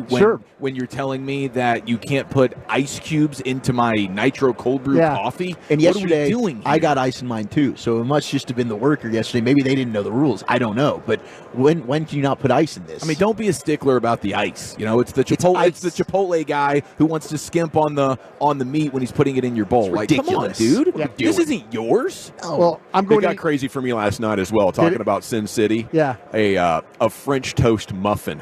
Okay. About 9:30 You're on a at French night. toast kid. Oh, he's not a French Crushing toast the game kid. on French Yeah. toast. Yeah, I do love French The toast. thing about it is, I'm going to eat at Gordon Ramsay's place, the kitchen. Gordon Yeah, I mean, Ramsay's he's kitchen. just And going out to they- fine dining. They bleep us. They make you put down $100 for two for to hold the table, so to hold the reservation. I'd have put down the 100. You didn't invite me. Don't cancel. All right, my final question for you boys: Would you use an ATM machine if they charged you $11 for a withdrawal? Ooh. Yeah, for sure. In a casino? Yeah. That's not a problem? No, it's not a problem at all. It could. No, I mean, you're going to pay $8 for a water. To what you're going to do in there. Everything's about 3 times its normal cost. Yeah, I think you really want to try to get ahead of this one though. You want to bring your casino money with you, right? Sure, yeah. Now, obviously, you find yourself in a jam. Next thing you know, okay, I'm making my way over to the ATM. But in a perfect world, I'm bringing my cash in, so I don't have to pay somebody to give me my money. I kind of looked at it and I said, I need the money. Yeah. So when you need the money, you just you'd have paid $50. You immediately just pay it. They have you by the gonads. Yeah, they there, do. man. They The key there is to take out a lot, so at least you don't have to do it again. No, I hope if I don't That'll be lose like the the money, final time. hopefully the final time. final Oh, I countdown. do have one more question. You are in Las Vegas, guys. Would you eat at a Subway or a Chipotle? In Las Vegas? In Las Vegas. No. I mean, we did an In-N-Out situation last night, but that was a staggering post-media party. Everything around us was inebriation. closed, weirdly. Yeah. It was kind of an awkward situation. I was going to pop into the sushi burrito looking thing. We got told don't do that. Only in a pinch, Brod. It's only in a pinch. I don't think I'd go Subway, although we did talk about maybe doing that Subway footlong cookie. The footlong cookie, because people But are taking I don't think so. People are making their own cookie ice cream sandwiches out of this thing. It's like a 12 or 24. I think it's a 24-inch cookie. You Wow. get 2 of them. Then Wow. you put the ice cream. You smash it together. All of a sudden, boom! Yeah. You got a 48-inch cookie ice cream thing. That's what you should be doing in Vegas. Right. You know, things like that. I'll spend $40 on that, Broadus. But yeah, I'm not just going to Damn pop in and get a BLT. sandwich. Are you or- kidding me? or You got by a Chipotle. $40 BLT. There's probably 2 strips of crappy bacon. No, it was actually it was good bacon. It was good Oh, at bacon. least it was good Way bacon. to watchdog his BLT, though, too. Yeah, he's I will say this though: every one of those things happened to me, but the Chipotle and the Subway. Okay. Every one of those things I experienced here in the last 24 hours or so. Man, that's wild. So thank you guys for You assuring got me it, that buddy. I'm not a complete idiot. Looking forward to answering questions about the things that annoy you about Vegas tomorrow. No, it's good. It's good, man. Krusty's Corner every afternoon, 2:40 here in the G-Bag Nation. It is expensive. And I had to go to Target. Yeah. Once I got to Target, the thing that was weird there was Everything locked up? everything but the food was locked up. Yeah. So, like, you're is- shopping, and it's like, hey, can you come get one thing of deodorant out for me? And you got to hit the button. Now, there's employees everywhere. They're trying to cut down on shoplifting, so they're watching everybody, and they got to open every glass case for you to get every item except what's over at the groceries. And I imagine some of the expensive groceries are under lock and key as well. Jeez. They're making that a challenge. It's like a national crisis, I think, for Target, and each store has their own process for trying to cut down on it as much as possible. We have an NFL on Fox star broadcaster. One of my favorite guys growing up watching on SportsCenter was Chris Myers, and he worked with that OG cast of Dan Patrick and Keith Olbermann. Then he went on to Fox and did some great things there. And Chris Myers will join us next to talk football next right here in the G-Bag Nation, The Fan. thanks to our Tolos. Those are our listeners who turn it on, leave it on. We're here for you all day on 105.3 The Fan and on our Odyssey app. This is Jim Rome with an Odyssey Sports Minute sponsored by TaxSlayer. Start filing for free today at TaxSlayer.com. NFL Commissioner Roger Goodell's annual review of the Ref Show. You know, the one and only thing that we can all pretty much agree on, that it is the worst show, but not to the commish. He makes it sound like it's his favorite show, despite it being the one show we all want canceled. I'm Jim Rome.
Live from our remote studios at Super Bowl Radio Row in Las Vegas, secured by DFWSecurity.com, you're rolling with the G-Bag Nation on 105.3 The Fan. Here we go. It is hour number 2 of the G-Bag Nation on 105.3 The Fan. And joining us now is one of the most recognizable personalities in sports broadcasting over the last 25 years at least. Epic run on SportsCenter, 88 to 98. He was with the OGs. He was with Dan Patrick and Keith Olbermann and entertaining our pants with his catchphrases. He kidded because he cared, okay? And then we loved his shows on Fox as they went head-to-head with ESPN in the 90s and 2000s, and he is just stuck there. He's an absolute star of the sports broadcasting world. Chris Myers here with us on 105.3 The Fan. Sir. Well, that deserves a wow. Thank you for that introduction. That's well, you know, I was a kid, you know, and I'm no longer a kid, but you know, there's certain people that you run into when you get into this business that you remember from when you were a kid. And it hits different when I see you, Chris Myers. It does. Yeah, well, thank you. Yeah. It was those 90s, you know, for ESPN, and you mentioned some of the guys. I mean, I still refer to them as the golden years because SportsCenter, remember, that was it. Other than your local news or your local radio, you didn't. There wasn't 24-hour sports, just like CNN broke through with news. And at the time, we didn't have events. We didn't carry baseball or college football, but we did all the highlights. And it was like the people behind the scenes and the people that were anchoring. And when I got in there from local sports, I'd worked in Miami and in New Orleans, but we were all sports fans and really they weren't cutting us for weather or news. We were on, and we could talk about it, watch the games, and then go on the air, and catchphrases became catchphrases because that's what we said to the guys while we were watching. You know, and they're like, hey, that works. You could try that, and if it didn't work, you wouldn't go with it. So those were some great years, and obviously going over to Fox when they began, and then beyond the Simpsons, it was the NFL, and they have since added NASCAR and football and soccer, etc. And now we have all these other. That's why they're just not as dominant. It's not a knock on ESPN or SportsCenter, but there's the MLB Network, the NFL Network, Tennis Channel, et cetera, Golf Channel. So you have a lot of choices to go. But it was a great time and a really fun time. So thank you for remembering. I still have people, and they're like, hey, I watched you as a kid. I'm like, well, wait a minute, by that old, I've been around that long. I mean, aging both of us here. Yeah, that's right. But it's fun. The business is fun. It's changed a lot. It's evolved. You know, I mean, Radio Row is streaming and podcast row as well here, right? Yes, we still have a lot going on for Super Bowls. And you're here with Synergenics, and we look forward to talking about that as well. But you've been with NFL on Fox for so long, and you've been on the sideline for some of the biggest moments in Super Bowl history. What are your favorite memories? Well, I was mentioning before we came on, the most immediate was the sideline with the Chiefs and 49ers in Miami, that Fox Super Bowl. Aaron Andrews had the other side, and I had Kansas City, and they were trailing in the game, and the emergence of Mahomes again against what was a dominant 49er defense, just getting the ball downfield more with Tyreek Hill. And then the moment after, Andy Reid, who is already a Hall of Fame coach, but just the joy in his face to interview him, and his wife comes in the middle of the interview, and we're trying to talk a little football and appreciate. Then Mahomes comes in and pats him on the back, and those are kind of cool moments that stand out. But probably two other ones that jump out at me, and they both involve the Patriots. I had the Patriots sideline when they had their perfect season before they lost in the Super Bowl to the Giants. Wow. And that was afterwards, Bill Belichick, I have to do the losing coach, and he really didn't want to do it. And so the league, I mentioned something like, well, I'll get Randy Moss, and he's angry. Who knows what he'll say live. And they're like, hold on, we'll bring Bill out. And they got Bill out. So, and then I had the Patriots come back against Atlanta, that sideline when it was 28-3. And, of course, Bill was very warm at halftime as, you try to get information to relay it. But Brady, there was a sense of calm for what the score was. I'm looking like, wow, they're going to get blown. Atlanta's really going to. And then he let him back, and I had to fight through. They let media down at the end of the regulation, but because they didn't know it was going to overtime, and so there were much more than normal, and it was a trampling scene. If you go back to the video, I had to fight through. Our security guy got trampled. I lost our producer, but we got to Brady 8 moments after, and just talking to him about that coming back, but also the redemption, a little bit of what went on, the criticism of Deflategate, and he had an illness in the family. So there were other emotional factors, but that moment will always stand out because it's the only overtime Super Bowl we really had in terms of a team rallying from down 28-3. So this one I think is going to be close. I think it's going to be entertaining. Chris, which is more difficult to deal with? Cold weather as a sideline reporter or a rain delay in auto racing? Or Bill Belichick? Oh, that's a good question. Or Bill Belichick, especially losing at halftime. No, you do a tremendous job. I'm an auto racing fan, and I really the stories you tell about you taking your books and learning about NASCAR yes. and all that is just wonderful. And you've done a hell of a job with that. And thank you as a race fan for all you've done.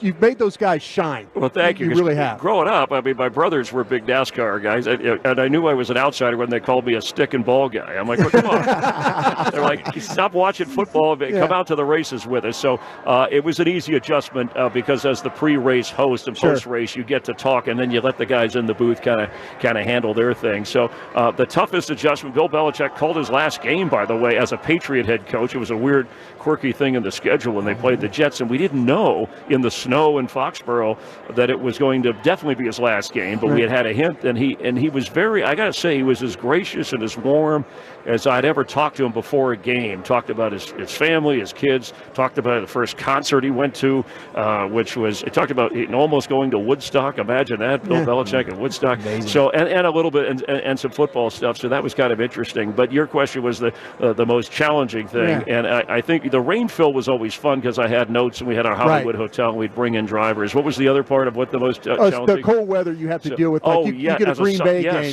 during or Chicago. I was on that sideline when Des Bryant, I think, caught the pass, and remember how cold it was. Chris. So absolutely. But I've been in cold. In fact, I'm a guy from warm weather, and I couldn't dress enough, and I was standing. I would share the gas heater with the punter sometimes on the sideline, and I stood too close, and it was the punter. I think it was for the Panthers. Anyway, he said, "Hey, you're on fire," and I was like, "Oh, he thinks I'm a good reporter." He goes, "No, your coat is smoking." And I got too close, and it had to run somebody. It was really flaming. It was one of those gas heaters, so I'm not used to that. So I would say that's probably the most challenging thing I got used to, that cold weather. But I love cold weather outdoor football. That's something as a fan I've always enjoyed. It's Chris Myers here on the #1 Air Hot Seat, Zach. What do you think now, having been on the sideline for Brady Super Bowls, Mahomes Super Bowls, you're starting to get this comparison now. Is Mahomes closing into that conversation of the greatest of all time? Is it fair to put him in the Brady realm yet? Yeah, I think you can put him in the ballpark, but it's way out of line to try to move him ahead and say that Mahomes is the best ever. I mean, it took me a while to believe in Brady is the best ever. What really sold it was going to Tampa and winning that Super Bowl for the Bucs after all those years. It just showed you the difference. And you talk about the best quarterbacks. I got to cover early in my career even some of Joe Montana, Steve Young, and those 49er teams. So those, when you talk about the best quarterbacks of all time, if you want to go back a little bit, Staubach was one of my favorites as well. But I think we have to wait till he finishes his career. I think he's a better athlete than I think even Tom Brady would admit that. And as people tried to split the difference, really Mahomes is better. You can say Brady's the most accomplished, however you want to call it. What Brady has been able to do, and even Mahomes admitted, hey, 7 is still a long way off here. But what Mahomes has done in a short time, he really has created a dynasty. So yes, best in the game right now, and maybe in the last 5 since he's taken over as a starter. But all time, not there yet. I'd like to see what he does at the end of the career. He doesn't have to surpass 7 Super Bowl titles. Sure. But he's going to have to come close, at least in my point of view. Well, now Brady's about to be your coworker. Yes. How much do you expect him to be dominant in the booth like he was on the field? I don't know about dominant. I remember when Troy Aikman made the transition, and he worked in the World Football League offseason while he was still playing to work on some of the broadcast skills. And I know that Tom Brady is working hard off camera to go through rehearsals. You can't really, it's almost like practice versus a game. You can watch a game, and I've done a lot of tryouts with different players who wanted to get into broadcasting. We put a big monitor up and you play the sound. You don't tell them which game you're going to go, and you just see how they do, kind of a thing. So he's put the time and energy in on that. I think the biggest thing is his voice is going to have to cut through. If you see him on a studio show, it's Tom Brady, you see his face. But when he's calling a game, there's the crowd noise, there's all the other action. The voice has to cut through. And once you know it's Brady, well, then you'll listen and pay more attention. I think he'll be fine. I know in a few of the production meetings, I didn't call a lot of his games over the years, but for the Super Bowls, when he'd sit around Troy Aikman and really talk football with us, he had a passion. He had a great understanding of personnel. He knew the game as well as anybody, like Peyton Manning going back. So that part will be easy for him. Fitting it in between the snaps of the football and the action. And, those guys, they see 5 things at once when we see just one. So they have to pick the best thing that fits the picture or the point they want to make in between so that they don't run through the snap of the football. So I'm anxious to see. I mean, he's got more publicity, but he hasn't even taken a snap yet, right, in terms of calling a game. But I think that he'll be fine. Chris, where do you think sports and television is going? What direction are we dealing with right now? The commissioner's talking about streaming platforms and all these. Where do you think television sports is going? Yeah, it's a good question. I was not happy. I get it with Peacock and the money and that type of thing, but I still think television, when people have the choice to watch a football game, whether it's in a bar or in your home, other than being at the game, you want to watch it on a big screen. However, we get it. I mean, being mobile and on the move and our phone, that's the next best thing. I mean, I love the YouTube thing, what they've done with that. It's incredible to be able to watch games and move through it. What's next? I mean, the streaming thing has already gone faster than I thought it would, but it hasn't yet replaced television in that regard. And I know that they talk about younger viewers. I think there's room for both. Just like, when television broke in, at least from what I read and studied in school, from when television broke in from radio, it's like, hey, radio's going to go away. It's going to replace radio. No, that hasn't happened in the electronic media. Now, the newspaper industry, that's a different story, but obviously because of you can go digital. So it's still existing. It's just not what we knew it once was. I do think Manningcast, different angles of games you'll be able to watch, which you can do now, but maybe on a regular basis. You'll be able to do all of that and be able to choose if you want an all-22 camera or back of the quarterback and put cameras in different places. The technology is what I think will improve the most. Chris, we had one of your coworkers, Clarissa Thompson, of course, during the middle of the season, that came up with the sideline report and maybe making up a story, depending on if a coach was willing to talk or not. How challenging is that? Especially, you mentioned the Super Bowl with Bill Belichick, might not be the easiest to get information from. Yeah, I'm a fan of talking to the coach at halftime, and I'm not knocking what other networks do, but I think trying to interview the guy coming out of a quarter or a half, he's not really going to give you as much. I mean, you could read his face, but I always thought talking to those guys, whether it was Andy Reid at a half or Bill Belichick, that or Mike Tomlin, I had that game in Dallas, in Texas, there with the Packers. I had his sideline. I think you can get more information, and they're a little bit more honest. And what you're doing is you're not making anything up. You're paraphrasing, right? And you're listening to the first half, what your analysts are saying. You're trying to figure out what questions need to be asked, other than is there a guy who's injured, is there a guy who might get benched, other than your basic. No, cut back on the penalties and let's block a little better. It's Chris Myers here with you. Okay, let's talk a little bit about the game. And we are in Vegas. I don't know how much you can talk about wagering in your role. Is it encouraged? Is it tolerated? I'm not sure these days. The lines have been blurred. But they have been. For me, I could see not betting. I don't know if I could get myself to bet against Patrick Mahomes. I think it's now in a Tom Brady situation where I don't care what the numbers say, at least at this point with where these teams are. Yeah, Mahomes is the difference maker, and which is why 49ers should not be favored. Even though I happen to be leaning in their direction a little bit, it should be either the Chiefs are favored or it's nobody favored. But, the odds are posted the way the money goes and the way they want people to drive it. I think it's going to be a low-scoring first half.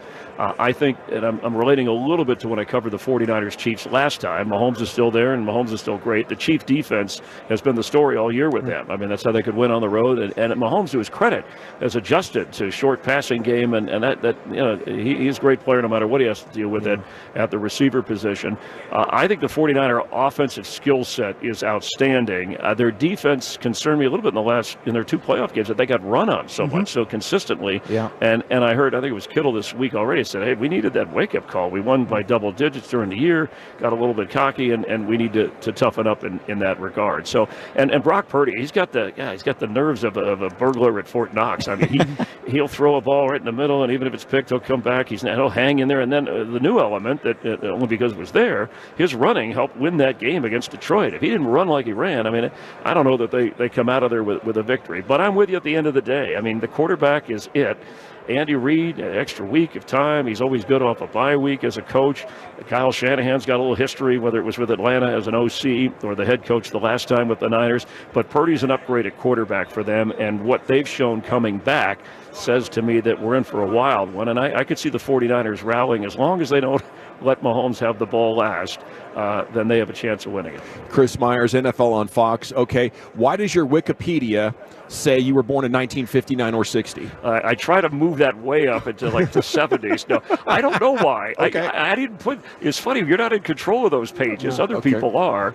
Somebody had it there that said I was a vegetarian because my dad was a butcher when I grew up, and I had to call them and say that's not true. My dad worked for the post office, and I love hamburgers. I mean, so they removed that. Hell yeah. Yeah. I said we don't need to put that in. I'm like, no, I just want to set the record straight. So people I don't want to get I don't want the Beef Society to come after me. So you can't. The bottom line is, and I have to always check this too when we're looking with players and you research things for games. You don't always believe what's written there. You have to kind of confirm different things. But it was 1959 when I was actually born. So. Okay, we know Al Michaels is a big steak guy, and he's eating steaks and I believe shrimp in the booth like during halftime of games. And doesn't eat vegetables, right? Yeah, no vegetables.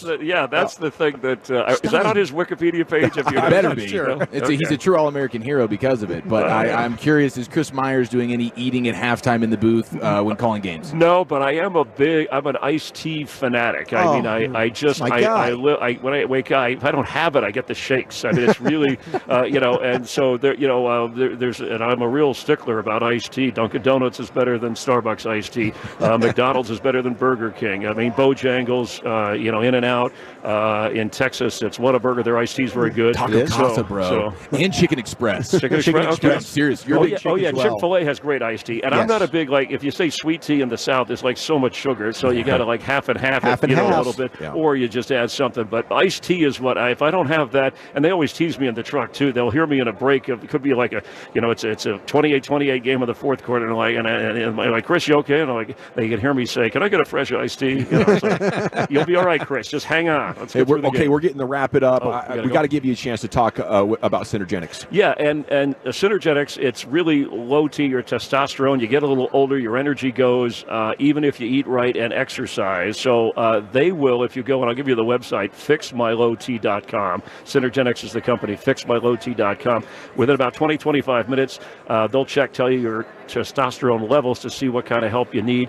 It is medically supervised, and most health insurance companies cover you for the treatment, whether you're battling depression, whether lack of energy, get up into your 30s, and women too, but for men, that's the age range. And it can also be preventative if you're just not feeling up to your best. So go to fixmylowt.com, keep your energy where it needs to be. Thank you, sir. My pleasure. Yeah, it's always so good to see you. Thank you. Enjoy the game. Yes, sir. We will. You do too. There he goes, Chris Myers, with us here on your home of the Cowboys, 105.3 The Fan, on that #1 air hot seat. And we are having a fantastic time. Of course, Wolchuk, our coverage is brought to you by Low T Center and Best Buy Windows and Siding. And we're back with the NFL news of the day here on 105.3 The Fan. It's time to run it back. 105.3 The Fan is teaming up with Sun to bring you DFW's best spring training.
Yeah, buddy, welcome back. It's time for the NFL News of the Day. Sean and RJ going to sit in on this with us.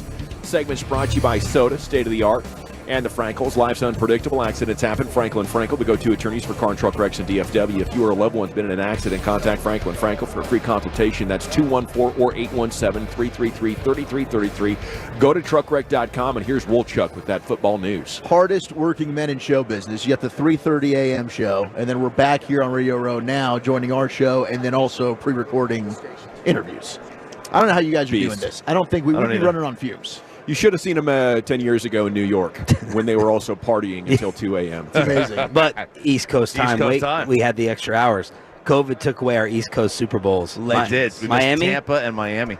Yeah, man. We didn't learn from all these other stations who I said to my Philly guys, I said, where are you this year? You guys were awesome last year. They're like, we're not doing those hours unless the Eagles are in it. Right. David Hellman, Fox, they ain't sending no one out here. It's not happening. They're dumb. They're dumb. You got to be out. You got to be here. You got to be where the action is. Yeah, I mean, who else would talk to the other three tables that are awake when we're up? Absolutely. Yeah. Hey, but that's what you do when you're the number 6 show in all of America. Yeah. Damn right. That's damn right what you do.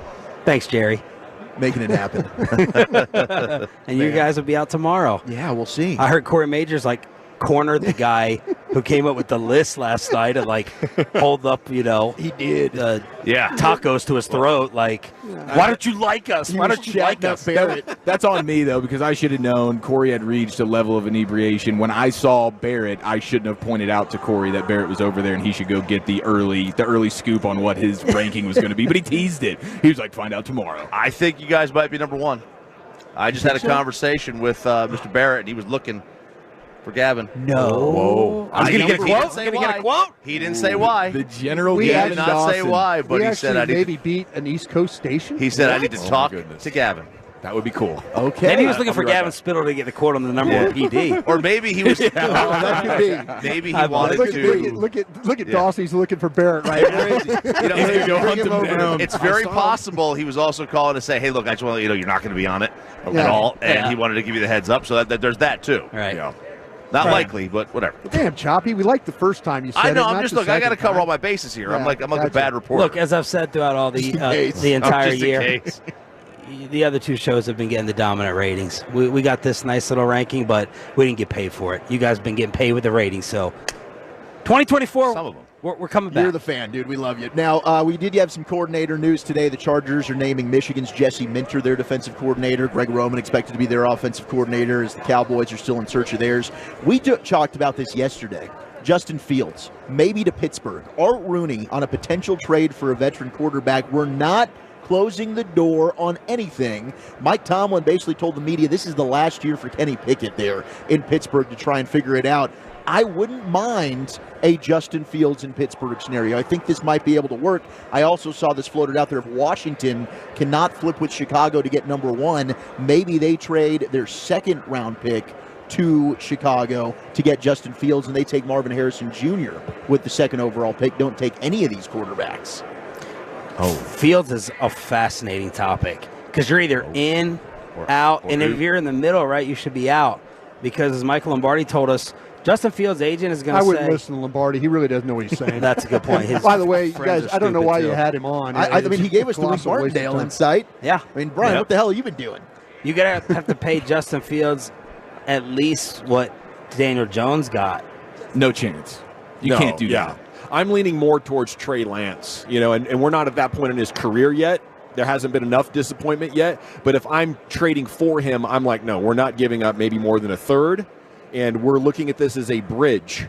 And hopefully it develops into what his potential is. But I'm out on Fields for the record. You are? For the Steelers, it might be perfect because they're never bad enough to draft one of the top-rated guys. I'm leaning out on him, too. Washington would not take a quarterback at all and just take Marvin? Yes, and then they would trade their second-round pick, which is, 36 or something very, very high for Fields. Bobby told us he knows that Kingsbury loves Penix. So maybe Washington at the top of the second get Penix. Do you believe Fields is going to make the throwing leap? That's what the whole thing comes down to. Well, that's the hope that you have to think about. I think he threw the ball better than Lamar Jackson coming into the league. Okay. So all of a sudden, a lot of it has to do with the uncertainty at the coaching position there in Chicago and what he's had to deal with. Has been I think, the coordinators, the quarterback coach, it never stops. The guy has never had any consistency with the coaches. There's always been questions, and I think that they've put a lot on him. I think there's guys that you could teach to throw. I really do believe that. I just don't think that they've done a very good job of putting him in a position to where there's any consistency with his teaching at all. He hasn't had a good offensive coordinator. I was all in on Fields this year. I thought the Bears would be a surprise team. I was too. They burned me bad. And I don't think he can stay healthy either. I think the injuries are a legitimate concern with Fields. Can I bring up a surprise headline today from the Dallas Morning News and tell me what you guys think about this? Do it. You go beyond the paywall? Okay, this is No, he's just got the headline. No, I've got the headline. That's what I do. That's what I do. I do the headline. But I'm going to ask you guys this question, and it's coming from David Moore. Okay? So it's coming from Jerry. Okay. Bortles, Tannehill, and the list of NFL quarterbacks with a higher playoff success than Dak. What do you make of that headline and a story by David Moore? Great question. Great question. Okay, so twice you came Are up we going to against the tie buzzsaw. things together here? Contract Yeah. talk? Because that's totally out of the blue. That's like a first take Yeah, good point. reach of a, why would you, coming over here, I read that and I was like, why is he writing that right now? Exactly. And this morning, Bobby laid out the numbers.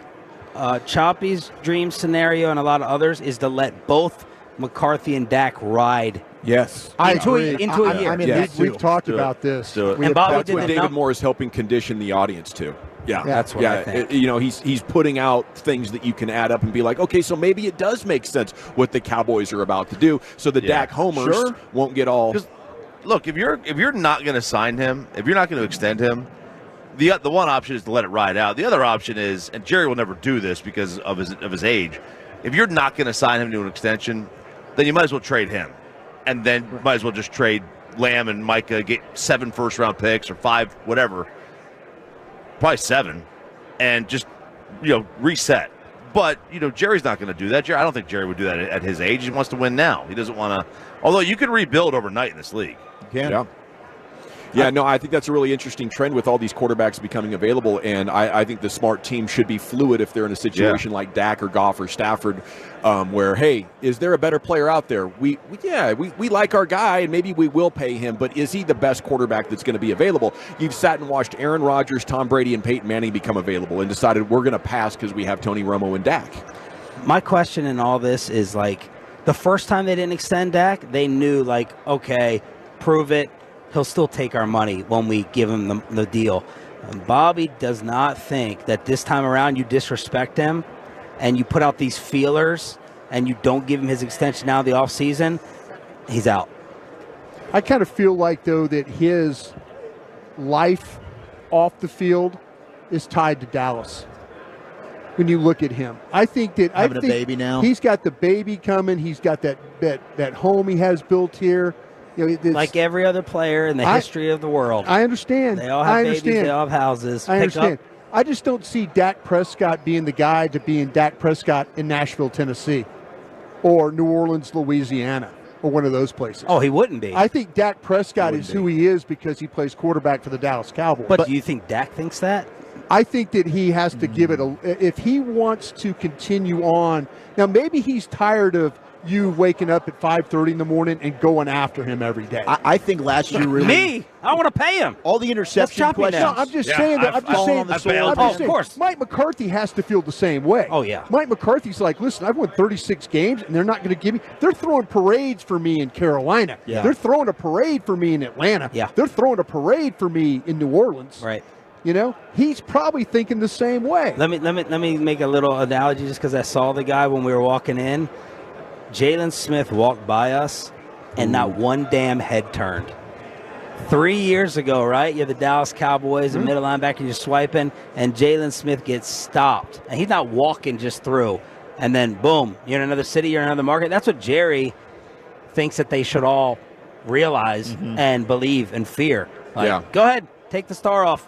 See what you are. I think the really interesting thing there is what happens when Dak and his agent play hard. We want to reset the market, and then you look at the playoff record. Yeah. And you're like, man, Do we want to do that? And you could make the argument as the agent, like, look, you ran into the 49ers twice. You ran into Aaron Rodgers, like the postseason record. But then you could say back, you have to be good enough to beat those teams. Yeah.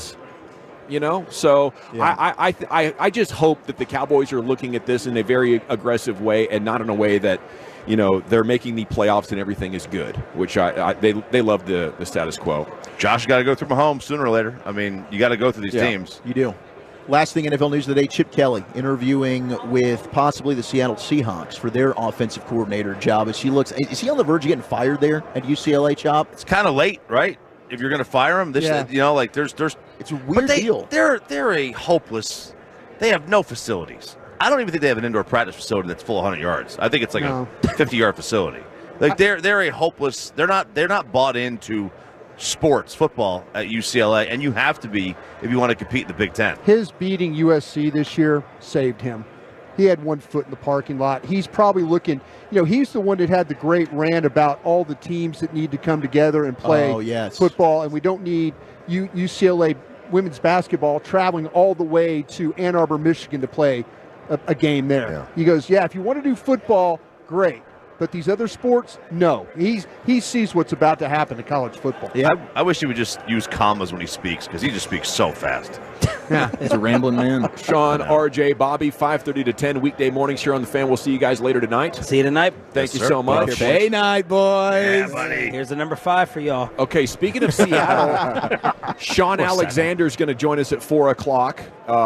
Chief, where are we going next? Let's go around the rim here, boys. Kyrie's Brooklyn return. We have a quote of the day and a stat of the day next year in the nation.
Alexander's coming up at 4 o'clock, Chief. Let's go ahead and hit a rim sesh, boys. We cut the lights out. We put the kids to bed. And for the first time in Vegas history, the G-Bag Nation's going all 56 inches around that rim. Let it rain! Rain dance! Rain dance. I gotta join here, man. I've been saving for a special occasion. It's always a special occasion when you're less than 24 hours to the NBA trade deadline. How active will the Mavericks be? I see Mark Stein before last night's game talking about the Mavs and potentially making a deal with Charlotte for P.J. Washington. Quote, the Hornets love Josh Green. Green's actually been playing really well. That's a hard move for the Mavs to make, but you're not going to get quality unless you surrender quality. So Mark Stein throwing out P.J. Washington from Charlotte. That the Mavs are interested in, but the Hornets love Josh Green. Would they be willing to make that move? They've been reluctant to punt on Josh Green in the past in trade discussions. I know that Jake Fisher, Yahoo Sports, is saying, yeah, the Mavs are still relatively reluctant to trade Josh Green. They don't really want to, but maybe they get to a point where they feel like they need to do something, and they say, okay, forget it. We want P.J. Washington or somebody like that bad enough. We'll put Josh Green in the mix. I know Windhorse has been all over the Mavericks and Andrew Wiggins. I just don't see that. I just don't see that with the contract and the way he's playing. I would be extremely disappointed in it. I don't think it's possible. I think a P.J. Washington is much more possible, but we'll see if the Mavericks are willing to relinquish Josh Green. Man, you get height, you get shot blocking, you get three-point shooting from P.J. Washington. I think it might be a great fit for the starting lineup, but you desperately need secondary creators on this team. You know, this team needs a Kyle Kuzma. Josh Green is you know, other than Luka and Kyrie, a guy who on good nights is giving you some of that. So that's a lot to give up. I wouldn't expect the Mavs to do it, but if I was in charge, I think ultimately I would make this move. I'm more sure about P.J. Washington being a championship rotation player than Josh Green. So Stein says it would be a first and Josh Green for P.J. Washington. You're in on that? Whew, boy, I think that's heavy. That's heavy. a lot for P.J. But everybody wants these firsts thrown in there, man, for all their players. Yeah, maybe a pick swap. Yeah, we'll see what happens, man. Tomorrow's going to be pretty epic. Ciphering through some of these deals. Hopefully it's super active, and hopefully the Mavericks don't stand pat. But if you told me it's either go get Wiggins or stand pat, then go ahead and stand pat, Mavs. That's my thoughts on that. Kyrie returns to Brooklyn last night, 36 points, dunk of the night, dunk of the year for Kyrie, I mean, we were all a little bit surprised with his ability to get up and yam that thing last night. It was nasty. Luka did his thing at 35 points, 18 boards. Luka, the leader in the league right now, points per game. Like 34 and a half, almost 35 points per game, dude. He's absolutely in his scoring bag. It was great to watch the Inside the NBA crew talk about them last night, and they had some great points, like what Luka is doing is amazing. Can we continue to play this style at a championship level? Is this the year that Luka, maybe leads the league in scoring like Jordan did early in his career, and they're like, okay, maybe this isn't the formula. Maybe instead of 35, we bring this down to 27, and you look to facilitate and get other people just a little bit more involved. Obviously Kobe said that about James Harden, and that has rung true for Harden's career. Like, having one guy, be so dominant is probably not a championship formula, but it's a great place to start for one. Well, looks like you're going to get an opportunity to see Micah Parsons play some basketball All-Star Weekend. He's going to be playing in the celebrity basketball game. And as I look through the list of celebrities, man, I really don't know any of these people. It's never really an A-list group. Like, Mike is probably the biggest name. Yeah, I mean, you have Meta World Peace on the other team, Jennifer Hudson. That's Team Stephen A. It'll be Team Shannon versus Team Stephen A. So Shannon Sharp versus Stephen A. Smith. But Micah Parsons is on Team Shannon. Tell me if you know these people. Quincy Isaiah, Connor Daly, Jewel Lloyd, Dylan Wang. Connor Daly, the race car driver? Hey, dude, you're asking me. I'm asking you. I know Carson Daly. Yeah, Carson John Daly. Yeah. Oh, it's John Daly's son. This is John Daly's son. Connor? Yeah. Rip it. Stat of the day for you. Got two of these, actually. Congratulations to Mr. Ryan Arkidakanoko of the New York Knicks. I know I butchered that last name. Hey, you sounded it out, and I think you crushed it. There's 100 letters in that thing. But he's the first player in NBA history to play in 20 consecutive games without scoring a single point. So congratulations to that guy, man, making history. And he's on New York? If you're going to be bad, dude, you be historically bad, you know? Must be a good defender. How about this? Another stat of the day for you. Since conferences were formed in 1970, there have been 333 instances of an NBA team starting their season 3-7 or worse through the first 10 games of the season. This version of the Los Angeles Clippers are the only one of those to hold the best record in their conference at the end of any day later that same season. As now the Clippers are the 1 seed in the West. They're rocking and rolling. They started the season terrible. It felt like it got even worse shortly thereafter when they traded for James Harden, but they have since got it figured out. Kawhi Leonard is playing his rear end off, and Tyronn Lue, man, he's figuring it out. Like he's one of the he doesn't get talked about enough in these stud NBA coaches. I heard rumor that they're voting Brian Demir's a playoff share if they get through. I like that. He lit a fire under him, dude. Maybe a ring if in fact they win the championship. I heard that Brian Demir's is going to get a playoff share and a ring. It is amazing, just the difference in James Harden's play and the success of the Clippers. They were struggling, and I think they had lost 6 in a row since they acquired him. And then he goes off, and boom, different team. Dear Lord, could you imagine being any defender on the court against this team? Who do I get? I don't know. I'm looking for the worst attacker out of these 5. But everywhere I look, it's just studs. And not only good scorers and ball handlers, but really strong dudes. Yes. You know, you got to bring your lunch pail and your quick Including feet. their owner. You got to bring your hard hat too. Have you ever seen the owner when he does speeches? Oh yeah, he's My sweating. man is sweating like he's coaching a I don't know what. Yeah, he's got some Bruce Pearl in him. He wears the blue button down and it's Sean just Miller drenched. there. Yeah, like he's fired up. He's a great hype man. He is. He is. He's kind of like a youth sports fan, like with their first kid at their first game, like just way too intense. Okay, that's the perfect transition to this one. We're all familiar with old Matt Barnes. Yeah. Yes. He's the first thing you think about with Matt Barnes, Derek right? Fisher. Is Derek Fisher. Yes. and Neck driving. tattoo. I always think of neck tattoo. Okay, Birdman. but somewhere quickly, it won't be long before you get to, he's the guy that drove to Derek Fisher's house to fight him because he was dating his ex-wife. Or Incredible story. Well, now you have Matt Barnes watching a high school game that his son's I think it was playing his in. house that Derek Fisher was at. It was. Gosh, yes. He paid for that with his NBA sweat. I think that's what made him more angry. He's like, Derek Fisher's in my house, kicking his feet up on my table, eating my foods with my kids. F this. Yeah. Well, now you have allegedly, this is Matt Barnes allegedly at a high school game watching his son. He doesn't like the refereeing. He thinks his son just got fouled, so he starts going angry dad mode, sort of mother bleeping referee stuff. But then there's a play-by-play situation going on, and Matt Barnes thinks that the play-by-play guy during all of this is like looking at him and talking S about the situation. Okay. So now Matt Barnes is allegedly being called out for, it's like a college kid doing play-by-play for this high school game, and apparently Matt Barnes just was calling him the P word and threatened to, quote, slap the S out of him. Oh, I would be terrified if I were that kid. Oh, 100%. 100%. Matt Barnes is claiming that the play-by-play guy was saying some slick S, and so it fired him up. Who knows?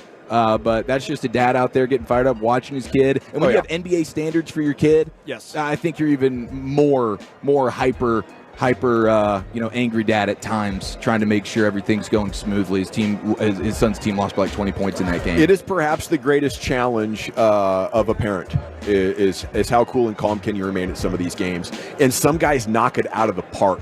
They're stoic. They're committed to like giving their kid absolutely no feedback. And I feel like for the most part, those guys are doing it right, other than like cheering when they do well. But I mean, you guys will see. You got kids on the way if you put them in sports. Oh, they're going to be sporting. Once that expectation meets reality, Yeah, I'm going to be Matt Barnes in 10 years. I know. I know. I'm not condemning These poor Matt kids, Barnes. they're going to get it. Okay, we got 2 hours down and 3 more to go here on a Wednesday afternoon on Radio Row, right? Yeah, 3 hours to go. My math is correct, adjusting here West Coast time. Our presenting sponsors of Radio Row, Low T Center and Best Buy Windows and Siding, and Sean Alexander is going to jump on the #1 air hot seat next in the nation. Miss any show segments? Tisk. But fear not. You can go back and listen to our fan shows.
Roger that, Sally.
Talk about depth in a lineup? Well, Men's T Clinic has an awesome lineup of treatment plans. In fact, they have a full-service menu at mensteclinic.com. Stop by one of their 5 DFW locations. Men's T Clinic, let's get back to being you. Your turn it on, leave it on. Home of America's team is 105.3 The Fan. Hello, baby. KRLD FM and HD1, Dallas Fort Worth. Always live on the free Odyssey app. Live from our remote studios at Super Bowl Radio Row in Las Vegas, secured by DFWsecurity.com, you're rolling with the G-Bag Nation on 105.3 The Fan. All righty, here we go. It's hour number 3 of the G-Bag Nation here on your home of the Cowboys, 105.3 The Fan, and we're joined by a very special guest now on the number 1 air hot seat, first-team All-American at Bama in 99, been talking college football with Broadus here in the break. 19th pick of the Seahawks, all-decade team for the NFL in the 2000s, MVP in 2005 with a trip to the Super Bowl, and first athlete on the cover of the NCAA game and Madden. We could keep going on. It's the great Sean Alexander here with you on the Fan. I'm still missing the gold jacket, though. I don't know what's going on. Hey, man. We're going to work on that. Hey, well. Get me in, fellas. Get me in. We need to get Darren Woodson and you. Yeah. Very well deserved. How much of that is on your mind with the events of this week? I know that I don't control it, and so I try not to let things that I can't control bother me too much. But I just came from Mobile, Alabama at the Senior Bowl, and they had 75th anniversary, the all-time team, the quarterbacks, Brett Favre, Dan Marino, the running backs, LaDainian, Thurman Thomas, Curtis Martin, and me. Wow. And I'm like looking at them, and I'm like, there's something missing with these pictures. You know what I mean? My jacket is blue, all y'all's is gold. What's going on here? And it's really funny. It's sad for me, but funny, because they're all like, oh gosh, we forget you're not in yet. You know what I mean? So everybody talks to me like that, but I'm like, yeah, it is weird. And I think like when you're out of it long enough, you actually start thinking like, wait, this don't really make sense. Like I got 100 touchdowns. What's going on here? No doubt. It's when and not if, right? I don't even know how it works. I'm like, I try not to get too much into it because it could throw you into a whirlwind of thoughts. It's Sean Alexander here with you, Brian. Yeah, Sean, you don't know how close you were to becoming a Dallas Cowboy, because I was working in the scouting department. We made the Joey Galloway trade. That's right. Sure did. And I'll tell you what, it came to that pick where we made the trade, and we all looked at each other and go, we just missed on Sean Alexander. Yeah. And Joey came and got hurt the very first year with us in Dallas. And matter of fact, it was the trade. It was you at 19.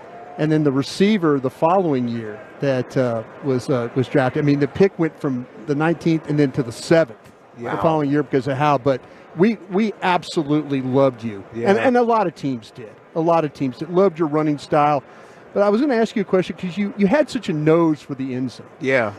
Instincts, mom and dad. What got you into the end zone so much? Part of it, I think, was that was my only goal, to play the game. Like some people were like, I want to get 100 yards. I'd be like, I'm going to score 4 touchdowns. Touchdowns. And so I don't know. There was something about that. The fact that when you score, the whole game stops. Yeah. Dads are putting their kids. Hey, you see how that? Girls like, oh. You know what I mean? Like, there was something about a touchdown. you can make a 12-yard run. Everybody's like, yeah, okay. People that know the game's like, that was a good run. You know what I mean? But a touchdown, everybody stopped.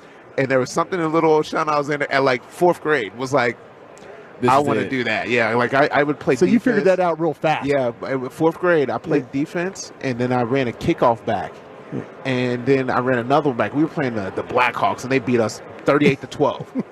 But I remember coming to the sideline, and my aunts and uncles were there. My brother, who's 1 year older than me, and he was playing in the league above us. And I said, dude, why is everybody tripping out? Everybody's so excited. He goes, you scored all the touchdowns. I was like, what position scores the most touchdowns? The running back. Hey, coach, I want to be a running back from now on. And 4th grade on, tons of touchdowns later, that's what drove me. Were you spiking the ball in the end zone, or did you have any celebration mode? I didn't. I would wear myself out scoring. I would every now and then I'd do a dance. I'd be like, oh, I'm tired, because in my mind I wasn't a 100-yard one touchdown. I wanted to get 4 and 5. I scored 7 touchdowns in the games twice in high school. I did 5 in college at Bama, my first start my junior year, and I did 5 against the Vikings. You know what I mean? The gaudy stuff that I was allowed to do. I'm like, oh no, that's that was the plan. We're gonna score 3 and 4 touchdown games, and that was it. Even in pros, I thought and did it a bunch of times. All right, running backs. We keep talking about the devaluation of the position. Yeah. And I feel.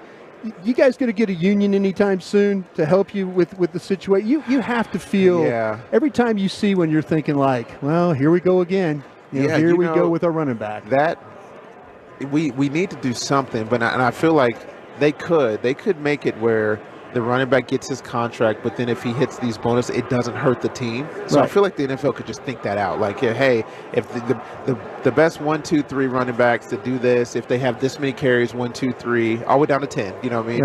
If they can score this many touchdowns, they can put in their contract a bonus up this much that does not hurt the team, because then everybody could say, oh, you paid them this much. No one's mad about that, you know what I mean? But I feel like it all started with, and I would use, having the great Mike Holmgren as my coach. Right? When you go from Joe Montana to Steve Young, you become the head man for the Green Bay Packers. You have Brett Favre, then you come to Seattle. And, Matt's my guy, and I love him to death. But there's a big difference from those first 3 names I mentioned to Matt. And then you look up and you're like, oh, I got this running back that can carry the ball. So to tweak the offense. But Mike and I would have conversations. He'd be like, man, I just can't turn around and just give you the ball 30 times a game. And I'm like, if you do, we're going to the Super Bowl. Yeah. You know what I mean? And so he did for a couple of years, and we really went at it that way. So, but in his mind, it was like, oh, am I really coaching? And you see coaches' salaries getting higher. They're feeling like they got to do something to earn their pay, and that's running these cool routes, running the seam, and I get that. And so what's happened to the running backs is the guys that are 6'1", 6'2", like me, they're going to be about 220, 225. They're now playing linebackers. Right. You know what I mean? And they're just buffing up a little bit more, and now they're playing 245 at linebacker, and all the running backs are getting smaller and smaller. So now they're 5'8", 5'9", 200 pounds. So now you've seen a shift in the game. But if eventually a defensive coordinator is going to figure out how to do that, and they're going to be like, how do we stop this? And somebody's going to be like, well, if we run the ball, we'll beat them. Yeah. And they're going to figure it out, and then the whole thing will shift back. Yeah. But until then, they need to get them running back their money. Do you think we're starting to get there with what maybe the 49ers are able to do, some of these new schemes? Yeah, the 49ers, you even see the Ravens, their defense can stop the pass and they run the ball. I feel like the Seahawks are about to go there with this new coach that they hired.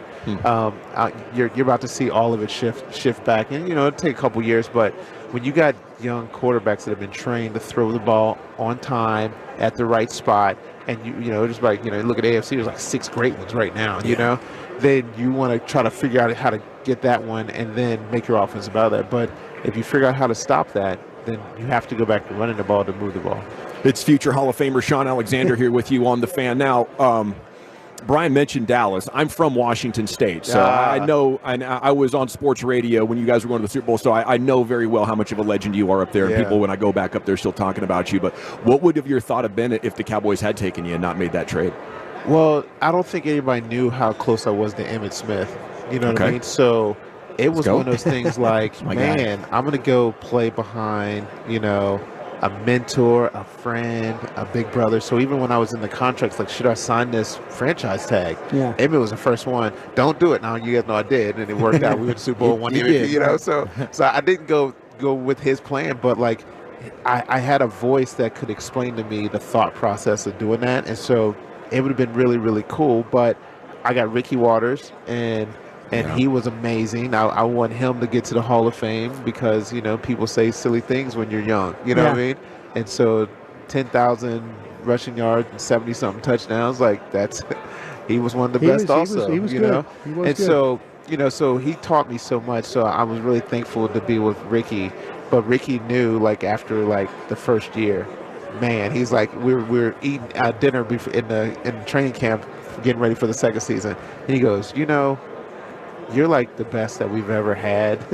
And I'm over here thinking, I liked Armand Green when he was in college. We drafted him. I liked Amp Lee when he was in college at Fortnite. We drafted him. So he goes, I knew I shouldn't have liked you this much because I could tell. He's like, I'm getting older and I can't do what I can do, and you can do stuff that all those guys did. And I was like, man, thank you. And then he was like, don't screw it up. So I knew, I was like, oh man, if Ricky's passing the crown to me, I got to go off. The pressure is on. Yeah, so we did. Well, that's the thing about it too. I was with Mike in Green Bay. Yeah. So I mean, we had Dorsey Levens, and Mike, and Edgar Bennett, and backs like that.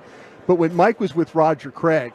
Yeah. So he knew he had a special talent in you. Yeah. He knew that he could hand you the ball, throw you the ball, and do those kinds of things. So he would tell me stories about Bennett and Dorsey. Yeah. I threw the ball to them. Oh yeah. They Texas routes. They caught 6 balls in one game. I said, you throw it like that to me, I would do it twice. And I had back-to-back games with like 6 or 8 receptions. Yeah. I was like, hey, don't ever compare me to people. And I want them. I need, if it's not Barry or Emmett, you know what I mean? Like, and so he knew how to push the buttons to make you compete. Sure, and that's what I loved about him, And so, hopefully he gets in the Hall of Fame too, because he was really good at pushing the right buttons and everybody. I mean, you look at all the guys he's coached, and if you go all the way back to like Sterling Sharp, if he was healthy, gosh, it was everybody amazing. he touched was really, really great. All we had was Brett Favre. That was my first year in '92, and we had Mike. We hired him, and the first thing it was we had Sterling Sharp and Brett Favre, and the ball was going there every single time, and nobody could stop it. No, Sterling was a hell of a player. And then you got Jerry Rice and John Taylor and Roger Craig all that night. Yeah, he was good at doing what he did. We got to go. Okay. Thank you so much, Sean. Yeah, man. Thank you all for having me. You're an absolute beast, man. Yeah, I'm really excited about even what we're doing with Stand Together and the Cafe Momentum. And just to tell y'all real short, we're doing some great things to help impact communities and especially kids in the juvenile justice system. So we're just not stopping. We're going to talk football. We're going to impact kids and families, man. And you guys keep doing what y'all do too. Oh, we will. Can you give us more information on that? Is it Cafe Momentum? Yeah, go to Cafe Momentum. .com/Super Bowl. Okay. And everybody can read up. We the juvenile justice system, usually recidivism is about 45%. That means that they'll go back into prison. The kids that go through Cafe Momentum is 11%. And so we're taking these kids that everybody's calling throwaways because they go back to prison again, and we're changing their lives. We're putting the right system around them, and it starts with being in a year internship program. And these kids are just growing and changing. And we've had over 1,000 kids now in Dallas. And so I told Chad Hauser, the great chef that started that, I said, we can put one in every NFL city. And so now we have one in Pittsburgh. We have one in Nashville. We're about to open up in Denver and Atlanta. We're on our way. Miami, Houston, and Tampa are en route too. So it's really exciting because we're helping our country do something that we all need, which is somebody to tell them that we care and that you're worth it. We always heard during your playing days how you were just the perfect role model. Did that come natural, like running the ball to you? Is this just all what you do? Coach Saban was right. Just a good man. Yeah, He knew you were. You know what? around. I think the best version of myself usually impacts people, and so I try to stay in that kind of form. It's inspiring, man. Great Really stuff. is. Really is. Thank you so much for We spending need to some do time this with again, us. man. We got to talk more ball with you. Yeah, man. We love it. We love it. The great Sean Alexander here with you on your home of the Cowboys, 105.3 The Fan. So awesome listening to him and Brian talk football here with you.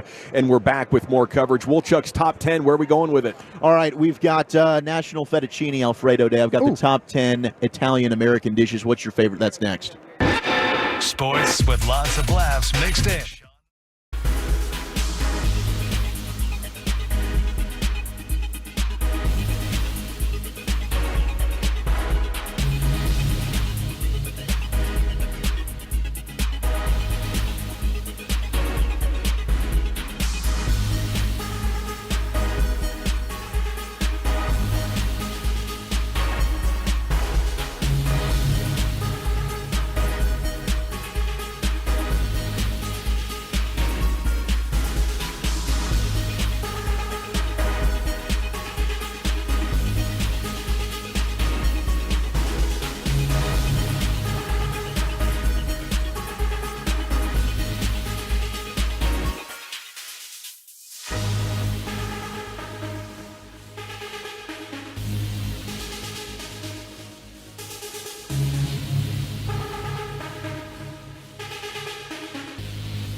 information. The U.S. Air Force Thunderbirds are performing the flyover for the Super Bowl on Sunday afternoon. Major Tyler Clark, the number 3 on the right wing of the formation, and Major Jacob Impellizzeri is the number 4 in the slot. They're joining us now here on Radio Row in the A#1 Air Hot Seat. Segments brought to you by the Frankels. Life's unpredictable. Accidents happen. Frankel & Frankel, the go-to attorneys for car and truck wrecks in DFW. If your loved one's been in an accident, contact the Frankels 214 or 817-333-3333. Go online to truckwreck.com. Majors Tyler and Jacob, welcome to the show, gentlemen. How are you? Thank you, sir. We're awesome. We're excited to be here. Right on. Well, we're stoked to have you. We've been talking about this interview for a couple of days, just with all the questions that Can we start with your call signs? Maybe. Oh, we got to get this mic on. We need a hot mic over here. This one here. Perfect. Right? Okay, we're good. Cool. Call sign, Tyler? Yep, I go by Slasher. Slasher. All right. And what's the origin story on calling you Slasher? Well, that'll cost you a beer. Okay. But the story that's safe for mom and all the kids, right? I'm a huge '80s hair metal fan. Okay. And Slash, is an epic guitarist, but he already took that name, so they had to tweak it just a little bit, and we came out with Slasher. Okay. And Jake, where are you? So my call sign's Primo, and it is fighter pilot tradition. If you ask for a call sign, you better present a beer. Okay. But I do get have there. a challenge coin. Dude, there it is. Oh, you got them. Okay, Hey, so I'll I get owe some you beers. guys beers. Okay, I'll settle up immediately after the show. It'd be an honor to purchase you gentlemen a beer, and I owe you 2. I owe you 2 each. That's All right. So you guys are gonna have a good afternoon. You were ready with that. You're like, I'm gonna get the Thunderbirds with the coin. See the Twitch. Yeah. Shakes. I'm ready, man. I'm ready to slide that thing down. I've been waiting years for this since I was at the Army-Navy game, but maybe more on that later. Okay, we have football verbiage here with the slot and the wing. That's what. Yeah, there we go. And I couldn't help but think of how many comparisons maybe you guys have to football players, especially the quarterback, trying to execute these maneuvers under threats of violence. Do you guys see it the same way? Yeah, so our quarterback is Thunderbird 1. Okay. So the way we go is we go by our numbers. So 1 through 6 are the ones you're going to see flying in the flyover on Sunday. Number 1, he's our commander leader. We call him boss. But he's our quarterback, so he's the one leading the formation. Number 2 and 3 are the inside wingmen. So number 2's on the left wing, number 3's on the right wing, and they are tied to boss. So they're not looking outside, they're not looking at the ground, their altitude, nothing. Boss's jet is the horizon. And then number 4, I'm the slot pilot, so I'm just staring up at Boss's belly, looking at his afterburner, and I'm looking at the overall formation, making sure we're looking good. And then 5 and 6 are what we call the solos. So in the air show, which we normally do, the solos are raging around, single ship. The diamond is pride and precision, showcasing what we can do in formation at 18 inches apart. And then we'll all rejoin at the delta formation is what we call it, and that's all 6 of us together. Now, is Boss, you guys trust this quarterback more of Mahomes, a Purdy? What are we dealing with here with the Boss? Brady here? Yeah. Definitely not a Dak, Blind right? trust. He's going to be at the top of the totem pole. So I would say there's no comparison because we're trusting him with our lives. Yeah. And he has a very, very serious job. Yes. Because like he alluded to earlier, he is my sole reference for those 36 minutes of my life. And anything that he does wrong, I may not get to sit in the seat and talk to you guys. Yeah, so that's the run of the show, 36 minutes? Well, so for an actual air show demonstration, which our show season starts in March, but we'll fly at those same distances. You'll get to see that on the flyover on Sundays. We shack the Bee and Brave during the national anthem. And what type of speeds are you guys really moving at here?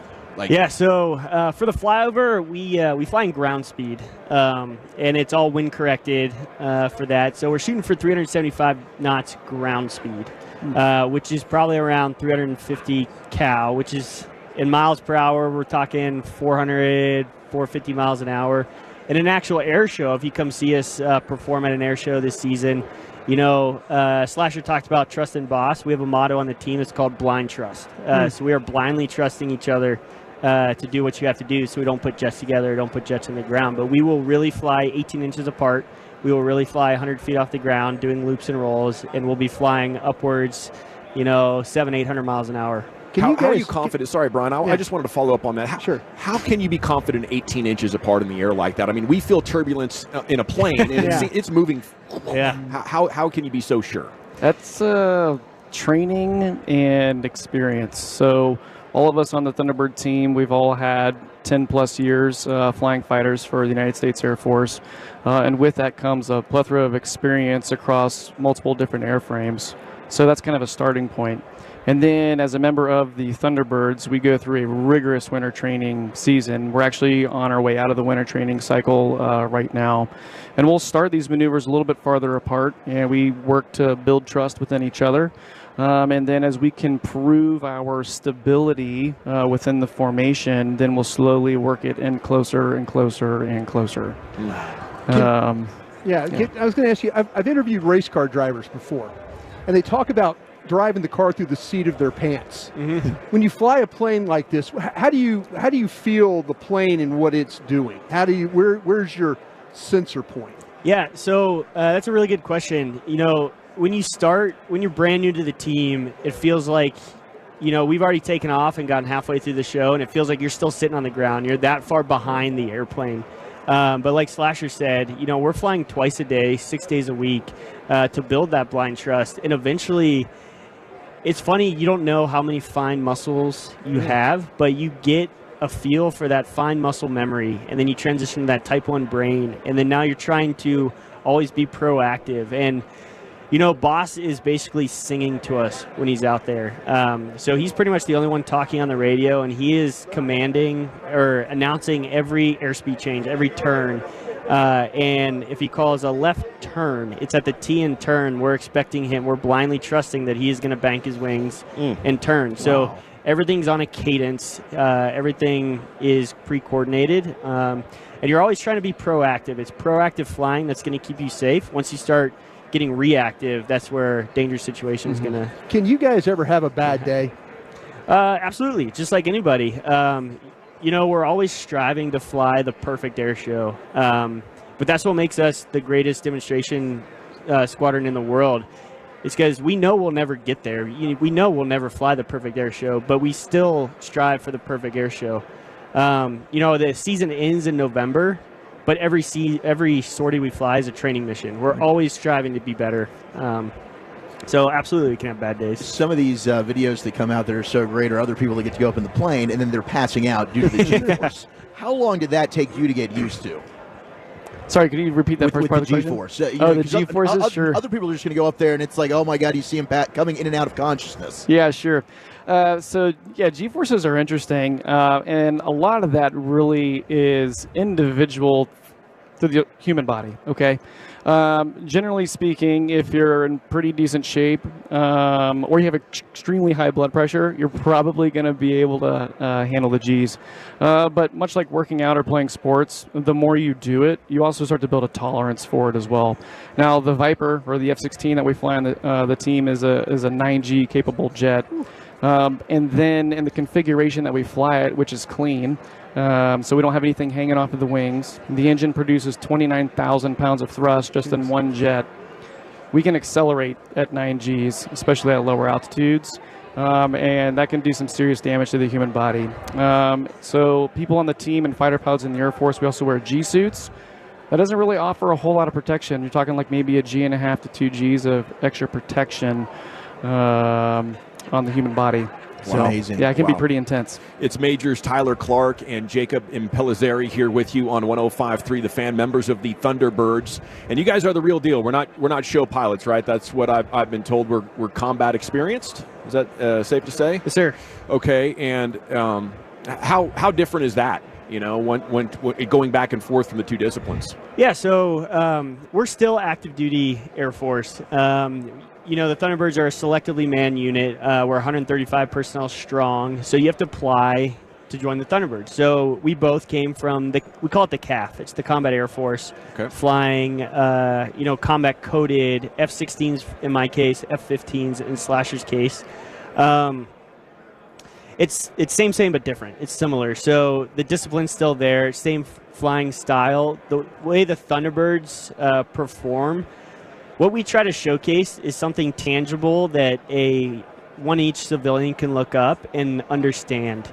But in the Combat Air Force, I can't explain to a normal civilian what a big red flag exercise is. I can't take you in the back of a vault and show you the lines and show you, our fake missile shots and stuff like that. But but the ops tempo is very similar. And I think that's cool for what air shows get to show the public, is like, this is a tangible thing that your United States Air Force can give to you. Is there a situation as pilots that carrier landings, is that something that's, I mean, we always, because we see in movies and of course the carriers and how, Cat 1 and all this kind of stuff, but is that part of the training and stuff that you guys have to deal with?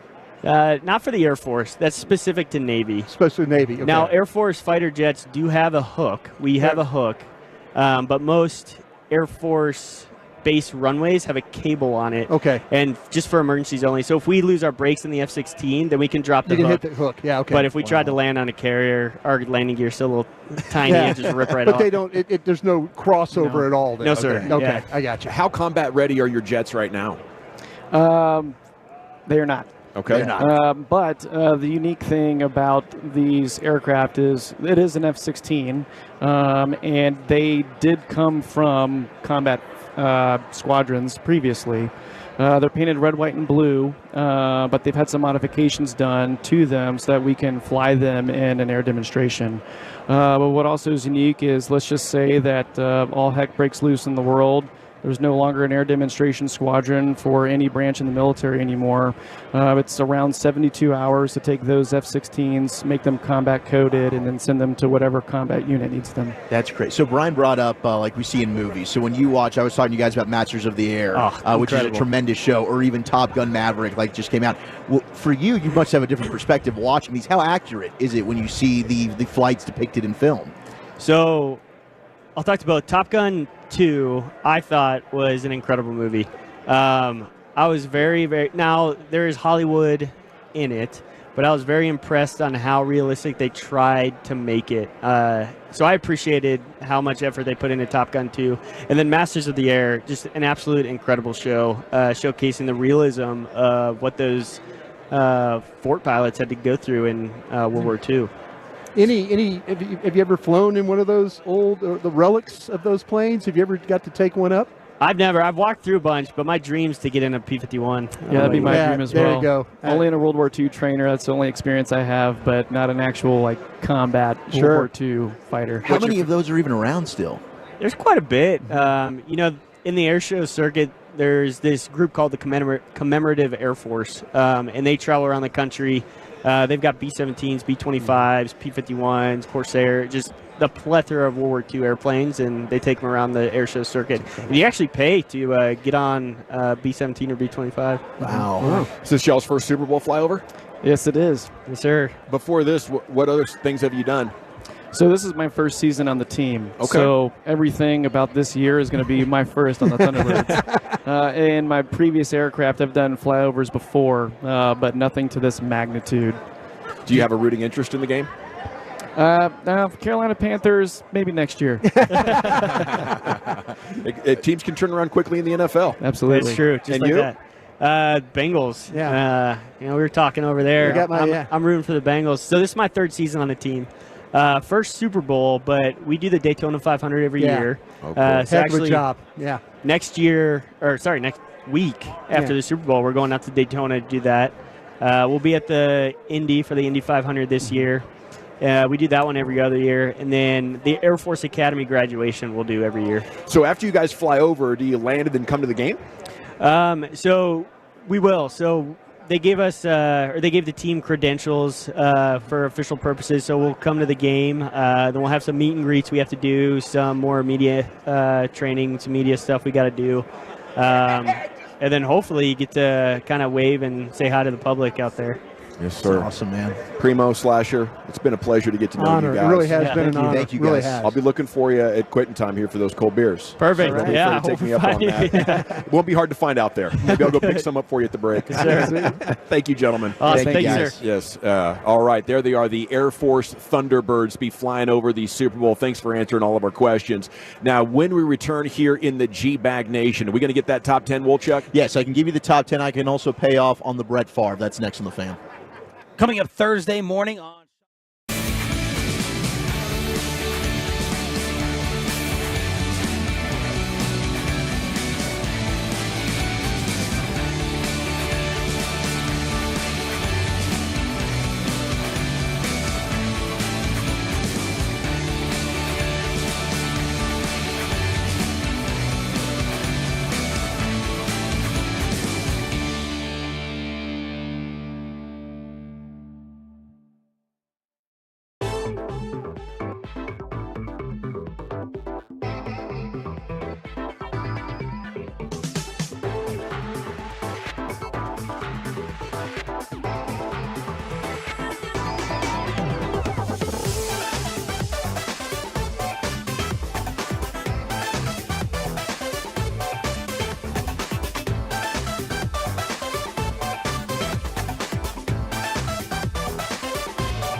Three the fan, and yes, Brian brought us his favorite player.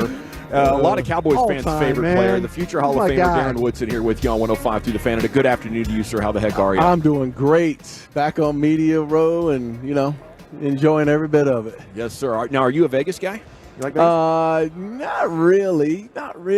Vegas to me was always trouble. So I went to Arizona State. So I got to make sure I set this right? Okay. So I went to Arizona State. We were kind of known as a party school, and we would get buses, kind of. Yeah.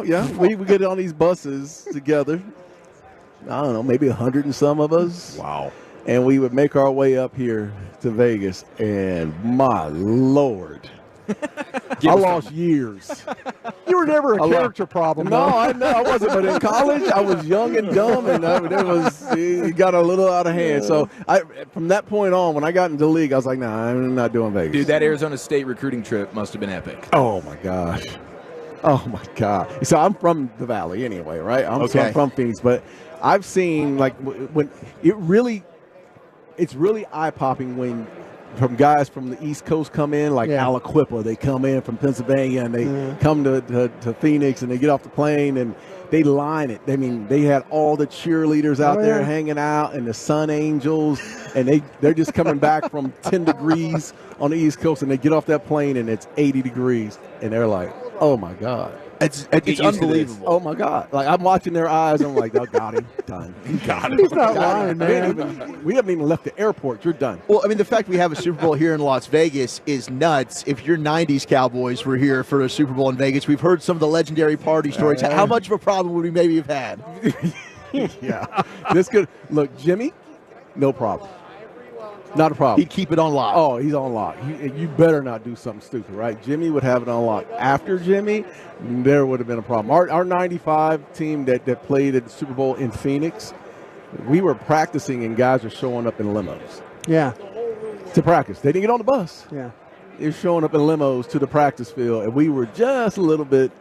I don't know how we won that game, man. I promise you. I promise you. And, I couldn't imagine having social. Because your players were so much better than everybody else. Let me tell you, that's why you won that game. That was the part. But social media would have been a factor for us, too. Yeah. A huge factor. I don't know if we would have lined up if we would have. Good thing there was no social media there. Oh, God. I wouldn't be walking around with these rings. Oh, my goodness. I got to ask you about Mike Zimmer, who you know very, very well. And Zim, we've kind of been campaigning maybe to try and get this defensive coordinator job. It's out of our hands. But what can you tell us about Zim and the type of coach he is? I'm biased, man. I spent so much time around Zim. I know how much he cares about the game.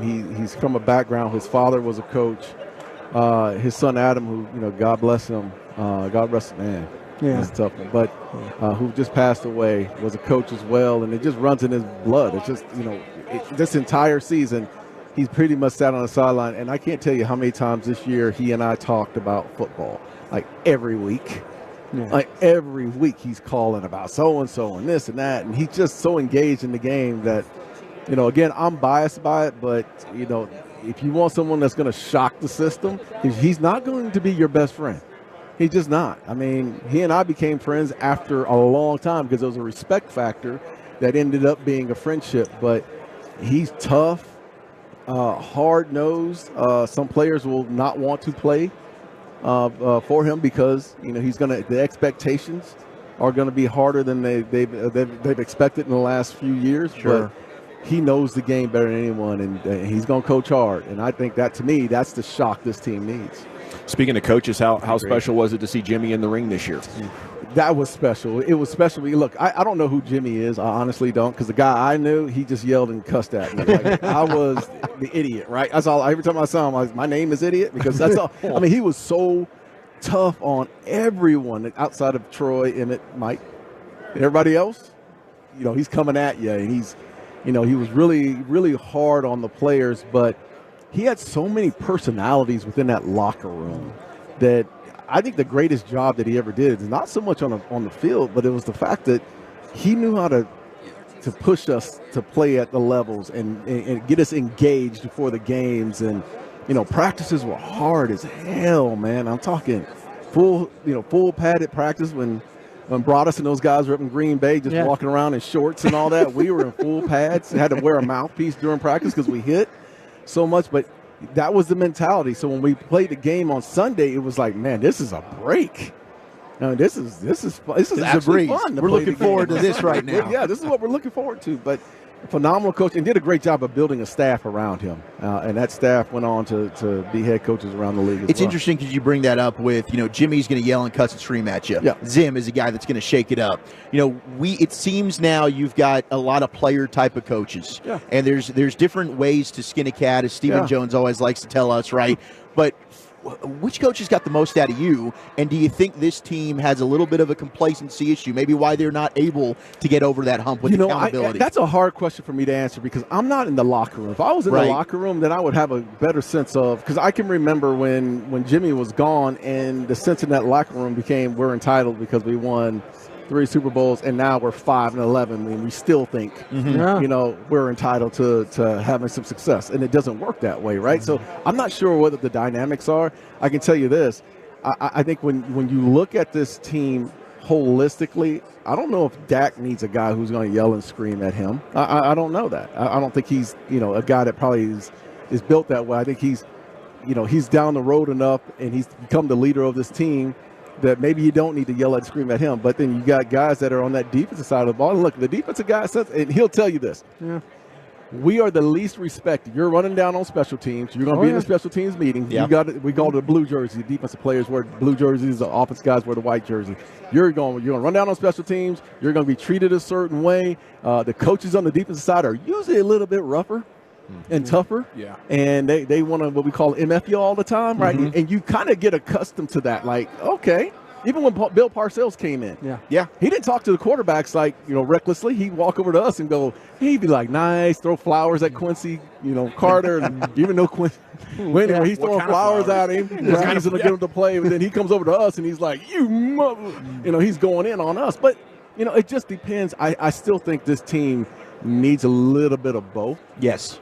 It needs a little bit of both, and it's okay to shake them up because I think this team personnel-wise has the capabilities to be a championship team. I think they're missing some pieces, it's in particular in the middle of this defense. Sure. Yeah. That's your fault. That's not my fault. Yes, it is. It's your fault. I'm way It old. is your fault. Because what is it like to be part of an organization that they will never have a player play that position like you? And they hunt that every damn year.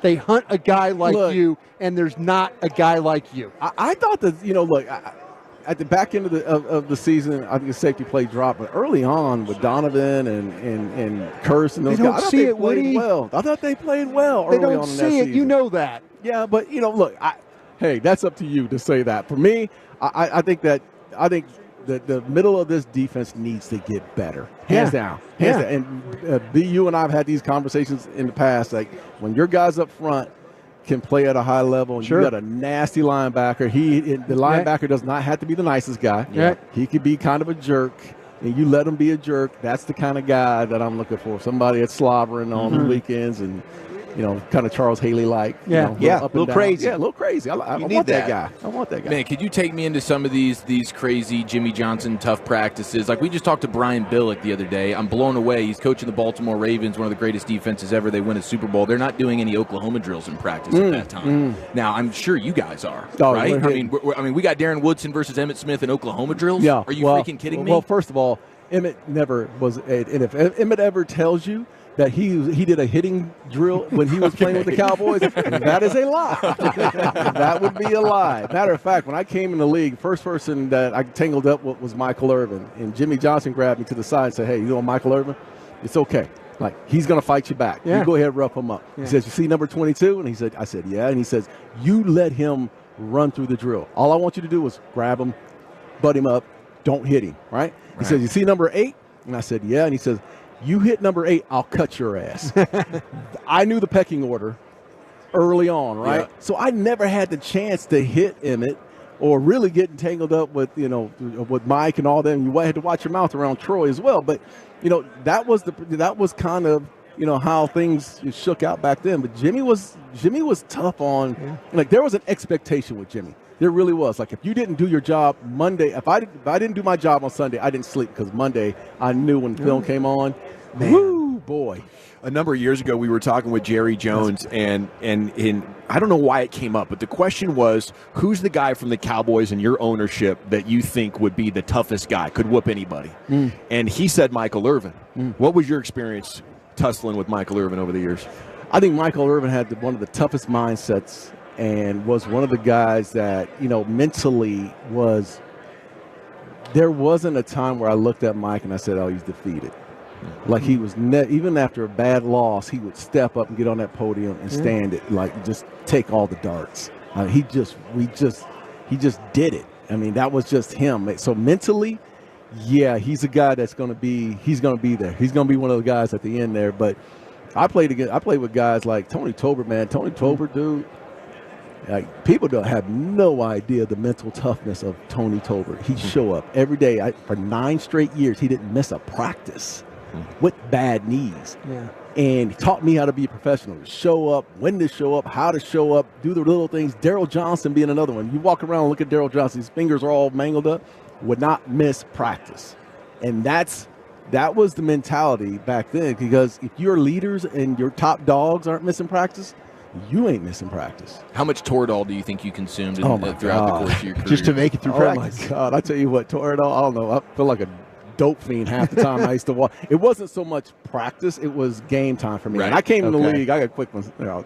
I'll be too long. But when I first came in the league, there was a line before the games. There was this long line that wrapped around by the train. Every team has this, right? Every team. And it wraps around in this little small office where the doctor is, right? And the doctor's the one giving the shot. And I was like, what's this line for? And James Washington said, first game of the season. He says, you'll figure it out. You're too young right now. You don't need this right now. And I'm like, well, what is it? He explains, it's Toradol shot. You're too young. First season plays. I played the entire season. No Toradol shot. I went 3-4 years. By my 4th year, I was in front of the line. I figured it out. And it took all the little edge and because it was hard to practice. Like, you practice during the week and then you have game on Sunday, and you're usually not back. Your body's not usually back until Thursday, Friday. and you're finally getting there, but you still have your fingers, ankles, or whatnot, little knickknacks, and it would take that sharp little pain away. Yeah. For you to play it. Now, Monday was a different story. I was going to say, when does that go away and then it all Monday, comes crashing? Shoot, you play a 3 o'clock game by about 2 o'clock in the morning. You're like, oh my God, what happened to me? I just got into a car wreck. Someone just, dropped me off a plane. But it slammed you at the end of the day. Well, I'm acting like I'm some kind of no, dude, I'm in Vegas and I'm talking drugs. Okay, what about the smelling salts? Are you smelling Oh, salts? yeah. We want to try to a bring some little out. bit, not much. Okay, so it wasn't like an amazing, gotta hit this before I hit it every boom. once in a while, and it just wasn't. It didn't get me. Didn't get you going No, like that? it didn't really. I saw guys on kickoff, and guys would have them in their pads and using them. Yeah, during games, I just I didn't need them. We had Sean Alexander on earlier, and we were talking Seattle and how Brian wanted to draft him here with the Cowboys, but you got Joey Galloway in that trade. It always makes you think of Emmett's day that he broke the record. But one of the things that stands out about that game, I think you have one of the biggest hits I've ever seen in my life on Darryl Jackson. Yeah. Is that your number one all-time big hit? No, it wasn't. What? It wasn't. It was not. And I shouldn't have been. Only reason I was playing the middle of the field that game and had that hit was because I couldn't cover the slot because I had a high ankle sprain. I was hurt. And Parcells said, hey, I'm going to let you play safety. Yeah. And I tell you what, he said, the way he got me to play is because they were trying to get my ankle, the high ankle sprain right there, giving me shots. And he goes, Parcells walks in and goes, hey, you're not going to cover the slot. I'm going to put you in the middle of the field. Dude, I can't tell you how happy I was. I was like, I get to play in the middle field and hit people and not have to cover someone? Yes. I'm in, right? I don't care. I booted it up and got out there and played. But that hit was on Darryl Jackson. He ran a skinny post. And I see Matt, every time I see Matt Hasselbeck, I was like, it's your fault, brother. Yeah. Because he stared him down. Yeah. And he kept looking at him, and I thought, well, it's either I'm going to go for the interception. And I was trying to get there for the interception, but I got there a little too late. And it was like a bang, bang play. But it felt like it sucks. It was a $75,000 fine. I'm still hurt by it. But it felt like, you ever hit a golf ball? Yes. And it's just like off the tee. Sure. Catch it in the screws. God. You turn the back foot. You don't feel like you hit it. Yeah. That's how that Worth felt. every penny. Oh, my God. That felt good. But that FedEx package sucked. Yeah. How many FedEx packages did you get? Too dang many. I got a lot. And I probably would have had a lot more if I would have continued to play. But, hitting quarterbacks, it was really that my last couple of years is when the rules started to change, and I started to see other guys, like Dawkins and who else? Lynch. Yeah, you guys started getting dinged. But at one point for like 2 weeks, I had the highest fine, which I was not proud of, and then I think Dawkins came right behind me. Took over that one. Oh no, Rodney Harrison hit. Rodney. He hit Jerry Rice in the end zone, and I think that was the next big fine. So, all right, Darren, not a Vegas guy anymore, but it looks like you're a Choctaw guy. I am a Choctaw guy, man. We were right this 90. Oh, my boy Billy Davis here. Choctaw is just 90-minute drive from DFW. All the amenities in the world that you can imagine at Port Casino. I take my kids there. We go to concerts. My wife and I go to concerts there. Great steakhouses. And let me tell you, if you have family, friends, take that 90-minute drive up there and get in that Class A pool, man. It's like a resort-style pool. The partnership is myself, Troy Aikman, Emmett is coming on board today. I think they Let's just go. and then and Pudge Rodriguez. So it's been a really good run for us, and we can't wait to continue to build that relationship. Amazing. It's awesome. No. Great segment for us, man. Thanks for Thank knocking you, it out of guys. the park. Appreciate it. Best of luck to you this week, Thank and you. and have a great weekend. Thanks, bro. There he goes. Darren Woodson here with you on your home of the Cowboys 105.3 The Fan. A special treat we look forward to whenever we get a chance to chat with Woody. Our Radio Row coverage brought to you by Low T Center and Best Buy Windows and Siding, and we're back with more sports here with you. It's the G-Bag Nation on The Fan. The Fan continues to grow because of you, our listener teammates.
Row, and Mike Golick Jr. is going to be on the A1 Air hot seat coming up at 5:30. We're 22 minutes away from Gojo, and the Expressway is kicking off in 12 minutes.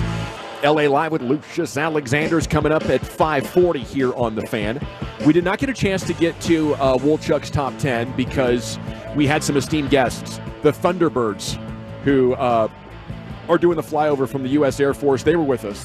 Then Darren Woodson was with us for one of the great Cowboys interviews I feel like we've ever done. Just the interviews, his insights, his football passion and integrity is second to none. And we salute Woody for joining us. We just had that back there at 4:45. If you want to go back with the Odyssey app or however you listen, if you want to get some Woody in there. Oh, you got to get some Woody in there. This guy, that was fantastic. No, Yeah. I'm serious. No, that was just football gold. We could sit here for days and listen to him tell stories. He's the best. The what kind of flower follow-up, Chief? That might have been the line of the week. Oh, Quincy Carter. Yes, thank you. Parcells is throwing flour to Quincy Carter. Quincy's like, Giving more. us flowers. I don't know, man. I don't know why everybody's got a bad rap on this Parcells guy. He seems pretty nice to me. Here's Wolchuk, the Woolly Bully, with his top 10. Thank you very much. Our buddy Cartnark is Cartnark's actually just walking walked by. by right now. Our good Cartnark guys, as he was on with us just probably a few weeks ago. Darren Woodson is the man, the myth, and the legend. We did have some news regarding the Cowboys coaching staff. Defensive line coach Aiden Dirty. He has been speaking with the Seattle Seahawks about their defensive coordinator role, according to Jeremy Fowler. He's also up for the Cowboys defensive coordinator position. He has completed his interview there. How would we feel about that one? All of a sudden, Dirty gets the gig. We feeling good about that? Highly respected by those guys. Yeah, he's a good young up-and-coming coach. I mean, clearly you have another team that's also interested in him. So just because he's not a household name, I mean, I'd be willing to take a swing and a shot do there. that British accent talking to you. Yeah, I haven't heard anybody say or even suggest the idea that they would be happy with that. So I was curious how you guys would feel. Yeah, his name's need been to know out more. there, and not a single syllable has been uttered for anyone championing. We want Aiden Dirty. Yeah, I mean, I feel like I've been out there for Al Harris, but I mean, Dirty is a guy that a lot of people like as well. So maybe he's if he doesn't get the gig here, maybe Seattle's a place where he could land.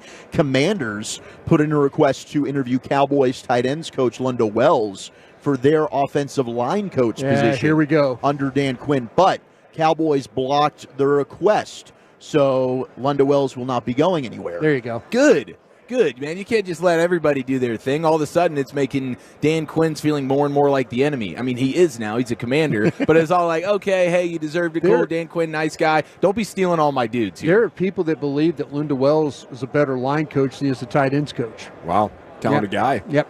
Yeah, but he's not as good as Solari, though. I'm hoping DQ taps like J-Ron Curse and Tyler Biotish. Go ahead and take those guys. Yeah, those two. Yeah, and look, it is interesting, like, which guys are more likely to go with Dan Quinn. Like, I could see J-Ron Curse. I could see Fowler going there with him as well. Maybe Tyler Biotish is another candidate. But some of these Cowboy free agents, I wouldn't be surprised if we end up playing them twice a year next year in Washington. And then finally, before we get to our top 10 on National Fettuccine Alfredo Day, which will be the top 10 Italian dishes in America, what's your favorite Italian dish? Former Alabama head coach Nick Saban is going to join ESPN. He will primarily work as an analyst on the set of College Game Day, but will also appear on NFL Draft and SEC Media Days coverage. So we're going to get some Nick Saban on ESPN coming up this fall, really starting this spring, I suppose, with the NFL Draft. That's going to be exciting to hear Nick Saban and his thoughts and breakdowns of the game. Oh, yeah, that's awesome. I mean, we are coming up in a major way here when it comes to the quality of our broadcasters or the star power of our broadcasters. I really wanted to ask Chris Myers about Tony Romo earlier. That was a good interview as well, but we went way overboard with him as well. But yeah, we're getting so much more because of the money available. It used to be like, why would I want to go broadcasting for a couple $100K a year, right? Mm-hmm. I'm coming out of the NFL making millions. Now they're willing to give you the bag, maybe even more than players are making. It's incredible, the opportunities.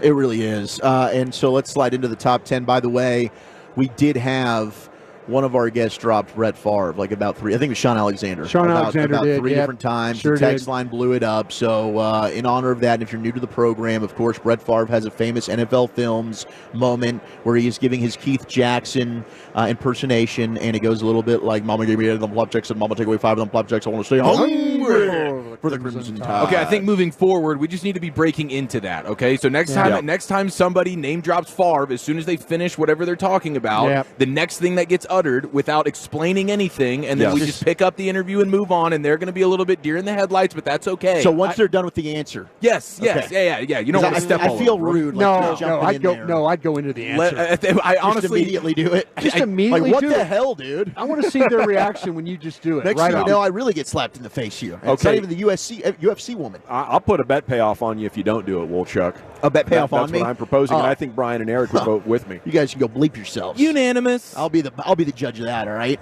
All right, let's get to the top 10 here on National Fettuccine Alfredo Day, the best Italian dishes in America. So these, of course, are more Italian-American foods. But your number one Italian dish, I mean, is the fettuccine Alfredo in the conversation for you? Wow, Yeah, it dude. is. Yeah. It's top 5. Does anybody not like fettuccine Alfredo? It's always delectable. You can't Absolutely go wrong delectable. with it. If you're doing like a huge Italian feast and you got a bunch of people coming over and you just lay out a bunch of fettuccine Alfredo with all the delicious grilled chicken inside of it, Okay, no wait one's a going to minute, be wait a upset. minute, okay. No one's going to be upset. Now you're adding to it. You're saying Chicken the chicken Alfredo. I'm not just here for the noodles. Oh, you who got to the hell put are some you? protein What in is he, here. watchdogging the fettuccine over here? I'm just saying the part Jesus, if you do Brian. it right with the noodles and the cheese and the sauce and all that stuff, without the cheese, it's just as good of a meal. I've about had it enough of this guy. That's a side dish. Speaking of cheese, I would say lasagna, or in my house, lasagna. Lasagna? Yeah. Lasagna's it's pretty pretty delicious. special. You know, you get that cheese going in there. Is that the ricotta in the middle? Yes. Baby. Oh. Yeah. There's so much you can do Cream with lasagna. cheese is what it is. So delicious. Cream cheese. It's very thick and creamy. Number 10 is cannoli. Cannoli is That's a number 10 dessert, on the right? list. Yeah, heck yeah, it is. And it's a great dessert. Leave the gun, take the cannoli. It's absolutely delectable. I do want to get Lucius' input on here. Lucius, where is your fettuccine Alfredo fandom in terms of the Italian foods? Fettuccine Alfredo is fire. Usually all the basic girls can cook it for you the first time around. That and maybe 2 more meals they got for you. But I do appreciate it. Every girl's got that in her wheelhouse, man. Yeah. We can heat the Alfredo sauce, and I can cook the pasta. We're good to go. Yeah, Now, I I know it's appreciate Italian. it. Oh, but does Texas toast deserve a spot in the top 10, or garlic bread? We Yes, will, dude. Yes. yeah. I mean, I think that it would be garlic bread. Garlic bread will get listed here in the top 10, and as it should. Number 9, actually, we stay on the dessert train. The tiramisu, as Gavin Dawson would say it, which might be the Italian way to do it, or tiramisu, as I think we call it here in the great state of Texas. Tiramisu. Number 8, and I know you're a big fan of this, Brian, and I did try it at the Italian restaurant that I had my first date with my now wife, is risotto. There you go. Slice it up with some steak on top of it, makes it a great meal. And that's exactly what I did at, I think it was Taverna, right down the street There you go. from where we work. And you were That's- like, man, I went there. This is what you need to I get. told I you got the exact order. That's an off-the-menu thing that they have there, adding the steak to it. You It was, did a great a job. marriage-worthy order there, Brian. Yeah. Look at you, just putting people together. Appreciate that. Number 7 is minestrone soup. You guys, I haven't had that. hearty vegetable soup that's a staple of Italian cuisine. It's a healthy and delicious soup that is perfect for any occasion. It actually, I have gotten it at Olive Garden before. Is that the thing with the tiny meatballs in it, though? Some people do put tiny meatballs. But they call in that there. wedding soup, That's right? wedding soup. Okay. Minestrone is traditionally just vegetables. Vegetables. That seems authentic and tradition. It is. Good for Traditional. soup season. Yeah, but it's I know great. we're not a big vegetable show. You know, like we enjoy vegetables, but we're more meat. Dawson was ready for you to go to the next one after he heard Well, vegetables. and number 6 is garlic bread. That's why he was There ready. we go. He could sniff the garlic bread. Now, are you a 2-piece, a 3-piece guy? Are you the rare half-piecer? You kidding me? I'm as many pieces of damn garlic bread How as about a loaf? I can have. Just the whole damn Like, loaf. what- you know what? We'll get 2 loaves, one for us and then one for the rest of the family. Yeah, there you go. The cheesy garlic bread is one that you have to order, I feel like, every time. Now, usually the good Italian restaurants are bringing you out the complimentary sort of like Italian rolls, or like the flatbread garlic. That one is probably the top tier. And then all of a sudden you're running it through the leftover pasta sauce and different things like that, the olive oil. I mean, you can really go hard in the paint with that bread. Yeah, Mike Lombardi walking by. Hey, Dude, that's the guy. our Hey, sit down, because we got to talk Italian Lombardi, food we're with you talking right now. Italian. Lombardi, Do you yeah, mind? sit down, Just sit down, real Mike. quick. Yeah, Real Chicken quick, Alfredo Mike. Day, We're not going bro. to keep you long. Maybe just 3 or 4 minutes. Mike, here. you got to do this. Sit down. So Sit down. it's National Fettuccine Alfredo Day. So we're doing the top 10 Italian foods. Now, this is an Americanized list here, so it's not always like your traditional, we're going to Italy and we're getting the delicious foods there. We're getting into the top 5 now. They've got chicken parmesan at number 5. They don't serve chicken parm in Italy. That's why this is an Americanized list. I mean, you can't have something that's Italian that they don't serve over there. So you can't get chicken. So what is it? Just the chicken cutlets? They don't have anything they have similar. Chicken cutlets, but okay. they're not putting all sorts of sauce on it and cheese. This is good. We're going to get Lombardi to crap all over this list. I'm very excited about this. Number 4 is the fettuccine Alfredo. That's a signature dish over there. It's made differently than it is here in this country. Okay. But Is that without the chicken, Michael? Yeah, it's not putting no chicken in. So we're not putting any meats it's like, whatsoever. are you putting pineapple on your pizza? Jesus Christ! I mean, what are we doing? We're in the South. Okay, so are you pairing that with a cutlet, or are you just going to pure pasta? We don't need any meat tonight. No, we definitely. You always have a meat. Okay. With pasta. Okay, That's good. always the case. I mean, Okay. there's I'm a fat guy. We have meat. We're doing meat. All right, number 3 is lasagna. They don't serve lasagna in Italy, and I'll tell you that for a fact. They only serve it around Christmas. When I was in Florence, my wife turned 50. I wanted to go over and sing Springsteen songs with the other Italians. So I went to Florence. So he was playing in Florence, and we wrapped it around her birthday. I called it her birthday present, but it was really my present. And so when I saw Springsteen, I found 3 restaurants in every town we visited.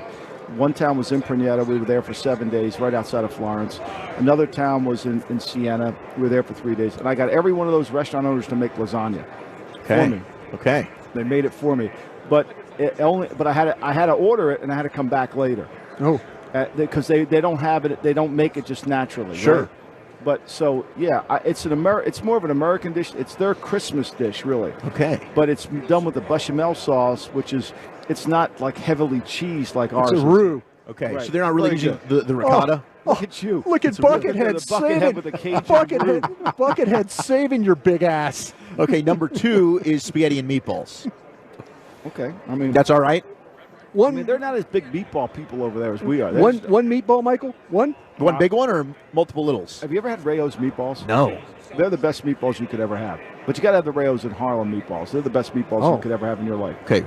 The Rayo's recipe for meatballs are really good too. They do it with hot water in it. They got a lot. It's milk with the bread. It's really good.